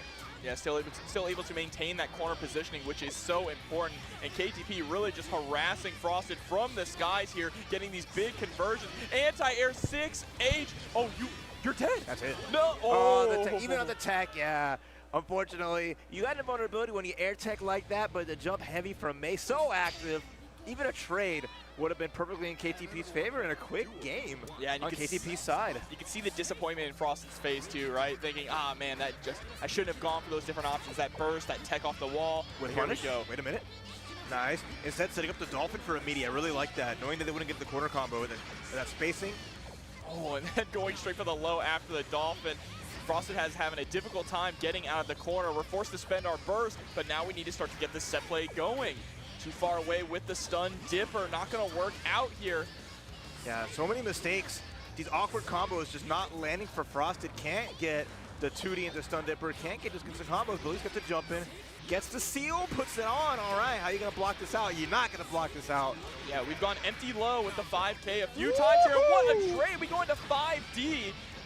KTP gonna hold on to the burst here. No reason to spend it. I mean, you could have actually, with 100 meter and the amount of life that Frosted had left, I wouldn't have knocked them for spending the burst, right? Yeah. But dangerous game though, either way, holding it on. They can take this game, they'll have a good spot here. And Frosted wants to take this 1-to-1, the drop on it. Gonna get a light punish, nothing crazy. Hey, bye-bye. Go to the other side, baiting out the DP there, low profiling it even. Gonna get a nice confirm into even more Dolphin set play. Too far away for the 6K. Oh, right over the low, yep. 5K, just avoiding anything and everything for the Frosted though, using Kai's best asset, these anti-airs, or at least trying to, gotta watch out. He's got the jump-ins for days. Man, KTP is just controlling the corner with these Dolphins though, Raph. Like, the amount of Dolphins we're getting just set up as a wall to prevent Frosted. The layers on that, the guaranteed combo into dust, but outside of the range of the burst, and that was Frosted being greedy KTP, with that resource. He baited that burst with a porpoise, you know what I'm saying? Oh, too good. All right, all right. That's one. You get one. It's the only one I get, okay? All right, there's the Cashman check early. nice. This is big. Frosted needs this. Not going to get a burst the entire time, so it has to meet May in these spots and ensuring their offense goes unchecked. It's going to probably force the burst out here soon. Instead, yeah, Frosted just going for heavy stunnage into the knockdown. Goal burst. Here we go. Taken to the skies there, Frosted. Finally starting to really challenge that air movement there from KTP. I like the rising JP. Still in this here, just has to find that one touch. Don't get too greedy. We don't want to just go for any kind of random wake-up DP here. KTP's already baited them out before. Just find the gap. 2D just to avoid the third uppercut. No hard knock in the combo with the PRC forward. Chip damage on the table if Frosted can force a block. There is no more meter intention, and the quick check. Frosted hitting buttons, getting the ensured finish as KTP overextending just a little bit. And Frosted, ultimate bravery, checking May with light attacks. All right. And that's the situation. You just have to find the right opportunity there to hit the light button because we don't want to go for anything too committal, right? Yeah. Especially when you just need that one touch to really get the kill. All right, Frosted getting comfy in his seat here. Here we go straight into the next round, the final game between these two. Again, run up 5K just to crush the low. Danger! Everyone's favorite time. God bless Dice K. 5K, 6K instead. Oh, big whiff. Nothing crazy for either player, just nickel and diamond, but we survived danger time. All right, we're alive. Yeah, for those of you who are maybe Stride players and aren't too familiar with Xrd Danger Time, imagine every single hit is a giant counter hit. That's essentially what it is. And speaking of giant counter hits, the 6H. Keeping it burst safe again. Gotta be careful with your Frosted here. Doesn't want to go for it that time, but instead the overhead kiss with the bar should be close to finish. Not quite yet. Gonna have to guess left, right. I think every single DP from Frosted has been baited out by KTP, which is crazy because he's not going for them that often. No. But when he does, he gets punished big time for them. It's honestly a crappy DP. Having a DP that get low profile by a lot of the cast makes it so unreliable. So KTP is taking that in spades. And one more chance at Frosted. Gets the tech, gets the grab, says skip and a hop. She's one cool pirate. Not done yet. Frosted's still fighting back. I like using the JD there, tried to blow up the beach ball. That's why we're setting it up. Beach ball finally pops, but here we go. You're getting juggled all the way to the corner and back down to the ground there. Time to summon the Dolphin once again. Frosted weathering the storm. I love the YRC there. A nice 2H. Going to get a lot of reward for this and escape from the corner. Big shot here, but problem is no hard knockdown. So it's going to make it so that KTP has all this room, gets the slidey. Big hit. We're looping in the corner. Just enough. Just should be off the final OTG, hit? maybe? Not quite. No, we don't even go for an OTG in that situation. Instead, we try to summon the Dolphin. I wonder if maybe you should have just gone for something like 2K, right? That would have connected. Oh, God. Sever, the big risk, the big chance. Pixels of life for both players. Oh, mashing on that P button. Frosted now sitting at set point, as well as KTP. Final game, final round. Both players starting to get a little spaghetti.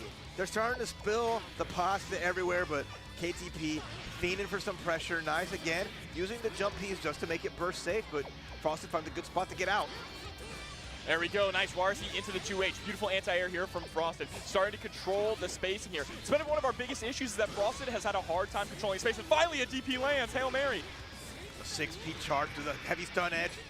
KTP with some answers, but Frosted is putting out more problems than he's ready for. Gonna override the lightning, and that's oh, no, not the whiff ride the lightning. Raph, not like this. There's still 50 more meter here on KTP's side.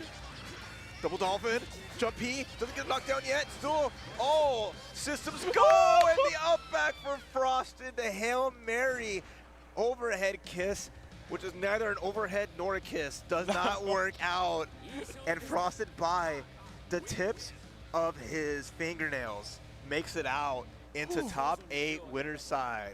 You can see he shook his head at the end there too. Like even he could not believe that ride the lightning missed, right? Just mistimed it a little bit, just a little too low. May was able to tech out, but Frosted still keeping calm and moving on in the bracket. That's right. Even if they were under heavy pressure, they still were not afraid to like, I have to fight. I can't go down without swinging, and you know, taking it to that last game. The ride the lightning was like, that's a funky confirm, right? Because doing it that high in the air, because like it stops all momentum when you do the when you do it, and May being a lighter character, she's gonna pop up a bit higher. So it made it so, okay, you're not close enough for us to hit, I'm gonna tech out. Not a huge punish, but it was still under corner pressure, which could have been disastrous. Yeah, for sure. You know, it's not going to be disastrous, so this next game is going to be absolutely incredible with Solstice up against the scientist himself, Krakatoa. See, he's pointing at the cameras. You're looking at the right one? All right, all right. One of the early, you know, Guilty Gear content creators. You know, Krakatoa is always putting on the map with a lot of great videos, a lot of fun stuff, really creative mind. So it's nice to see them on stage. It's going to be a nice Faust versus Ramlethal. Is a fun little matchup as we're going to continue on and see who makes it to top 8 winner side. I mean, again, Solstice, no stranger to these top 8s, has consistently been one of the best players in North America, guaranteed like top 3 all the time. But really cool to see Krakatoa can crack through and take it over Solstice. So I'll be looking forward to a competitive match. Yeah, absolutely. And you know, you mentioned that Krakatoa is one of the early content creators, also a huge contributor to Dustloop as well, right? And anyone who plays fighting games, I think even Street Fighter now has a Dustloop page, doesn't it? Like Street Fighter 6? I know there's Super Combo. Not GG, but if they have it on Dustloop, that's always solid. Dustloop's always adding all kinds of games. More material, always better. Skip this intro, please. Nope, sorry. Did Jury? No, hold on. Guilty Gear got their own person here. Jury walked so Ram could run, you know what I'm saying? All right, here we go. Letting the intros rock. We love Dr. Faust. We love Ram as well. Yep.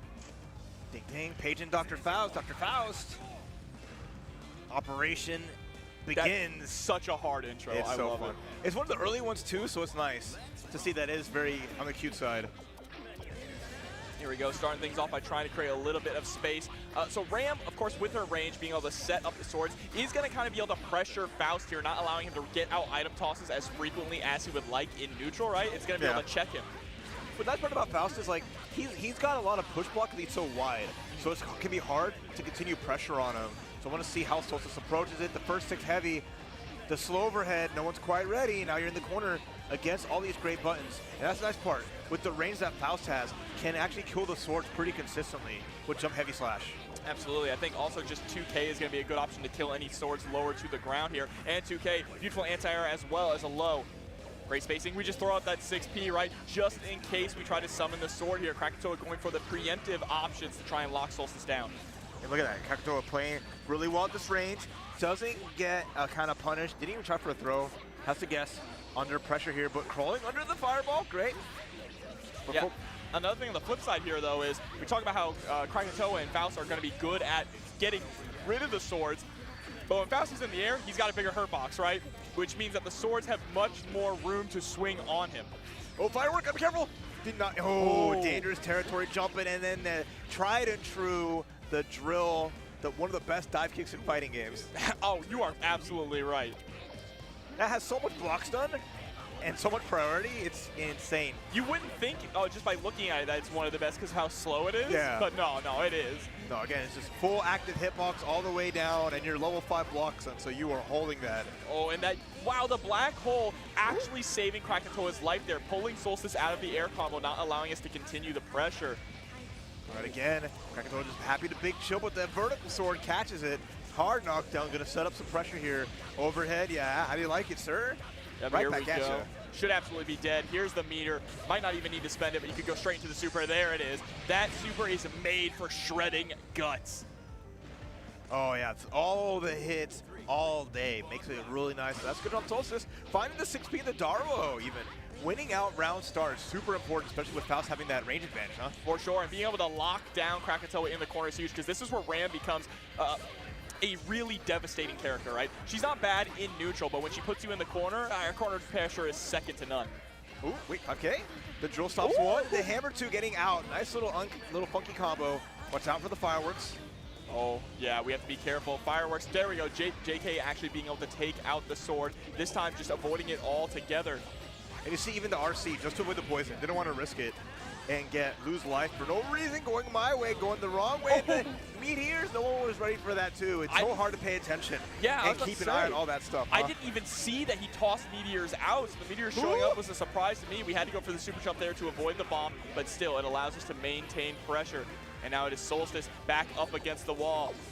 Oh, KrakenToa being brave and staying in that spot. It's going to get caught out. It's going to die here from a simple confirm with no burst. Since we were able to get that 5D, the 6D, I should say, get the wall splat there, able to close things out and get game number one. You can see Solstice bouncing up and down, starting to feel good. Solstice is a pretty emotional player, but that emotion can take you to really soaring highs. Or the deep as the lows, the Mariana Trench. You don't want to go down there anytime soon. That's why Solstice already on the aggression, happy to take the burst. But the thing about bursting against Ram, though, the player's always going to get it back. Her combos do so much in the burst gauge, so doing early burst is always a good value. Great overhead there. Solstice in full control of this round. KrakenToa with barely any meter to speak of. It's not looking too good. There's the low, and that is going to be a perfect from Solstice. 7 golden letters. All right, easy and done, even avoiding the early, second burst in that round. KrakenToa has some options here, a little bit of resources, but it's going to be a hard-fought battle, especially as Solstice really gets the knockdown. There's the burst. Oil's on deck. Got to watch out for the explosion. Never mind, good avoidance. Oh no! Big counter here. Getting stuck to the wall too. Tried to tech out with buttons and got caught. Gonna lose a lot of your health for this situation. And it is very difficult for Faust to really counter Ram here in the corner. Tried to go for the blitz, but man. Nothing to see here. Quick, cut the feed. This Last is a murder. chance to burst. And the bait too. Sorry, Help! KrakenToa. Not even the game system's gonna help you. You had the right idea. There was something there. You saw a chance to escape, but Solstice 100% ready for every option. That's the value of how, not the value, but like how powerful Solstice is, right? Just the awareness of those is like, cool, I am ready with another route for when you burst, which is gonna happen, or if you don't burst, you tech, you're gonna hold this pressure. So it's just every little corner covered. Like you turn left, there's a guy, there's the roadblock right there. I'm gonna double back. Start going the other way. Nope, he's waiting for you there. And that's one of the strongest things about Ram too, is that she really can just constantly put hitboxes all over the screen. And if you're not ready to navigate them and to shut down those swords, you're gonna get put in the corner and you are not going to have a good time. But we are going to have a good time with the next match coming up, which is going to be GC Yoshi versus Jazzy Drongo. All right, one of NorCal's finest, GC Yoshi, entered a handful of tournaments with DNF Duel, I think Street Fighter 6, as well as obviously Xrd. One of the most fun bedmans you will ever see. One of the strongest players, definitely doing work with this character, even as not the version of bedman he wishes. He wants, you know, maybe someday they'll reverse the patch and bring back 6 Heavy Slash. Maybe back one from its day. glory days. But he's also just a nice guy altogether, right? Oh, yeah, I got to talk Jason's to him a super little good bit guy. here this weekend here at CEO, and it has been an absolute blast. Very nice guy. Yeah, he's just chill. I've He's just here to have a good time. He's vibing, loves playing fighting games, and you know he loves to break people's dreams, and he does a great job of it. That sounds like bedman players to me. Oh, we got to buy our color? Gotta make sure, all right? Yeah, We're putting those world dollars to use, all right? I'm sorry. We got to spend your money. That reminds me of that combo breaker when it was, oh man, who was it? It was Crocs and Socks playing the Leo combo trials to get money to buy a song. Just to go through those quick. Like, I've done this enough times. How many speed runs? How many do I need to do so I can get what I got? Get what I need as fast as possible. Yeah, I until like it. production yells at me to start the game. So tell us a little bit about Jazzy Drongo. So Jazzy Drongo going to be a solid player here as well. You know, you saw we jumped in to pick the Sin, bringing in Sin. Sin is very good in this game. I know a lot of people feel bad about. I feel bad about him in Strive. All right, probably the worst character in Strive. He is trying his best. He's trying. You his wouldn't best, know right? because you're not going to see him. Feed my boy. But he's Feed trying my his boy. best. But in this game, he's been eating. He ate really good to start things out here. Although, versus BadMoon's a little bit finicky. Yes, because BadMoon has that forward dash, that unique forward dash that teleports behind, right? It's kind of a counter, meaning that he could forward dash straight into Beak Driver and not have to worry about things like that. Of course, it is risky because you have to time it correctly. There's a little bit of startup on it, but GC Yoshi could definitely use that to good effect. Well, there's that aspect of it. There's the hover, which really can take a toll on the fact that like a lot of Sin's got some amazing anti-airs, a lot of options to stop airborne, but I think trying to fight BadMoon air to air is going to be in their favor. And then on the ground at full screen, even like trying to Beak Driver or get anything going, you have to worry about like crouching heavy slash, a lot of little options. So we'll see how Jazzy Drongo approaches this as he's trying to work his way to forcing GC Yoshi in the corner, but GC Yoshi just escapes out, gets the bed press, and already has the burst out, but now GC Yoshi just taking their time, being so unpredictable. Yeah, and a key part of this matchup too, very similar to Ram, is going to be killing those seals, right? So we cannot get those deja vu setups. There's a nice throw. Go ahead and does the command jump in. Oh, was able to get the overhead, but not able to get a confirm off of it, unfortunately. Ooh, beats the 6P out. Interesting. Using an early blitz and just showing an option like that. We haven't seen him. We saw one blitz from Kakatoa. That was the first one of the night. Too high for a combo. Instead, we can get the knockdown. Gray beat. It's okay. Voltic gain. Let's go. Good damage. And Jazzy Drongo back in it. Able to get, that's the first time we finally got to 8, right? Was really teetering on the edge there of running out of calories. But here we go. RC into the bed slam. You have to hold this next mix up. Oh, blocks the instant overhead. There's no deja vu there, but we have a jumpy. The quick headbutt. All right. I wonder if GC Yoshi picked this stage on purpose, because let me tell you the tech. The deja vus are hard to see on this stage. They kind of blend in with the background. Especially the color he picked too. Look at the seals. Yoshi like, don't worry, it's his BadMoon stage. That's why I picked it. It's all good. I got the home field advantage. Although I do like the original version of the stage a lot. No, I literally have a local BadMoon player who says, yes, I picked this stage and I picked the white BadMoon because it's hard to see. Hey, whatever you got to do, all right? Here we until someone says, random select. That's an appropriate answer, all right? Absolutely, and Jazzy Drongo is sitting on a lot of meter, but hasn't gotten an opportunity to use it. Just too many deja vus, too many projectiles, and too much harassment from full screen. GC Yoshi is going to be able to take game number 1, but hold up, the hat has come off. I don't like that look, though. That reeling back in your chair of just like, I don't know, like, what is my answer here? That's already showing like a little bit of weakness. Says GC Yoshi with just a straight face. I mean, hey, look, there's like 5 BadMoon players in the world, right? And they're all the same person, just inhabiting different bodies.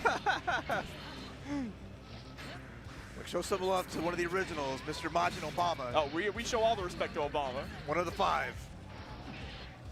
So that's the 5 pieces of Exodia, except it's BadMoon. Oh, going back into the corner there to mix up Jazzy Drongo, then swapping sides. We still have the Beyblade. There it is, setting it on out. And this is where it gets really dangerous. We have so many deja vus, just going to keep throwing them out over and over. But finally, Jazzy Drongo pressing out. Yeah, a little bit of a challenge. Trying to get something going. Didn't go for the Voltic Dane. Another jump D, not quite hitting its mark. And now it's just a tricky spot. 6P whiff, RC, a lot of meter gone, but the 6P comes out, no confirm. Jazzy Drongo with opportunities, but they're becoming draw opportunities. Hasn't made anything from it as they're trying to get around, but GC Yoshi is putting all this crap on their face, and you cannot deal with it, yeah. I really love the way that GC Yoshi is willing to hang back and play this zoning game. Once we realized towards the end of game 1, hold on, this zoning game is actually going to work pretty well. We're starting to inhabit that a lot more once we get the life lead, but this time it is Jazzy Drongo starting off with the first blood. Life lead's in their favor. There we go. Because you look at it, right?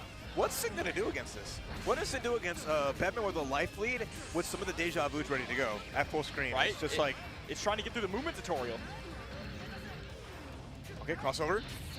No good though, as yeah, GGST just finds the spot, takes the burst out, a big driver breath, a lot of meter gone for that. I don't know. All right, here we go. Nice knockdown there with the air confirm. Walking forward. BadMoon has such a fast walk speed too, which is definitely unique, right? Yeah. Because he doesn't have a traditional forward dash, he gets a hyper fast walk speed. Hey, rolling around at the speed of sound. Oh no, we're out! We're hungry. You do not even get a chance to eat. You cannot eat against BadMoon. There's going to be a crouching heavy slash in your future. Instead of the YRC 6P bed press. Say goodnight. This is devastating. Jazzy Drongo has no access to any special moves, and there it is with the bed slam. Able to close it out, and GGST is going to move forward to top 8 winner side. Yeah, that's our top 8 winners all decided. Solstice, GGST, Mystic, and... Mystic, and... Oh, God, I'm having a brain fart now. The commentator I'm brain rot. contagious, all right? I am absolutely contagious. All right, let's start over. All right. So you got... CrackNeedle. You have mixing up already. Solstice. Yes, Solstice, GGST, Mystic. And why am I forgetting one more? What's wrong with me? I don't know. It happens. That's crazy. It's so because we're in the moment, all right? We are absolutely We are 100% in the moment. And my brain's already going to the next game because the next game is actually 2 of my friends, my personal friends from our local Tampa scene. It is going to be Green Duck versus Donnie Tsunami. So sorry, I was a little caught in that moment there. The team kill coming up. I'm feeling the emotions, you know? Hey, representing with Baja Burst. An awesome little series that y'all have down here in Florida. It's always nice to see them, like the monthly-ish events happening through. Big ups to Rye Valentine putting that stuff together and hosting some good tournaments for y'all. Yeah, absolutely. I mean, it's been an absolute pleasure to be around Rye Valentine, who has been a very strong proponent of the Tampa Bay Guilty Gear scene. So huge shout-outs to her. Of course, you did mention Baja Burst, located at Gamers on the Edge, which you're going to see the tag here for Green Duck and Donnie Tsunami. And I want to let you all know a little thing about Green Duck, all right? Tell us about Green Duck. He is a soul that likes Dragon Install, and he is this close to top 8. So which soul doesn't? No, but he uses it. But he uses it, okay. They all like it, but okay, he uses it. He uses it, okay. Keeps it in the pocket. And he is going to be going up against Donnie Tsunami, who is a Potemkin player. So a Potemkin player this deep into bracket 2, which is going to be very exciting to see. Our variety has been really hot. That's what I've to see so far. Yeah. We've had essentially just unique characters all the way through. There's not been any kind of repeats. No, that's what you and like Frosted to see as well. was our last guy. Yes. I remembered. Frosted. Without looking anything up, right? Frosted, I'm so sorry. Even if the camera switched away from us, I promise you I didn't look at my phone. That was in the back of my mind, all right? It came through like the light piercing the heavens. See, where's my phone? You know what's crazy about that, too? I know Frosted. I'm sorry, Frosted. I know him, too. It's been so much stuff already going on. It's just been 4 matches. But now we got elimination games coming through right now, as these are the do or die. There's no second chances here. You want to get that top 8. You want a chance at the medal. At the big old belt, too. I wish we could show you how awesome these belts are with little customizations, too, for each game. Absolutely. Really fun to see. Yeah, and of course, this isn't right here to qualify for top 8. These players still need to win one more game to get in the top 8 after this, but dang, Donnie with the fast X hat, that's hard. So we do have Donnie Tsunami there in the black hat and a Green Duck 64 in the red hat. That's a Fatal Fury hat. You want to know who's who? It's going to be one's going to have the backwards and one's the forwards. So they're making sure, not just different colors, but the style. We're ready for it. All right.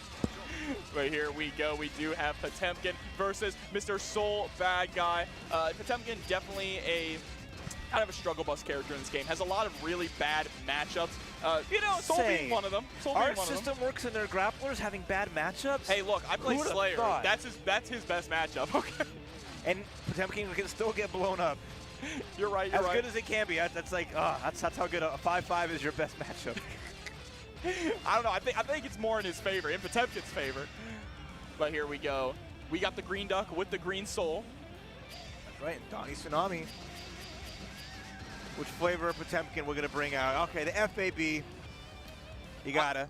Now I'm curious, are we going to see a Dragon install? Now, Green Duck, kind of a showboater, likes to Dragon install all the time in casuals and even in our local tournaments. But are we going to Dragon install on the big stage here? Hey, if you're going to win your way. If that's going to be Ride or Die as a Dragon, I'm about it. We'll see what we can get out of these two. Again, losers top 16. Winner of this will make it to the next step and have one game away from qualifying. But absolutely. But here we go. Round start situation.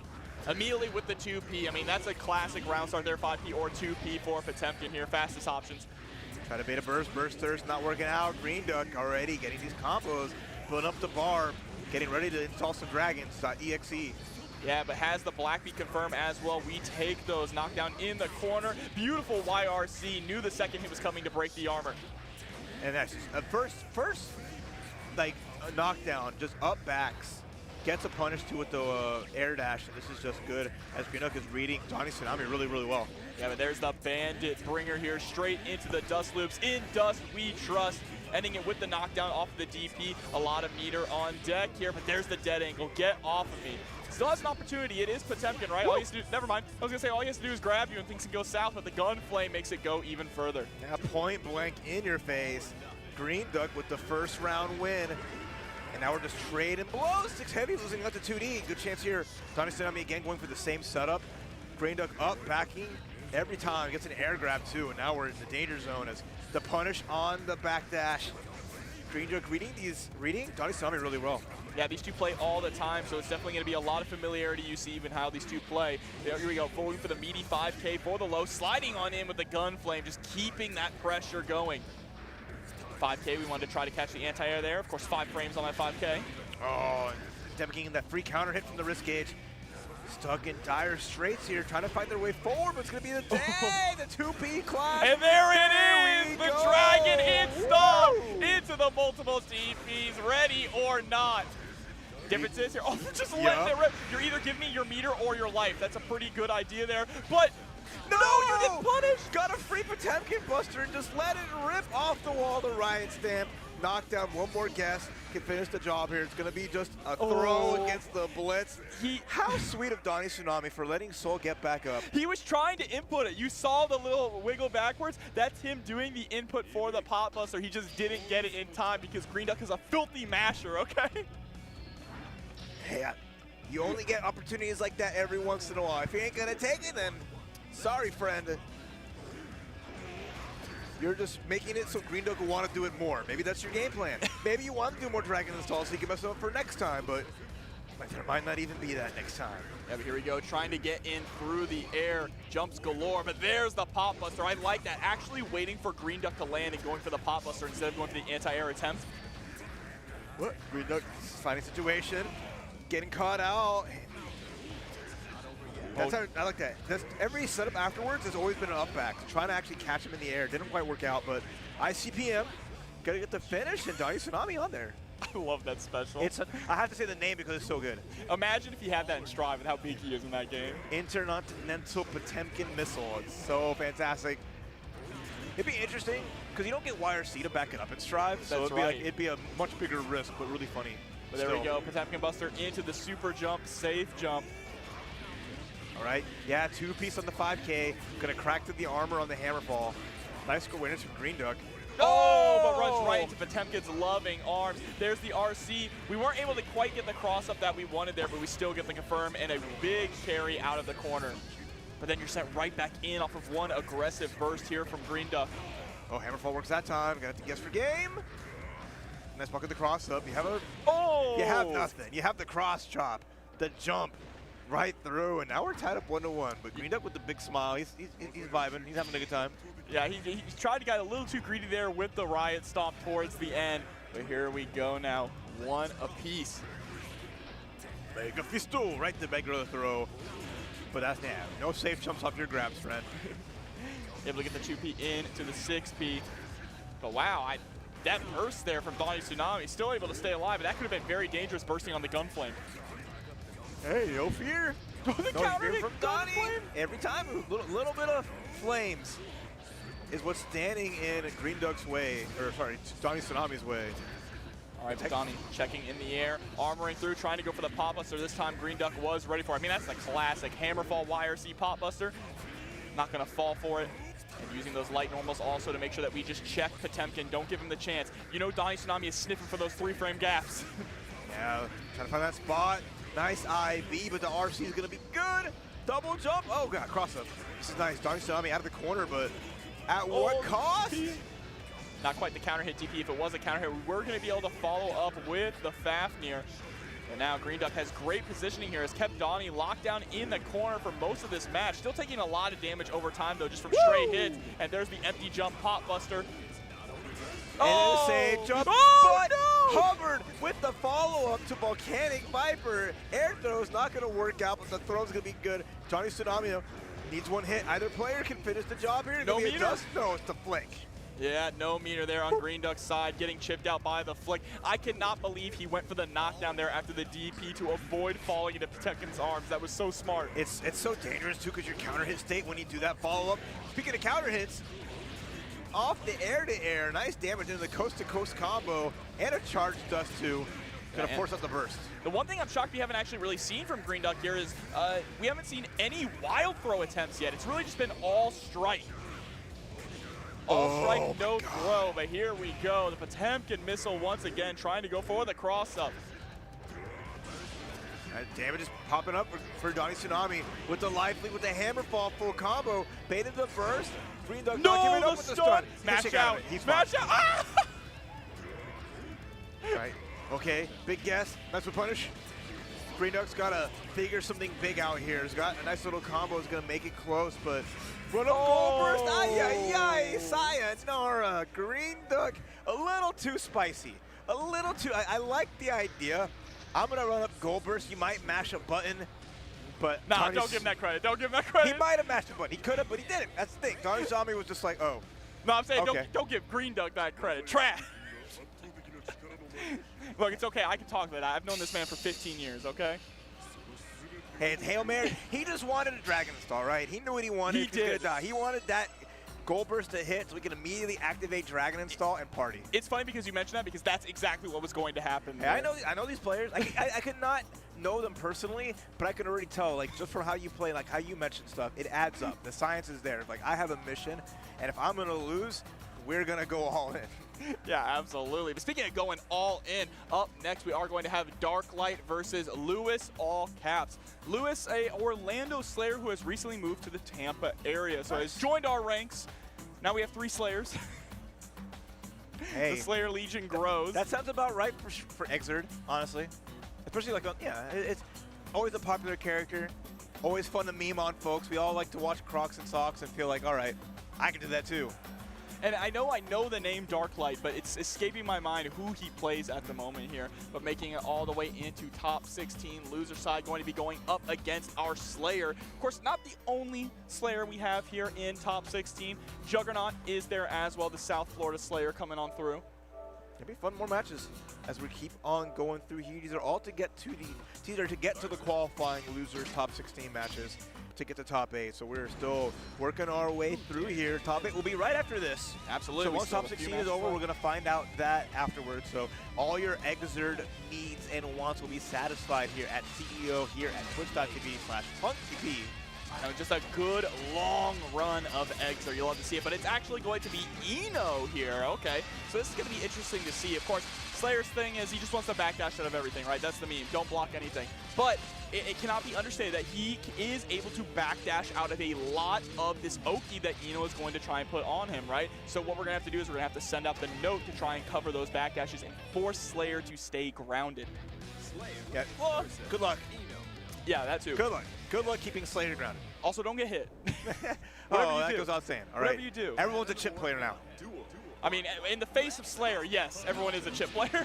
All right, 2S already off the bat. This is Lewis. Okay, some good pressure here as Darklight. I think the names are reverse. Yeah, the names are swapped. Okay. But here we go. So Darklight just playing it right at the range, being able to have some nice buttons, and then just consistently put out the antidepressant scale just to make that projectile and force Luis all caps to have to block it out. Yeah, and that was a great just block there too on the very first map, a hunch, but we didn't get any reward for it. Dead angle because you don't want to be caught in the corner here against Slayer putting the pressure on. 2D is going to get blocked. Yep, and there it is, antidepressant scale, just like you mentioned. That is going to force Slayer to stay grounded, so he has to hold the mix-up that Eno is bringing. So y'all know the move is note, but I'm sorry for like my encyclopedic knowledge of Guilty Gear move names. I do my best to memorize as many as I can, even though it's just like, oh, that's a note. No anti-depressant scale, it all sounds cool. Oh yeah, all the move names. Like Pile Bunker, and then it's late, gets a heavy slash, double Pile Bunker. And that is a round. That is what we call a Slayer round here in Xrd. Oh, hitting them while they're down, that's brutal, come on. Hey, 1 extra credit, all right? And then the 2 heavy pops her off to the sky. More counter hits, is dangerous territory, is Dark Light. All right, there we go. HCL, nice. With the blitz, gonna get the wall splat. Actually not gonna go for the juggler afterwards, surprise. Sometimes you normally see, oh, it's Slayer time. Yes! First dead on time! Let's Oh my go! God, you weren't holding FD. God help us all. Saw the clash and was like, okay, I'll be fine to do 2S thinking, oh no. All in, baby. All in. It's not Luis all caps. It's Luis all caps. You're right, you're right. Say it with your chest, all right? There we go, able to get the 2K, 5D or 6D I should say, pushing all the way to the wall. Gonna go for the tech, yes. Gets a great setup there, right? You go for the 2H and you're trying to bait that the opponent is going to tech out there. And then the counter hit, it's late, and this might be a little late for Dark Light. A great first round to kick things off, and now they're just right into Slayer Blender. Oh no! And baits out the burst there with the dandy step. 6D puts you into the wall. That stun, it's over. One more extra, and just dandyism all over the place. Dark Light out, and continuing to move through is your friend Luis Allcap. There's the Baja Burst. Yeah, Tampa's finest. All right. Absolutely. I got that shirt too. I should have brought it, damn it. But wow, that was a really fast-paced match there, and that is sometimes what happens with Slayer versus Eno, right? Eno, one of the lower health characters in the game, and Slayer, no one packs a punch like him. I think burst dead on time is the single highest damage move in the entire game. Yes. Off the single hit, it is just brutal. Insane how much your life will just go away. Yeah, well, we are going from one Slayer all the way to another here with Juggernaut versus Adventure coming up. So, of course, Juggernaut is going to be playing Slayer up against Adventure's Answer. And I think we're going to see a lot of Crosswise Heal. Crosswise Heal is a pretty good option in this matchup from Slayer, right? Because if you're seeing Answer sticking up on the scrolls, Crosswise Heal does have that lower body invincibility and is able to lead into a full combo. Well, it's technically upper body. Oh, but it's like low. I know. It's weird, like you know what his I mean? feet are his feet invincible, but it's his upper part of his. He just did a handstand. Exactly. So that's now his new upper body. All right. It's correct and wrong at the same time. It's like I get it. It's that's why it's crosswise, because you're crossed up. Yeah. And, to figure it out. But it'd be fun. I mean, this was again Adventure played in the winner side earlier in top 16, lost their match against Mystic, but another chance here is just to get the top 8 loser side. So we'll see how this goes. And if you see, just a slow, I would say just more of like a somber note real quick. Sorry to bring stuff down, but like seeing what I love seeing from like Juggernaut and from Mystic, they're still representing Team DC, who unfortunately passed away earlier this year. So all the love, to all of the people who he was really close with, and I'm so happy to see them still representing him. So, rest in peace, DC. I know you're watching all your friends. And I'm glad that they're still finding success and doing great things here in Xrd and other fighting games. I mean, that's the thing about the FGC, right? It's not just a community, but it's a family as well, especially your local scene. So it's great to see them still repping them. Yeah, until the very end. Team DC, ride or die, and I love it. So let's see if it's what Juggernaut will have against Adventure. Is good. Again, it's good to see him back on the sticks. Juggernaut just rocking out and having a good time here, working their way through top 16, trying to make the top 8. Yeah, I haven't seen Juggernaut enter some brackets in a while, but definitely there seems to be no rust. It's like riding a bike, hopping back into those nice dress shoes that are Slayer. Well, I mean, one fancy man to the other. That's going to be Adventure with the Business Ninja, but the pressure's on as Juggernaut is trying to get something going. Nice backdash cancel jump using the vulnerability just to get out of dodge. There's your crosswise heal you were talking about, but definitely going to be trying to go for that to catch Answer getting on these scrolls. It is just a great way to lead to some huge reward, but if you're not too careful, Adventure is going to be ready to punish you. Oh, and there we go, summoning the clone from the card. You have to be careful too about standing on top of those business cards that are being set by Adventure. or else things are going to go south quickly, just being so difficult to catch. That's right. And all the scrolls, every which way. Counter it though, you never leave Slayer with a little bit of health. Yeah, Not a little much, bit of health and meter. a little bit of bar 2, gets the air throw. He's gonna have enough meter to chase down. 6 heavy counter hit and force the burst. If that was burst down on time, it might have just been in. Oh, but we do go for the super! A Heavenly Wings there with the Hellfire, extra damage. Crazy to be able to close that out. Again. Juggernaut just so smart, realizing that it would kill. Oh my god, that's a power bunker already. Overhead, doesn't get the full combo from it, but this is so much pressure for Adventure. Yeah, we went for that 2H, trying to predict the tech out, right? That's why you saw the 6P afterwards. 2H again, chasing to the skies for the combo. Finally, wake up grab, finds a house. Juggernaut though, up back in with that BDC. Nice blocks. Oh, but he's gonna get caught here. Takes it to the skies, tries to use the J2K to escape. Is going to be able to escape, but not without taking some damage as taxed. Yeah, a lot of life loss, but finding a way. Flipping with the jump 2K, I like that. Just being unpredictable. Adventure gotta be careful, has a burst. I might not be able to use it. Oh, but there's the backdash, backdash. It looks like we wanted to jump or do something there, but it got caught by the YRC, right? The input was eaten. Trying to put out the 5P as an anti-air, but the burst is gonna be baited out, and that is huge for Adventure. Not only taking the round, but taking the burst empty going into this next round. Yeah, big hero burst from Juggernaut. Has to just go all in, and Adventure having 2 chances, finds the dive off the scroll. Yeah. But again, just hovering around, that's good. Those kind of bursts are the kind that can make or break a set, right? But here we go. Slayer can definitely make up the difference with damage. Trying to chase down with the 6H there, teching out with the JK. You tech out with the JK because if they go to the air, you can follow it up and cancel it. And danger time again. You know what? Slayer time. What a confirm! And it's still going. No person Adventure until the end. Danger time still a big thing. No, he canceled it. That was so spooky because in danger time, you can cancel like at least once with like a dash cancel after like the hit. So got crosswise heal, got a clean hit, did 5K and like, He was mashing it. Yeah, you do get punished a little bit for mashing out your strings or mashing out your combos there in danger time. But Adventure took that personally here, already taking half of Juggernaut's HP at the start of this round and getting a nice big counter into a card knockdown. Nice meaty, full combo here. He's gonna get a knockdown again.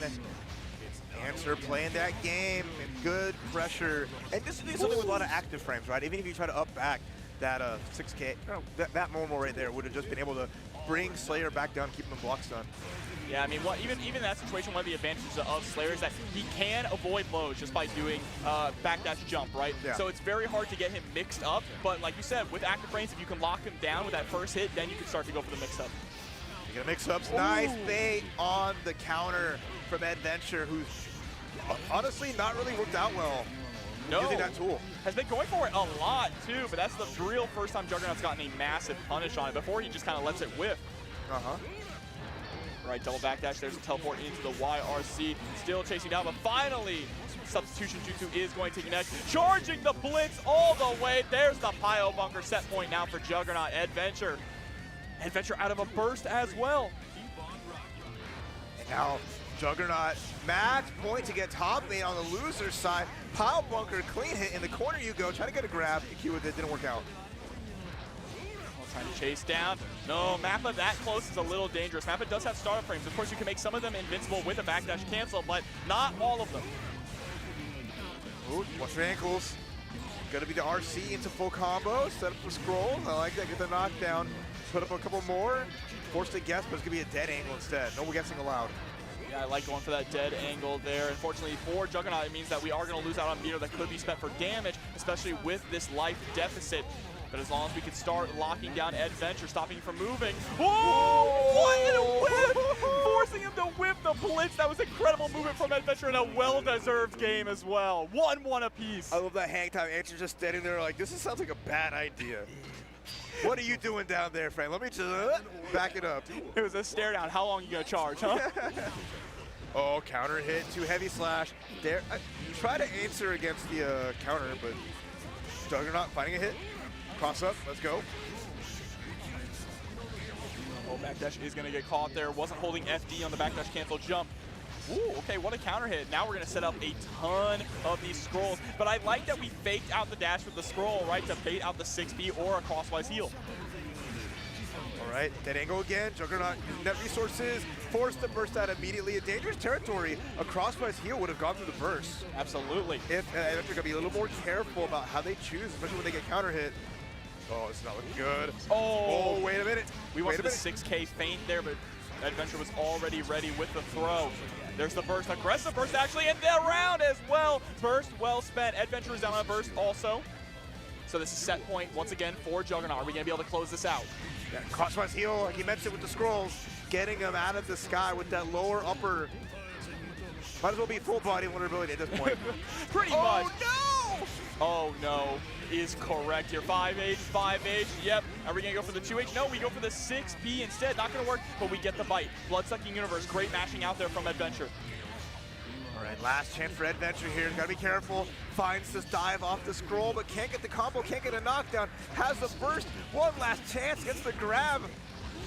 That was a great reaction with the grab, right? The YRC there from Juggernaut was trying to go for Mappa in to grab himself, but there's the 6P, baits out the burst, but it's not enough to kill even with the Mappa. Still alive, but the cross up, dash over, jump, K, Juggernaut. Top 8 losers side, eliminating Adventure at 9th place.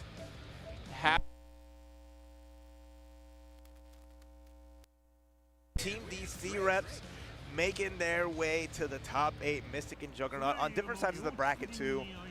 I think I can confidently say, especially after watching the performance of Juggernaut here this weekend, that Juggernaut is absolutely the best Slayer in Florida, for sure. All right. Credit where credit's due. It's been one of the ones playing the character the most, you know, back in the early days of Guilty Gear Xrd, back when it was just the Guilty Gear to play, you know? Yeah. So great to see them. Absolutely. Still haven't, like, skipping a beat. But man. You're man, I know you're in the tracksuit, so you're working out right now. And you're doing laps on the mic. I don't blame a great weekend so far. It is just Saturday. We still got plenty of tournament left to go, especially with Xrd having top 8 right after this. And with that, I think we have 2 more matches to define our top 8. Yeah, it does look like it. We're going to go things to KTP versus Entity 99 coming up here for another top 8 qualifier on the loser side. And then after that, we're going to move to Lewis All Caps versus Krakatoa, which should be a very exciting match to see as well. So that's Lewis beating Ronan. Oh, Lewis beating Ronan Healy? Yeah. Ronan Healy, that's all right. Ronan Healy, he's kind of newer to Guilty Gear Xrd, surprisingly. Yeah. To make it this far and be newer, but he is an absolutely insane Marvel player who has made it to top 8 in Ultimate Marvel 3 this weekend. So there's a joke that goes around sometimes that, you know, Marvel is kind of like, or Guilty Gear is kind of like 1v1 Marvel. But here we go. We're gonna just get a button check to start things off. Classic button check. You gotta get that IK install ready to go. Show me mean business. No IKs so far. It's all right. It happens. It's not too common. You know, you gotta have like people like Kisser Crate ready to show you, remind you how it goes. Yeah, there. There's why not here this weekend to IK people on stream. It'll be fun. I mean, KTP had a close match in the winner side, getting knocked down here, so they're gonna have to go up against the Soul Bad Guy, our second Soul here from Entity 99. It's gonna be the Land Gorilla versus the Sea Gorilla. A SeaWorld versus the Animal Kingdom. We're gonna see what theme park is gonna be more worth your time. Or even more on brand, SeaWorld versus Busch Gardens. And here we go, pressure is already on. The Dolphin pressure was relentless, we saw beforehand, right? But Soul definitely with a much more effective DP than, say, Kai. And good tools to kind of hold May down. Great normals on Soul side. Having, like you mentioned, the reversal and just good air-to-airs as well. But here comes KTP getting the burst! Taking that out of the sky. Give me that May to say that is mine. Your soul is mine. It's in my pocket. What a read on that. It still has all this mirror to work with. Unfortunate start here for Entity, right? Just losing out on your burst in the very first round. That has to kill your momentum here. And the first round goes to KTP. Again, it's all layered with KTP, just forcing a lot of these burst safe setups. There's a few points you want to do it against May, and it ain't there.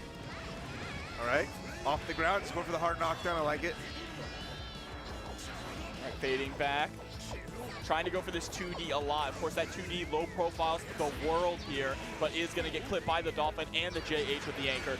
Goes for the low this time. This mix-up game in the corner, overhead. Riscade starting to flash. We got a counter hit for free right now as Entity is getting hit off the sky with the wall stick too. Oh boy. All the way up and then bring him back down with the belly flop. Got the Dolphin homie to back up, and this time Mr. Otter coming through. Oh! I like the effort. I like the idea. That would have side swap, got the corner, got some good damage, but KTP just happy to block and said thank you, okay. A freebie. So unfortunate there, trying to go for the wild throw, which was a really good decision to go for the wild throw, being able to take the corner and get a big damage off of that. But now KTP 1 game away from making it to top 8. Riding on in with Mr. Dolphin. We'll see how this plays out, but again, the jump, the air dash slash. Such a great hitbox on that, and now we're just getting some just solid mix-ups into small pressure. You're waiting for a high-low, instead it's the command grab, and look at this damage with the knockdown, set up another Dolphin. Oh gosh. Yeah, and that is going to be a perfect here coming out from KTP. Smart of Entity to hold on to the burst. If you were going to spend it, you had to spend it at the beginning of the round. Yeah. Didn't want to get it thrown either that time. Like, yeah, I'm not giving you the satisfaction of taking 2 of my bursts, because I may never get those back. I'm just never going to burst again, okay? Hey, shout outs to some classic Guilty Gear players. That's the style of, like, I'm just going to hold on to this forever. You think it's going to come through? Nope. That is a real mind game, just a never burst. But here we go, KTP getting another solid hit into the set plate in that corner. Entity really needs to find an answer to escape, and KTP is going to allow them to escape it on their own terms. This is all this respect towards KTP's pressure, letting these command grabs rock. There's a charge 6 heavy. Yeah, good first point for Entity, but that's the last really chance to get out of this stuff. Yeah, Entity really hasn't gotten a chance to cook at all. Here we go, gets a knockdown. Nice, setting up, overhead, full combo, that should be enough. Crush that guts. Still going! All right, KTP going to move on to top 8, loser's side. Best dad ever? Dad, let's go. Okay, let's go. Let's go. How many dads can we say are in top 8 Guilty Gear Xrd? Absolutely. Oh, what's this? Oh, best cat dad ever. Best let's cat go. ever. That's crazy. That was an adorable one right there. Okay, okay. Y'all both win. The cat Y'all both win. Yep. I might have lost. When I go home, I'm going to get all the cuddles. But it looks like up next, we are going to be having Lewis All Caps versus Krakatoa, and that is not the last game. We actually are going to get Donnie Tsunami versus Jazzy Drongo to also get a qualifier here. It's been an exciting top 16 so far, an exciting bracket so far too. I was in there watching the pools. There was a lot of heartbreak. There were pop-offs. Someone ripped off their shirt. They won and they just ripped off their shirt in pools. Good for them. It was crazy. All right, you got it, flaunt it. If you're strong enough to rip your shirt off, or like to just rip it, like. Oh no, not rip it. Not rip it. That would have been crazy. They're not that sick. No, it was the punko, you know. Okay, okay. So we got the pepperonis out and about. All right. Yeah, out and about for sure. Did we just get? Did you just get? I did just get. You did. Okay, Shark Party. And then just walks back into the camera. Modernized Warrior, let's go Krakatoa. No. the sneering now. We ain't got no modern controls in Guilty Gear Xrd. We ain't got one button. Where's your one button dash? Stylish. We have stylish. That's modern controls. I was thinking of like you need your dash button. We ain't got none of those. And stylish is banned anyway. Yeah, that's true. Here we go, Krakatoa versus Lewis All Caps. Lewis All Caps, of course, bringing in with Slayer, Krakatoa, no introduction needed. The Faust Master, the Faust Scientist. Where do you get that hat? It looks really good on him, actually. It does. It matches really well. I mean, as a Faust player, he's going to go fishing, so he knows. He's ready to tackle this problem. He said, I told my wife I'm going to the bank. I didn't say which one. Here we go. Are we going to be jumping into it, or are we going to get a bunch of... Can't put the hat on with the headset. Not quite ready. It was for the gag. All right, I respect it. All right. Here we go. This is a berth into top 8 losers side. There's not a lot of pressure because everyone's having a good time. All the players have been smiling, just jamming out, having a blast. And that's what you want to see, especially for a game like Xrd, you know? Yeah, it is just absolutely so much fun. But here we go, jumping into this. Slayer versus Faust is interesting because Slayer does have kind of predictable movement. Faust has incredible buttons to shut that down. But Man, Slayer gets some interesting conversions on Faust, to say the least, right? Because of that big body. Yeah. Oh, no! Baited the 5D, got the burst. Lewis all caps looking really good. I like this, just the damage adding up, and have the RC ready to go. Gonna go coast to coast. Yep. Oh no, we tried to go for the landing there, or for at least the 5D, right, to get the hard knockdown, but that's all right. A little bit of spaghetti spill, but the 5K is enough to close out the round. Straight into the next one. Let's see if Lewis all caps can keep the momentum going. 2S, the Sweet Chin Music, huge trade. And 5H is another great button in this matchup for Slayer, right? It reaches pretty far. It's able to catch Faust in those awkward positions, and because of Faust's size, he can convert into combos off fit, even if he's in the air. Yeah, a lot of good opportunities here. Trying to just fish for that, but the clash. No danger time yet between these two. Instead, it's going to be Lewis all caps getting the RC, getting the full juggle, going side to side, coast to coast, and now CrackNeedle just can't make their escape. Trying a little bit of everything to navigate. It's just not working out. Yep, here we go, just trying to bait out something here. There it is, counter hit 2H, and able to grab the tech out in the air. Lewis all caps going up 1 game. Nice answer here, Luis all caps, making it, keeping it solid, very focused. Both players now, the smiles are gone. It's big time now, as that's just game 1. All business here. Hey, 1-2, there's the knockdown again. It's been all Lewis all caps. Carrying this momentum of this match, huh? Absolutely, still has a lot of meter to work with, but here come the meteors. Yeah, recognizing that we are pushed right back into meteor range. Still gonna be able to get the routing here with the JH into the JD. I like the bait there from Lewis as well, forcing CrackNeedle to go for the YRC. Nice XP, full combo there too. He's gonna get the donut as well, so really good spot for CrackNeedle to try to bring this back, especially with the pad there. Gets the unblockable launch, but Slayer's all right. He's happy to be in the sky. Exactly, right? He can hang in there. That's so smart, though. Utilizing that, knowing you're not going to go too far forward to just build up the meter, right? By doing the under pressure. CrackNeedle blowing himself up. Yeah, like Elvin Shadow, every Faust player does it at least once. Although 2K, wait a minute. Going my way, get the knockdown, throw out the springboard, but wake up slash? Are you kidding me? Sick. That you just have to know. You have to know that interaction, that if you see Pogo coming, you could just wake up, mash, and close slash. And last chance for CrackNeedle is Lewis all caps with the team Baja Bird, or sorry, just Baja, Lewis all caps. All right, gets the OTG there. Okay. Not quite able to bait out the burst, but the bomb is on deck. Both players saying, wait a minute, hold up, timeout, bomb in the field. All right, able to get the overhead. Lewis is going to burst here. Oh, the big little homie. Oh, pulled on in, but it's actually going to allow CrackNeedle to establish a reset. Has a lot of meter on deck. Oh, chance. 2K still got the whip punish in the Bloodsucking Universe. The Spinneroonie, the little homie again, and just meaty Pogo. Interesting. I love the patience. Pulled on in, though, getting caught. What are those? With the serve. Said your Jordans are fake. Yes. Big old slap and chop. And CrackNeedle is still in there. I like that backdash 2K, low profiling.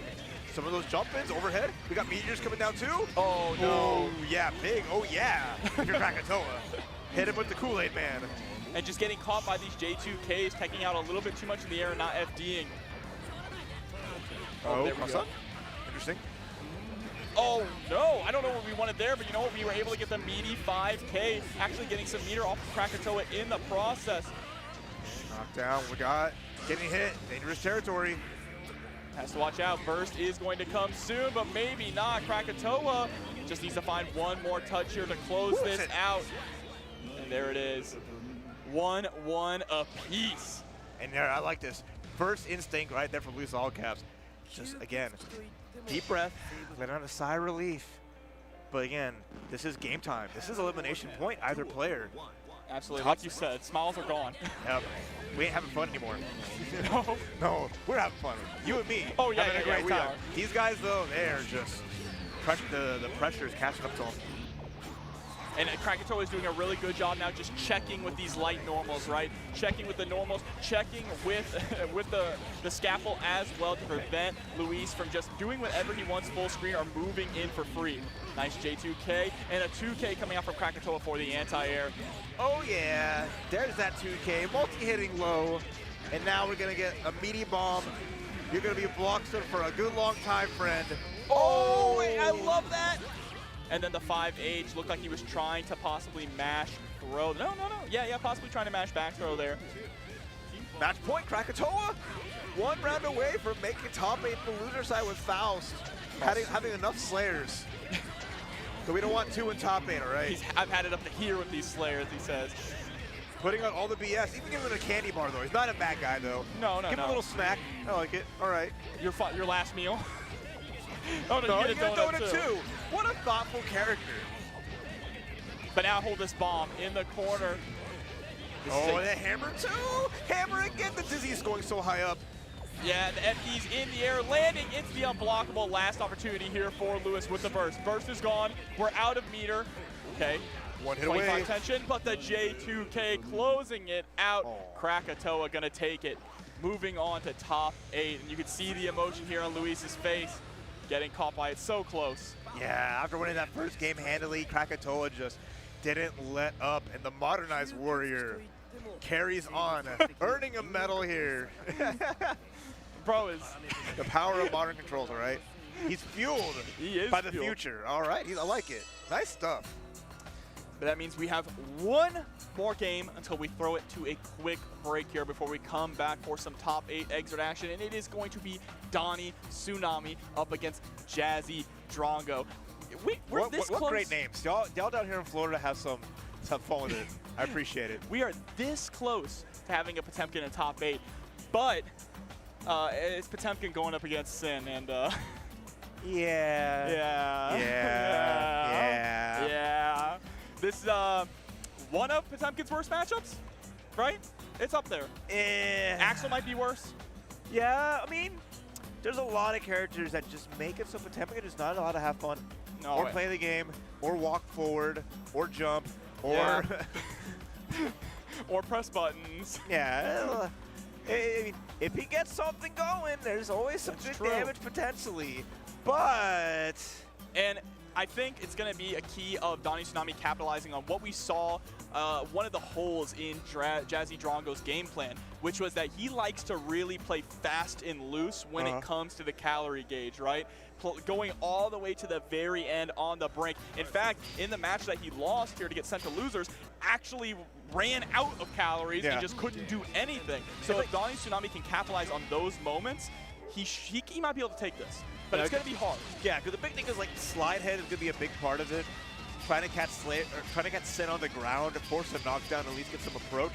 But the problem is, most of the time it's just going to be Beak Driver. Beak Driver, multiple hits, goes right through Hammerfall, and it's going to stuff slide head from even starting. So it just makes it really hard for Potemkin to move forward. Especially because Beak Driver will cover fast enough where nice 6P will meet Potemkin in the air. So it's just limited in how he can close the gap against Sin, who will definitely have chances with blocks done to eat without a problem. Yeah, that's going to be the big hurdle is just getting in on Sin in the first place. But let's see what Donnie Tsunami can cook up. Is he going to be able to ride the wave into top 8, or is he going to crash and drown among the waves? All right, we'll find out what Donnie Tsunami's got going on. I keep mixing myself up because it's literally based off that movie, Johnny Tsunami. Yeah, that's the reference. Back in the day, yep. Just, if you know, you know. Back when surf movies were like a thing. Surf movies, surf music. But now we're surfing into the final match of this top 16. All right. So ready, there's the first Beak Driver into the into the big bull bash. If you're going to try to jump, you're just going to get domed. And Beak Driver, bull bash again. Using up calories though, big chance here. Donnie Tsunami gets the air throw, and the dust doesn't work out, but he gets the burst out at least. And here we go, setting up the super again, just multi-hits all over the place. Donnie is not going to be allowed to use Potemkin's armor, not going to be able to get these punishes on the YRC into bite, or into eat, I should say. And that's the power of that Beak Driver. Nice try. Trying to get past it with Hammerfall, but now you eat a chunk of damage. Yeah, exactly. This is the matchup. It's just Beak Driver, it's just throwing out these special moves, but there's the slide head, jumping to the other side. Okay, gonna get the catch. Ooh, yeah! Give him some love. The YRC, it's funny because you can blitz the heat knuckle. Even though it's a grab, right? It's so weird, right? It's a hit grab. It's strange. It's very strange move. But that was a pretty decent round from Donnie, right? Taking it down to the wire here. Jazzy Drongo is going to be able to get game number 1. But if Donnie can adapt, this is doable. Not going to be easy. Already eating a beat driver, eating a jump dust counter hit, forced the burst down. Okay. Yeah, and you saw even after that knockdown, we didn't go for the eat. Finally gets the eat right there and gets the throw as well. Delayed air dash to try and score the overhead. Even off the counter hit, you just made it so Sync gets a full combo a lot easier. Rough spot here for Donnie Tsunami. Poking out of the skies as well. Nice backdash there from Donnie, but you can't be backdashing too much in this matchup. You have to find a way to get in and get those hits. Trade, okay, knockdown. There's a big chance here. Low calories. Ooh, there's the pop buster. Doesn't get the extension. Instead gets a 2D. Not gonna burst here, gonna be nice and simple. Oh, and what tech, a the rare tech. And now Donnie has to play the chasing game again. This is so tragic. What? He was kicking, what? No, how did that clash? And there's it's the okay. air throw. 5P clashing with the back of Potemkin's boot. With his big old booty, I can't believe it. All right, Donnie Tsunami's still in there. Do you see the size of those steel toes? There we go. The burst is going to whip, but lucky for Donnie, not too much of a punish coming from Jazzy. Oh, landed right at Potemkin's face. A dangerous situation. And another terrible thing, too, is that even if Potemkin is going to try and go for slide head or try to go for hammer fall break, he's going to be taking damage in the process. And here it is. Ride the lightning. Doesn't get it off of the wall bounce because Potemkin is just a little too heavy. Now a little too far away. Wait a minute. There's the bonk. There's the low.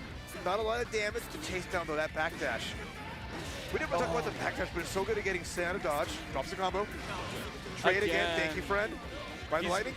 These are not trades that Donnie can be affording to make, and the ride the lightning is going to be enough to close out game number 1 here. And Jazzy just needs one more to get that spot in top 8 and earn that medal. Really nice job.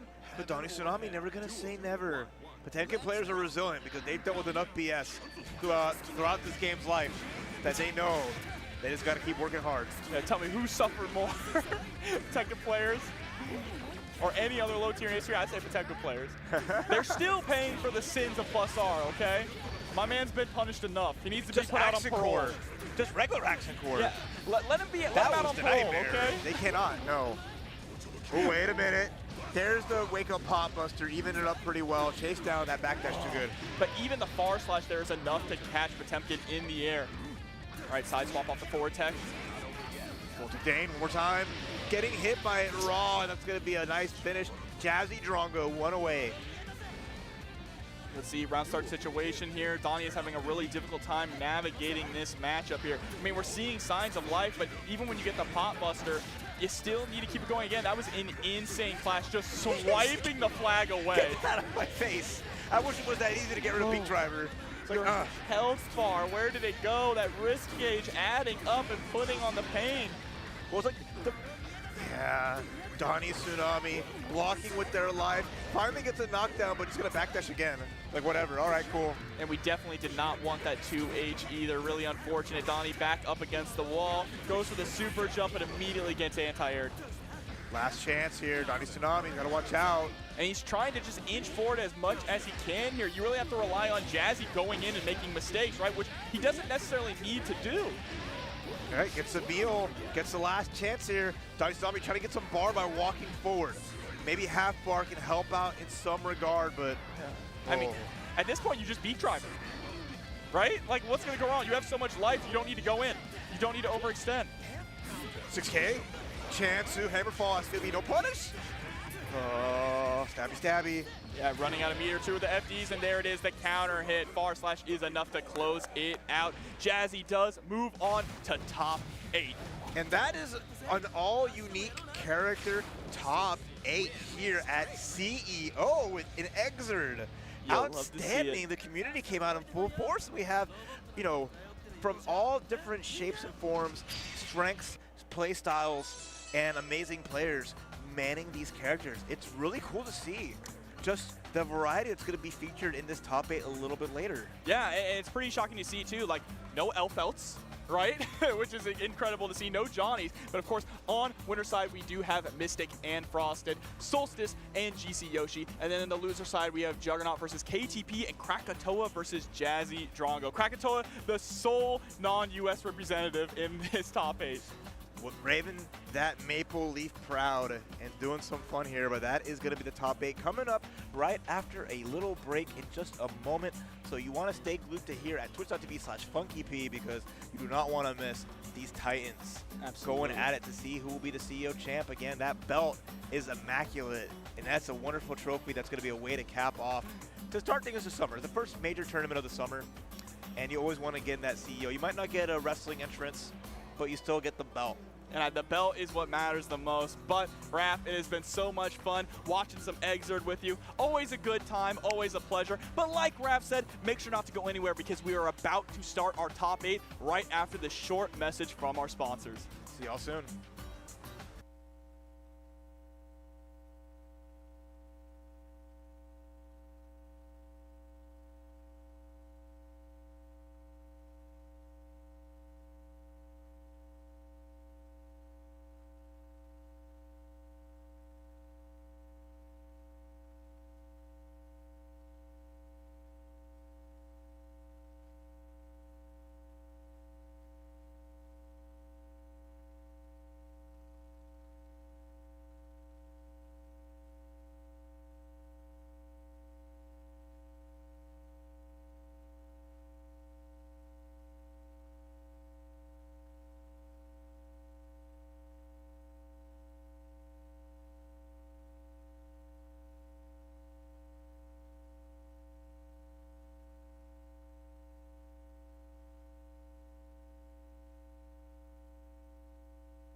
right, good evening, everybody. I know who I am.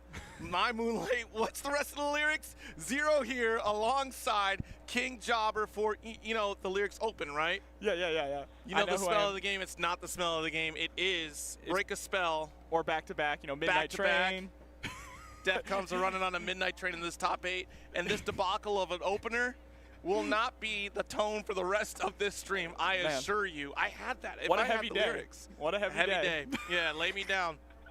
Well, we are going to break the spell here of this top 8. Moving forward with a lot of great matches for you coming up. Of course, as you can see here in our bracket, on the winner's side, we do have Mystic versus Frosted and Solstice versus GC Yoshi. Yes, indeed. And then after that, you're going to have Juggernaut versus KTP. Then Krakatoa going up against Jazzy Drungo with the style. Yeah, so of course, it is 7 unique characters here, or eight unique characters here in this top 8. Excuse me, I can't count, apparently. Look, I can't open, and you can't count, so we're already batting 1,000 here, but there's only 8 swings left to decide who's going to get the belt and go home with it. Raph is already popping off. He is popping off. And we have our first set, right? Yeah, going to start things off with Mystic versus Frosted. These two play each other all the time from the same region in South Florida here. And of course, Mystic has been unstoppable, it feels like, in nearly every tournament he goes to. So going to be going up against the Kai here. Let me tell you, the things that I see Mystic do, execution-wise, with Biken is a sight to behold. Yeah. You've definitely been talking up Mystic as the top-tier Biken player in the world. You said the world. I think up there in the world. 100% in North America, for sure. But here we go, Kabari trying to start things off. I like the 6P2 to try and catch the tech forward. But already Mystic pretty much controlling the pace of the match, setting up that Tatami mat to try and stop Frosted from moving in. Absolutely nice 2H there. All right, got the Tatami set up as well. Yo, nice. Dash in, got the throws. Tatami setups for days. You kind of have to hold this pressure, trying to FD out to get away. Yeah, see, trying to go for that air throw too, but wasn't able to get the super jump in time. Still able to put Frosted right back in the corner, up against the ropes. There's the walk forward into the throw, and of course, Biken is privileged, so, you know, she gets a throw, a combo after a throw. No big deal. It is no big deal. Soul has one. Why don't you play Soul? Just pick another captain. You're right. You're right.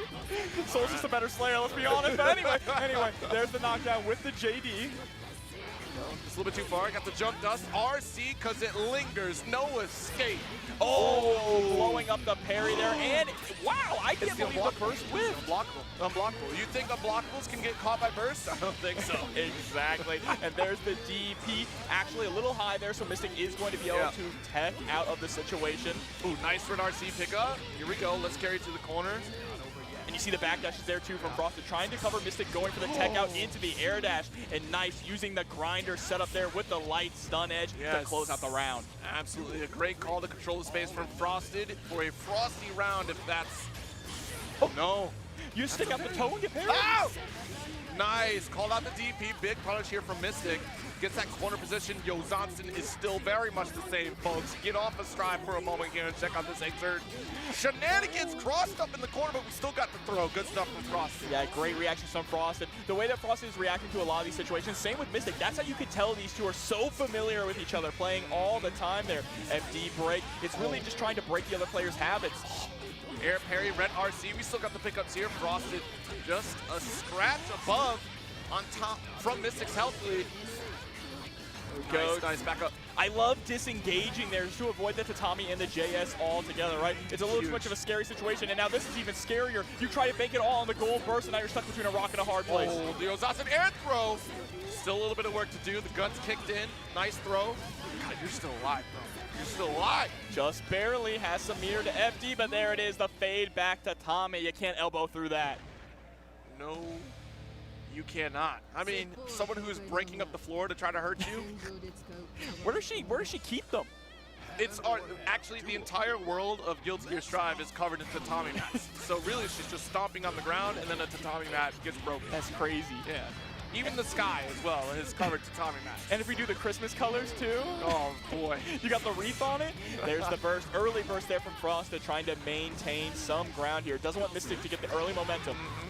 and not going to go for the grinder. Instead wants to jump in and try and get some pressure going out. That might have been a little bit of a mistake, right? I mean, hey, it kind of worked out a little bit scrambly, right? But I think you want to hold that position against Viking. The way that Mystic is moving around the screen, you got to control this pace because she's not.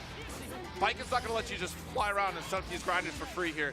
We have this Tommy control here. Look at this aerial movement once again. The parry, but still commits through it. Nice hit from Frosted. We're already seeing some really solid challenges to the air parry here from Frosted. Of course, the grounded parry can be out that instant reaction, just knocking Frosted all the way back into the corner. Look at this wrist gauge.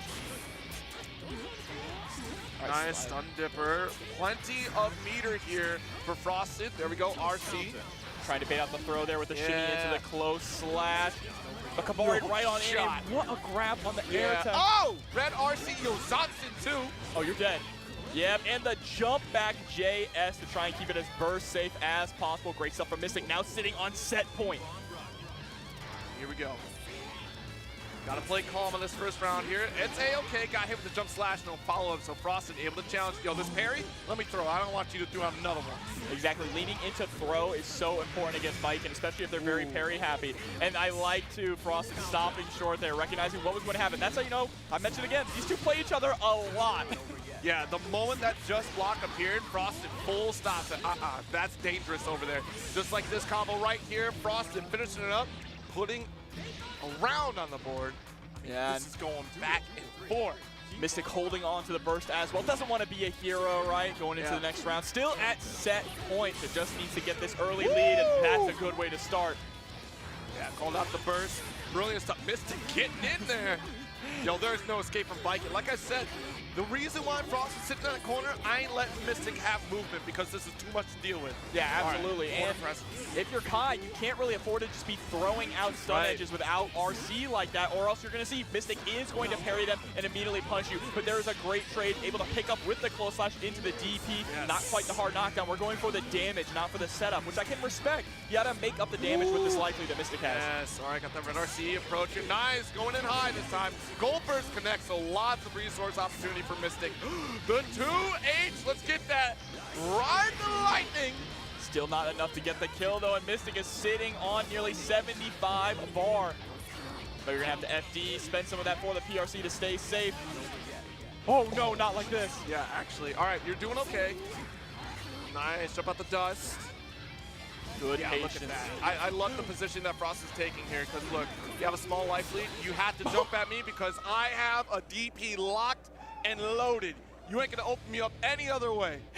And Frost is scratching his head with a little smile on his face. Frost is the type to usually be so focused, right? Not showing too much emotion on camera here, but even he is like, yeah, you know, that was kind of a good one. He was feeling the pressure though, you know, put up against the ropes, but was swinging back with a big wing. Yeah, that's a good way to stand your ground there as well too, because you committed to that option. You committed that you were going to go vapor thrust in that corner. There's no way you were getting broken out any other way. All right, so now corner pressure once again. Great backdash. Great patience there too. Challenging with the counter hit. Neutral jump to bait out the parry, and that's what you need to do. Bait out these parries from Viking. Mystic is a Viking that really loves to go for these parries in many different situations. Oh no, not again. You see this? Yo, download complete. No more parries on me. Thank you. That's the thing. Viking is strong even without the parries, right? She has great neutral, great damage, great lockdown potential as well. All right, there we go. Nice pickup. 100 meter here on Frosted's side. Goes for the ride, the lightning, but it gets blocked anyways. You got the RC, so you're good to go. Oh, but the RC just back there with Mystic, able to close out the round once again, securing a set point position. Full screen game, too far for the Kabari. Nice 6P though. Oh, pulling out the gun point blank, okay. I mean, why not? What do you got over there? You gonna try to punch a bullet? Nah. Nice! Cross up jump P, but no confirm after. It's all right, though. Yeah, mostly just to try and push Frosted towards the corner, right? Yeah, that's the key. You're trying to, and that's exactly what Frosted has been trying to do. The movement that Mystic has been representing here throughout the set is the biggest challenge that Frosted has had so far, to keep control, to stay ahead. Mystic now in control once again with the Ozansen pickup. Does loop. Oh no, Yo Johnson being able to bait out the burst. Big brains there from Mystic, and is going to close things out. 2-1, moving on to winners finals. Wow. And what a way to kick that off. Yeah. Huh? Explosive What way, a way to kick off that off. Xrd. You know what? You completely forget about the completely devastating opening to watch an opening that is excellent Guilty Gear Xrd at CEO 2023 and still figuring out which one is going to be champion because, look, that was only winner's side, so we still have another shot here. And they are all fighting over that incredible belt as well. The belts look so good this year. For any of you that are wrestling fans, it's a bit of a callback to the white leather strap Intercontinental title from WWE/WWF, all right? Yeah. You know, y'all are some wrestling buffs out here Absolutely. in the CEO-verse. Florida is the home of professional wrestling. In fact, in Orlando is exactly where the WWE Performance Center is, too. And most wrestlers, it's a fun fact, most wrestlers actually live in the Orlando, Tampa area. Wow. See, I've never delved into the wrestling world. So this is like, despite being a wrestler in high school, like that's probably the furthest I've gone. Well, see, that's real wrestling. Isn't it horrible that they call it amateur wrestling? Do they really? Yeah, it's called amateur wrestling or Olympic wrestling. Yeah. And then you go pro to the wrestling Olympic, is the fake performance stuff. Oh, in case you didn't know, it's not real. I had no idea. But what is real is our next match coming up. A bedman in top 8, and that bedman is GC Yoshi up against one of the best Ram players in the world here in the form of Solstice. Not only in Guilty Gear Xrd, but of course also in Stride. Solstice, the pure, dedicated Ramlethal Valentine player. Ramlethal's strongest soldier. No matter what iteration, I will not betray my Ramlethal. Oh, we got the Christmas colors on too. We're feeling jolly out here. Christmas in July. Or June, I guess. June, it's almost July. We got a few more days. Almost. There's the burst early, though, from Solstice. Trying not to get caught in the corner here against GC Yoshi. And, of course, one of the big things here is both of these players have similar mechanics when it comes to setting up swords or setting up the deja vus, right? You want to knock out those swords or knock out the sigils that Bedman sets. It's so crazy that Solstice plays two different versions of Ramlethal. Like, that's insane to think about that. This Ramlethal plays so different compared to how she does in Stride. To have that presence of mind to be able to switch back and forth just without a hitch is amazing. I wonder if the fact that they play so differently actually helps, right? Maybe. They share similar buttons, but yeah, special moves and everything are so different and function differently here. Yeah. Yoshi still trying to jockey for position here. Taking the skies more often, which I like this call because now you're avoiding a lot of the sword setups anyways that Ramlethal is capable of. So she has to commit by setting them up preemptively. And you're getting GC Yoshi to shut them down. We got the rewind there.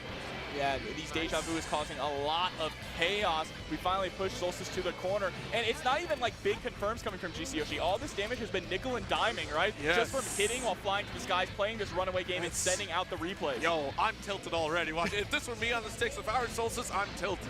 I probably got hit, countered one too many times because trying to chase down Yoshi. Just let me hit you, please. And there's the burst, and you're back to square one all over again. 9 seconds left on the clock. GC Yoshi just has to lame it out. Oh my goodness, let's go! And the bed slam, bringing it all the way down. I'm tilted. Come down here so I can hit you. No! Not like that. Great backdash there, too, from GC Yoshi, just avoiding the pressure that Solstice was trying to establish. It's so hard to 6D Bedman as well because he does have that 8-way dash. So when you see him hover into the air, you're tempted to go for 6B, but if he goes straight down, he's going to punish you big. Exactly. All right, corner position. This is exactly what Solstice wants. No escape. This is why I've got the high swords, and I'm going to keep placing them high. Keep cranking the wrist. Already cranked up. It's good to go. You got the hit. Yep. Just. Here comes the super. No, the burst comes out instead, but we're throwing out the super. That's easy for GC Yoshi to just avoid altogether. Yo, it sounded like a blender, too, you know? It sounded like your ninja was running off screen. No, he was flying. Yeah. But wake up jab is going to be enough here for Solstice to close out the round, putting us at 1 apiece. It's a stressful match just to watch, but that lockdown in that second round was definitely a big win for Solstice there. We got to do it again, though. And immediately GC Yoshi takes this guy. One mistake with a bed drop. Solstice not able to completely capitalize, but the chase does pay off. Yeah, I mean, you're not kidding. The amount of just sigils and swords on the screen here definitely makes it a lot of visual stimuli going, all right? Visual noise. But here we go with the Daro, able to get the confirm into the corner, gets the big mix-up counter hit, and takes the burst as well. Solstice goes up game 1. What started out, like, and it was a good game plan for GC Yoshi, right? Especially, too, you're slowly chipping away. If it's a winning strategy, of course, stick with it, right? Like, you are trying to avoid getting big hits and being allowed to still set up sigils to play your offense without a problem or being interrupted by swords from Ramlethal. That was a great 6P coming out from GC Yoshi. This game plan taking to the skies is pretty good, but Solstice is finally starting to figure out ways to lock GC Yoshi down to the ground. And when we are on the ground, that's where Ram is definitely going to excel in this matchup. Ooh. Nice approach, locked into the corner, spin to win. Got the replay coming up. Look at that, another one, blitz. But we walked back a little too far, wasn't quite able to get the punish. That's okay though. With the RCs, bro, wake up. Wake up. If you ain't awake after that one, you got smoked in the corner right there. It's been so long since I've seen that super, the alarm punch. I wish he had that in Xrd, man. You know, it's a whole new era. No more alarm clocks. He's not asleep anymore. They have digital clocks now, okay? You're right, you're right. All right. Nice corner position. Like, I love the change of offense from GC Yoshi here. Being the aggressor on the ground, keeping Solstice locked down. Like, look, plan A wasn't working. Let's try plan B. Yeah, exactly. Less of a runaway game, especially when we're in the skies coming down on top of Solstice. Ram 6P isn't the greatest, right? So she's going to have to find other ways to anti-her. There's a nice throw. Yep. Teleporting with the fireball. All right, nice. Yo, the first danger time at top 8, and BadMoon is coming out on top. Opposite side, it's okay. Yeah, still was able to get that knockdown here. Solstice just trying to weather the storm until time can run out, and there we go. Danger time is over. But you're not safe yet. No. We're just trying to zone out as BadMoon. GC Yoshi got the chase. YRC able to recover in time just to shut down sigils.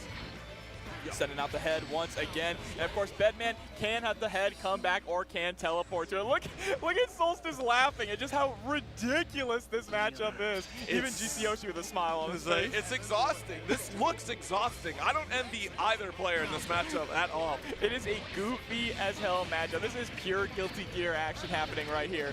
Nice counter hit. Got to be able to get the juggle all the way to the wall. 5D for sure. Hold this next mix-up, please.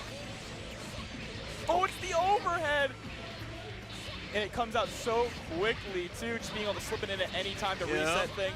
And are we going to go for the super here for the guts kill? No. No. All right. Locked into the corner, though, so hold this. Oh, no, you opened up. Yikes, I think we got hit high. That's why GC Yoshi got catched by the super. And just the guts level, though, on BadMoon. That's a thick bed frame, all right? Yeah, it's stainless steel. Yeah. That means you can wash it rusting if you didn't know. I hope he can wash it, man. How long does he stay on it? He's always in it. Always in it. Yeah, someone has to flip. Don't worry about it. He takes it through the car wash. That's so cruel. The nurse takes BadMoon through the car wash. You're going to have to throw another blender on that one just to get cleaned up here. And Solstice getting the space, but unable to set up a sword to stop the wash. I mean, GC Yoshi is going to need a nurse in a minute here because Solstice is trying to put on a clinic. Blitz. That was such a good blitz there for GC Yoshi. There we go, pushed into the corner with the JD, able to clip with the overhead, and I think this is going to be it. 0-5 incoming. Oh! Oops. I knew that was coming, so I kept pressing 5P. I mean, 5 feet is the burst safe option, but at that point, you're either going to die by the 5 feet hitting you or you take the chance, right? Yeah, and the other factor is that the gut starts kicking in at that life point, so the most efficient thing is to just go for the faster one usually, right? Because that damage mitigation is like, all right, well, I'm not getting any returns for going big and heavy. Let me just jab it out, and I'll get that burst catch. So good set. Tough set.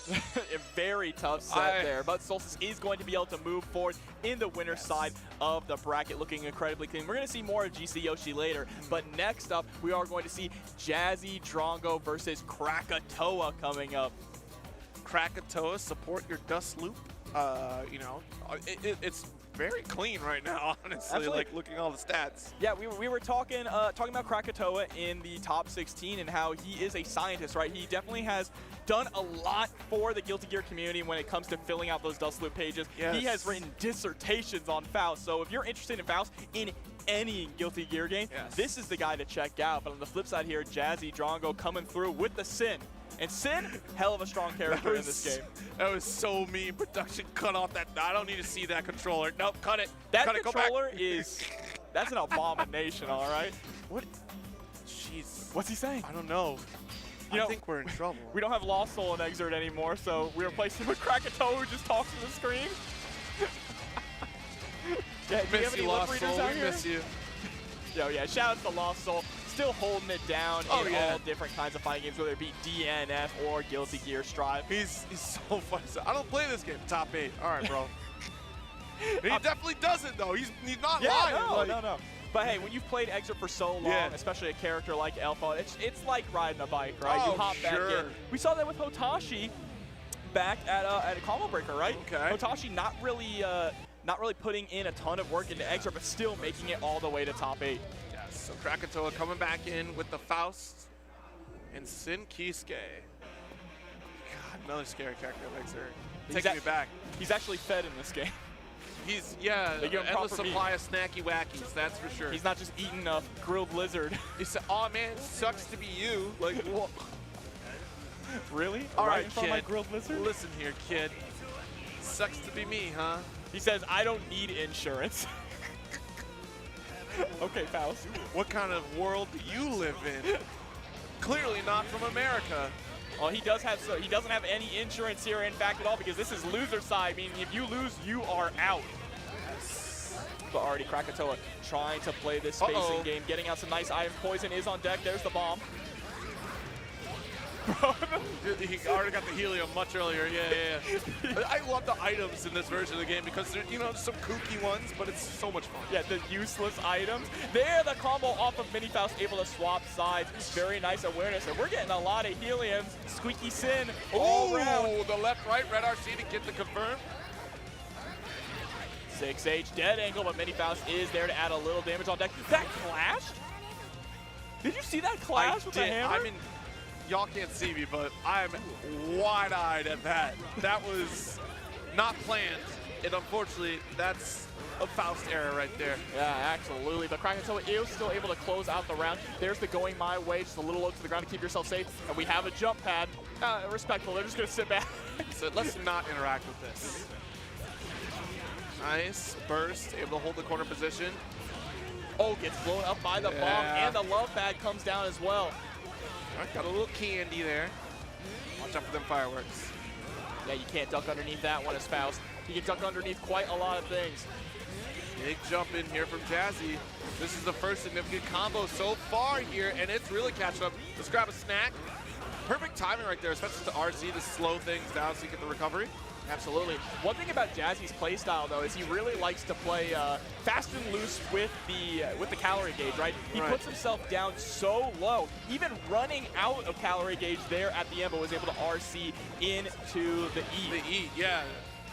That's very good resource management right there. That's so important for Sin. But he's riding that fine line, right? Meaning that he makes a single mistake, CrackNeedle can capitalize on it. But here we go, Jazzy taking the round. Yo, we sure Jazzy isn't a Noriyuki player? I don't know who he plays this Teetering on the bloody rage. All right, slides in, nice. Got a little bit of DP, but nothing doing. Oh, still getting hit by the bomb again there. I think got caught in the recovery of the backdash. Ooh, good block. I put you right here, right where I want you. You're not allowed to move. That was a smart position there from CrackNeedle. Oh, able to block. Not getting hit by the poison, though. But here come the meteorites. You have to respect it. Yep. Another bomb. 6 speed does find the mark there, but can't close the gap quite yet. Risk is cranked. 2K. 2K again into the 5H. Oh, Gravity Well, this is about to be a bad time. That's a perfect fish right there for CrackNeedle too, but nothing. Yeah. It was so good. Like getting the hook, line, and sinker with Gravity, what a mix. The problem is he already committed to the jump up, right? If he didn't commit to that with the Gravity, he could have actually comboed afterwards. but both players still sitting on a lot of resources and not a lot of health here. There's the dead angle, trading all your meter for the positioning, respectable. Like the flurry. One. And the goal, the burst.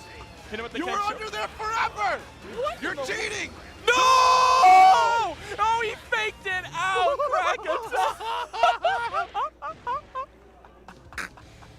The pump fake insta-kill. Okay. Always the showman, Krakatoa.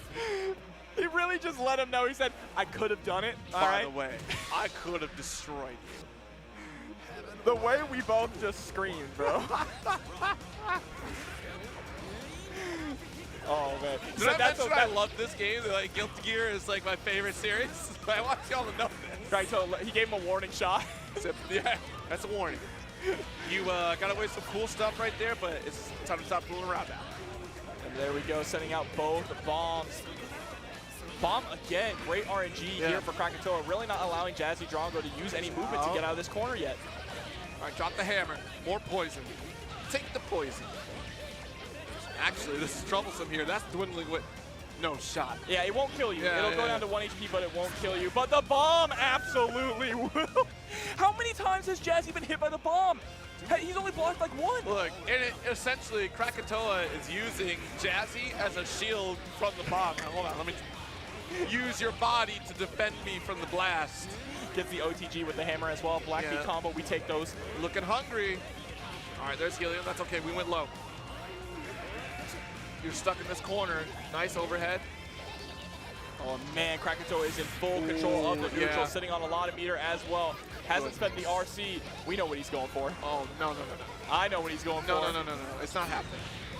It's not happening. See, we're missing 24. It's all right, he can take some damage. He's expecting the blocks. We're so close. This is scary.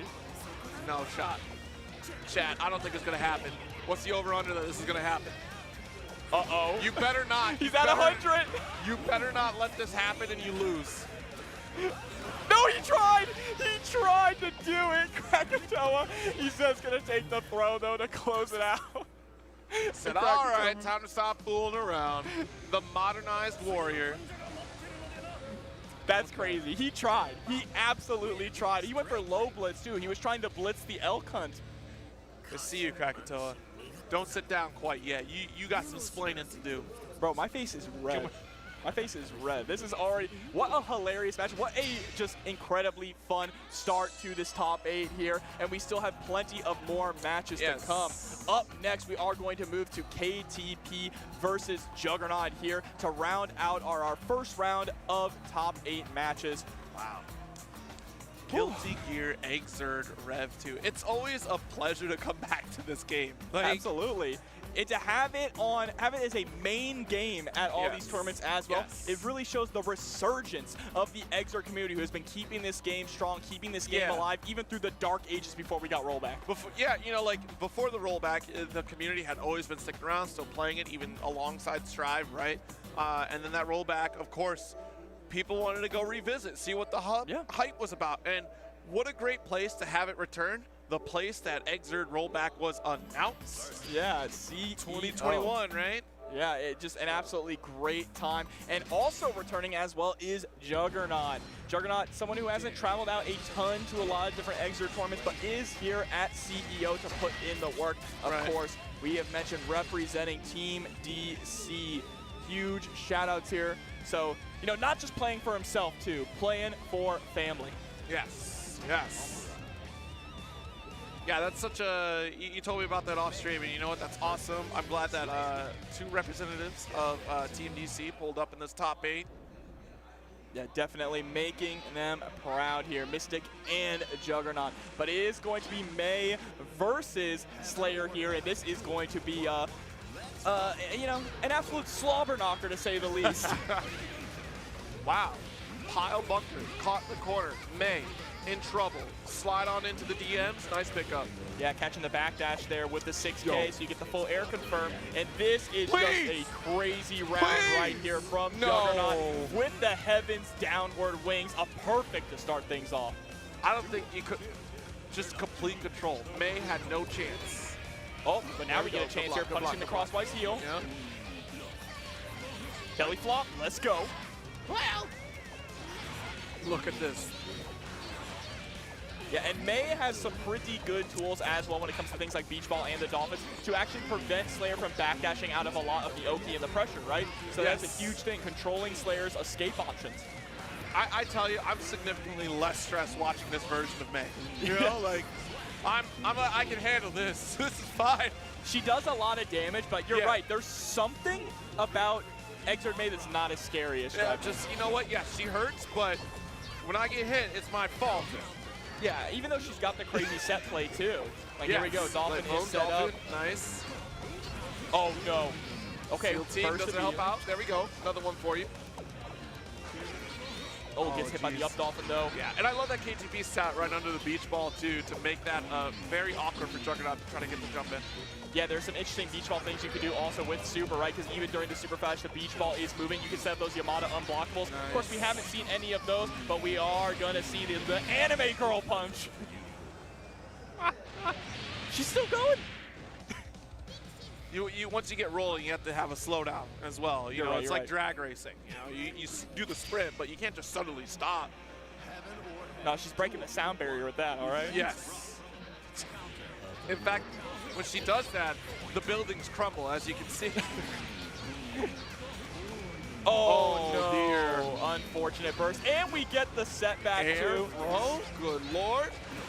Okay, KTP really starting to find the groove here. A dominating performance. And I love the blitz there just to take a little bit extra of Juggernaut's burst to make sure it doesn't come back in this next round. Set point for KTP. That's dastardly from KTP. All right, nice jump up. Air to air does succeed. Let's carry to the corner. Belly flop dealing a lot of damage.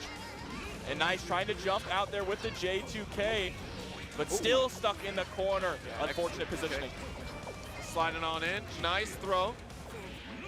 Oh, just walk up with the close slash there. KTP probably was expecting a dash through. Dash up, air Totsugeki. We can still continue the combo and carry to the east side of the street. Oh, the dead angle does get blocked. No punish from KTP. Oh, getting caught though in the air. Belly flop again. And burst immediately upon landing, right? So we don't get hit by the OTG. Now have to FD for your life here because look. Oh, there it is. Chipped out by the Dolphin. Juggernaut is eliminated from the bracket here, but still making top 8 and earning that medal. Yep, you got your medal. Put your name on the annals of history. And Guilty Gear Xrd Rev2 top 8. In a stacked tournament as well. Lots of killers here in this tournament, making it out to Daytona. It's been a great CEO so far, Zero. I know you and I have been working a lot this weekend. Yes, it's been a long weekend here, and just as long for these players here that you see on the screen. That winners finals is settled in. Mystic versus Solstice, and then our losers quarters, GC Yoshi versus KTP, and then Frosted versus Krakatoa to continue this series of top 8. And our next set will be Frosted versus Krakatoa. Yeah, definitely going to be a good one coming up here. These two have played each other before. I've seen them. I think they played at last year's CEO in top 8 as well. Ooh. If memory serves me right, Krakatoa came out on top. So this is a little bit of a run back for Frosted. Okay. So another a redemption arc? Yeah, I believe last year the grand finals was Krakatoa versus Solstice. So that's still a real possibility to happen here again. Yeah. We could get that run back. That's actually going to be really interesting to see if we get that return here. But first, you got to get through Kai Kisuke. Yeah, absolutely. And you know, we're talking about how we've been busy all weekend. There's tons of great action going on. We got Marvel. They're talking out to the crowd. I think that's Marvel top 8 going on right next to us. Yes, that is Marvel top 8. But coming back to Xrd, it feels relaxed. It feels like home. Yes, you know, like it's been a long time coming. And I'm glad to be returning. It was like the first game I commentated at an event was Xrd. Well, at a local was Xrd. So this is where I got my start. This is where I got my chops. Nice. You see Krakatoa trying to go for the chop there, but there was no one home thanks to the burst from Frosted. Jumping in, avoiding the fireworks, give him the lick. Just give it a... Nope, that song. Yeah, Newgrounds was the time, okay? Yeah, Faust is a Newgrounds-ass character, all right? Let's be honest. That's true. There's the jump pad. That actually allowed Frosted to escape. Nice JH there to challenge the door teleport as well. All right, nice. Try to get the hook. Not doing stun dipper. Red RC hasn't changed a bit. Nice. Grinder set up. No escape from Faust right now. Nice. Red RC slow things down, and you do have that forward approach. CrackNeedle getting that first round. Look at that horse. The horse is amazing. You can finish the rest of the lyrics. I won't. But CrackNeedle trying to finish things up in this game here as well. Fakes out the DP. We were mentioning how Kai's DP not the greatest because it can be low profile on a lot of characters, including Faust. Oh, first the grinder. Yikes. You put your scalpel right into it. Of course, electroshock therapy, probably not the best idea right now. No, not at all. But here we go, trying to press out. Nice 2H. Full chocolate, build up. RC and not able to get the stun edge that we were looking for. I think that was a stun or vapor thrust input. So here we go, pressure in the corner, trying to jump out, gets clipped by the 6H. Nice challenge there really with the DP. All right, so Frosted starting to show some signs of life taken around here as well. A very solid player here. Just needs to be able to control the mayhem that is Faust. Good just watch here from CrackNeedle. Here we go, setting up the grinder in the air. Gets reeled on in. Gives him the spike. Boy! Toss. I like that Frosted tried to toss CrackNeedle into the bomb. Really smart idea there. Even if it didn't work, he gave him the leg. Tastes just like raisins. There we go, J2K coming out, able to get him with. Oh, nice, got the stun edge. Poison not taking effect. Yeah. All right, Red RC pick up. That's the vapor frost. Oh, the JH coming through. Unfortunate mistiming there on the stun edge. It's big Mini Faust. The homie coming through, and he's dead.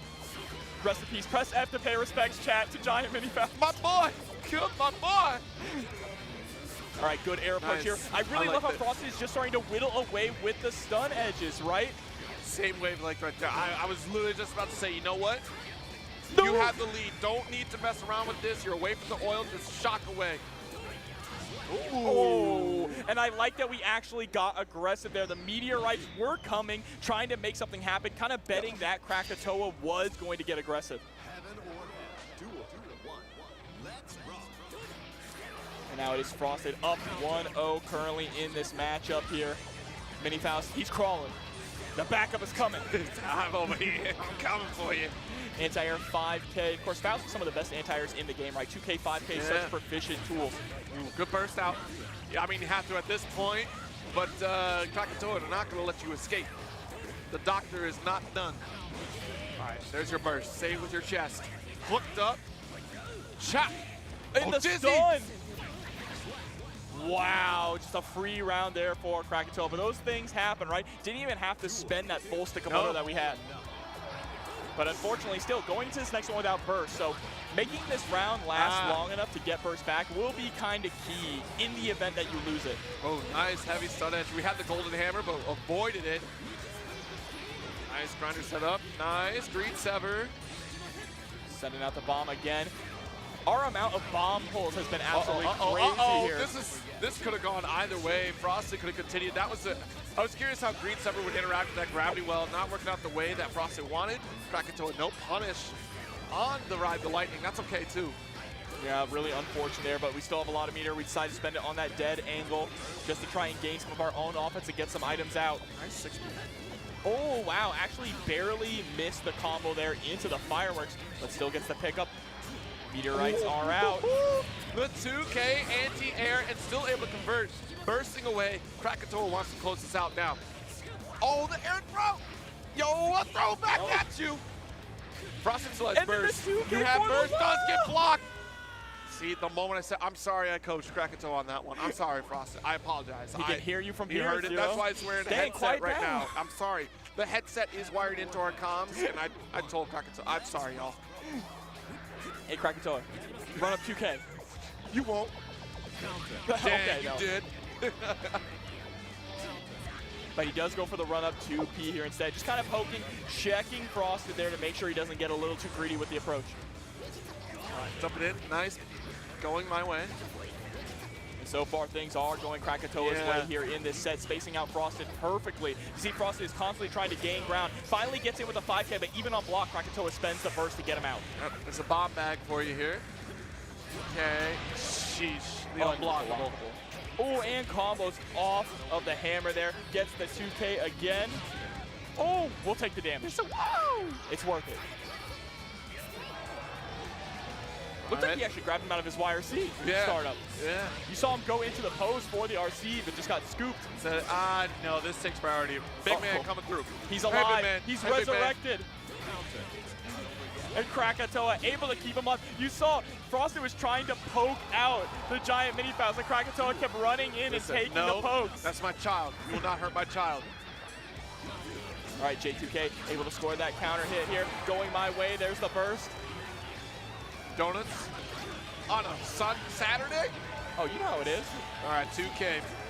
One more lick. Bro, what are big these? Big boy coming through. The jackpot items that we're getting here from Krakatoa, absolutely amazing. When are we going to get the jackpot meteorite, though? I know, I need, yo.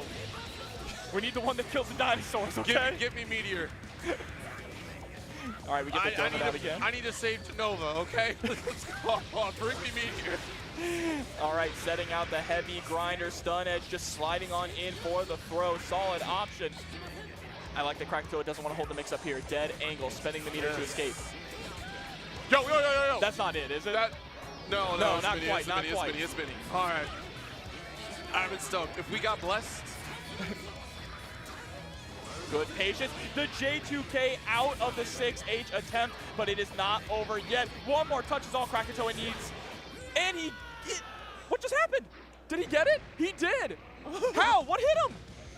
What hit him? Was there an item, right? I think there was an item. Yeah, it was an item, but what item? Check it. The mini fouls. It was the mini fouls? It's the mini fouls. And that is why you always have to keep an eye on the mayhem that is going on, right? Frosted, not only us losing track of the mini fouls, but Frosted lost track of the mini fouls too. That man is on union wages, okay? And size. Look, little people matter too. You know, no matter what size you are, you could still shake up the system. You could still take down a king, all right? You could take down a whole program. Oh my goodness. But what do we have coming up next? I do see GC Yoshi on the sticks here up against KTP. Yes. So this is going to be May versus BadMoon. The way that GC Yoshi been playing, I don't see this going well for KTP, but I could be wrong. It seems even like, so Ram I see keeping up, right? Because you have the sword setups, yeah, the pacing, but for May, trying to keep up, if GC Yoshi is going to play the jumping game, to set up with the recalls, set up dropping from above, how is May competing with that outside of trying to go up Dolphin, trying to go Beach Ball? Beach Ball is probably going to be the one that slows things down. Yeah, for sure. But I'll be honest, like for as long as I've been playing this game, I've never really seen this matchup. I don't think I've seen this as a matchup either. Like, BadMoons are few and far between. And so are Mays for the most part. Like, there aren't that many high-level May players out there who are fighting BadMoons. We make the joke, there are 5 BadMoon players. All right, so but I think BadMoon having the deja vu options and being able to just flood the screen with hitboxes is going to be able to shut down a lot of May's options, and especially shut down the Dolphin and blow up the beach ball too. Exactly. So we'll see how this plays out. Immediately going for throw, and hey, if KTP is just going to take control right away, then more power. Because look at this, locked in, just blocked, no escape. Big anchor swing, building up the tension. It just barely. GC Yoshi not going to be able to FD for long. Side swap finally getting out of there. Yeah, and I could see it being an issue for BadMoon to be able to escape from May's pressure once we finally get that hit, right? Land that knockdown and start going. Yeah. Ooh. Red RC will extend this. With the belly flop too. Oh, of course. And now you're in dire straits. May must have a strong core to be able to do that without getting hurt. You know? I mean, do you see what she's carrying around? True. And she's able to swing it to, yeah, that's a core. She swings it with one arm. That's crazy. All right, Totsugeki, another Dolphin, no escape. You're going to hang out in this corner for a little bit. Yeah, KTP not overextending, recognizing that that hit wasn't going to go into any real confirm, so he just back up a little bit. Nice challenge there from GC Yoshi. Ooh, trying to go for something fancy, huh? Ooh, oh! Woo-hoo. I wouldn't have been ready for that one either. Uh-oh, it's Dice Gate's vision once again. No. What a rough time, too. Got the mortal counter, of course. Yeah. Yep, calling out the bed slam again with the deja vu. And still gets clipped by the super Hellfire. Look, no super is more fitting than that right now in the corner. She threw a temper tantrum because she didn't want to be in the corner anymore and got out. No more timeout, please. Oh, but the child being put back into timeout here. Sit there and think about what you did, all right, man? Okay. She's all scuffed up.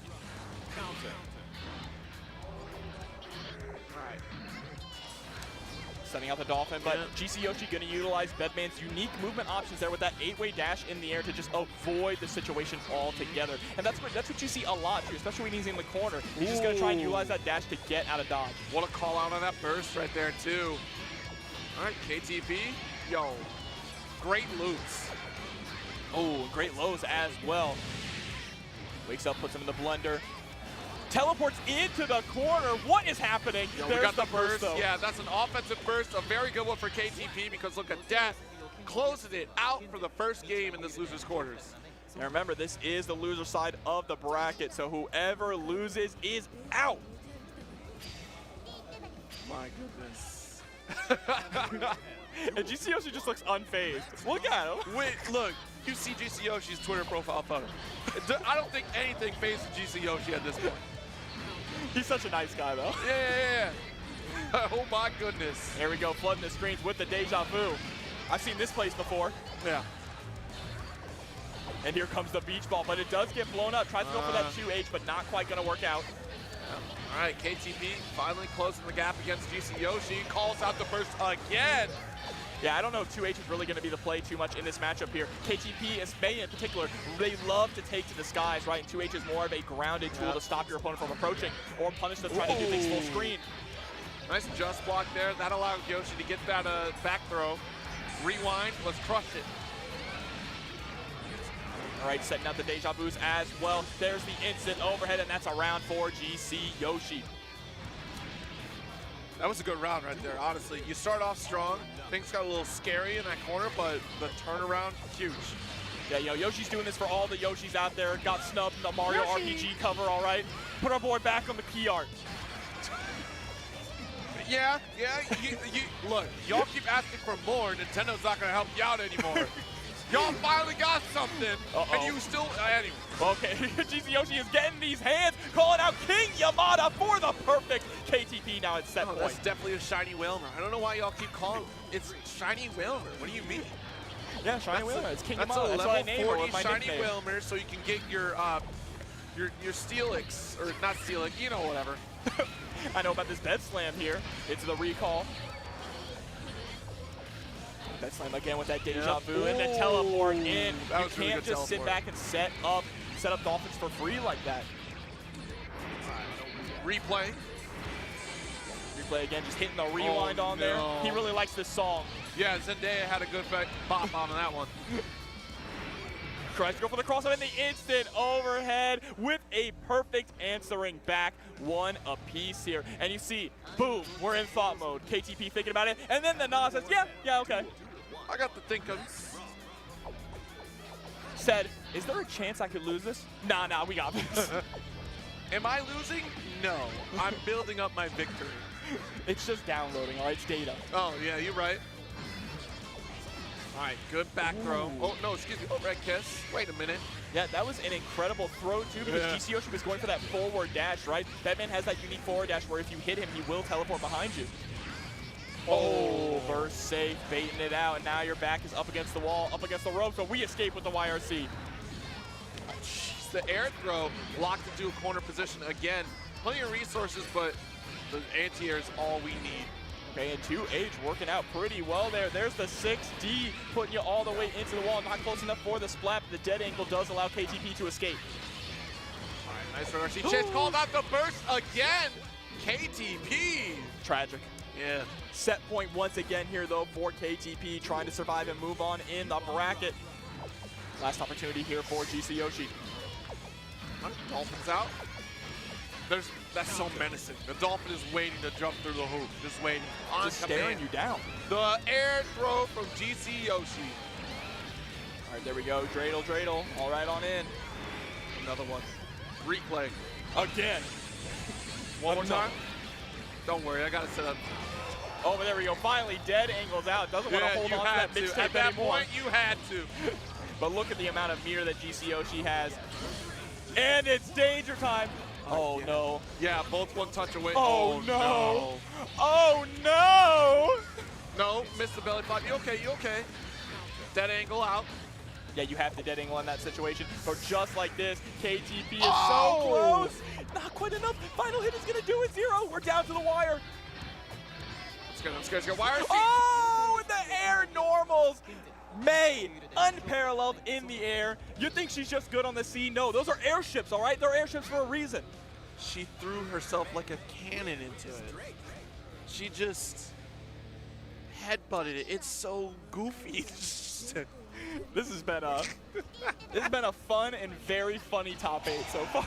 I love this game. I love this game. This game is just, it's the gift that keeps on giving. And even, what is it, 8 years? It's been 8 years since the game released. Nearly 10 years. Nearly 10 years. Because it came out in 2014 or 2015. It was 2014 for Sign, yeah. Nearly 10 Early years of 2015, yeah. I'm still seeing things that are brand new to me, even playing this game for 10 years. And that's what happens when you continue to play a game like Guilty Gear Xrd, even after the life point of it being updated, right? Like, people continue to discover things and learn new things, especially when you come into it from fresh eyes, learning from other games coming back into it as well. Like, you start to think about the possibilities and expanding upon the answers that are already there.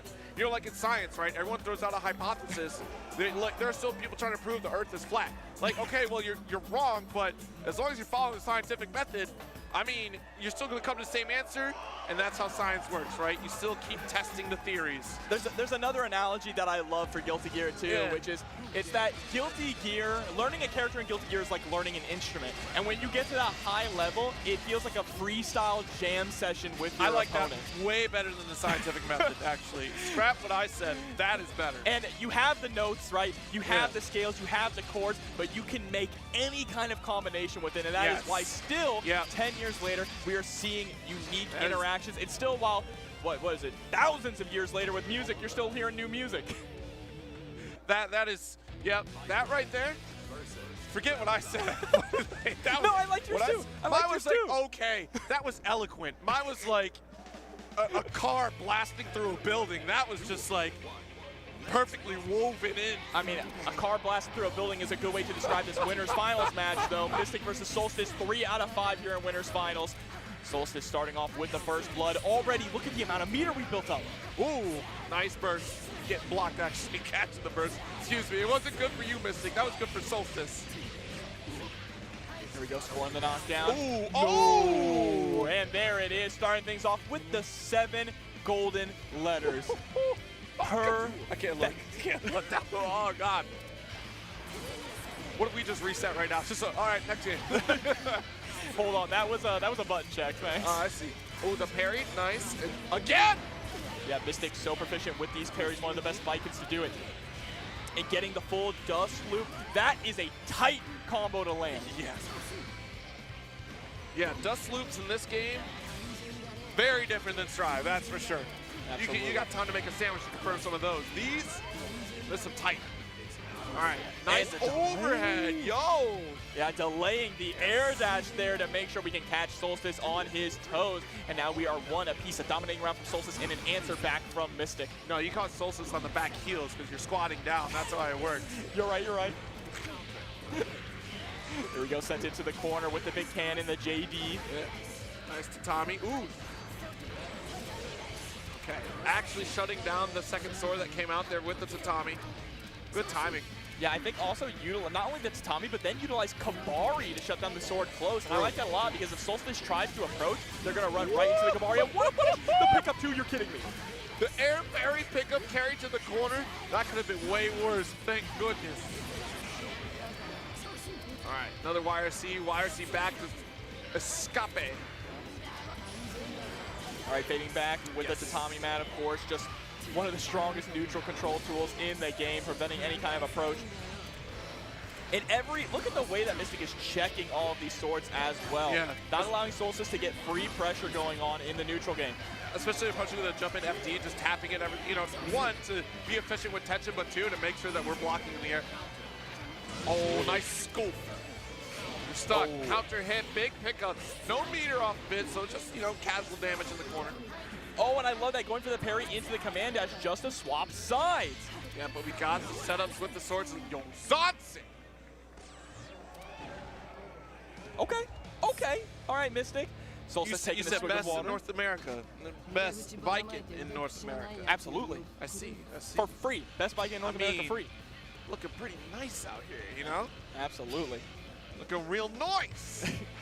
And trying to look real nice all the way in. Yeah. Grand finals here, but still needs 2 more games. Solstice is still in this. Just blocks. Nice. But that risk is now getting cranked. I like the sword setup right there. That was sneaky because that was off screen for a little bit. Yeah, also to be able to cover you as you swap sides too. They're landing with the falling button. Tries to go for the command grab. It's a little too far away though, but Solstice had the right idea. Yes. Nice. Jump heavy, drop down again. But the jump slash from Mystic here. Left, rights, doesn't matter. Nice throw to the corner to Tommy setups. Good defense. Ooh, and a jump out from Solstice. I like how Solstice is just going for like instant JH, trying to put out that hitbox as fast as possible. Here we go, nice confirm. Gonna get the pick up there as well into the knockdown to Tommy. Pressure is on. And you're out of meter, but not out of option zero. I got a 5P anti-air with the follow-up into Daro for you. Dang! Oh, but you want to talk about follow-ups, there's a follow-up with a parry. So what you say over there? Oh, nice. Good throw here from Mystic. Corner set, no Tatami this time, just a jump heavy slash, okay.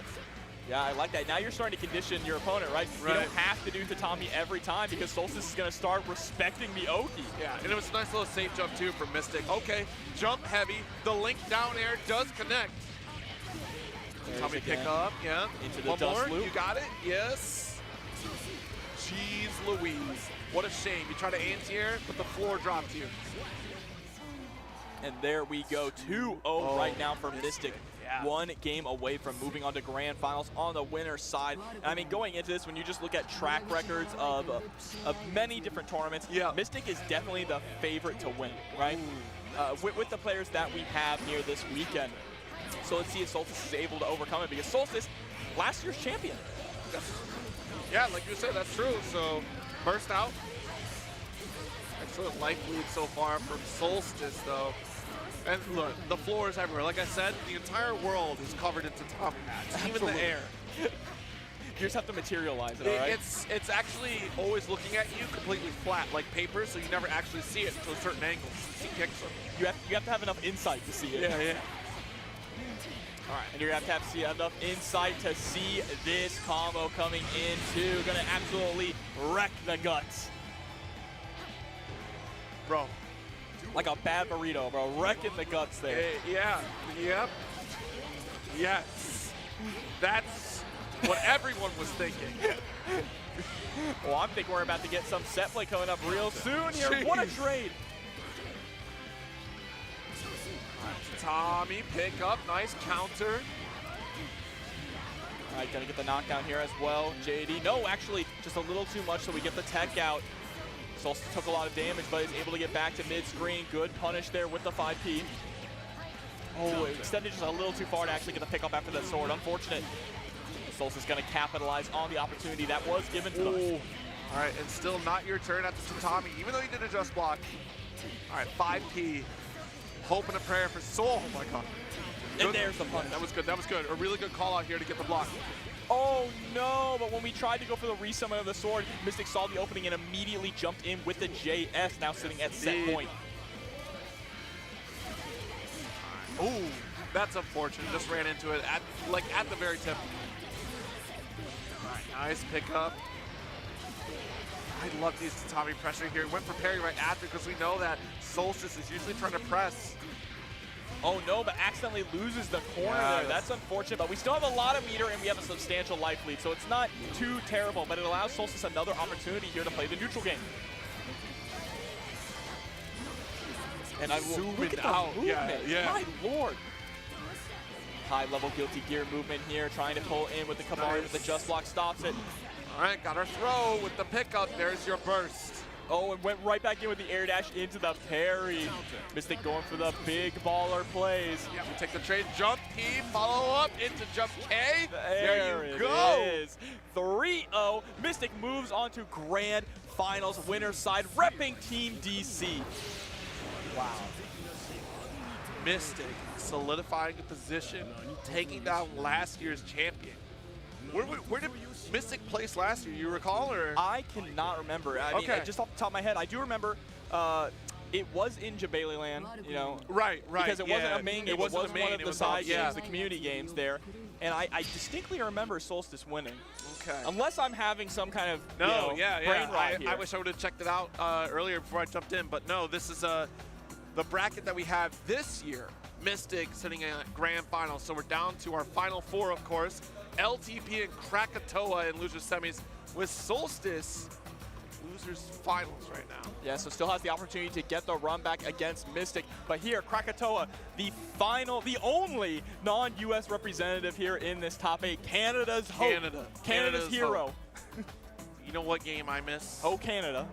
I miss Guilty Gear XX on the Nintendo Wii.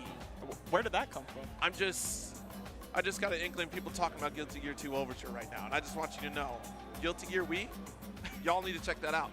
What about Isuka? Dust Strikers. You can't throw a Tyrant Rave by wiggling a Wii remote in Guilty Gear Isuka. I'm letting you know that. You can just wiggle the Wii remote. You wiggle the Wii remote and you get specials. That sounds like it's perfect for a Soul player. Not gonna lie to you. You know what? I should have brought my bongo box. I should have brought my the bongos? Yeah, I got the Donkey Kong Congo controller, but it's turned into a hitbox. Yeah. I should have brought that. Yeah. I don't know why I didn't. You have to yell at the mic in it to make another clap, right? Because you have the claps. You have to yell while you're burst. We had the idea. So, we had the idea of making it a clap for the burst, but then we thought your opponent could just clap instead and force you to burst. Yo. Or in this kind of environment where people are clapping for other games, you just be bursting out of nowhere. That'd be hysterical. That would be hysterical. But here we go, KTP versus Krakatoa, May versus Dr. Faust. You don't look so tough. I mean, you're a doctor. Yeah, did he say stop whining or stop waiting? I don't know. So look, I was thinking about, I may be a doctor, but I'm not afraid to hurt somebody. Oh no, 5H to start things off, KTP going for the big swing. That's a great way to start. Absolutely. Again, a lot of characters get unique combos on Faust, and that damage is...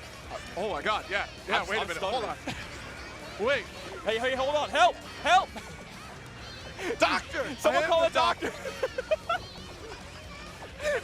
Oh, but there we go. Love Bomb blows himself up, taking some damage, but you know what? We're able to get out of the corner for that. KTP wants to take this round, so spends the burst. Really good backdash there.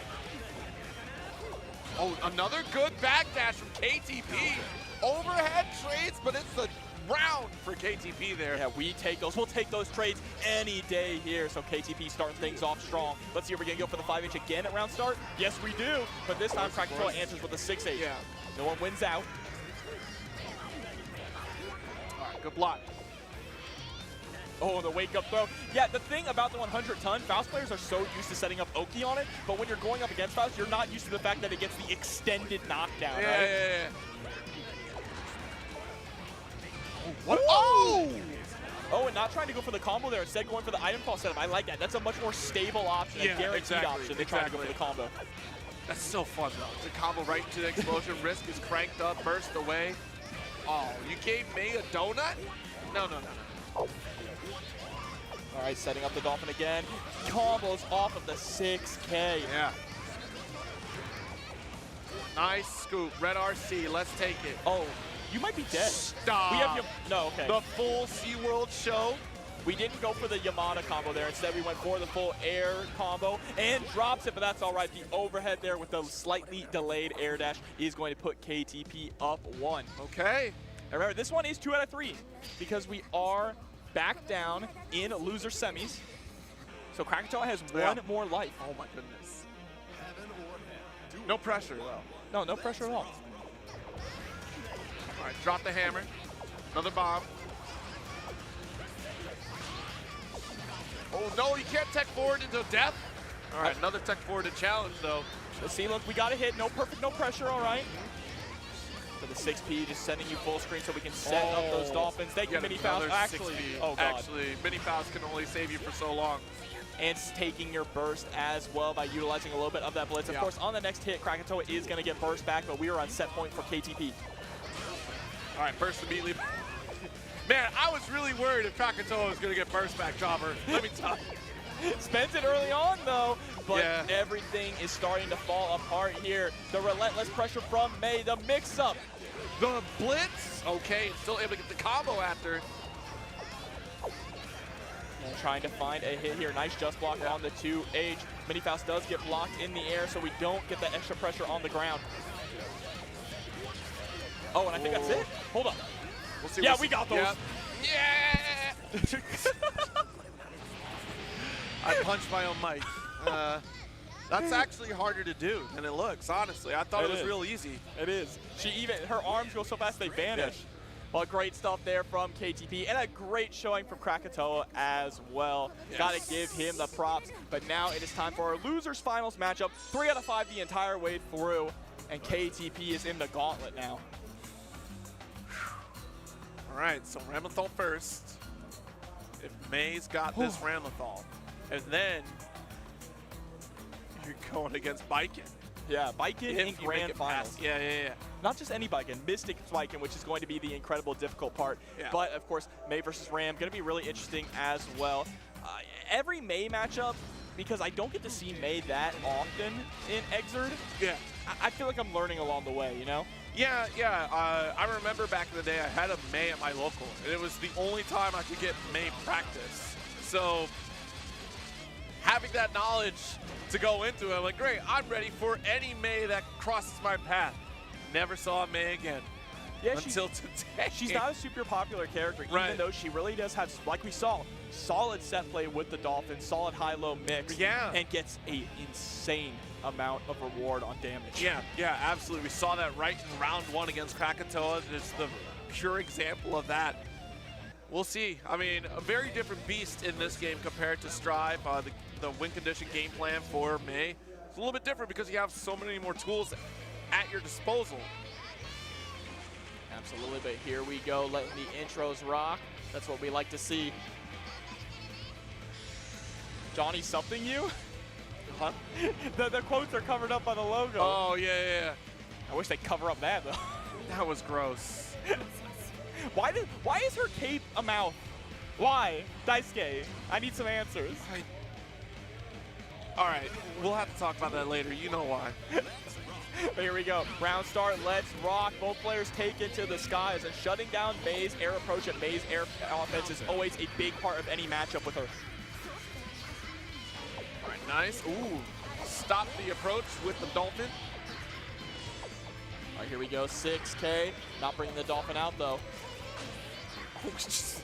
That's rude. You blew up the beach ball in Daytona?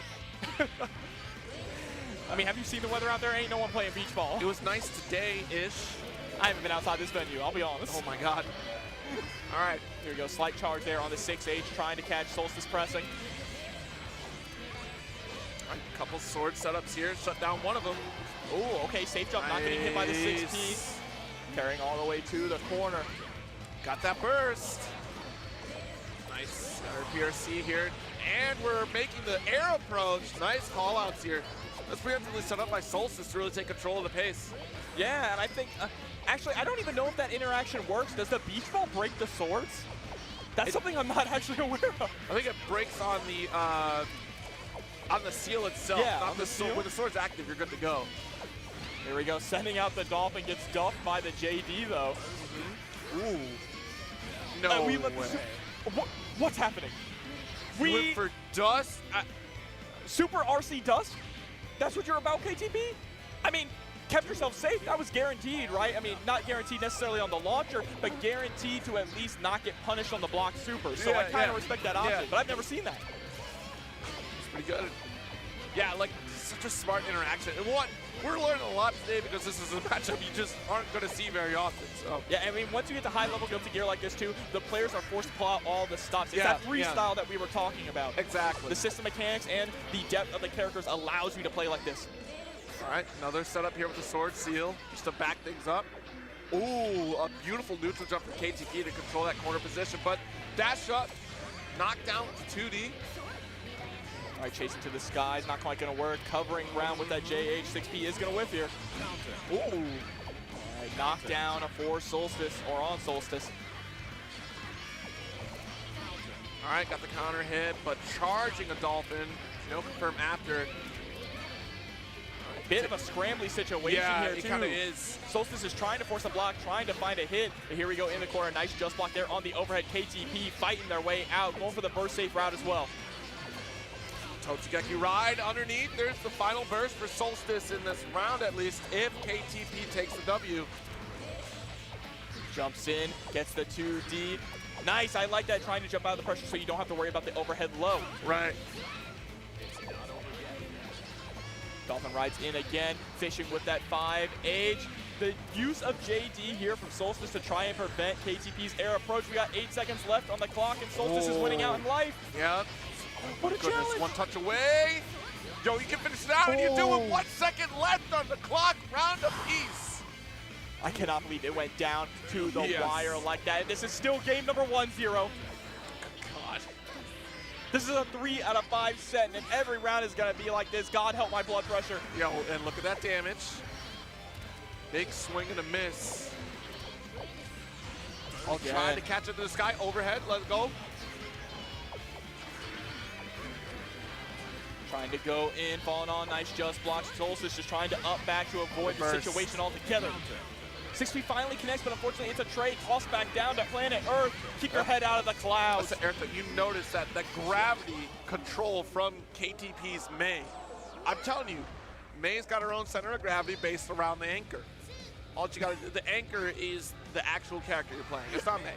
It's the basis of gravity. Everything revolves around it. Everything, yes. You know what? I believe it. You jumped into May's orbit, you get tossed to the opposite side. It's just the level of density. It's all the mass and the, much like Happy Chaos's gun. Crumble under my thunderous weight. Oh my God. Jesus. There we go. Solstice trying to challenge those Dolphins here. Can they take, oh. I need a danger time count. I need a danger time count for this top 8 because this is getting a little ridiculous. So far. That's 3. That's 3. We're good. We're good. We're at 3. I'm glad you've been counting. Numbers are hard for me. I know how ridiculous this danger time can get. I am counting. I could be one off, so I'll give you 4, but I'm certain it's 3. Oh, nice. Kind of staggered in the air. Still able to get the 3-beat combo. Oh, wow. Caught on the dome. All right, more swords. Come at you the low this time for the pickup. I think we got this. Yep, finish that. Absolutely good stuff there from Solstice. Just needs one more round to tie things up. The adjustment there, you know, starting to really whiff punish KTP, throwing out some of these normals here at full screen with those swords. That is huge for Ram. Yes. Oh, dash up, 5 deep. Another knockdown here, pick up with the Dolphin as well. Into the belly flop, blah, cannonball. Oh no, Yamato-san, you're dead. My level 40 Whalebird couldn't kill you, but I can hit you with an anchor. Oh, and taking a little bit of the burst as well. Optimal kill there. Of course, Solstice is still going to get burst back on the very next hit. Right. But it means it's a little bit more predictable, possibly, of when they could burst. Yeah, it's a very interesting strategy to really try to strip that away from the opponent. Fishing with his 5H as well. A lot of pressing on the 5H. Not the longest range on, but that hitbox is godlike. Up Dolphin to kill the sword sigil. Yeah. So smart. So smart. And Up Dolphin again, just fighting our way out. Just defend. Nice. Straight into the dead angle. Says no. Back into the corner with you. Timeout's not over yet. Locked up into the corner here as well, too. Nice. watch from above. The dead angle, whipping entirely. That opens up opportunity for Solstice to take a game. I tell you, like you said, KTP tossing out all the stops to really try to shut things down for that offensive pressure. But then that mental stack starts to become a problem and a factor, right? Because now you're more worried about the sword setups as well, which at the beginning, KTP was doing a great job avoiding them entirely. But now the problem is Solstice is getting used to this game and preemptively shutting down May from making that offensive approach. Exactly, and also if you're too worried about the swords, you got to forget, Ram's there too, right? Yeah. Here comes the low, which more often than not, KTP gets caught by lows from Solstice. There we go with the overhead. Kisu in the corner. First comes out from Solstice. Gets the corner pressure as well. And yeah, we burst out. Scariest place to be in this game is against Ram in the corner. All right. Trying to send out that fireball. A rarely used option from Ram, but it can work out in certain matchups. Solstice has been representing that a lot throughout these series here, especially to kind of control that spacing. Oh my goodness. Oh, maximum Ram, okay.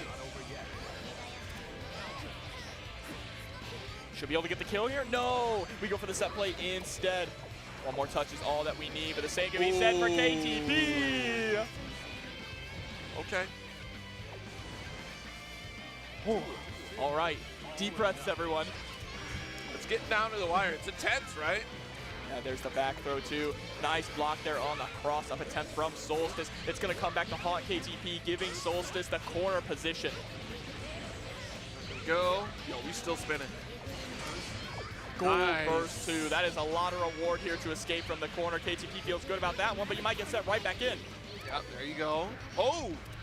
And look at the tension build just for that combo alone from Solstice. That's okay. I can even the score in the resource game. But are you going to be able to even the score here in life on KTP's side? Spending that meter to try and get aggressive. Just about to get 50 tension back on this block string. Just got to walk forward a little bit. Oh, has to spend it for the FD, though. You can't afford to get chipped out, but does get clipped out of the skies here by Solstice. And again, one apiece per round.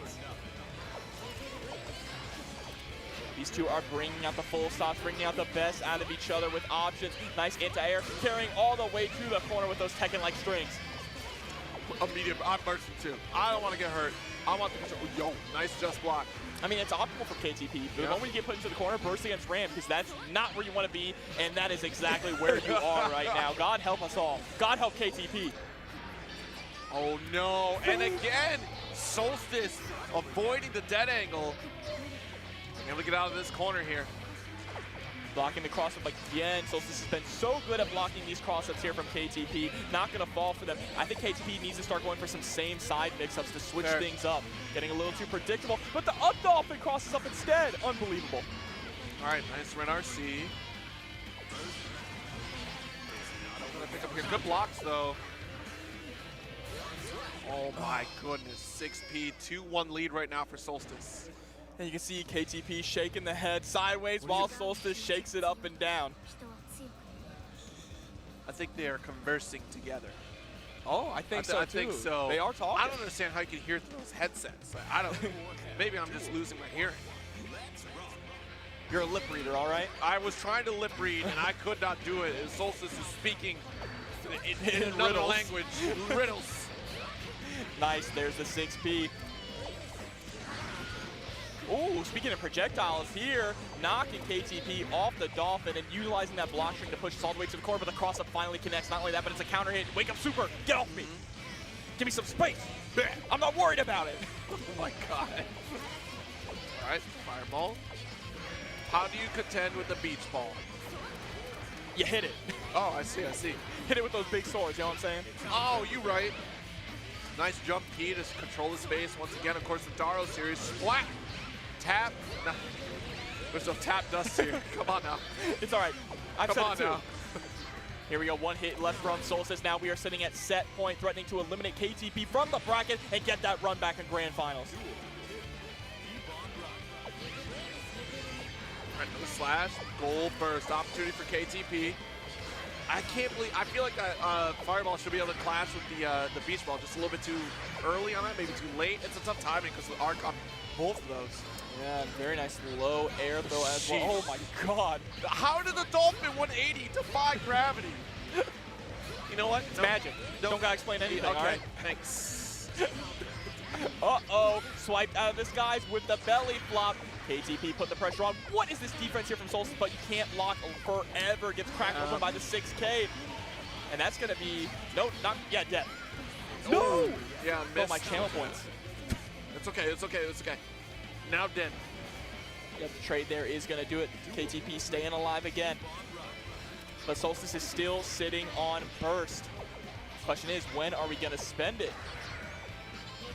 Ooh. We're in. Another Daro carry as well to that corner. Got the splat.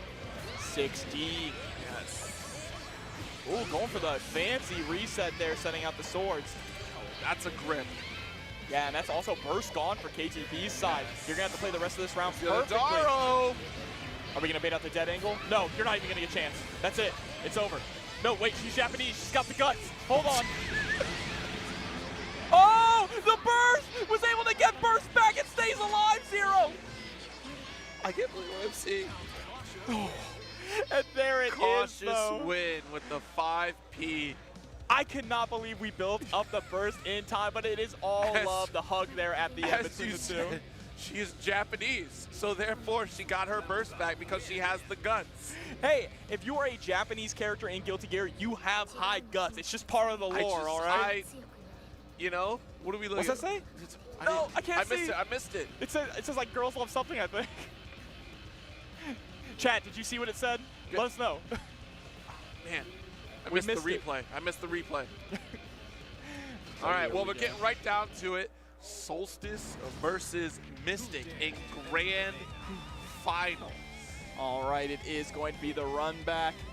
We want to also let you all know that after this grand finals, it is not the end of the stream here. We are going to have, after a short break, a special Mexico versus Peru 5v5 KOF exhibition, all right? So make sure to stick around for that if you are a KOF fan or if you just really want to see some good international play. But right now, it is all about this grand finals. It's all about Mystic, and it's all about Solstice. So I guess that was a sticker for Girls Last Tour.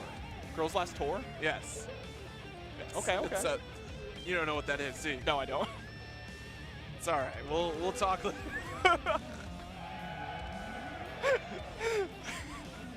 We'll give you the lore. Actually, Bro, you know my what? my face Y'all hurts. just at King Jobber on Don't Twitter do that. with all the Girls Don't Last do Tour info. Is it like an idol thing? Yeah. Kinda? Yeah. Like a VTuber thing? No. No, okay. No. Before V2. Is it like Girls' Generation? I know that. that? That's a K-pop group. Oh, I'm sorry. I'm not up on my K-pop. Me neither. That's the only band I know. Oh, but no, here we I go. know BTS. But You know what that's I do know? basic. That's like no Starbucks. I do know some Rev 2, and I know that this is grand finals here. Finally, the grand finals for CEO 2023 Rev 2. Solstice with the early lead here is going to have to win 2 sets coming back from the loser side. Yeah, try to get the parry here, but the overhead from Solstice. All right, running through, swapping back to the other side. Johnson. Dashing on in, JS, my beloved. Dashing on into the snow. Oh, man. And with a one-eyed samurai? No I slay didn't know here. how to There's really no make that slay rhyme. here. Yeah. No, not at all. But Solstice is trying to slay the Ooh. competition, getting a lot of airtime there with the RC. Mystic just needs that one touch, and there it is with the chip damage on the tatami mat. Can anyone stop Mystic right now? And the only one that's left is Solstice. There you go, Good gets the throw. Yeah.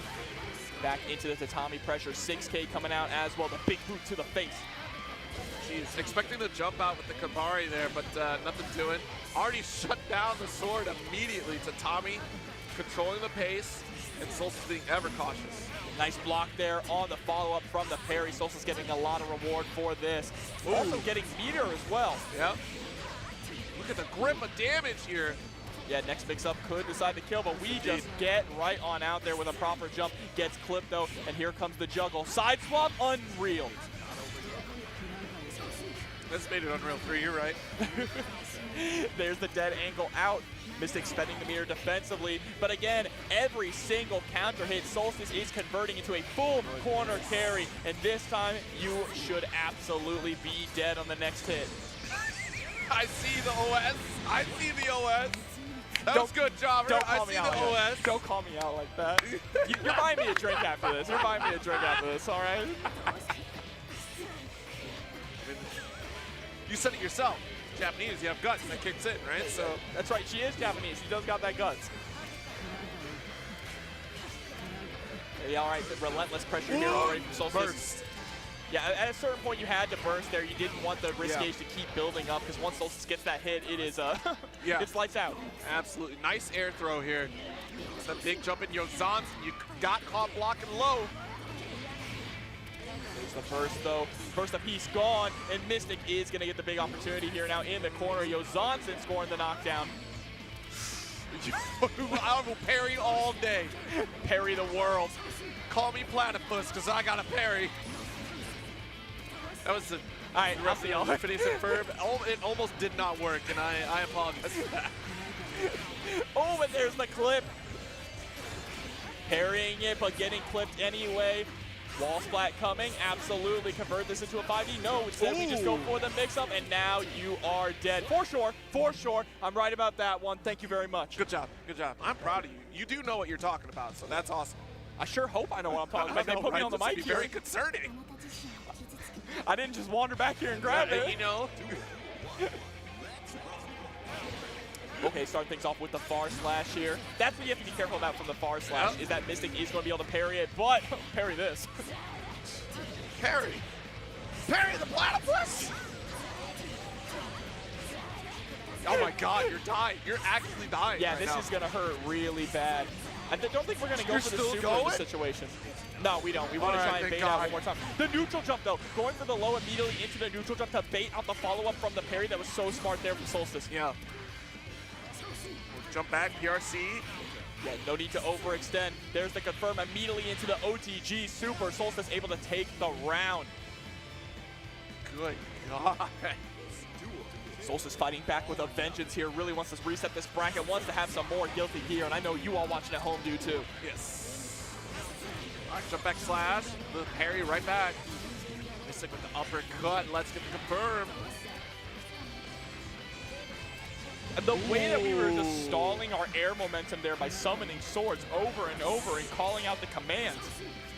Really good job to really throw off the anti-airs from Mystic. Yep. Oh, too far for that dust. Yeah, probably just input air. That's A-okay, though. You still got the corner position. It costs you a little bit of tension for it, though. Slowly dashing on in, harassing with these light normals as well. The staggered pressure to catch the recovery of the parry, and Solstice is going up 2-0, 1 game away from a reset. I see that I have crossed you in the winners finals some type of way, and you might be feeling that. If I offered an apology now, would you stop? No apologies allowed. We want revenge, all right? Able to grab the parry as well. Parrying 2 hits, getting tossed. Solstice coming out strong. Able to block the run through as well. And grabs the command dash. Oh, geez. There's your parry. Nice pickup, too, from Mystic. All right, nice 6P, actually. Full dust loop coming. Yeah. Ooh. And then running deeper into the corner. Gets the throw. That's going to be the round. Yeah, with I got the stun. We're blitz. Yeah, fully charged blitz. Take a little bit of your burst gauge away. Very optimal play that we're seeing here from these players. Yes. Round start pairing. And now we're getting scooped up here. Okay. What a 6P. That's an interesting answer there. What an option. I wonder if we were going for just mashing on a 4P, right? Oh, and through the cross through, we got the 6P. Or if that was intentional. But this 6D is absolutely going to be intentional with this wall splat here. Next mix-up could decide things. All right, switch it away. There's the low. Excellent confirm here. And that is the round. Perfect. Solstice is sitting at reset point 0. We done woke up.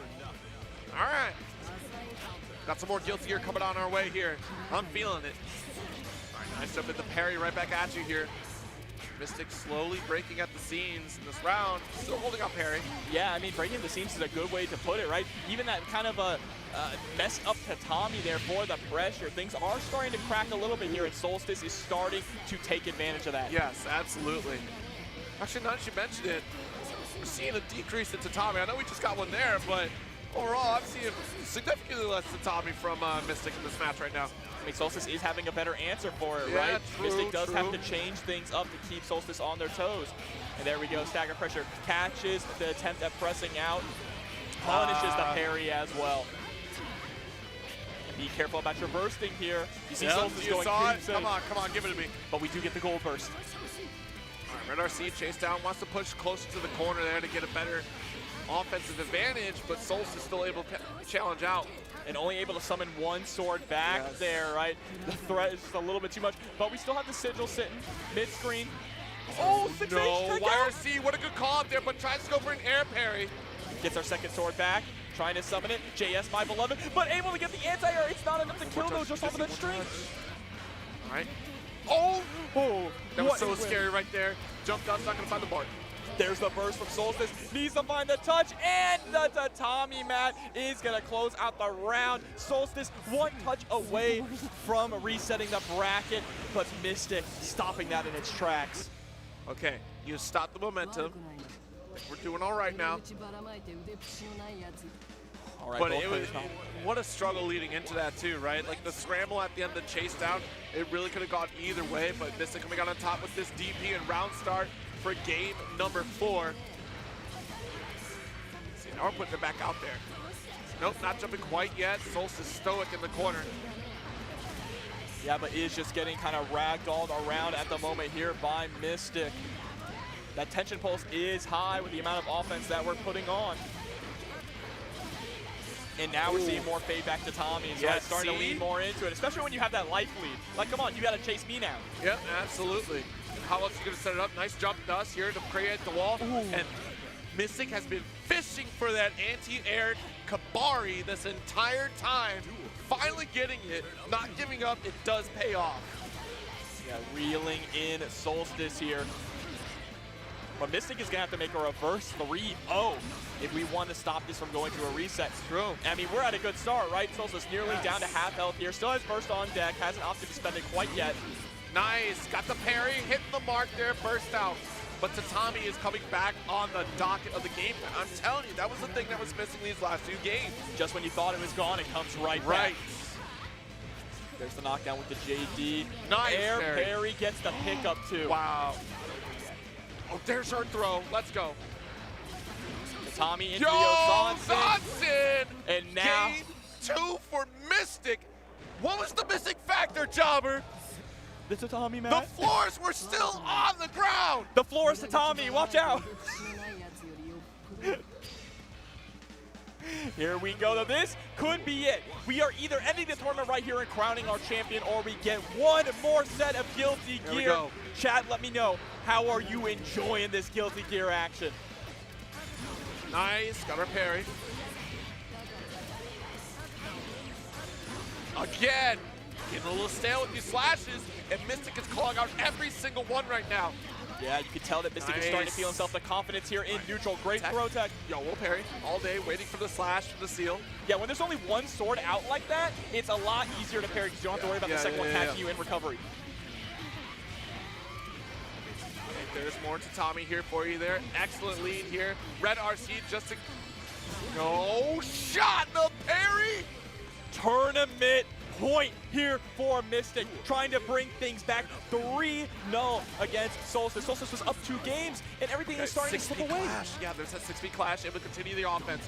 Excellent throw from Mystic. Jump heavy, the down air from Link. Link came over to Guilty Gear and said, hey, Mike, I got something to tell you. Jump down air, I promise. Here we go, fading back, actually pulling out the gun too, just trying to mix up the options and not be too obvious here in neutral against Solstice. But Solstice with a beautiful pickup there, carrying all the way to the corner. Lots of damage as well. Big rip of damage there. All right, no burst quite yet, just want to hold on to it. Oh, try to go for the dead angle. Harry can't, RC didn't have the meter for it. And gets tossed to the back. Oh, don't tell me this is going to a final game, final round. It absolutely is. There's the OTG hero. I'm scared. Sword popping off. Let's go in the crowd. Nice parry. Air Kabari, go ahead and burst. I've seen this one before. All right. Side swap. All right, we need to fade back again with some more of these tatamis right there. We're working out so well. Trying to lean a little too much into the parry once again, getting clipped in these scramble situations in the air. Slash. And now he can hold this corner position here. Trying to chase the jump heavy, and it's still getting a throw. Jump heavy honestly was supposed to be the air throw, so still committing to the throw from the ground. Yeah, just unfortunate that we threw out of the corner instead of into the corner where we could have gotten that confirmed. Oh, Yozan's just a little too far away. But throw again. Backed up against the wall. No burst to save Solstice here. No burst to save Mystic even. Yeah, going air to air for that jump P. All right, still chasing down. Has to be so careful. Good block, good block. Yo!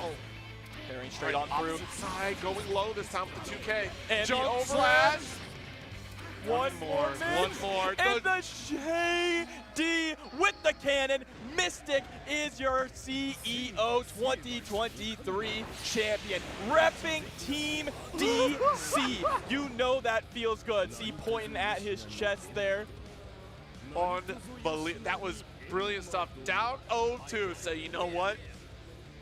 Let me break the floor right now. Let me break the entire ground. What a story, though. You know, that was not just a victory for Mystic. That was a victory for Team DC. As Raph told us before, DC, a community member who passed away recently here. So getting 2 of those community members coming in to rep Team DC, and one of them being crowned the champion and earning the belt, you know that has to feel good. It's got to, honestly, and a great show. Guilty Gear Xrd is always an excellent time. It's just so exciting to see only 3 danger times. Only 3. Only 3. Only 3. We got a lot and through all the way throughout top 16. Oh, so you already as well. spent all the danger times of the day. Pretty much. Okay, so, I mean, it was a great top 8 showing. I'm happy to be back on the mic, hanging out for some Guilty Gear Xrd, and I'm sure everybody's happy to come back out, hanging out in the CEO verse. You know, with this Guilty Gear time. We're going to get to this medal ceremony in just a moment here, but it's been a real treat. Honestly, like, this bike and turnaround from Mystic was just second to none. Like, I told you, he's the best. He's the best in North America when it comes to playing bike, and his mind game and the way he uses those parries is just so incredible. Yeah, so absolutely. It was really interesting too, especially in that probably like after the second game, right? Yeah. Like I said, the lack of tatami mat throughout that set, and then that was the one thing that it was like the final piece, you know? Yeah. You know, for you Blue Lock fans out there, right? There's one piece missing before I can get my formula for my goal. It was the tatami mat for this one. Yeah, absolutely, and it really worked out swimmingly. Of course, there was times where we were taking advantage of a lot of the parries, but in the end, Mystic was able to bring it all together and bring it back with a reverse 3-0, which is a huge way to put an exclamation point on top of that there. And it looks like we are going to throw it over to our award ceremony right now. Actually, I'll be standing in for Cheerio at this time. Unfortunately, he's playing his top 8 match for Super Turbo. But let's go. We see they're handing out the medals right now. They are. There was a camera feed, but now it's so it is still us. It's us right now. All but you can right, hear in it. 7th place. I think you can hear it. Jazzy Jack, Drongo. we got it. We got the bracket. We got the bracket here to break down the top 8 for you. At the very least, you can check that out. They're trying to figure out the camera situation, so bear with us here.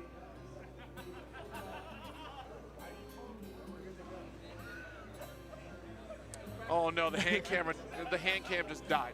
Someone dropped it. That's at least $1,000, and all the pop bonus for Guilty Gear Xrd is now going to one more time a little bit. It's going directly to the camera. You know? That's all right. We are going to get that fixed here, but as you can see, the way that our bracket ran out, Mystic 2-1, 3-0, and 3-2 going through. I mean, Solstice made a hell of a comeback there. Mystic with the 3-0 in the winners finals, right? Moving on to having a 3-2 victory. Solstice did not make it easy and had an incredible losers run as well. Not at all. Yeah, so Mystic in first, Solstice in second, third for KTP, fourth to Krakatoa. The rest of the bracket breaks down as such with GC Yoshi and Frosted in fifth. 7th will be Juggernaut and Jazzy Drongo. A great performance all around, but of course we are just waiting until we can get this camera back up on deck before we hand out the medals. We don't want you all to miss that. We want you to be able to see Mystic hoist that belt up and really crown him our champion. This is the moment you all live for in a CEO experience. The belts. Okay, we got to feed. You got a little bit behind the scenes here. They can't see that yet. No, they can't. That's preview. No, they can't see that yet. That's preview. You're right. We're moving. We do have movement. But here we go now, getting ready to finally throw it over to our award ceremony. Thank you all for bearing with us here. But we're going to jump right into it. All right, in 7th place, Jazzy Drongo.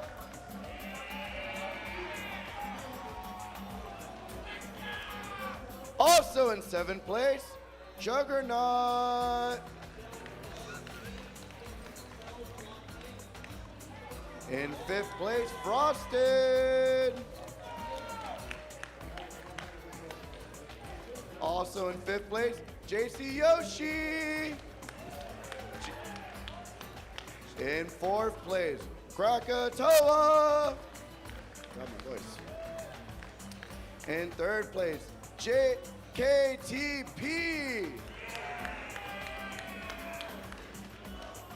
In 2nd place, Solstice.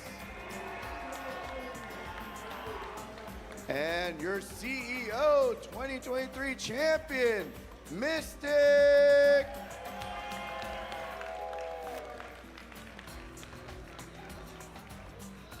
And look at that, our beautiful top 8 winners. There's the Raise belt. it high and proud, man. You earned it. What a beautiful sight to see. Yes, this is, Hero. That's very clean. That's very clean. I want one. You got to get good. You're right. You just got to get good. I'm not good enough. They're lucky I didn't enter, okay? You know what I'm saying? You know what? What you got to do? You got to make your own fighting game. That's what you got to do. Make your own. Make your own fighting game so I can win. Call it Gear Guilty. Gear they will Guilty? not stop you. They will sue me. They will no shot. They absolutely no, will be sue fine. me. Just make it Gear Guilty, and have the main character be blue with the move that says Flame Gun. Oh, Flame Gun. His Flame name Gun. is Bad Soul Guy. Bad Soul Guy. Yeah. You know what? I'll write it down. Yeah, Bad Soul Guy. I'll learn coding just for that. Of course, thank you all for hanging out with us here in this top 8 for Guilty Gear Xrd Rev2. Chopper, hold on, we got to go. It was a great time. Great time to come in here. Time. Absolutely. Yes. But again, don't go anywhere, because after a short break here, we are going to be going to a special Mexico versus Peru KOF. Oh, okay, we're not signing off. Well, we will be going to a KOF 5v5 event eventually with Peru versus Mexico. But it has been a great time so far. A great tournament here. Of course, a wonderful top 8. And it's great to see Guilty Gear Xrd still thriving, right? Yeah, always, absolutely. It's a solid game, always has been. It's generally on sale practically all the time on Steam right now. So that's always fun. And you know what?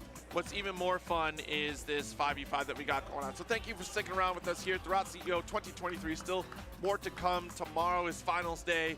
But let's get to this KOF 5v5.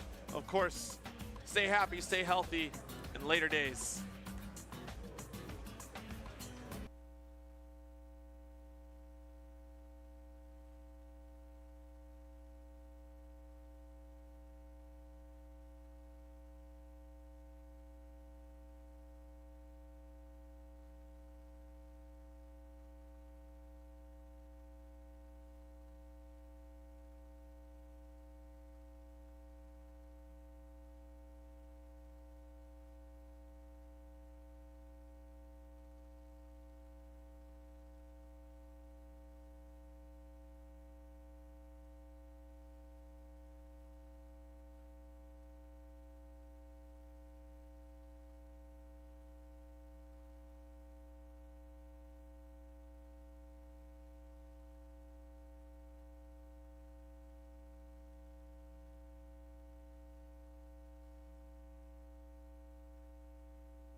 everyone.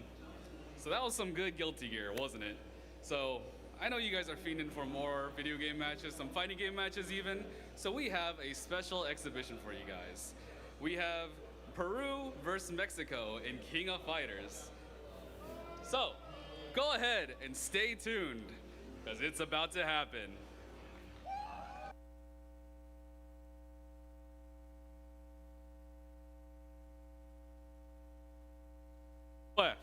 Let's go.